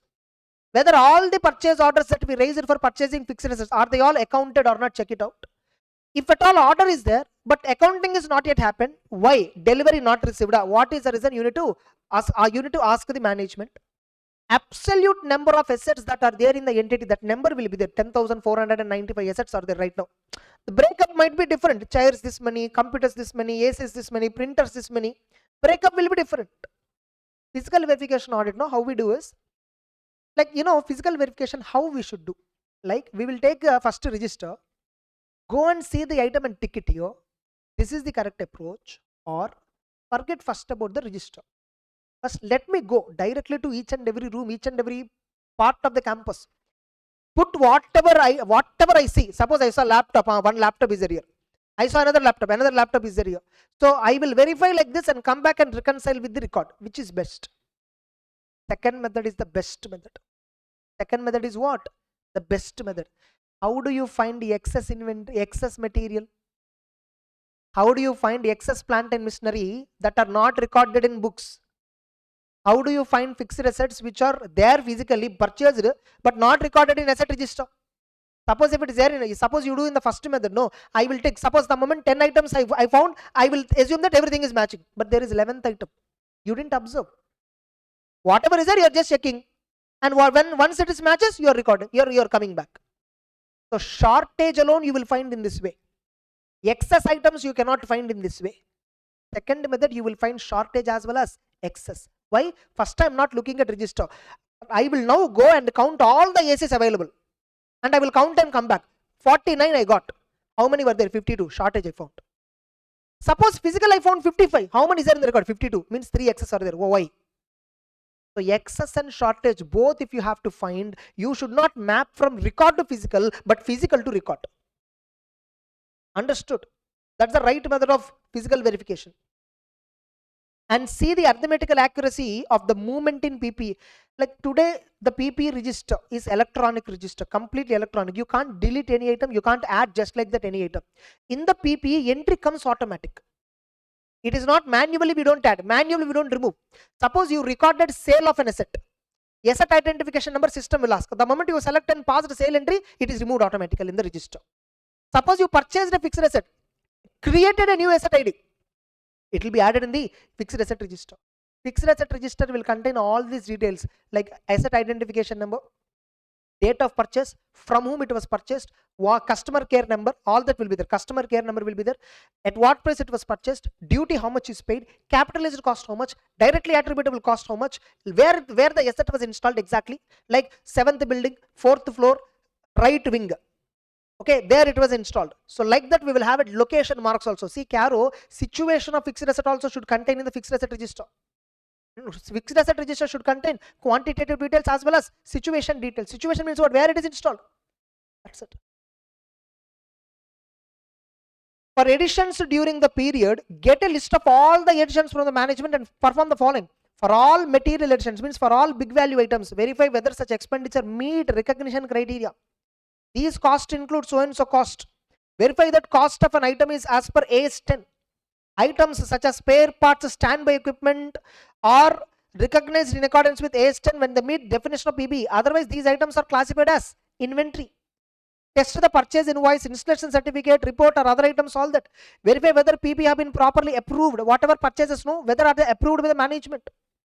Verify whether internal processes like inviting quotations, obviously before they purchase, no, we generally ask quotations, big assets, especially when we are purchasing plant and machinery, we invite quotation. See, most of the factories, whatever machinery they are purchasing, they are not ready-madely available. These machineries have to be developed as per the factory needs. So, which means there will be some designing companies will be there, mission designing companies and manufacturing companies will be there. Something called AutoCAD, AutoCAD, CADD. Okay, so we just tell them what is our requirement. And they design the machine accordingly as per our requirement. Once designing is done, we need to find a vendor who can manufacture as per this. Who can manufacture as per my specification. There I will invite quotations from various manufacturers who are ready to. These manufacturers are only there for specialized manufacturing. They don't manufacture anything in bulk. Your requirement is to have a machinery like this. Okay, I'll make it. You see today, big plant and machineries in various factories, biscuit packet packing machinery will be there. In each company, the machinery setup, the process is different. Car manufacturing plant is there. Their systems are slightly different. in each manufacturing plant. Mahindra has a different way of structure. Tesla will have a different manufacturing plant structure. Plant means what? Something attached to the earth. Plant and machinery. If the machinery is attached to the earth, we call it as what? Plant. We can't move it. We planted the machine. That's why it's called plant and machinery. So you need to see quotations, all that. In relation to deletions, who approved the deletion? Whether do they have power or not? Now when we are selling the fixed assets, there also we will put auctions. Next, obtain management approval and discard note, authorizing disposal. And next one is valuation. Valuation includes what? One of the most important, depreciation. The diminution in the value of item of cost. Like see that entity has charged depreciation on all the items of PPE. See the depreciation method used reflects the pattern of asset usage. Yes or no? Depending upon pattern of asset usage, depreciation method will be selected. For furniture and buildings, generally we follow SLA method. For machineries, we follow WDV. For those items where it depends upon number of units manufactured, depreciation, then sum of units method we follow. And see the title, ownership documents, conveyance deed, sales deed to verify original title deeds. In case entity has given immovable property as security for any borrowings, the auditor should request confirmation from the third party whether they have the original title deed documents or not. The auditor should also verify register of charges available with the entity to check whether charges are properly created against the machinery. And disclosures. What are the disclosure requirements for PPE? You remember in Caro, if there is a revaluation for more than 10% of aggregate of each class of property, plant and equipment. What is each class? Land is one class of PPE. Buildings is another class of PPE. Plant and equipment, furniture, vehicle, these are all different class of inventory. Sorry, fixed assets, PPEs. Land, buildings is there. For example, last year closing carrying value 10 crore. Current year closing carrying value 12 crore. The difference is only because of the revaluation. No other difference. Revaluation is how much? 2 crore. 20% increase. Since it is more than 10%, auditor has to indicate the details in the CARO. Assets under lease. Lease assets means which lease asset? Finance lease asset, not operating. Operating lease asset will not come under asset side of the balance sheet. And auditor should also, the company should also present reconciliation of gross and net carrying value of each class of assets at the beginning and at the end of the period. Like what is the difference between gross and net carrying value? Additions, disposals, acquisitions, all that. And amount of change due to revaluation, especially if the change is 10% or more in the aggregate of net carrying value, you have to disclose separately. So this is disclosure requirement. Only these 3 points are enough, more than enough. And company has to give additional disclosure as per regulatory requirement. What is the additional disclosure as per regulatory requirement? Suppose if the title deeds of movable property, if they are not in the name of the company. Okay, description of the property, what is its value, title deeds held in whose name, whether the title held in whose name he held, is he a promoter, director or relative of the promoter or director, property held from which date, reason why it is not in the name of the company. They'll ask you this question, 4 marks.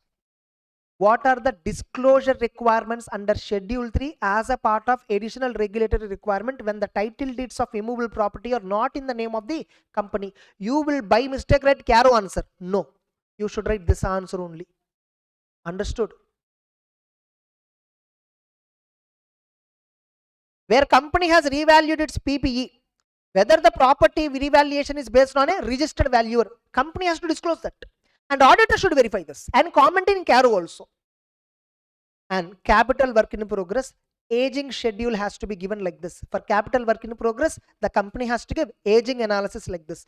Projects in progress, amount of capital work in progress, where the work in progress is less than 1 year or 1 to 2 years, 2 to 3 years or more than 3 years.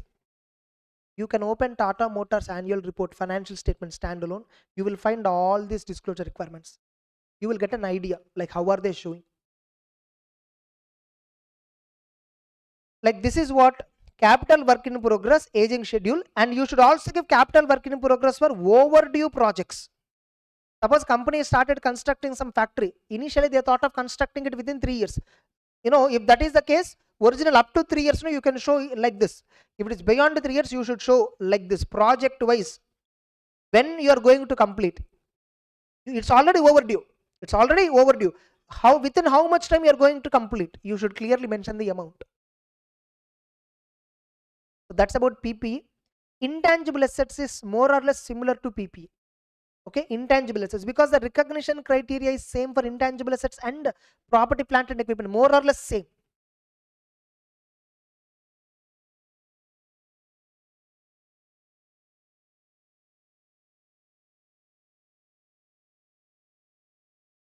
So how do you check existence of an intangible asset? Since the intangible asset is a non-monetary asset which is identifiable without any physical substance, establishing existence requires obviously some difficulty. So the auditor should verify whether such asset is in active use in production or supply of goods, or for rental purpose, or for some administrative purpose, where the intangible company is using. So know-how, patent, IPRs, all this. For example, for verifying existence of software, audit should verify whether such software is in active use by the company. For that purpose, auditor should verify sale of related services, goods during the period under audit in which software has been used to run machineries. Some software will be installed. So that software, if at all they are using in the production process, if they're using some software in the production process, see whether that software is purchased software or it came along with the machine. Generally, if mission plus software came together, you should categorize that either as an intangible or as a tangible, any one only. Yes or no?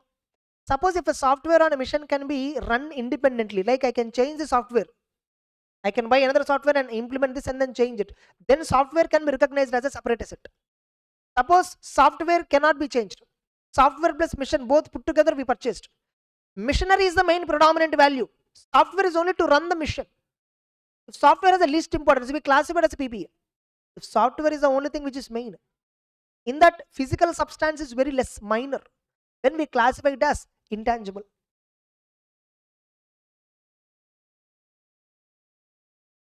See, if at all any intangible asset, like you will find this intangible asset register, you will find intangible asset register. You should go and ask the entity where each and every intangible asset is used.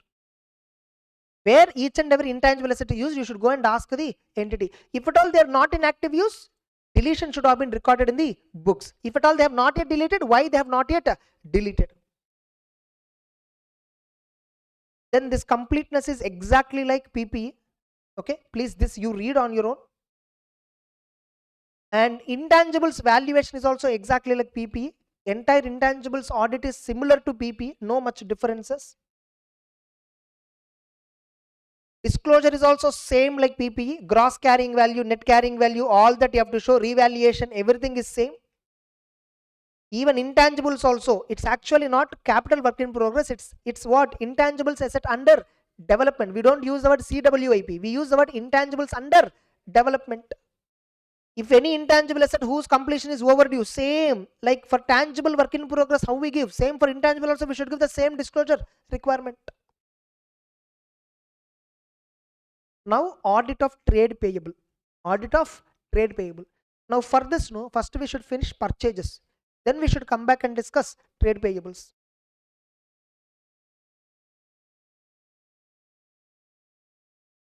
Audit of purchases.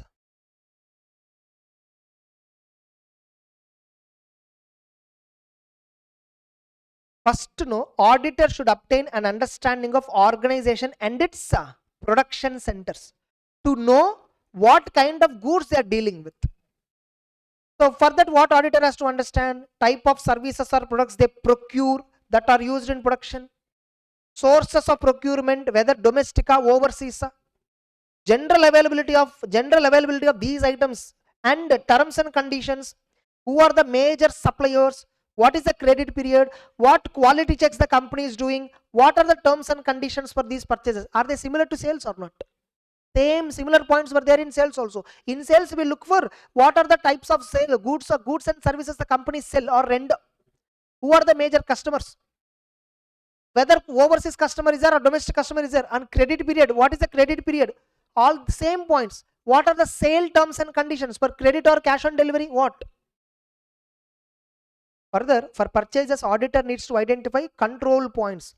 Important. For purchases, auditor has to identify Control points. What are the control points? See whether separate segregation of duty is there, like vendor selection, how vendor is selected, who places purchase order, controls on purchase order, whether goods received notice issued by a separate person, who is accounting, who is clearing the amount to them, payments. There must be separation of duty. In a big companies, these people are different. It's not one and same. Segregation of duty, like whether courts are invited before placing order. Is there any purchase committee? In some companies, no sourcing team will be there. Sourcing team is nothing but purchase department, purchase committee. Who authorizes the purchase? Who receives the goods and issue acknowledgement? Who checks the quantity, all that, and then issue a GRN? Who approves the vendor invoice ultimately? And how purchase have been recognized in the system? And who processes the payment? And a two-way or three-way matching. What is two-way or three-way matching? Purchase order, GRN, and seller invoice. These three should be matched. Whatever we ordered, only that much only we can receive as a goods. Can we receive goods beyond ordered quantity? If at all supplier sent extra goods and trying to bill you extra goods also, you should reject. There must be a system like that, rejection. Generally, no, purchase order we will place, right, electronically. 100 units, 100 rupees per unit, 10,000 rupees. This is the order we placed. System, no, controls will be there in the computer in such a way that ultimate payment cannot exceed 10,000 rupees. You cannot receive goods more than 100. Suppose no seller sent 150 units. Sir, it's okay, sir, keep it, sir, next time we will adjust. My system will not accept. I have to give you acknowledgement, right, for 100. For you sent 150, no. I cannot give acknowledgement beyond 100. System will not give. Same way, when the accountant is entering this transaction, he cannot enter units more than 100 in books of accounts, because we ordered for 100. Since order is for 100, we cannot enter anywhere beyond 100. Payment cannot go beyond 100. Now tell me, if when we order 100, if the supplier sent extra goods, who will suffer the loss? Supplier only. Understood? What are the common internal controls over purchase cycle, like inviting quotations, purchase order authorization over a particular limit, quality inspection, two-way, three-way match, authorization of purchase invoice, appropriate authority to recognize purchase? The same points are what here also there. Need to verify control points over purchase or common internal controls over purchase cycle. Whatever question they ask, you can write same answer, because same points only there. In sales also the same way. Sales also, what are the control points in sale, or what is the controls in sales cycle? 2 points were there. In any of the answer you can write. Finally, once you understand the controls, you will select a random sample of transactions and do purchase audit. Next. Now, occurrence. Occurrence means what? Whatever purchases recorded in the books of accounts, actually they are received or services are availed. In case of services are actually availed. Why occurrence we will see? So that there is no fictitious purchases. Dummy purchases are not there. Ensure purchases are not understated or overstated by verifying whether any fictitious vendors were booked. Fictitious vendors and all is impossible today, because you can place order only to that supplier who is there in the approved list of suppliers in the software. Only to that software you can place an order. Only when you place an order, order copy will be generated and recorded. You can't delete it once order copy is generated. Then supplier will send the goods, right? Against this order only goods can be, GRN can be issued. Against this order only invoice can be accounted in books. Against this order only payment can be made. Once a payment is made against the order, tomorrow you can't pay once again. It's impossible. Check will not be generated. Today checks are generated in companies through automation. Electronic checks are generated and the electronic check will be forwarded to bank. Banker will clear that. Not even manual check, electronic check. Getting it? Whether the goods were received at a factory gate and there exists an entry in the security gate inward. At every goods we are receiving, inward and outward register will be there at factory gate. General in factories, inward and outward register, security guard also will maintain. So sometimes inward is accounted as security guard, but nowhere else it was accounted. You go any vehicle service also, vehicle service, two-wheeler, four-wheeler, the moment you enter the service center, some security guard will come and note down the meter, odometer reading, all that they will note down immediately. When it is going out also, they will note down. Why they are maintaining like that? Because That's a control on services provided by the showroom, services provided by the service center. Array, today almost 100 vehicles entered the premises, but billing happened only for 75 vehicles. What about 25? That kind of control. Next, special considerations during the audit of purchases. What are the special considerations? This itself can be asked as a 4 marks question. What are special considerations? What special points you will check? See that the purchase invoice is original copy. Purchase invoice should have been booked only when the risk and reward is transferred to the entity. Purchase invoice should be in the name of the company. Input tax component shall be debited to ITC ledger. In case of purchases made from related parties, see approval is there or not of board of directors, audit committee, like that. Purchases should be capitalized or expensed. Like which purchases? Revenue purchases we will charge to P&L. Capital purchases we will capitalize. And see the journal entries for unusual transactions. Is there any unusual purchase quantity, unusual purchase value? See that it is, why it is so unusual, exceptional transaction. What is the rationale behind it? So this point, this is important again. Next, in completeness, no, analytical procedure was asked many times in exams. Write about analytical procedure for purchases. So performing analytical procedure as to overall reasonableness of purchase quantity and price. How do you ensure purchase quantity and price is reasonable? We do analysis. We do consumption analysis, composition, stock composition analysis, ratio analysis. Consumption means what? Auditor should verify raw material consumed as per manufacturing account, compare the same with the previous year and closing stock, and ask reasons from the management if there is any significant variations found. Tell me, can I consume raw materials more than I purchased? Not possible. Suppose this year consumption is very high, but purchase value is same. It means some unrecorded purchases are there. Or opening stock is high amount there already. Suppose opening stock is 1 crore. Purchases during the year is just 30 lakhs. But the raw material consumed during the year was 80 lakhs. What it indicates? Generally, okay, so much of opening stock of raw materials were consumed. Now, not just that, you should see the dates of consumptions also. When the date on which you are consuming the material, as on the date, is it there in the stock? You should see. Before it come for consumption, it must be there in the stock. Sometimes they do frauds in such a way that they don't exactly do the fraud correctly. You know, people who commit fraud, no, they focus most on concealing it rather than committing it. Tani one dialogue is there, na? தப்பு பண்றதுக்கு மேல தப்பு எப்படி கப்ப முடியும் தான் யோசிச்சுட்டு இருக்கேன். I'm sorry. Okay. அது எப்படி கப்பி அது கரெக்ட் தானே?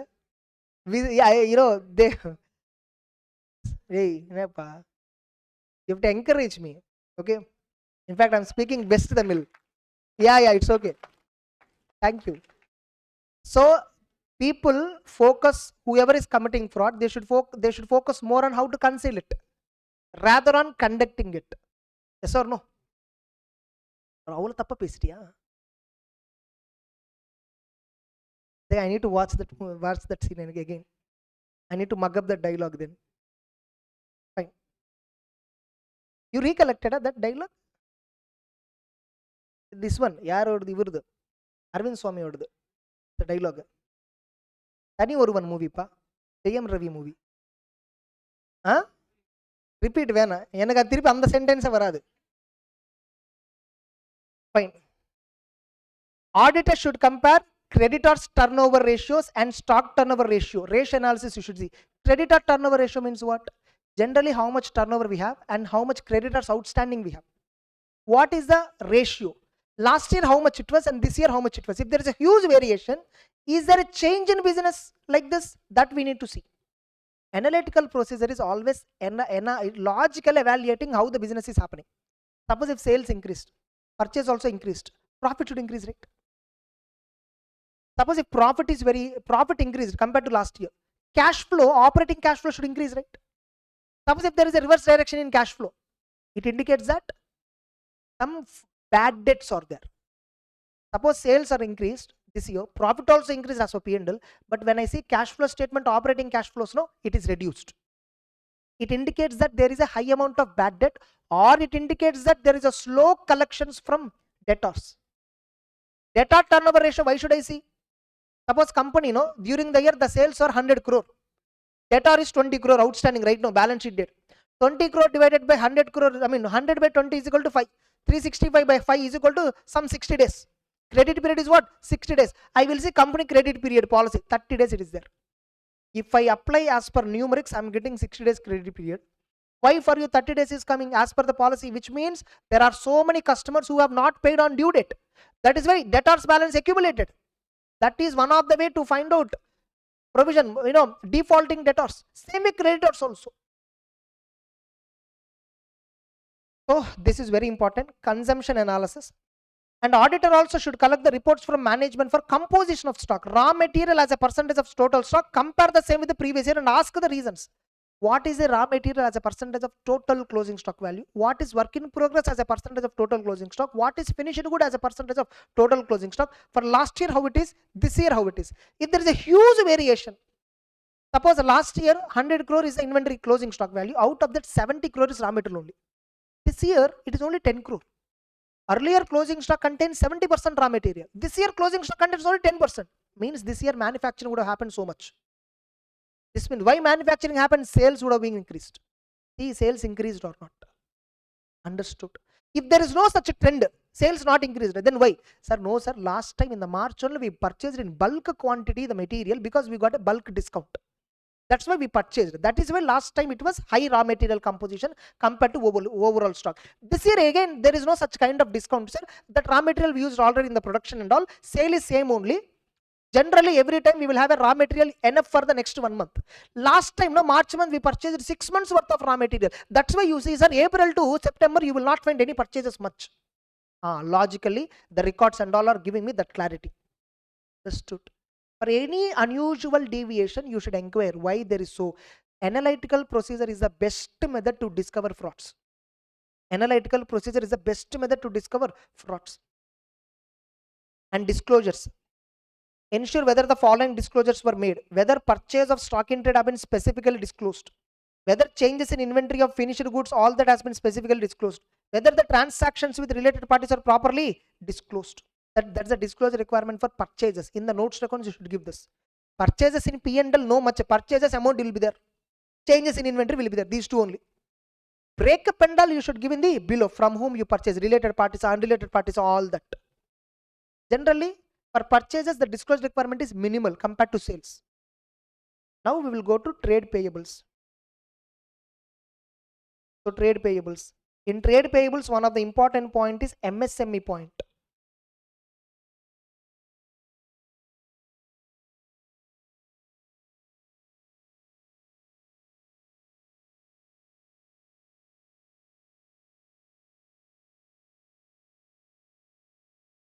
So for trade payables, how do you check whether trade payables are really existing? Best method is what? Direct confirmation procedure. So the auditor employs direct confirmation procedure with the consent of the entity. You must get direct confirmation for all significant accounts payable or trade payable. So the trade creditors may be requested to confirm balances either as at the balance sheet date or some other date. Now, how can I request this? How can I request a balance confirmation? I can either mention the amount and send, please confirm it, or I will not put the amount. The form of requesting may be either the form with the balance at the year end wherein trade creditor is requested to respond whether or not he is agreement, or the form with no balance wherein trade creditor requested to respond with the balance as per his record. Anyway, I can request. So one, I mention the amount and send him. Is it correct or not? Request. If it is not correct, tell me. Or I will send a document with a blank. Please fill and send me. Anyway, I can follow. This is form of request. Generally, whenever we think of form of request, we think of PCR and NCR. Correct? By the way, this entire items of financials is there, right? From where these points are collected? There is a guidance notes. There are guidance notes on audit of assets and audit of liabilities. Guidance notes. The problem is these guidance notes were issued in 2010 before. Maybe at the time you are in schools. At the time these guidance notes were issued. You see, that's why most of the points here they talk about is olden days points, not latest. They are not updating as per latest thing. The same points, for your information, I also studied in IPCC. We have a chapter called verification of assets and liabilities, vouching of purchases and sales. We have a chapter called vouching and verification. So there we studied the same points. Same points are there now also for you. If you ask Google Gemini these points, Google Gemini also can't identify, because so outdated. The points which they discussed is so outdated. For example,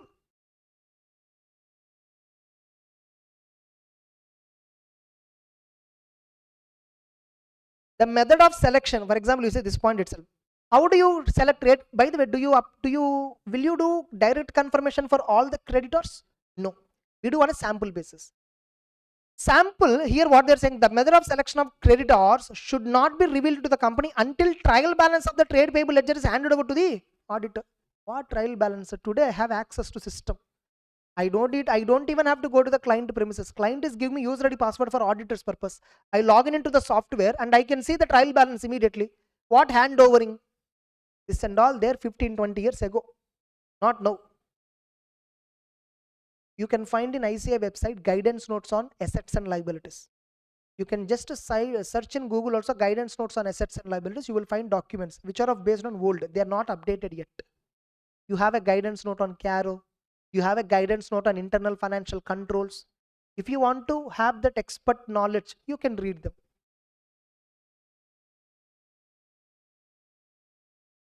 Suppose if at all we are not receiving any reply for direct confirmation, we should check subsequent payments. That a creditor has not replied me, whether how much amount I have to pay. But there is a creditor as on 31st March, he didn't reply. But subsequently entity would have cleared the due, no? That itself is a confirmation that the creditor balance is correct, existing. And analytical procedure.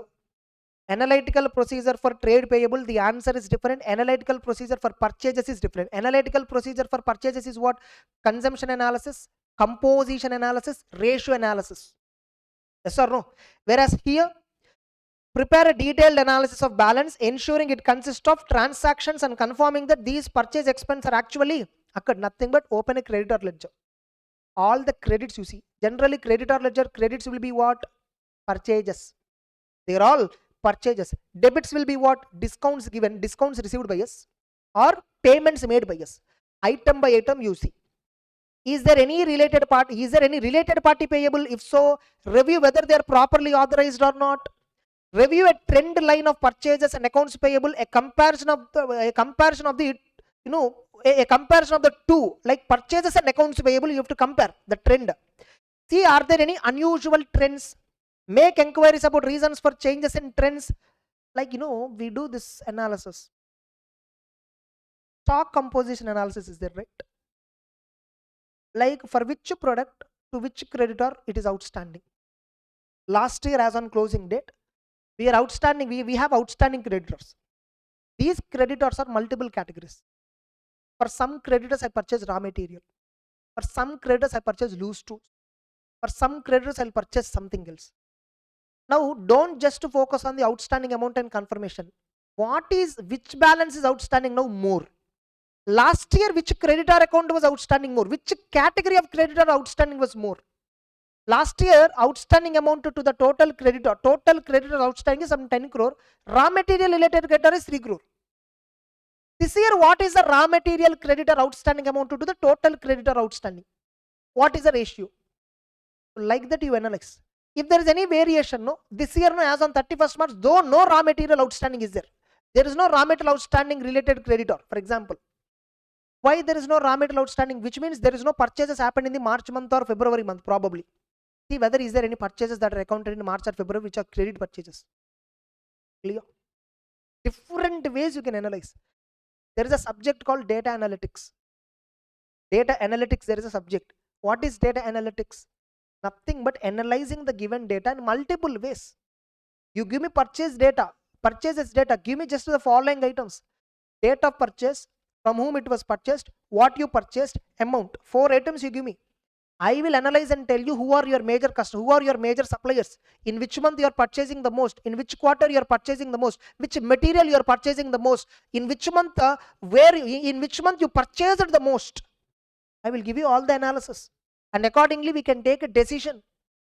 Analysis, data analytics, we call it as. You already do in your day-to-day life data analytics. This is not something an external subject. It is something that we do already in day-to-day life. Like you will be doing, like generally traffic at what time the traffic will be high. You know very well. Yes or no? Array Friday evening அப்படி போனா 5 to 8 time traffic will be traffic மாட்டிப்பே அப்படி something. Yes or no? You'll know that. Data analytics is inbuilt in our system.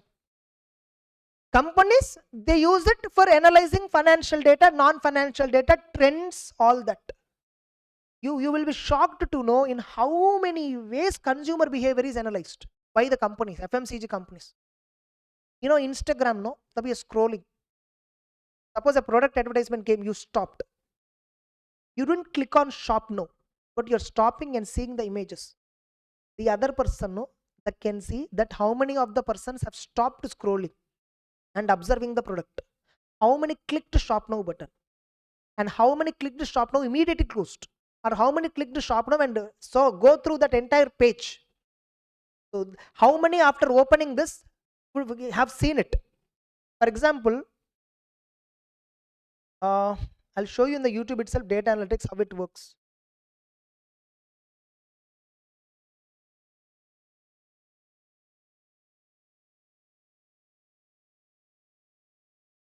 For your information, I'll show you how a data analytics works. I mean, not this, I think directly in this. If I do, recording will not. Suppose you see YouTube here.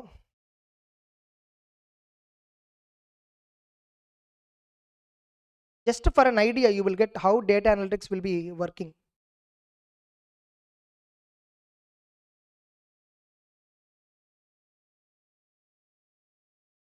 Yeah. So my oldest video I will take.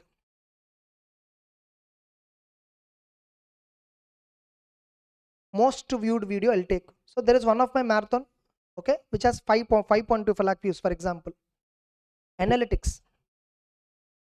How many views I have got? How many number of hours? 1,29,000 hours it was watched. 4,800 students subscribed only from this video. Estimated revenue, I don't capitalize, that's why it was just 5,000. Otherwise, if at all I have monetization on, it would have been more. My monetization is off. This was that too. This was, you see, you can see this. I stopped monetization at when, immediately that time itself. You see, from there, 2021 itself, I stopped monetization. From then, I don't have any monetization. You're getting it? I will not get any single rupee also from YouTube because my YouTube monetization is off. If I keep it on, no more ads will come for the students, depending upon the interest, like all that. So that's why I keep it off. 1 or 2 only will come occasionally. That's it. Hey, I have a business secret behind it. Of course, it's a good win-win for everyone. Okay? Yes. If a student is not watching my content, if at all ad comes frequently, he closes, he will not understand the value of my content. If you do not understand value of my content, he will never recommend my class to anybody. My sales will affect. YouTube, if at all monetization is on, hardly how much I'll get in a year, 3 lakhs I'll get hardly. But business is different, right? You must be clever, okay? Do good to the society, get the best from the society. No, it's true. It's true. So this is how various analysis like. So this is how various analysis. Now inside this, you will be shocked if you see engagement. On an average, every time whenever a student opened this video, continuously 14 minutes he watched. And of course, they will stop and come back. They will open and come back. And audience. Here, unique viewers know it's actually, it will not update. But if I say in the past 365 days, this video was, I think that's not there. I think 90 days, 1,000 students have watched in the 90 days, unique viewers. Means how many unique number of students have watched. I think since it's a very old video, that data was lost because only past 180 days only it will show. or else I'll show you one more. Okay, you're understanding, right, how YouTube is analyzing. Again, what is the age group of the people who are watching this video? 18 to 24, 25 to 34, more than 35. Who are watching? Boys or girls? Okay, and how many of them are watching? Subscribed users, how many? Unsubscribed people, how many watched this video? Huh? Sorry? Unsubscribed people are more watching this video. Stalkers, we call them as. So, like you will see, like channel average, all that reach, impression through click-through ratio. What does it mean? It will reduce generally as the video gets older. Impression through click-through ratio will reduce generally. 3% means, like when you're scrolling, you will find thumbnails, various videos, right? That's called impression. When you click it, then it's called video view. Click itself will not. 30 to 40 seconds minimum you have to watch for a view. Some norm is there. And impression. This video was almost 88 lakh times it was visible to various users. Whenever they search audit marathon something, it came in suggestion. 88 lakh impressions it came. That's how. So they see how many ways they are giving. YouTube analysis. This is just in the application. This is actually mobile app. This is actually in the system. No, in the system backend. No, analysis is even more state-wise analysis. Like even you have this this squares and all something is there, na? This like a degree swap in they'll tell. No, I think that is not there. I'm not getting that exactly. The place is with numbers, they'll tell a place. No, longitude, latitude. So that analysis is also there. So many. And other videos, when students are watching other videos, when it was recommended this video, who are watching this video, they got what videos recommendation? So many ways it was analyzing. This is called data analytics. So everywhere, why this analytics is present, given to the YouTubers and all, so that they can understand their users' preferences and do better videos accordingly. Right time, at what time to upload, all that analysis is there. Fine. So trade payables, again completeness. One of the important activities, cutoff. You see always trade receivables cutoff is there. Trade payables also cutoff is there. If trade receivables is perfectly you understood now, trade payables is easy because points are parallel. Just that it was trade receivable. There, here it is trade payable. In trade payable, what is important? Disclosure requirement. In trade payable, most important thing is disclosure. Now you see here, outstanding for the following period from due date. The moment 6 months point you find, it is trade receivable. If 6 months point is not there in the aging, it's trade payable. That's how you need to remember. Further, trade payables only you will show breakup MSME others. Disputed MSME, disputed others. But for trade receivables, what we will show? Undisputed, considered good. Considered good, the moment you find that, what is it? Trade receivable. Creditors considered good, what? You have to pay. They need to consider whether you are good or doubtful. Correctly? Now, so whether the company has disclosed the following with respect to MSME. This can be asked as important. MSME disclosure requirement. Under MSME law, there is a rule called, if you purchase any goods, in income tax also we have 43 clause H point. Okay, we have an income tax also 43B clause H. So what is MSME related logic? Whenever you purchase any goods and services from MSME, if there is no written contract, you have to pay within 15 days. If not, from the 16th day, you have to pay interest. Some rate of interest is there. As per the MSME Act, 1.5% or something is there. What happened? 3 times of, probably it is 6% RBI rate, so 18% per annum. That's called 1.5% per month. Generally, yes. That's why I said no, 1.5% is norm, business norm, which I know. Fine. If at all there is a written agreement, the due has to be settled within 45 days. Even in the agreement, if at all, with MSME, I entered into 60 days. Suppose with an MSME, I told 60 days credit period I taken as per the agreement. That is not valid. Within 45 days, you must clear to MSME. failure to clear within 45 days, you must pay interest to the MSME. This is to protect small and medium enterprises from large entities in order to avoid defaults and all. Law itself is protecting. It's not your terms and conditions. So to protect small and medium enterprises, the law has been amended like this. Now, regarding that, what disclosures you have to show, what is the principal amount and interest due thereon remaining unpaid at the end of the accounting period, what is the total amount of principal that you are having outstanding to MSME. If at all it is overdue, interest amount outstanding, how much you should calculate that. It is compulsory. MSME, even if they waive also, you can't waive, you must pay. The amount of interest paid by buyer in terms of section 66, how much?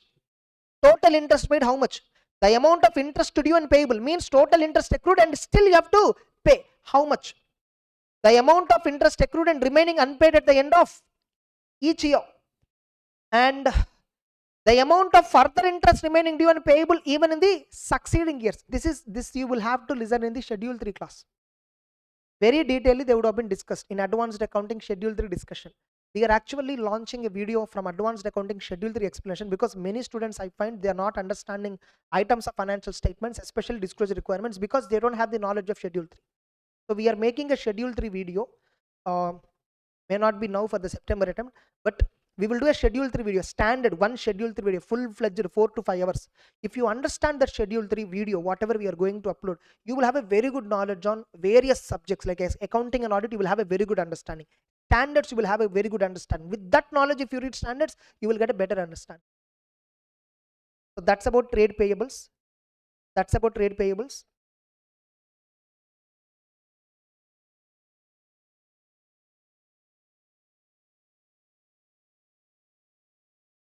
That's enough. And what about, write about audit of loans and advances and other current assets. Loans and advances given by the company. This is nothing but what? Loans and advances given. How do you establish loans and advances given by the company? Look at the, get a direct confirmation. Yes or no? Get a direct confirmation.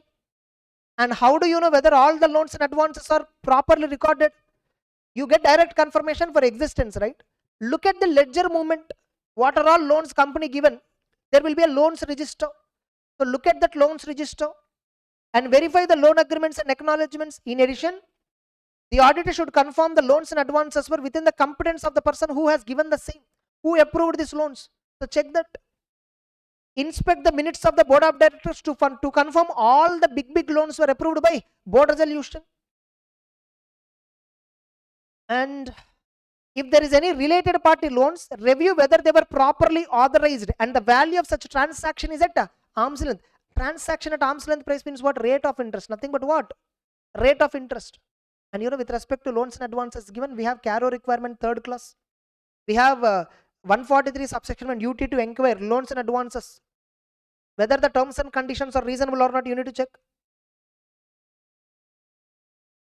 And see that the loans and advances are correctly valued. If there is any doubtful accounts, see that provision is created for these loans and advances which are doubtful. And see whether is there any bad loans and advances written off. See, there is a difference between write-off and waiver. Loan write-off is not loan waiver. Government of many banks write off loans because of the norm. Once it crossed 3 years overdue. Once it became an NPA and continued for 3 years, immediately after 3 years, they'll be writing it off 100%. Writing off doesn't mean they are waiving the liability. They will still continue. The recovery agents of the bank will still continue to follow up them. They will follow up the borrowers. But for accounting purpose, for presenting fairly the picture, they write off. Write-off is an action of fair presentation framework. And disclosures. In loans, disclosures is important. In entire items of financials, disclosures are very important. Long-term loans and advances shall be classified as capital advances, loans and advances to related parties, other loans and advances. You may give advance, you may give a loan for capital purpose. In the sense they are constructing some building, for that you gave a loan. That's called capital advance. Or loans and advances you might have given to related parties, that breakup. And are they secured or unsecured or doubtful? That breakup you should give. And see the provision. Elements has to be disclosed separately.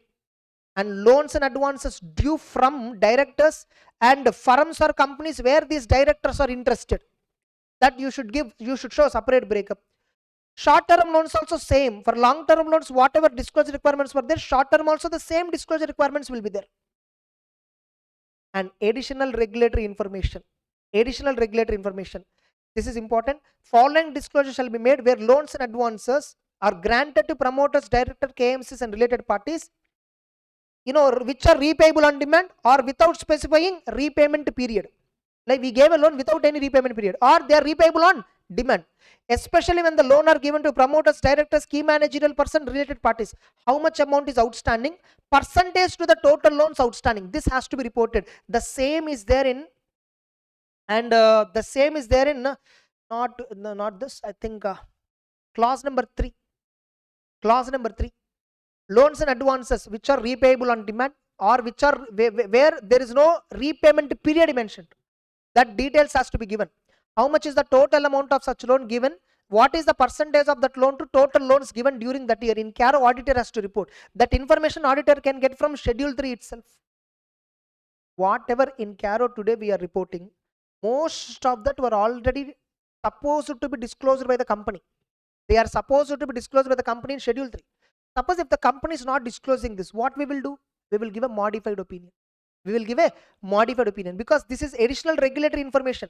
This is additional regulatory information. If any additional regulatory information which is required to be disclosed, since it's a framework requirement, if a company is not disclosing, we have to modify. If a non-disclosure is resulting modification, you should discuss with the management.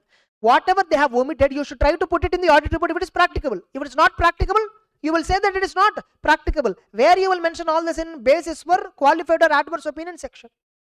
That's it. This items of financial statements is a chapter of self-preparation. Honestly, correct? They will tell you, what they are saying. Obtain a list of, for example, here you see, what is this point is regarding provisions and contingent liabilities. They are asking you how to check whether all the contingencies were completely accounted without missing anything. For that, get a list of all the provisions and compare them with the books of accounts. Obtain a list. Now, what should I tell you here also? Tell me, suppose that point is, what should I explain you? I will add maybe one point. Ask management and get a list of all the contingent liabilities. Second, look at the underlying agreements, like agreements with customers, to assess warranty commitments, any legal or other claims against the entity. Look at the pending cases against the company. Look at the warranty terms and conditions, and from that you will find out. Average, like generally warranty, based on experience, we create some amount provision. Some amount based on experience, we create provision for warranty claims. And some claims will be there from the customer that they suffered a loss because of the using the product of the company. Generally, cosmetic companies will have these issues. Many cosmetic companies will have these issues. Software companies will have these issues. Now, inside the disclosures, directly disclosure is important. Long-term provisions, we should classify and show how much is for employee benefit, how much is for others. Short-term provisions, same disclosure requirement. Contingent liabilities and commitments, how to disclose, this is very important. Contingent liability shall be classified as claims against the company which are not acknowledged as debt. Means what? There is a claim against the company, but company not accepted. Guarantee is given by the company, because of which company may have to pay at a future date. Other money for which company is contingently liable. Commitments shall be classified as estimated amount of contracts remaining to be executed. Uncalled liability on shares. Other commitments, if any, specify.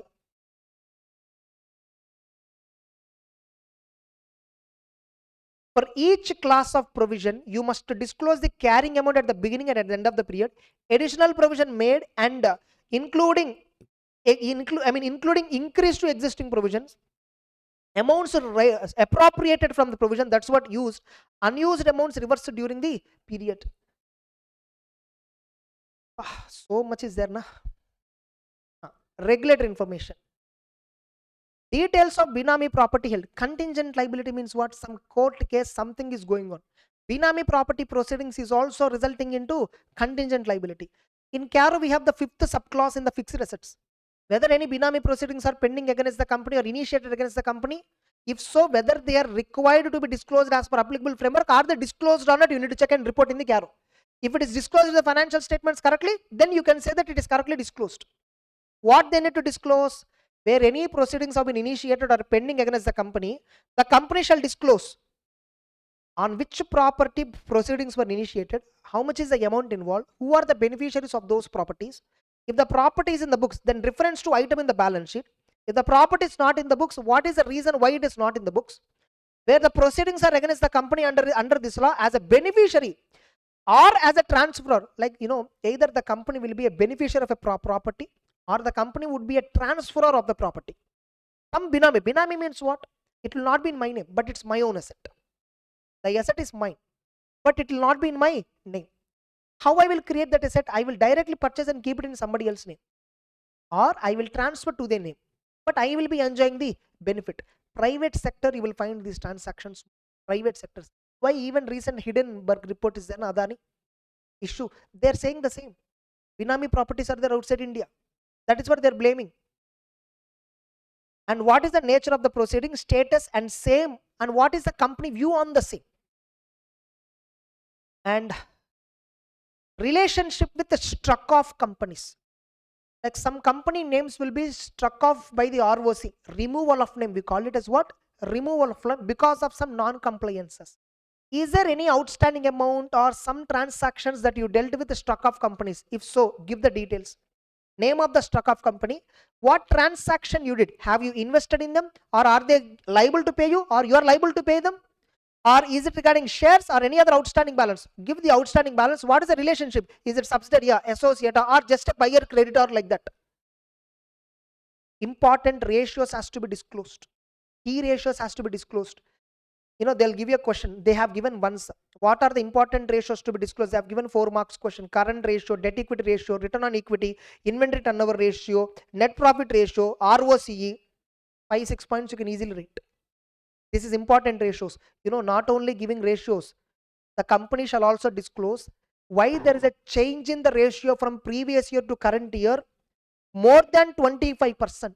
Suppose last year my debtors turnover ratio is 5. This year it is 8. How do I know percentage of change is 25 or more? 8 minus 5 divided by 5, base year. Last year is the base. From that, what is the change? 3 by 5. 3 by 5 means what? 60% is the change. Understood? So current year minus previous year ratio divided by previous year ratio. This is how you can find out the change. So if the company shall explain in items included in numerator and denominator, further explanation shall be provided for change in ratio by more than 25% in compared to the preceding year. Means financial statements today, they are not only explaining how much outstanding amount, how much, what transactions we did, all that. Why there are changes in the amounts, turnovers, balance outstandings by more than a particular percentage, they are explaining also. Means people can comprehend better about what company exactly is doing. Understood? Then we have P&L captions. Few more were there. Few more P&L captions were there, like audit of other incomes and expenses. Audit of expenses we have. Once we completed that, the chapter will be over. Employee benefit expenses and other expenses. Depreciation, of course. With this, the chapter will be over. Below we have CSR related disclosure requirement, cryptocurrency related disclosure requirement. Okay, just 2 minutes, we'll continue. Oh, we have up to 5:30 only. Let's discuss some additional information related to P&L items. Until now, what we discussed is balance sheet items. We are still left with a few P&L items: depreciation, employee benefit expenses, other income, other expenses, and regulatory information. Inside that regulatory information, I'm explaining. CSR related disclosures. It was asked in somewhere in 2022 attempt. Okay, it was asked for 4 marks question. What are the report? Not just CSR. Sorry, it was asked for 8 marks or 6 marks, probably 6 marks. CSR and crypto, both it was asked. Both they have tested. First of all, like crypto, I will first discuss whether company has traded or invested in cryptocurrency or virtual currency during the year. The following shall be disclosed. Dubai and all has accepted cryptocurrency now. Bitcoin and all, they're accepting now payments. Prices will spike like anything. Whether the company has traded or invested in cryptocurrency or virtual currency during the year. If so, profit or loss on transactions involving crypto or virtual currency, amount of currency held as at reporting date, what is the deposit or advances from any person for the purpose of trading or investing in crypto. Deposits or advances from any person for the purpose of trading or investing, whether the company received any amount from somebody so that they can trade in crypto, or amount of currency held as at 31st March. What is the total cryptocurrency held as at 31st March? What is the profit or loss made in the cryptocurrency transaction? You know, we have something called coins which app. So in that app, no, you can load money and then buy cryptocurrencies. So many Ethereum, crypto, Dogecoin, so many items were there. So many cryptocurrencies. Don't do all that, okay? Leave it. People know they are very much attracted towards betting all this nowadays. Out of a million, one will be affected with luck. Rest of them are bad luck. Their bad luck is what this guy is good luck. So I mean, generally you work hard and then try to get. Work hard also தேவையில்லை. Work with passion, whatever you love, that you work on. Sir, I love stealing goods, sir. Not that. Legitimate. So that's it. Cryptocurrency disclosures. 3 marks straight question. Okay. TSR. Whether the company is covered under 135 of the Companies Act. There are only, the CSR provisions are applicable only for few classes of companies. These companies have to constitute CSR committee. The following shall be disclosed. What amount required to be spent? Suppose Reliance Industries is there 2% of average net profit. Let us consider it comes to 2000 crore. Amount of expenditure incurred, some 1500 crore spent. Shortfall 500 crore is a shortfall. Total previous year's shortfall, last year and current year put together, what is the total shortfall? Reasons for the shortfall: company has company has diverted these funds to some projects which are spent in project mode. Nature of the CSR activities: rural development, donation to Prime Minister Relief Fund. Details of related party: how much of the CSR expenditure you incurring? No, are you purchasing any goods and services from related parties? If so, give that. Where a provision is made with respect to liability incurred by entering into contractual, this is not required. Out of these points, any 4 points you write. 3 marks question. What are the disclosure requirements for CSR activities? 3 points, 3 marks question. The last, any 4 points you write, enough. Clear?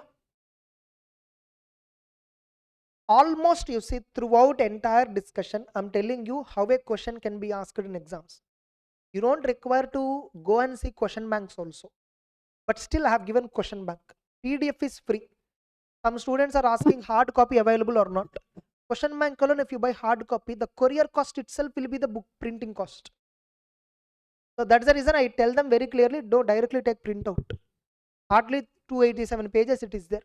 Courier cost will be how much, minimum charge will be 150. Some students are asking, sir, here directly if I buy book 250 something is there, website why 450? In website how will you get delivery? Through courier, na? That's why courier is minimum 150 to 200 they are charging. The prices have increased recently. Courier charges are increased recently. So that's why color book at least okay. You take color book printout outside it will be costly. So you can buy. We sell books at cost plus overhead. That's it. We don't want to make any profit on the book. Otherwise you tell me 250 rupees how it will be. In a claps and again. I have again a business secret behind this. Okay. So fine. So like books and all, no, not just me. Many faculties don't want to make profit on the books. That is not their agenda. For them, selling the class is the agenda. That's it. Fine. Are you clear until now?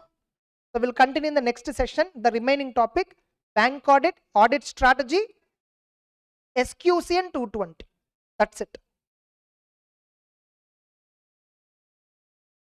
So in the previous session, we are discussing about items of financial statements. We have some P&L captions which are pending. Other expenses, other income, like that some 2 or 3 items are pending, some few items are pending. That alone if we cover, it will be over. So how to audit other expenses? Like what? How to audit other expenses? Like they have given straight away category wise. How to audit rental expenses? Very simple. We audit rental expenses with by comparing rental agreements. So what we see is we will look into rental agreements. Rental agreement is the first source of evidence for evaluating rental expenditure. So if as per the rental agreement expenditure accounted is correct or not, we will check out. Then we will see whether TDS is deducted or not. And if at all GST is paid, input tax credit will be claimed or not, we will see. And bank payments, we will see in the bank statement whether the rent is paid correctly or not. So, and we will also do analytical procedure. Generally, rent is paid on a monthly basis. So, based on rental agreement, we can identify whether throughout the year what is the rental expenditure and how much is debited in the books of accounts. We can cross verify that. That's it. That is what all these points were mentioned. Power and fuel. So we have to take a power bills copy, and whether it is recorded for all the 12 months. Generally, March month will be recorded as an outstanding expenditure. Provision will be recorded for March month. And month wise, how many units consumed we will see, and we will see arithmetical accuracy of the bills. And in relation to units consumed, analyze the monthly units consumed by linking it to finished goods produced, investigate. This is one of the important analytical procedure. Like, depending upon power consumption every month, suppose in a particular month power consumption was very high, or suppose if the inventory records says in a particular month goods manufactured were very high, so many were manufactured in the particular month, is it really manufactured or not? How can we cross verify? For that month electricity bill would have been higher because consumption is higher, right, automatically. So power bill would also be higher. So if at all there is a fluctuation in this, then investigate further whether is there any fraud like that or not. Then insurance is generally taken for 1 year or more than 1 year. Now, and insurance generally will not start from 1st April itself. For most of the entities, insurance may be in between, it will be there. So prepaid expenditure outstanding, some sort of adjustment might be necessary for insurance expenditure. And legal and professional, we need to get who are all the consultants we have, in-house legal counsel, who are the professionals we hired, CS that we are having, not employees. Employees means it comes under employee cost, which we will discuss later. CS or lawyers or any engineers or any actuaries the company is hiring on a temporary basis, on a consulting basis. So what are all the agreements entered into with them? What are the terms and conditions? For what purpose we have hired them? Suppose if it is a lawyer, for what purpose we hired them, advocates, lawyers? Is there any pending litigation because of this? In this context, we'll be checking. So for non-recurring expenses, select a sample and vouch as discussed above. So be careful while vouching legal expenses, as the same may highlight a dispute which entity has not made any provision or contingent liability disclosure. Nothing is disclosed. And travel, repair and maintenance. Select some sample travel expenses and analytically compare what is the average travel expenditure on a monthly basis in a particular month. If unusual travel expenditure is there, why that unusual travel expenditure is for. Overall reasonableness you have to check out. So common points have given, not any complication. There is no complication for other expenses on. And disclosure, we should disclose other expenses into these categories, multiple categories. And in schedule 3, they have given one requirement, any item which is 0.5% of the turnover or some amount is there. So any item beyond that, that must be disclosed separately. That must be disclosed as a separate. Suppose here there is a word called miscellaneous, right? Can I have a miscellaneous expenditure 1 crore where my turnover is 5 crore? No, not permitted. Turnover is 5 crore, 0.5% means anything more than 2.5 lakh.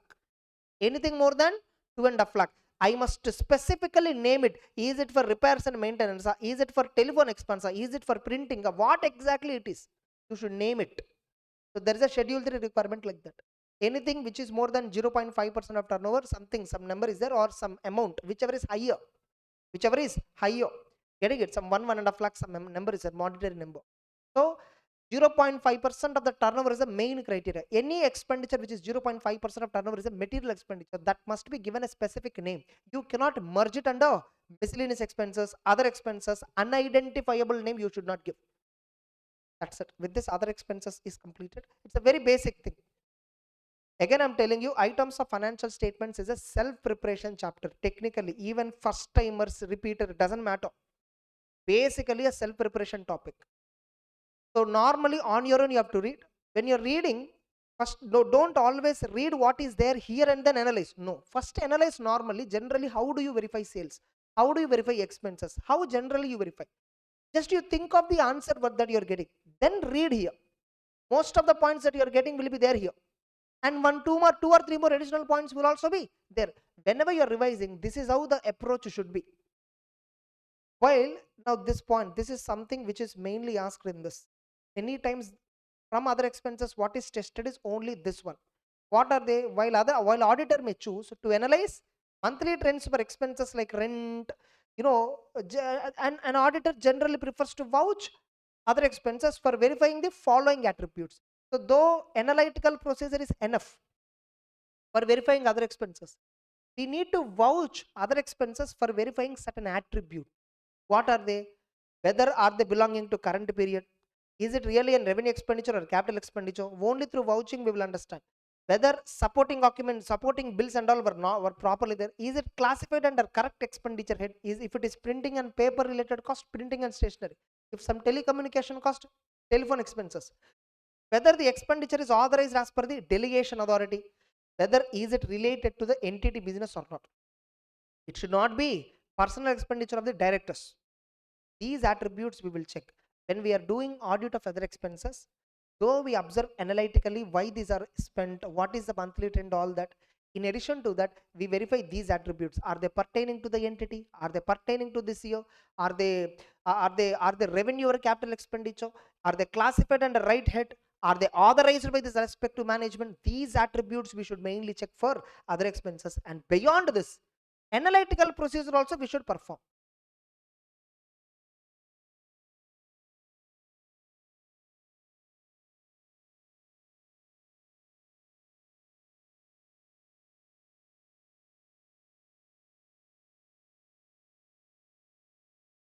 Unless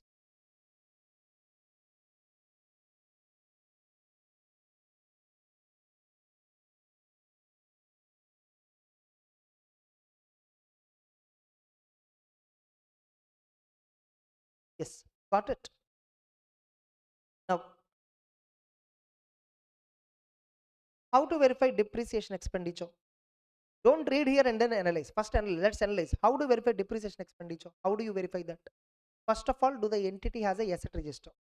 First, identify whether all the assets are first of all properly. First you need to understand. First you need to do fixed assets audit. Then we need to simultaneously. We will not do depreciation audit separately generally. When we are doing fixed assets PP, simultaneously only we will verify depreciation. Now, depreciation, first of all, at what rate the company is charging depreciation? That is the first important criteria. In Companies Act, we have a Schedule 2. I think, yeah, Schedule 2, which contains rates of depreciation for companies. Inside that, if the machine is used for single shift, what is the rate applicable? If the machine is used for double shift, what is the rate applicable? Like that, some classification is given. So, depending upon the entity usage, whether the correct rate is followed or not. Again, for SLM, what rate is applicable? WDB, what rate is applicable? Everything is given. Third one, we should verify what method of depreciation the entity is following, whether the method is suitable or not. Whether all the assets are that are liable for depreciation are they depreciated. And see that immovable property like land, which never depreciates, is not covered within the part of depreciation. Able to understand? And depreciation can only be started only when the asset is ready for use. Suppose if the asset is not yet installed, generally we will not claim any depreciation. Further, if any asset is sold during the year, depreciation up to sale date only we should record, right? Accounting I'm talking about. Up to sale date only on that asset depreciation should be recorded. So once the asset is discarded from usage, like when the asset is discarded from the usage, you should not charge any depreciation. These are the points or what we generally look into. Now see what points here, like what points auditor should verify the following attributes. What are they? First to look at the entity's accounting policy. Accounting policy means what? SLMR, WDV, what exactly? Ensure company policy for charging depreciation is as per Companies Act and accounting standards. See that the whatever method they are following is as per law. And accounting policy, whatever method they are following, is it applied consistently or not? And see the depreciation is calculated after making adjustments like residual value, all that. Depreciable value first you have to find out. On that you have to apply depreciation. And see the depreciation charges are valid. Nothing but here what we check. Rate of depreciation is what we mainly check. Correct? Whether depreciation and amortization charges are accurately calculated, you need to do recalculation and then check whether whether all the depreciation charges are recorded in the right accounting period, whether each part of PPE with a cost that is significant in relation to total cost has been depreciated separately. Uh, Probably this can be related to some spare parts, something kind of. Now, whatever we understood generally, the same points are there here. So whenever you're reading items of financial chapters next time, don't read from here and try to learn. First, imagine what points, if at all, you were given. How do you verify sales? If at all we ask you, first think of how we will generally verify. Then you read what is there in that. You will get an idea. So first, obtain an understanding of entity's process for charging depreciation and amortization. See the fixed asset register. There is always a risk that an entity could capitalize revenue expenditure to increase the profit of the entity. See whether any amount capitalized which is not eligible for depreciation, is it there or not? Select a sample of assets from fixed asset register on materiality. Depending upon the severity, significance of the assets, select some random fixed assets. Apply depreciation. You know, like ensure depreciation on the asset is from the date when it is ready for use and not from the date of actual usage. Correctly? The moment your asset is installed, whether you switched on or not later on doesn't matter. It's eligible for claiming depreciation. Ready for use is important. The fact that I have not used is not relevant. Ensure that depreciation on revalued amount has been properly accounted from revaluation reserve. PPE, accounting standard 16, that requirements only. And sometimes, the company obviously, normal, small and medium entities, not companies. Other than companies, they follow depreciation rates same as per income tax law. For books of accounts, same depreciation they follow. For income tax also same depreciation. But companies, they will have a different depreciation for income tax purpose, different depreciation for under Companies Act purpose. So under income tax also the points that you have to verify same, not much different. Disclosures. These are the compulsory disclosures related to depreciation. What policy, SLMR, WDVI, units method, what is a useful life and what is the residual value, what method of depreciation we are using, all that you need to. Clearly, accounting policy and method of depreciation is not much difference, it is same. Understood? Generally, method of depreciation is treated as accounting estimate. But there is a saying recently, method of depreciation is just an estimate kind of. It is not a policy. That's what they're saying. But it is also called as what? A policy.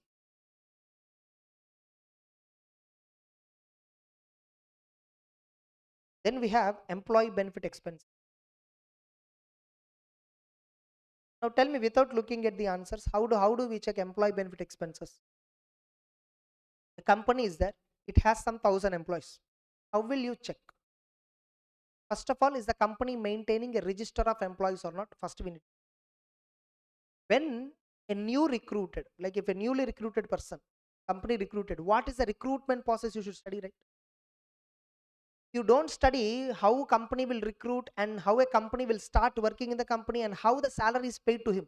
That entire recruitment, hiring process, if you don't study, you do not understand the controls. How will you verify salary cost, whether it is correctly accounted or not? How do you verify fictitious employees and all were not there? You have to ensure that dummy employee cost is not recorded. So how do you ensure? First you need to understand the how company recruits, hiring process. How company will give increments to employee, appraisal process. What is it called as? Appraisal process. So you need to first study the internal controls around hiring, appraisal, both. Hiring means I'm recruiting an employee. Appraisal means giving him promotion with a salary increment. So that is promotion. In both the cases, what process exactly the company is following, you must study. Okay, you understood the process followed. Then you should randomly select a certain number of employees. Physically go and verify. Physically go and meet them. Look at the employment contract. The company, with every employee, they'll have an agreement, right? Employee agreement. See whether agreement contains the same salary amount which the company is paying through the bank statement. See the workings for provident fund deduction, tax deductions are properly made or not. When they are debiting to P&L, gross employee cost only should be debited.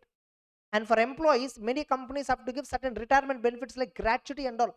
See whether provision is created for gratuity or not. All these expenses called as what? Employee benefit expenses. These are the minimum elements that we will check. Here also it will be there. Here also the same will be there.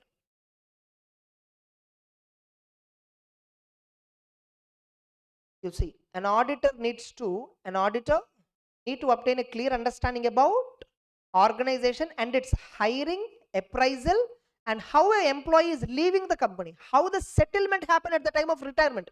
Retirement means two things. One, employee resigning. That's retirement. Retiring means what? From usage you're coming out. Asset is retired from use. What does it mean? Asset is stopped. Like we are not using that asset anymore. Employee retired means what? He's leaving the organization. That's what the meaning. Retirement means not 65 years of age and retiring. No, not that. Retiring general meaning means what? Employee is leaving the organization. When an employee is leaving the organization, what controls they have? Because at the time of leaving, you need to settle accumulated provident fund balance, gratuity balances, all that you need to settle. Company has to settle. So full and final settlement and all will be there at the time of leaving. So what controls company has for that? That you need to check. Recruitment time, what controls you have? And increments. These are the three phases, right, in any employment. Hiring, appraisal, retiring. These are the broad three phrases in any employment contract.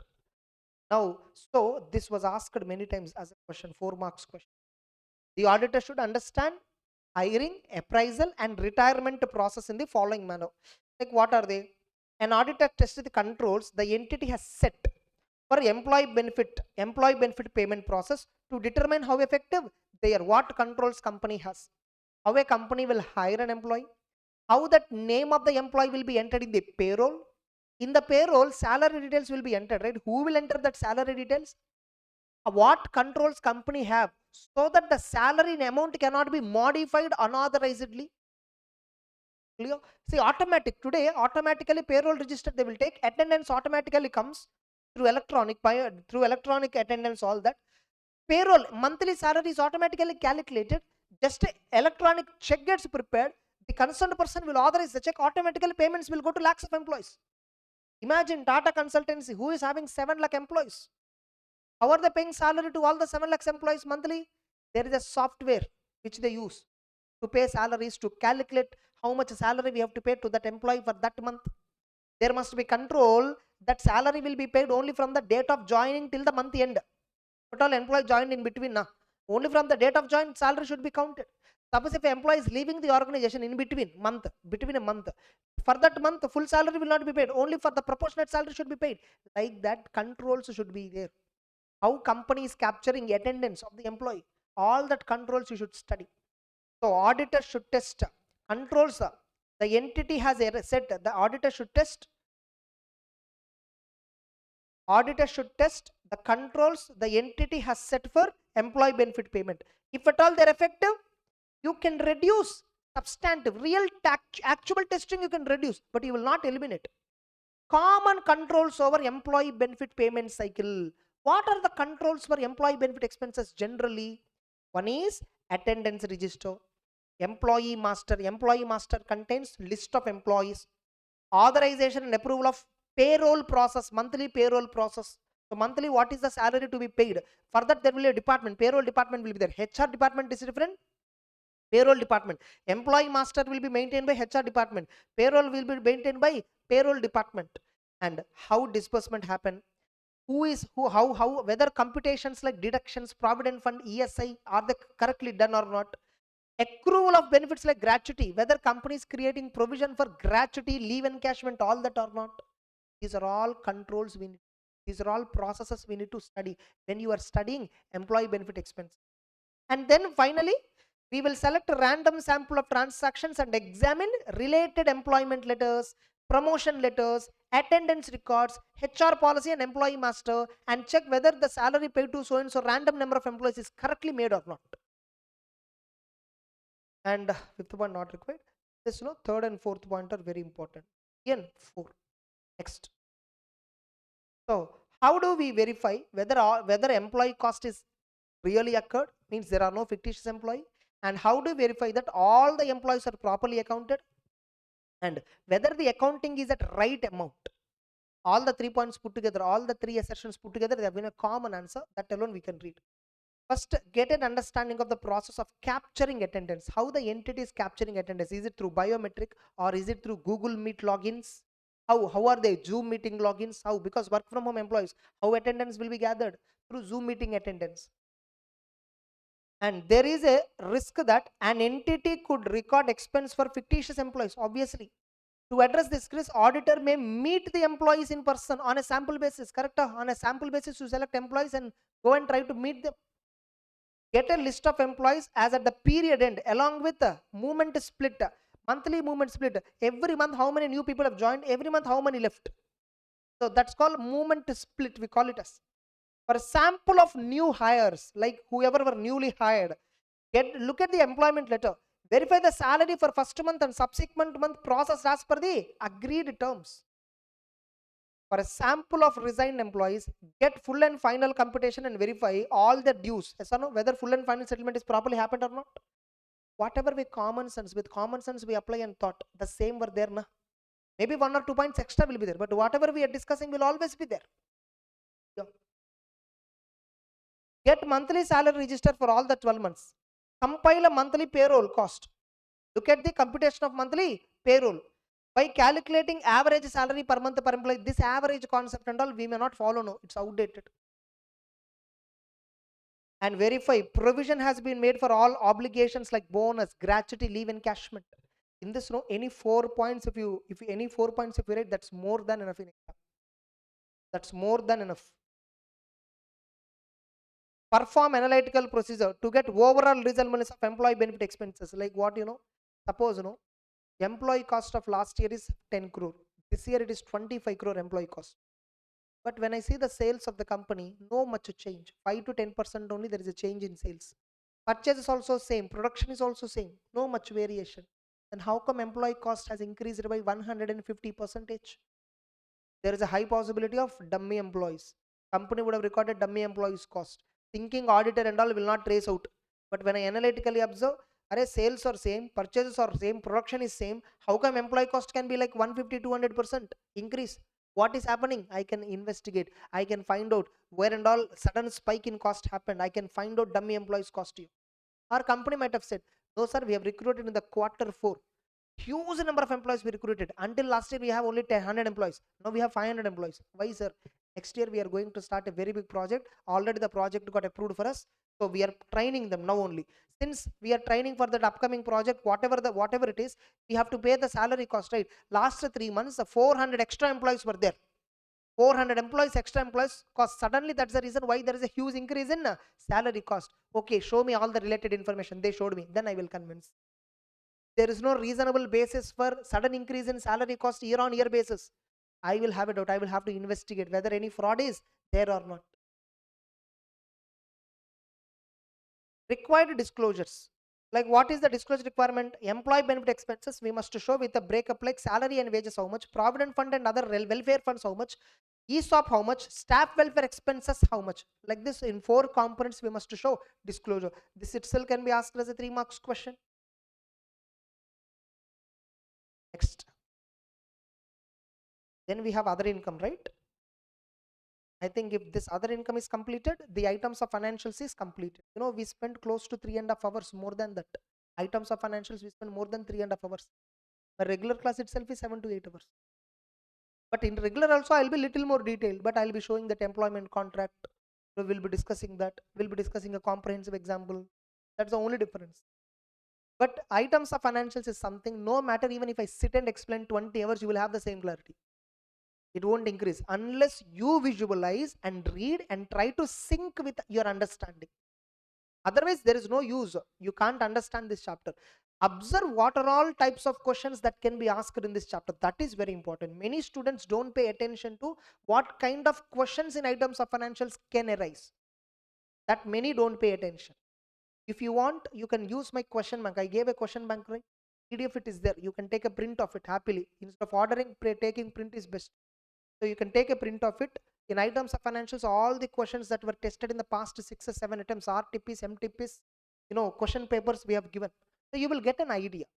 But that is second thing that you have to do. First you have to read the original chapter, then question bank. Question bank can never be a substitute for the concept book. Question bank can never be a substitute for concept book. Fine. Audit of other incomes. Other incomes means what? Suppose, no, how do you verify interest on fixed deposit? Like, how do you verify interest on? First, I will ask company what are all fixed deposits they have list. Where I will see the deposits ledger, and I will identify, okay, companies having totally 25 fixed deposits with 25 different various banks, various branches. Then I will take randomly some deposit certificates. Then that was opened. When is the maturity? For 31st March, whatever interest accrued, have they? What is the interest? Banker will give interest certificate. You need to ask. Internet banking is there, in that you can generate. So interest certificate you can generate and see whether the interest as per interest certificate is matching with the entity other income, whatever they credited in the books. And sometimes, we receive some interest. Right? We already would have collected also. But whatever interest the company is collecting, it is after TDS. But accounting should be done on gross basis because income is 10,000. You are receiving is 9,000 after 10% TDS 1,000 rupees. But income is what? Gross 10,000. Maybe tomorrow when you are paying income tax, you will set off this 1,000 and pay balance amount. TDS you will set off later on. Correct? So all these points you should verify. What is the rate applicable? At what rate interest is calculated by the bank? You do recalculation. See whether it is matching with the interest certificate or not. Get a balance confirmation from the bank for deposits that are not matured. Same only will be there. Obtain a list of FDs. Look at the interest rate and number of days for which deposit was outstanding during the period. Check the arithmetical accuracy. For deposits which are outstanding even at the period end, trace some, get a direct confirmation from the bank. Today direct confirmation is nothing but internet banking. Directly after we log in the internet banking, we can download the interest certificate. Mobile banking, phone app and all is that directly. Get a interest income certificate. Obtain a confirmation of interest income. For that, we generally get interest certificate from the bank. And we will also check TDS documents. In income tax, we have something called Form 26 AS. Whatever transactions that we do through banking, most of them will be reflected in 26 AS and AS. There is a report called AS, Annual Information System. So in that you will understand what are all banking dealings the company is making. What about dividends? See whether dividend is declared or not. Suppose if a company recognizes dividend, see whether look at the company AGM or declaration documents will be there. That document is a proof that dividend is declared. We have got a right to receive the dividend. Then only a company can recognize it and see whether the dividend is collected later on. Because dividend declared has to be paid within 5 days, no? You don't know. Not important question. Verify the gain or loss on sale of investments in mutual fund. With respect to sale of investments, suppose company whenever they are purchasing assets and selling the assets, investments purchase and sale, at the time sale or profit will be there. That profit or sale will also be transferred to other income in the P&L. That's not an operating income of the company. Transfer of title, all that you need to check. Disclosures, how other income has to be disclosed? It has to be classified as the following 4: interest income, dividend income, profit or loss on sale of investments, and any other non-operating income. Any other non-operating income. Scrap sale is there, that's an operating income. Revenue from sale of scrap is operating income. Scrap sale, a question I think probably there in the question bank. The previous year questions, it is there. That's it. Items of financial statements is over. Easy, all of you. So once I'll go back to the index and we'll see here. Other expenses we understood: depreciation, employee benefit, purchases, other income, sales. Yes. Contingencies, loans and advances, trade payables, intangibles.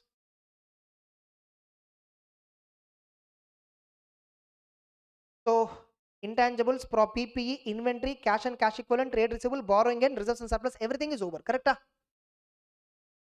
So now we'll start bank audit. Okay, just 2 minutes, we'll begin bank audit immediately. So in items of financials, like everyone will be asking, is there any technique that we can remember the chapter easily? There is no such technique. Wherever there is a possibility, I'll tell you for sure. But when I say it is not possible means obviously I have done enough research and I'm telling you.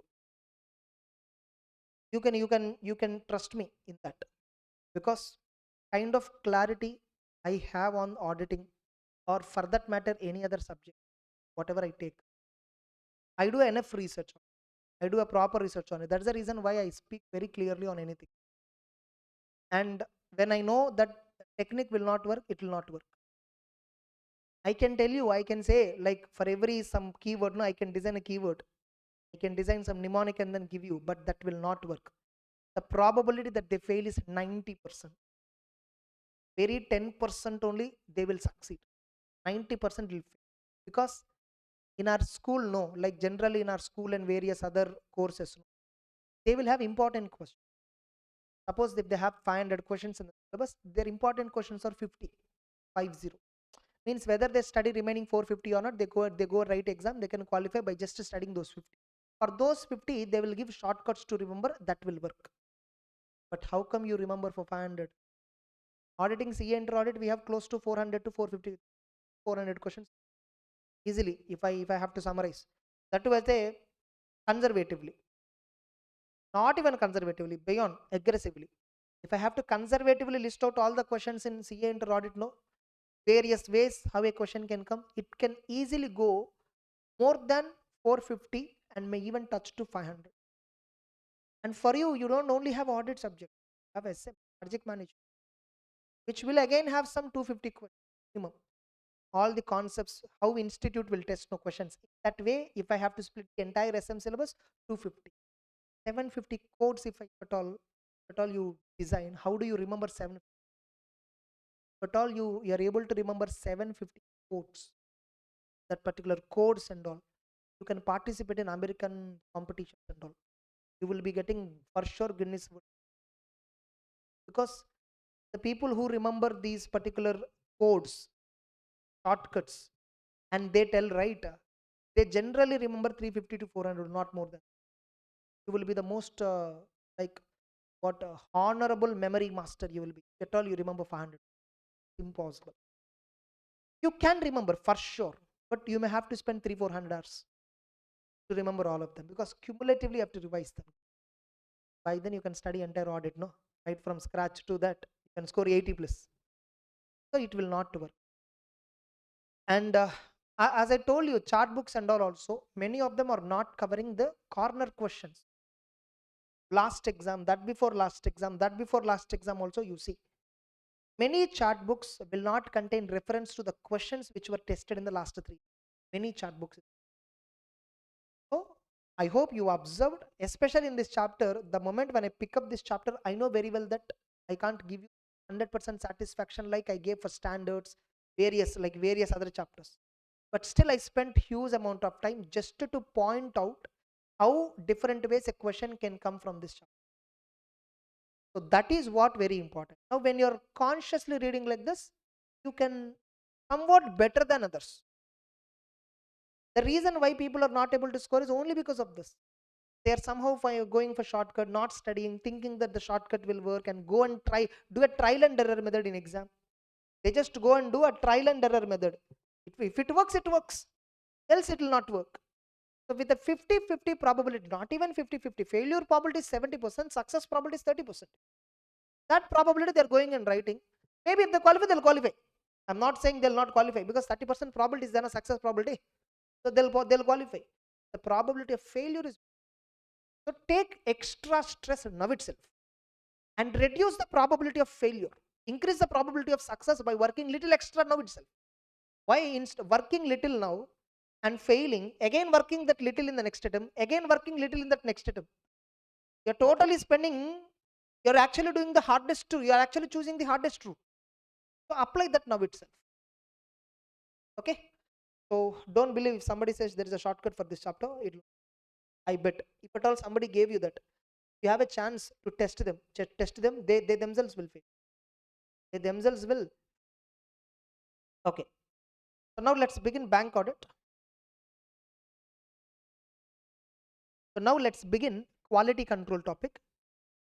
In this, we are having two standards which are pending. That is SQC 220. Both are dealing with the quality control. You see, SEA 220, quality control for audit of financial statement. SQC, quality control for firms that are performing audit and review of historical financial information and assurance and related services. Nothing but whatever engagement you provide, whatever engagement or service you provide. Quality control is discussed in SQC, that is applicable for firm. Firm means what? Individual who is a practicing, or a sole proprietary firm, or a partnership firm, or an LLP, which are providing audit, review, assurance related services. Whatever you are providing, you need to ensure that quality control policies, quality control principles were followed. So what do you mean by quality control? Simple example, Domino's example I told. Whether a newly recruited chef or experienced chef, whoever comes, Domino's have standardized pizza making process. Why the standardized pizza making process? To ensure any customer, whoever walking into the Domino's, has an expectation that this will be like this. That expectation will be met. Now, if at all Domino's doesn't standardize the pizza making process, doesn't develop a policy document on that, every time in the same chef, if the same chef prepare 10 times the pizza, 10 times it will be different taste. That is why standardization is required. That kind of standardization is important in every field. Same in audit also, our works should be standardized.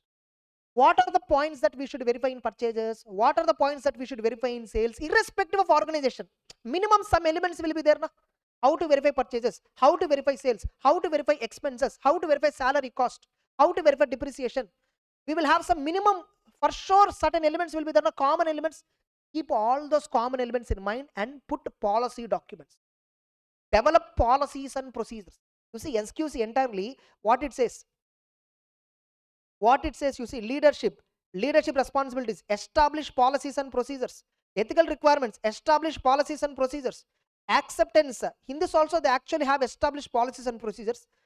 Human resources, establish policies and procedures. Engagement performance also, for that also you need to establish policies and procedures. Documentation, for that also you should establish policies and procedures. That is what indirectly at the first itself, the firm should develop policies and procedures. What do you mean by policies and procedures? Documented standard operating procedures. Standard operating procedures. Now you should develop these policies and procedures of what and all? How to run the firm, the leadership responsibility, how to comply with the ethical requirements. For that you should develop policies and procedures.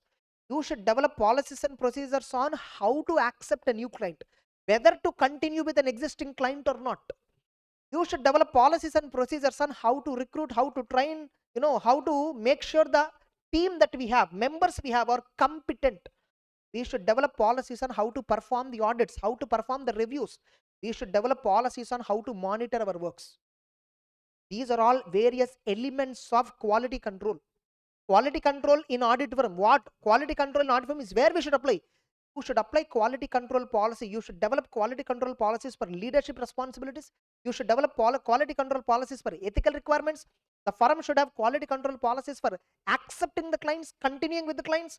The firm should have policies and procedures for HR, engagement performance, monitoring. These are the 6 elements of quality control. Actually, 7th one is documentation. The firm should have even policy, not 7th one. In engagement performance only, documentation is covered, including documentation. The simple reason why you should develop policies and procedure. Suppose, I am the partner and I know very well how to do the audit. Because I'm doing it from so long ago, I know very well what points to verify in purchases, what points to verify. Suppose if a new client comes, should I blindly accept him? Like, tell me, should I blindly accept if a new client comes? No. You can accept a client only after verifying his background, integrity, what is his reputation in the market, all that. You should not blindly accept because he's paying fee. Because it will affect you tomorrow. If at all the client is with not integrity, it will affect you tomorrow. So now I know how to accept a client, when to accept a client. Like, what if suppose I am not there, I am out of station. Suddenly my manager is there, and if a new client comes, he is calling me every time, sir, a new client come, what questions to ask, how to accept or not. Why are you calling me? Don't wait, don't call me. There is a quality manual, quality policy manual is there. Open that. Inside that, what points you should ask him, what are the points, if the client is satisfied, you can accept. There is a manual. Read that and question him. See whether he is fulfilling as per our parameter, then recruit him. Then accept the work. Like this, every organization will have policies, right?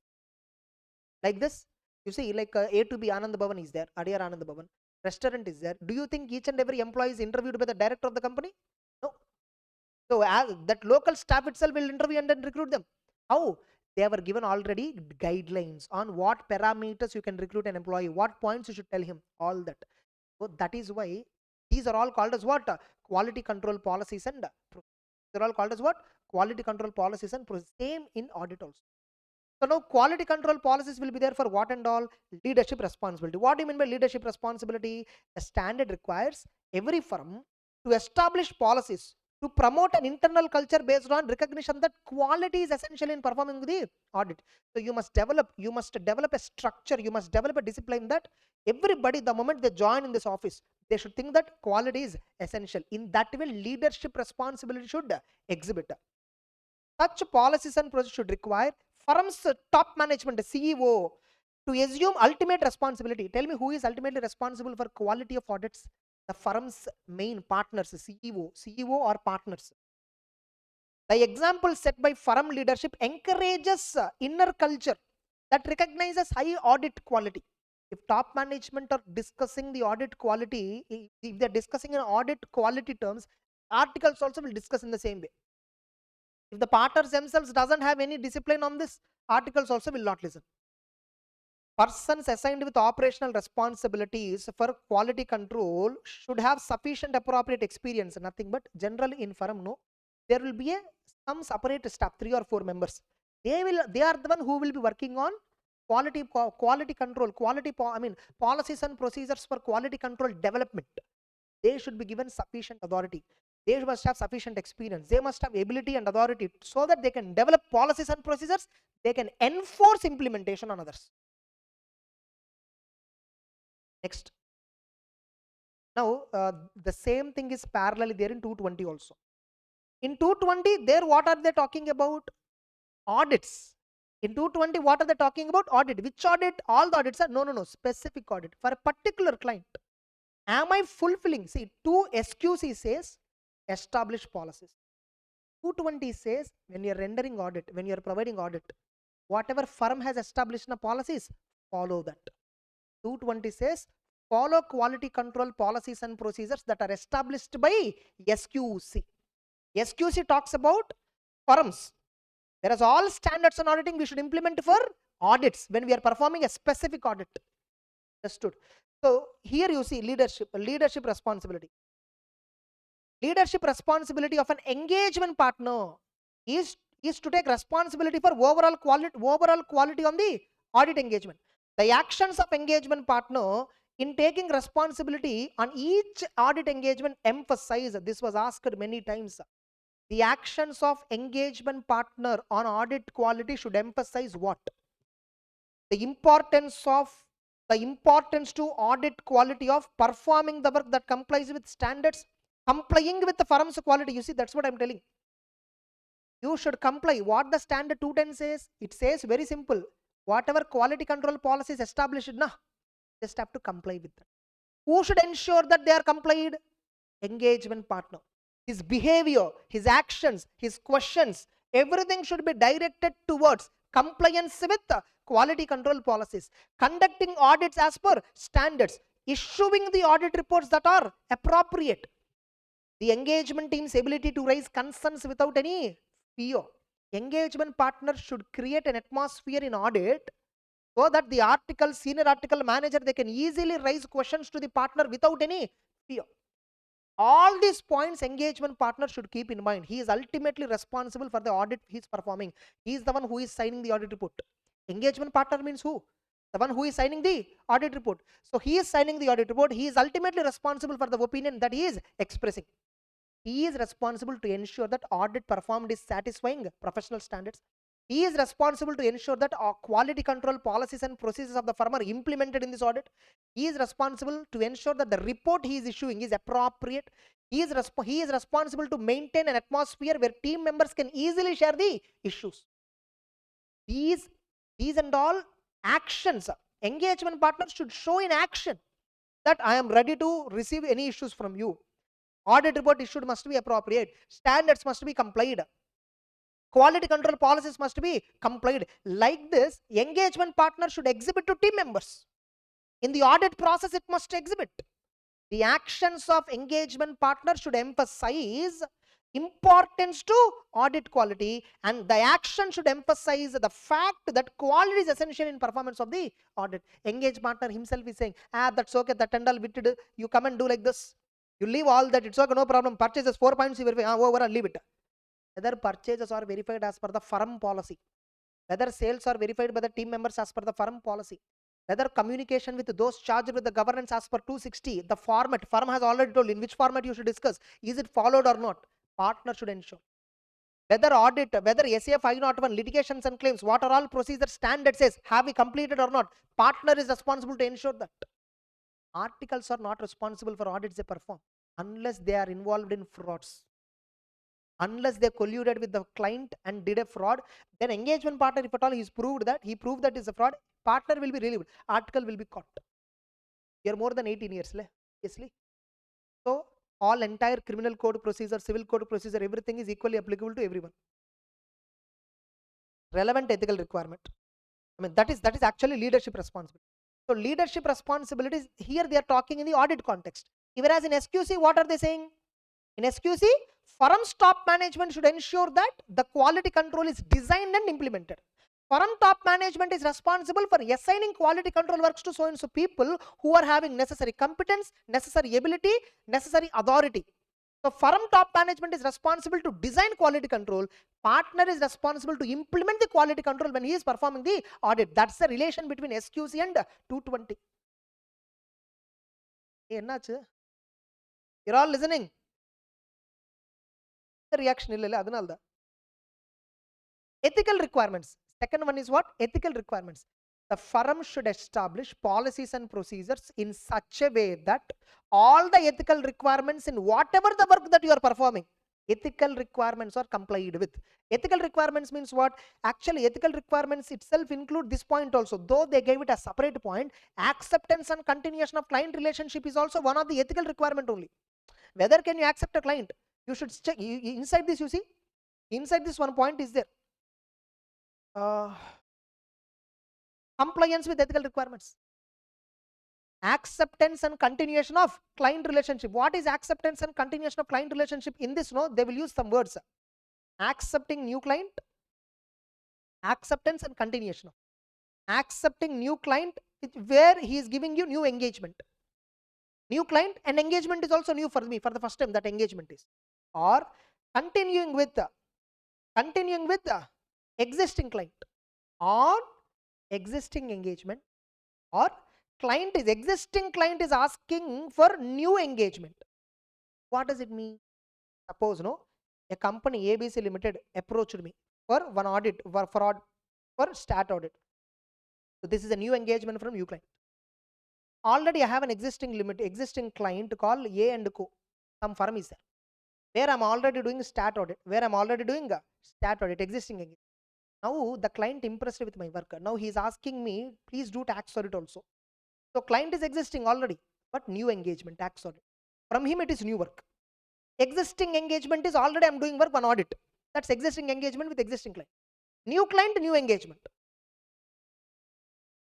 So what are the points that you should consider before you accept a new engagement from new client, before you accept a new engagement from existing client, before you continue existing engagement with existing clients? What are all the points you should check? Firm should establish quality control policies for this. How should we check? Now, with respect to audit, what are the points you should check before you continue the engagement, or before you accept the audit? That is there in 220.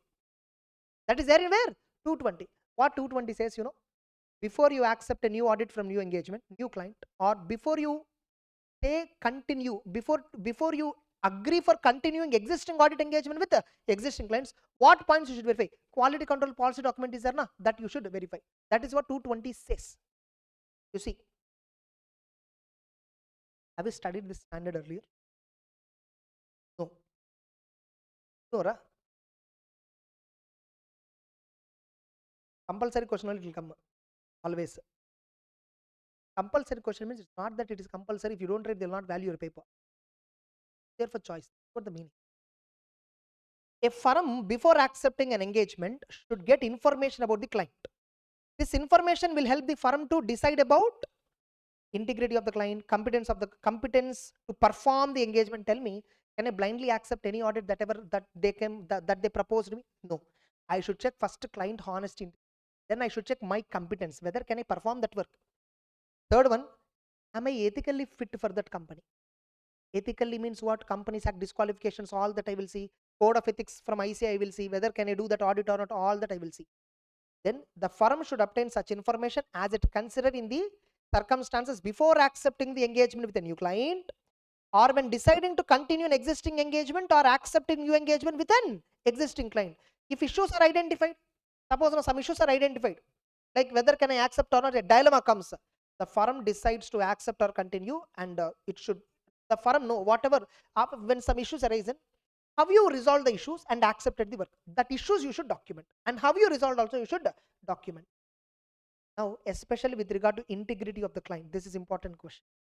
What are the points you will consider with regard to integrity of the client? Because integrity of the client is one of the important parameter to check whether to accept the client or not. Integrity of the client means what? What is the business reputation of the client? What is the nature of business the client is doing? What is the attitude of the directors and owners and key managerial persons? Are they aggressively interpreting standards? Nothing. Aggressively means to their benefit they are interpreting accounting standards and all. Whether the client is aggressively concerned about maintaining the fees as less as possible, whether the client is ultimately always saying to reduce my fees. Indications of inappropriate limitation. Is client trying to limit my work? Is there any money laundering activities the client involved? Last time, no, one of the practical question came on money laundering only. So client was involved in money laundering. Getting it? So you were approached. Your firm has been approached. One of your partner has accepted this audit after evaluating all this. You need to write this point and then say that since the client is involved in money laundering, it is not advisable for the firm to accept that appointment. What happens if you accept? See, entire standards, no, they were drafted in such a way to protect you always. You follow the standards, you are protected from all like malicious things, frauds and all, which clients and all make. You are protected because your profession is so delicate. The reasons for proposed appointment of the firm and non-reappointment. You should also ask the client, why you are approaching me, why are you not reappointing the previous? So when you are checking integrity of the client, all these points, his reputation, his credibility, what is their attitude of the owners? Are there any money laundering issues going on in this company? You should check all this, and if you think the answer is positive everywhere, then only accept him. Otherwise, you are taking more risk. So any 4 points have to write. Suppose if there is conflict of interest between the firm and the client. Suppose if there is a conflict of interest. If there is a conflict of interest between the client and the firm, it should be properly resolved before accepting the engagement. With the conflict, you should not accept. Conflict of interest means what? In that client firm, my relative is having shares for more than 1 lakh rupee face value, which is a disqualification. What should I do? Before accepting, I should tell my relative to sell the shares. Reduce the threat to acceptable level. I will tell my relative to sell the share so that the independence threat will be reduced to acceptable level. Now they sold, the face value is right now 50,000 only. Now I will accept. Where the firm obtains information that would have caused it to decline an engagement if that information is earlier available. See, like sometimes we will accept with improper information, we'll accept. Later we got to know some information that one of our relatives is top management, which actually influences my independence. Now I got to know after accepting the engagement. What should I do? I will think legally, professionally, what are the responsibilities I have in this case. Is it possible for me to withdraw? All that I will check. Finally, if there is a possibility of withdrawing, I will withdraw from the client relationship and I will communicate him clearly reasons for withdrawal. All human resources. The firm should establish policies and procedures so that the personnel, nothing but the firm staff, has necessary capability, competence and commitments for ethical principles. That's why firms will have a recruitment policy. They will have a proper fair compensation policy, training, career development, performance evaluation. So all these points you should keep in mind. Like human resource means the firm should have policies on how to recruit. That's why you see some firms they will recruit only if you qualify both the groups. Some firms will have a recruitment policy that even if one group is qualified, article can be hired. So recruitment policy. Compensation. Some firms, no, they will not pay much stipend, but some firms will pay 10,000, 15,000, 20,000 stipend first year itself. Some firms will have training sessions weekly once. One training session will be there. 1 week at a time, continuous 1 week trainings will be there sometimes. So training, policies and procedures for training people, and policies and procedures for career development of the staff. So these are all various policies that that a firm should establish for managing their human resources. Entire SQC is saying how to create your firm, how to establish quality control policies in the firms such a way that you will never be questioned by some. Even if somebody questions, you can easily come out of. There should be emphasis on continuing professional development of the personnel. This is what SQC standard. In SA 220 also a similar version is there. If you understand SQC thoroughly, SA 220 is a byproduct. SA 220 is only talking about implementing quality control policies in audit. Whereas designing of policies and procedures, whether it is audit or review, all that, SQC talks about designing the policies. SA 220 talks about implementing. SA 2400 talks about implementing quality control for review works. SA 3000 talks about implementing quality control for assurance works. The respective category of standard is talking about implementing quality controls. But SQC is the only one which actually talks about establishing the policies. Performance. Consistency in quality of engagement performance is achieved through briefing engagement teams. You see, every time here they are saying engagement performance. You see here, engagement documentation. Some students asked me, sir, what is the difference between engagement documentation or audit documentation? Audit documentation itself is an engagement document. Engagement documentation means what? Whatever engagement I am taking up. For that, whatever documentation I gather, that's engagement documentation. Suppose if the engagement I am providing is audit, then it's audit documentation. If the engagement I am rendering is related service, then it's a related service documentation. If the engagement I am rendering is a review, then it's a review documentation. That's engagement documentation. Now some students ask me, sir, what is the difference between engagement risk and audit risk? Whatever engagement I accept, in that some risk. That's an engagement risk. Suppose if the engagement is audit, then it is audit risk. Audit is a specific type of engagement. Engagement means general word. SQC talks about what? All engagements are only audits, sir. All engagements, heading itself you see. That's why in entire SQC, they talk about engagement performance, engagement documentation, engagement risk. Understood? Engagement documentation, what? The firm should establish policies and procedures for engagement team to complete assembly of final engagement file. You see, they are not using the word final audit file. Final engagement file on a timely basis. Especially for audit, no, it should be not more than 60 days. For audits, time limit is given. For audits, time limit. By what time you should assemble the audit file, they have given. SQC talks about the time limit for audits. For remaining, there is no time limit. Time limit, there is no time limit. That doesn't mean you can arrange whenever you want. In reasonable time. If there is no specific time limit in particular quality control standard, you should consider that as what? Reasonable time. You should consider that as what? Reasonable time. Policies and procedures should be designed in such a way to maintain confidentiality, safe custody, integrity, accessibility, retrievability of engagement documentation. So every firm shall establish policies and procedures for safe custody of documentation. Easy retrievability of documentation whenever they want. Confidentiality of the documentation. You know, in Big Four, no. Laptop, whatever the laptop you're working, no. For that laptop, you can't even insert pen drive. It will not access. That laptop is completely protected. That entire things are protected. USB hub, capturing everything. You can't even send mail to an outsider. Not possible. So there is a list of authorized mails. Only to them you can send. If at all maximum authorized persons, you can't send a mail, because whenever you send a mail, in Outlook, that will be gone for proofreading in between. They will proofread and then approve it. Then only the mail will go. Every document, whatever you are collecting from the client, will only come through mail. You can't download the document if it is more than 15 MB again. If at all more than 15 MB is there, permission is required. Somebody has to approve it. Only then you can download. Only the audit that you are doing, only that related files only you can see. Remaining files you can't see in the company. Such a kind of robust IT structure, such a kind of robust IT architecture is implemented. Maintain confidentiality. What is it? To maintain. Confidentiality is not only there in your mind and heart, it should be there in the system. It should be there in the system. What if auditor is honest, but you didn't take any action on controls? You didn't put any controls. Happily, your articles and all opening, sending files to friends and all. What? Are you getting it? Big companies, when they give audits to firms, they will come and audit the firm first. They will come and do IT audits. They will come and do what? IT audit of the firm. Whether in this firm, if our documentation will be safer, will it be accessible by anybody? Like that, they will come and do the audit. Only if the company is satisfied that you are having a proper internal control, proper systems, then only they will give you audit. So before they give you audit, they audit you. By the way, engagement documentation is property of the firm unless specified by law otherwise. Correct? The firm may at discretion give extracts of engagement documentation available to client, third parties, all that.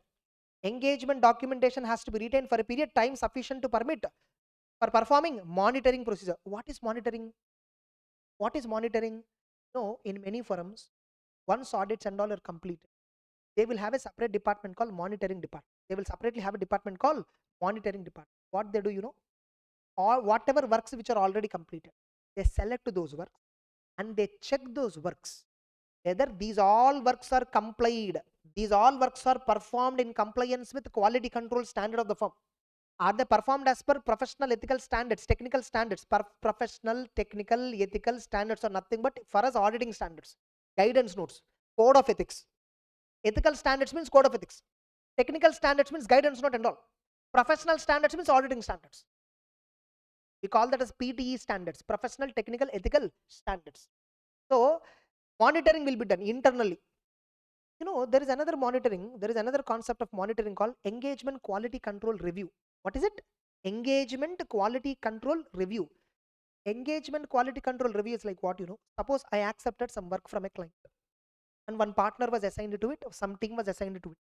They performed entire work, report is also prepared. But before signing the report, ask another partner of the firm or ask another CA, he may be employee. Ask another CA from network firm. Call somebody or some external party who has the knowledge of auditing and accounting, all that. Call him, show him your work. Whether will he also get the same conclusion like you? Check it out. It is like a second opinion. What is it? It is like a second opinion. Get a second opinion. If he is also getting same conclusion like you, then go ahead, happily sign the report and then give it to the client. Suppose now the person who is coming and verifying, no, does he involve in audit procedure? Does he involve in this audit of the client? No. What is he? He is just a reviewer. Who is he? He is a reviewer. For what purpose he is reviewing? To ensure that whatever work I performed satisfies quality control policies. That is why it's called as what? Engagement quality control review. Engagement quality control review. It's called as what? Engagement quality control review, we call it as. And the person conducting the review is called as what? Engagement quality control reviewer. We call him as what? Engagement quality control reviewer. So what engagement quality control reviewer will come and review in any work, whatever work? See, in audit, no, it is audit work. In normal SQC, they talk about all types of engagements. Engagement quality control reviewer shall compulsorily look into significant judgments made in engagement. Suppose if it is audit, we use the word audit. And significant judgments made in engagement should be reviewed by reviewer for an independent view before the engagement report is issued.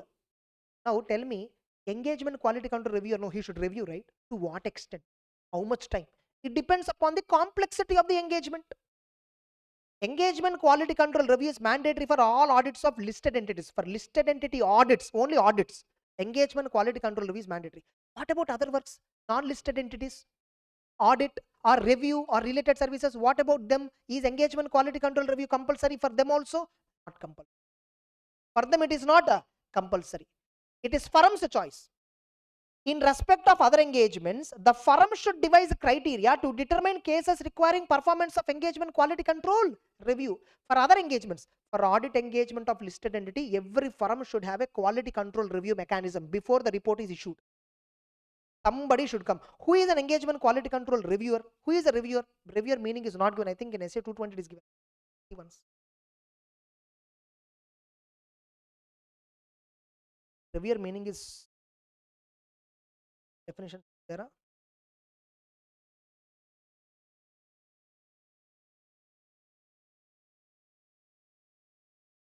They have not given any definitions.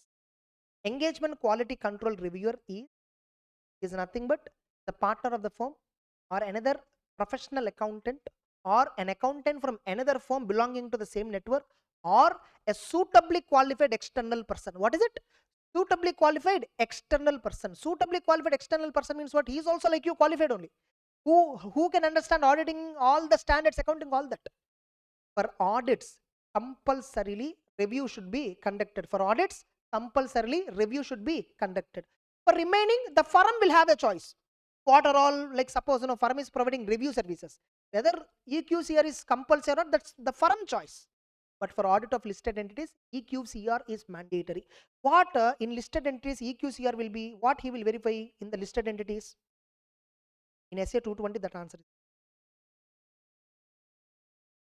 For audits of financial statements of listed entity and those audit engagements which firm has determined, quality control review is required for listed entities and other firms, other audits where firm said it is required. The engagement partner shall see that quality control reviewer is appointed. First, engagement partner. Whose responsibility that reviewer is appointed? Engagement partner. Or this is a listed entity, reviewer should be there. And discuss significant matters arising during the audit. Shall not date the audit report until review is completed. Suppose if reviewers raise objections. Suppose reviewer said no, engagement partner, you should give adverse opinion, not qualified opinion. Whose decision will prevail? Not them. Look at the firm quality control policy, what it is. If there is a difference of opinion between reviewer and the partner, firm quality control procedure, the engagement team shall follow firm's policies and procedure for dealing and resolving the differences of opinion between engagement quality control reviewer and partner. Understood? And documentation. The engagement partner should document the following matters pertaining to audit. For audit, we should document what? Issues identified, conclusions on independence requirements, conclusions reached regarding continuation and acceptance of terms, nature, scope, and conclusions resulting from consultations. Consultations means nothing but in audit, when audits are happening or when some work is happening, the team is having any whom they should consult? Partner. If partner also has a doubt, to whom they should consult? Another partner in the firm.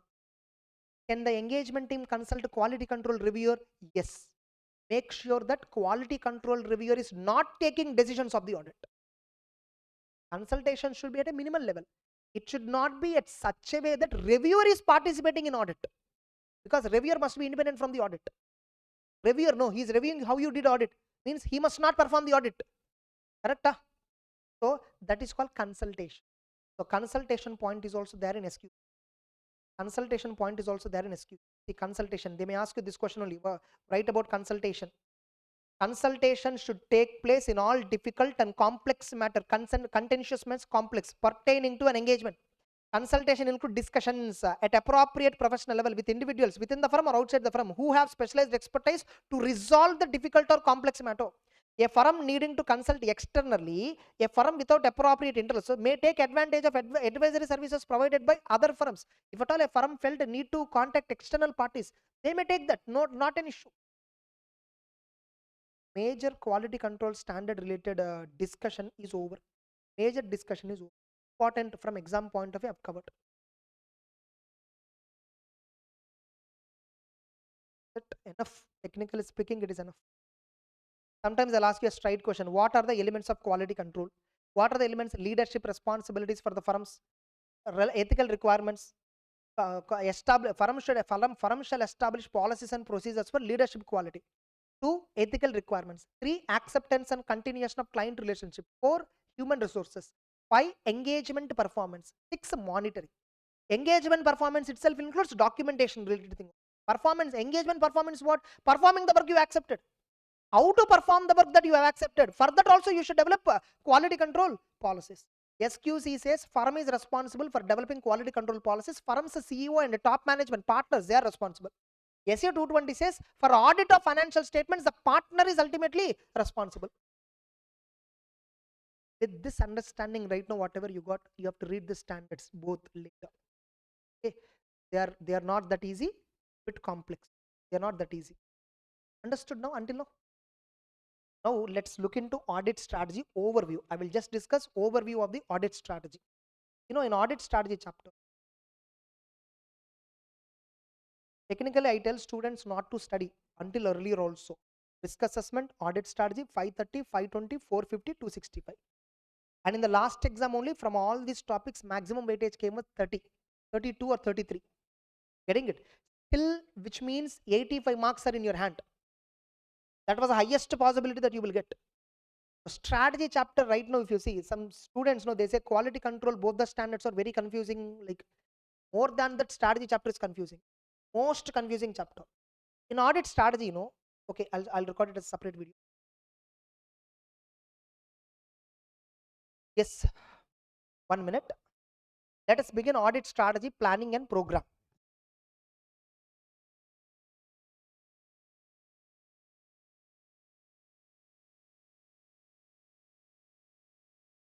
I will explain overview of the chapter, and I'll explain what are the kinds of questions that can be asked in this chapter.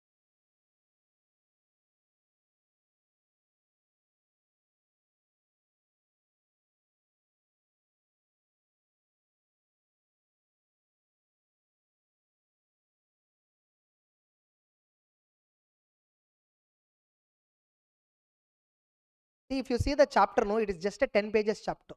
Weightage of this chapter, 10 marks. 5 to 10 marks. Minimum 5, up to 10, sometimes 12 also. Simple chapter, but the weightage is high. I mean, simple in the sense number of pages. The matter is extreme complex.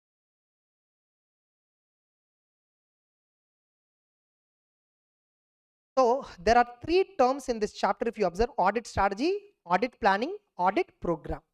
What is the difference between these 3 words? That is where half understanding of the chapter lies in.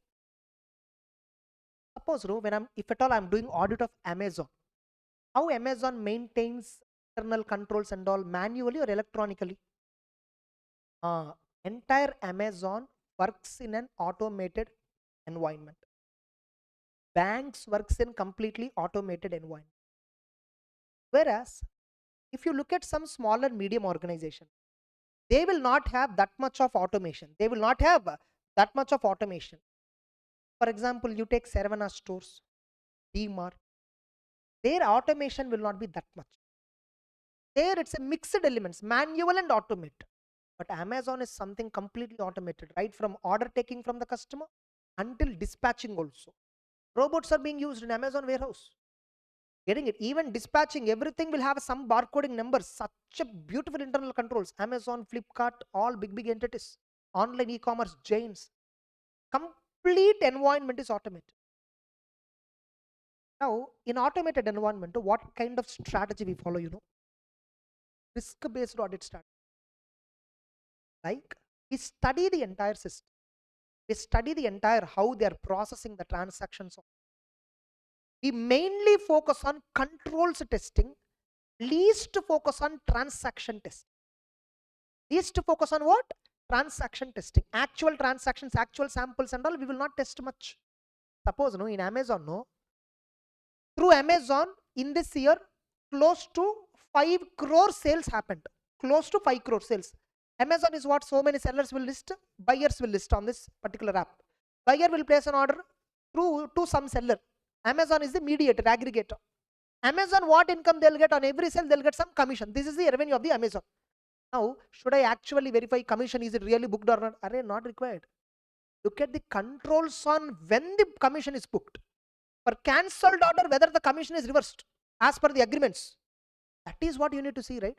What controls Amazon built in the systems to ensure that each and every transaction related commission is recognized. Focus more on the process audit. You observe the process, what kind of systems, then randomly you check few items. Whereas in a normal manufacturing entity where sales are manually done, you will focus more on actual sales transaction test rather the process test. This is audit strategy. What is the strategy that you're adopting? Control based audit strategy or substantive procedure based audit strategy? For some companies, see, by the way, when I say compliance testing based audit strategy, that doesn't mean I will only test controls and not test transactions. I will test transactions, but least still importance. Controls is where I give major importance. I try to identify risk in that. That is control based audit strategy. Now tell me, and whereas in other case, There I will give major attention on not on the risk. I will give major attention on actual transactions. Risk assessment also I'll do there. Controls testing also I'll do there, but little bit only, because the quantum of controls are very less. Mostly in transactions only frauds can happen, which cannot be captured by controls. Whereas in Amazon, if some fraud happened in transaction, it is there in the system itself. You can find in the system itself. Now tell me, depending upon my strategy, the way I plan audit varies or not.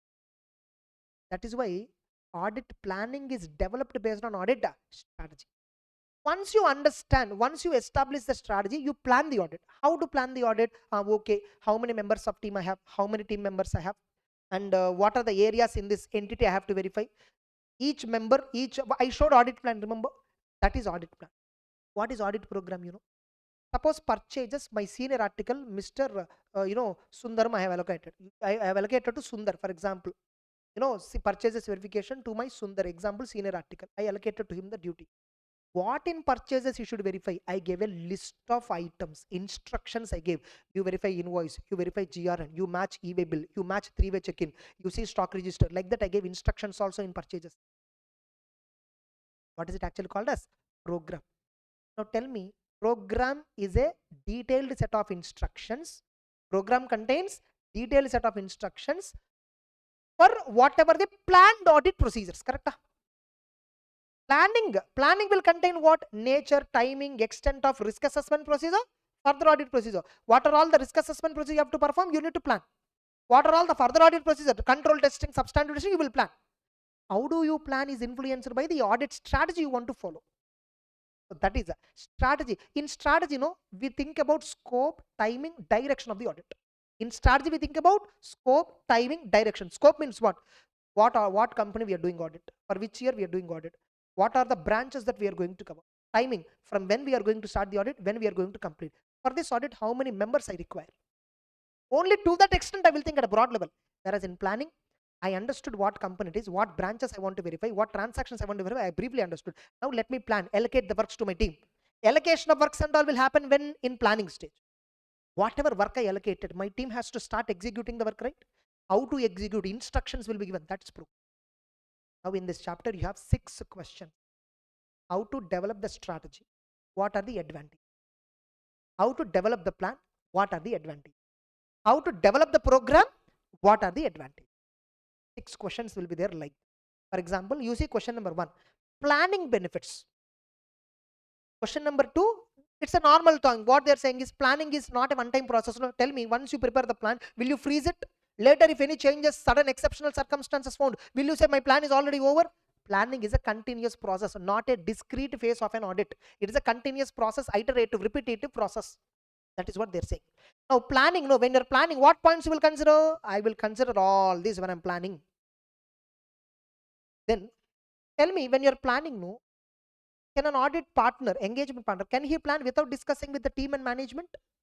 You should not. You should discuss with the team members. You should also discuss planning with the management, because you should plan according to the management person's availability for the area. But at the same time, you should not discuss the plan in detail with the management. Surprise checks and all, you should not discuss. That is what they are here. What are the elements of planning? Like what is there in the planning process? What are the points in planning? First I will do preliminary engagement activity. Planning will have these 2 activities. One is elements of planning will have 2. This itself can be asked as a 3 marks or 4 marks question. What are the elements of planning? Preliminary engagement activities is one of the element. Planning activities. What are planning activities? First establish strategy and then plan. Before you establish the strategy and plan, first perform preliminary engagement activities. Procedures. Can you accept this client? Ethical requirements you check. Issue letter of engagement. These are all preliminary engagement activities. Now, what are the preliminary engagement activities? In-depth discussion. What points you should consider when you're accepting and continuing a client? What do you mean by ethical requirements? Ethical requirements, because these are all preliminary engagement activities. Before you develop the strategy, before you develop the plan, you have to do this preliminary activities. Then establish the terms of engagement. Then you assess about the entity and develop the strategy, then develop the plan and implement the program. Team members will follow it. How overall audit strategy assist the auditor? This is strategy benefits. This question is what? Strategy benefits. How do you develop the strategy? What points you will consider while developing the strategy? I will consider characteristics of the engagement. I will look at the reporting objectives. This itself can be asked as a 4 marks question. Characteristics of engagement can be asked as a 4 marks question. Significant factors in directing engagement team efforts. Last time also this came. Consider results of preliminary engagement activity. This also came 4 marks. This itself. How a sub questions can be asked. Tell me, I can develop plan only after establishment of the strategy? Yes or no? Can I develop the plan before establishing the strategy? Not possible. So that is what 8th question. By the way, if there is a change in strategy, automatically plan also will change, right? Because plan is dependent upon the strategy. That is what they are explaining here. I am giving you overview of the chapter so that you can later on when you are reading the interlinkage, if you understand to some extent, 30% of the task is over. Now here they made a statement, a well-designed plan need not be changed. That's right, huh? No, some unexpected events might happen, conditions might have changed, or you got to know some new points because of which you may want to change the plan. Plan is not a static document. Planning should be dynamic. Now, audit must be properly planned. Supervision must be. You should also review the work of your team members, right, time to time. If you have to do this perfectly, the way when and all you have to review, when and all you have to supervise, that also you should plan, right? If you at the beginning itself you decided every 3 days once I will come and review, every 2 days once I'll come and supervise. If you plan at the beginning, effectively you will supervise and review, right? Rather than not planning it. That is what 11th question. That is what 11th question. Then finally the 12th question says documentation of strategy and plan. Until this 12th question, they are mainly talking about strategy and planning. Now, 13th question talks about program. Program means what? It is instructions on verifying transactions. So they gave an example also. They gave examples also for that.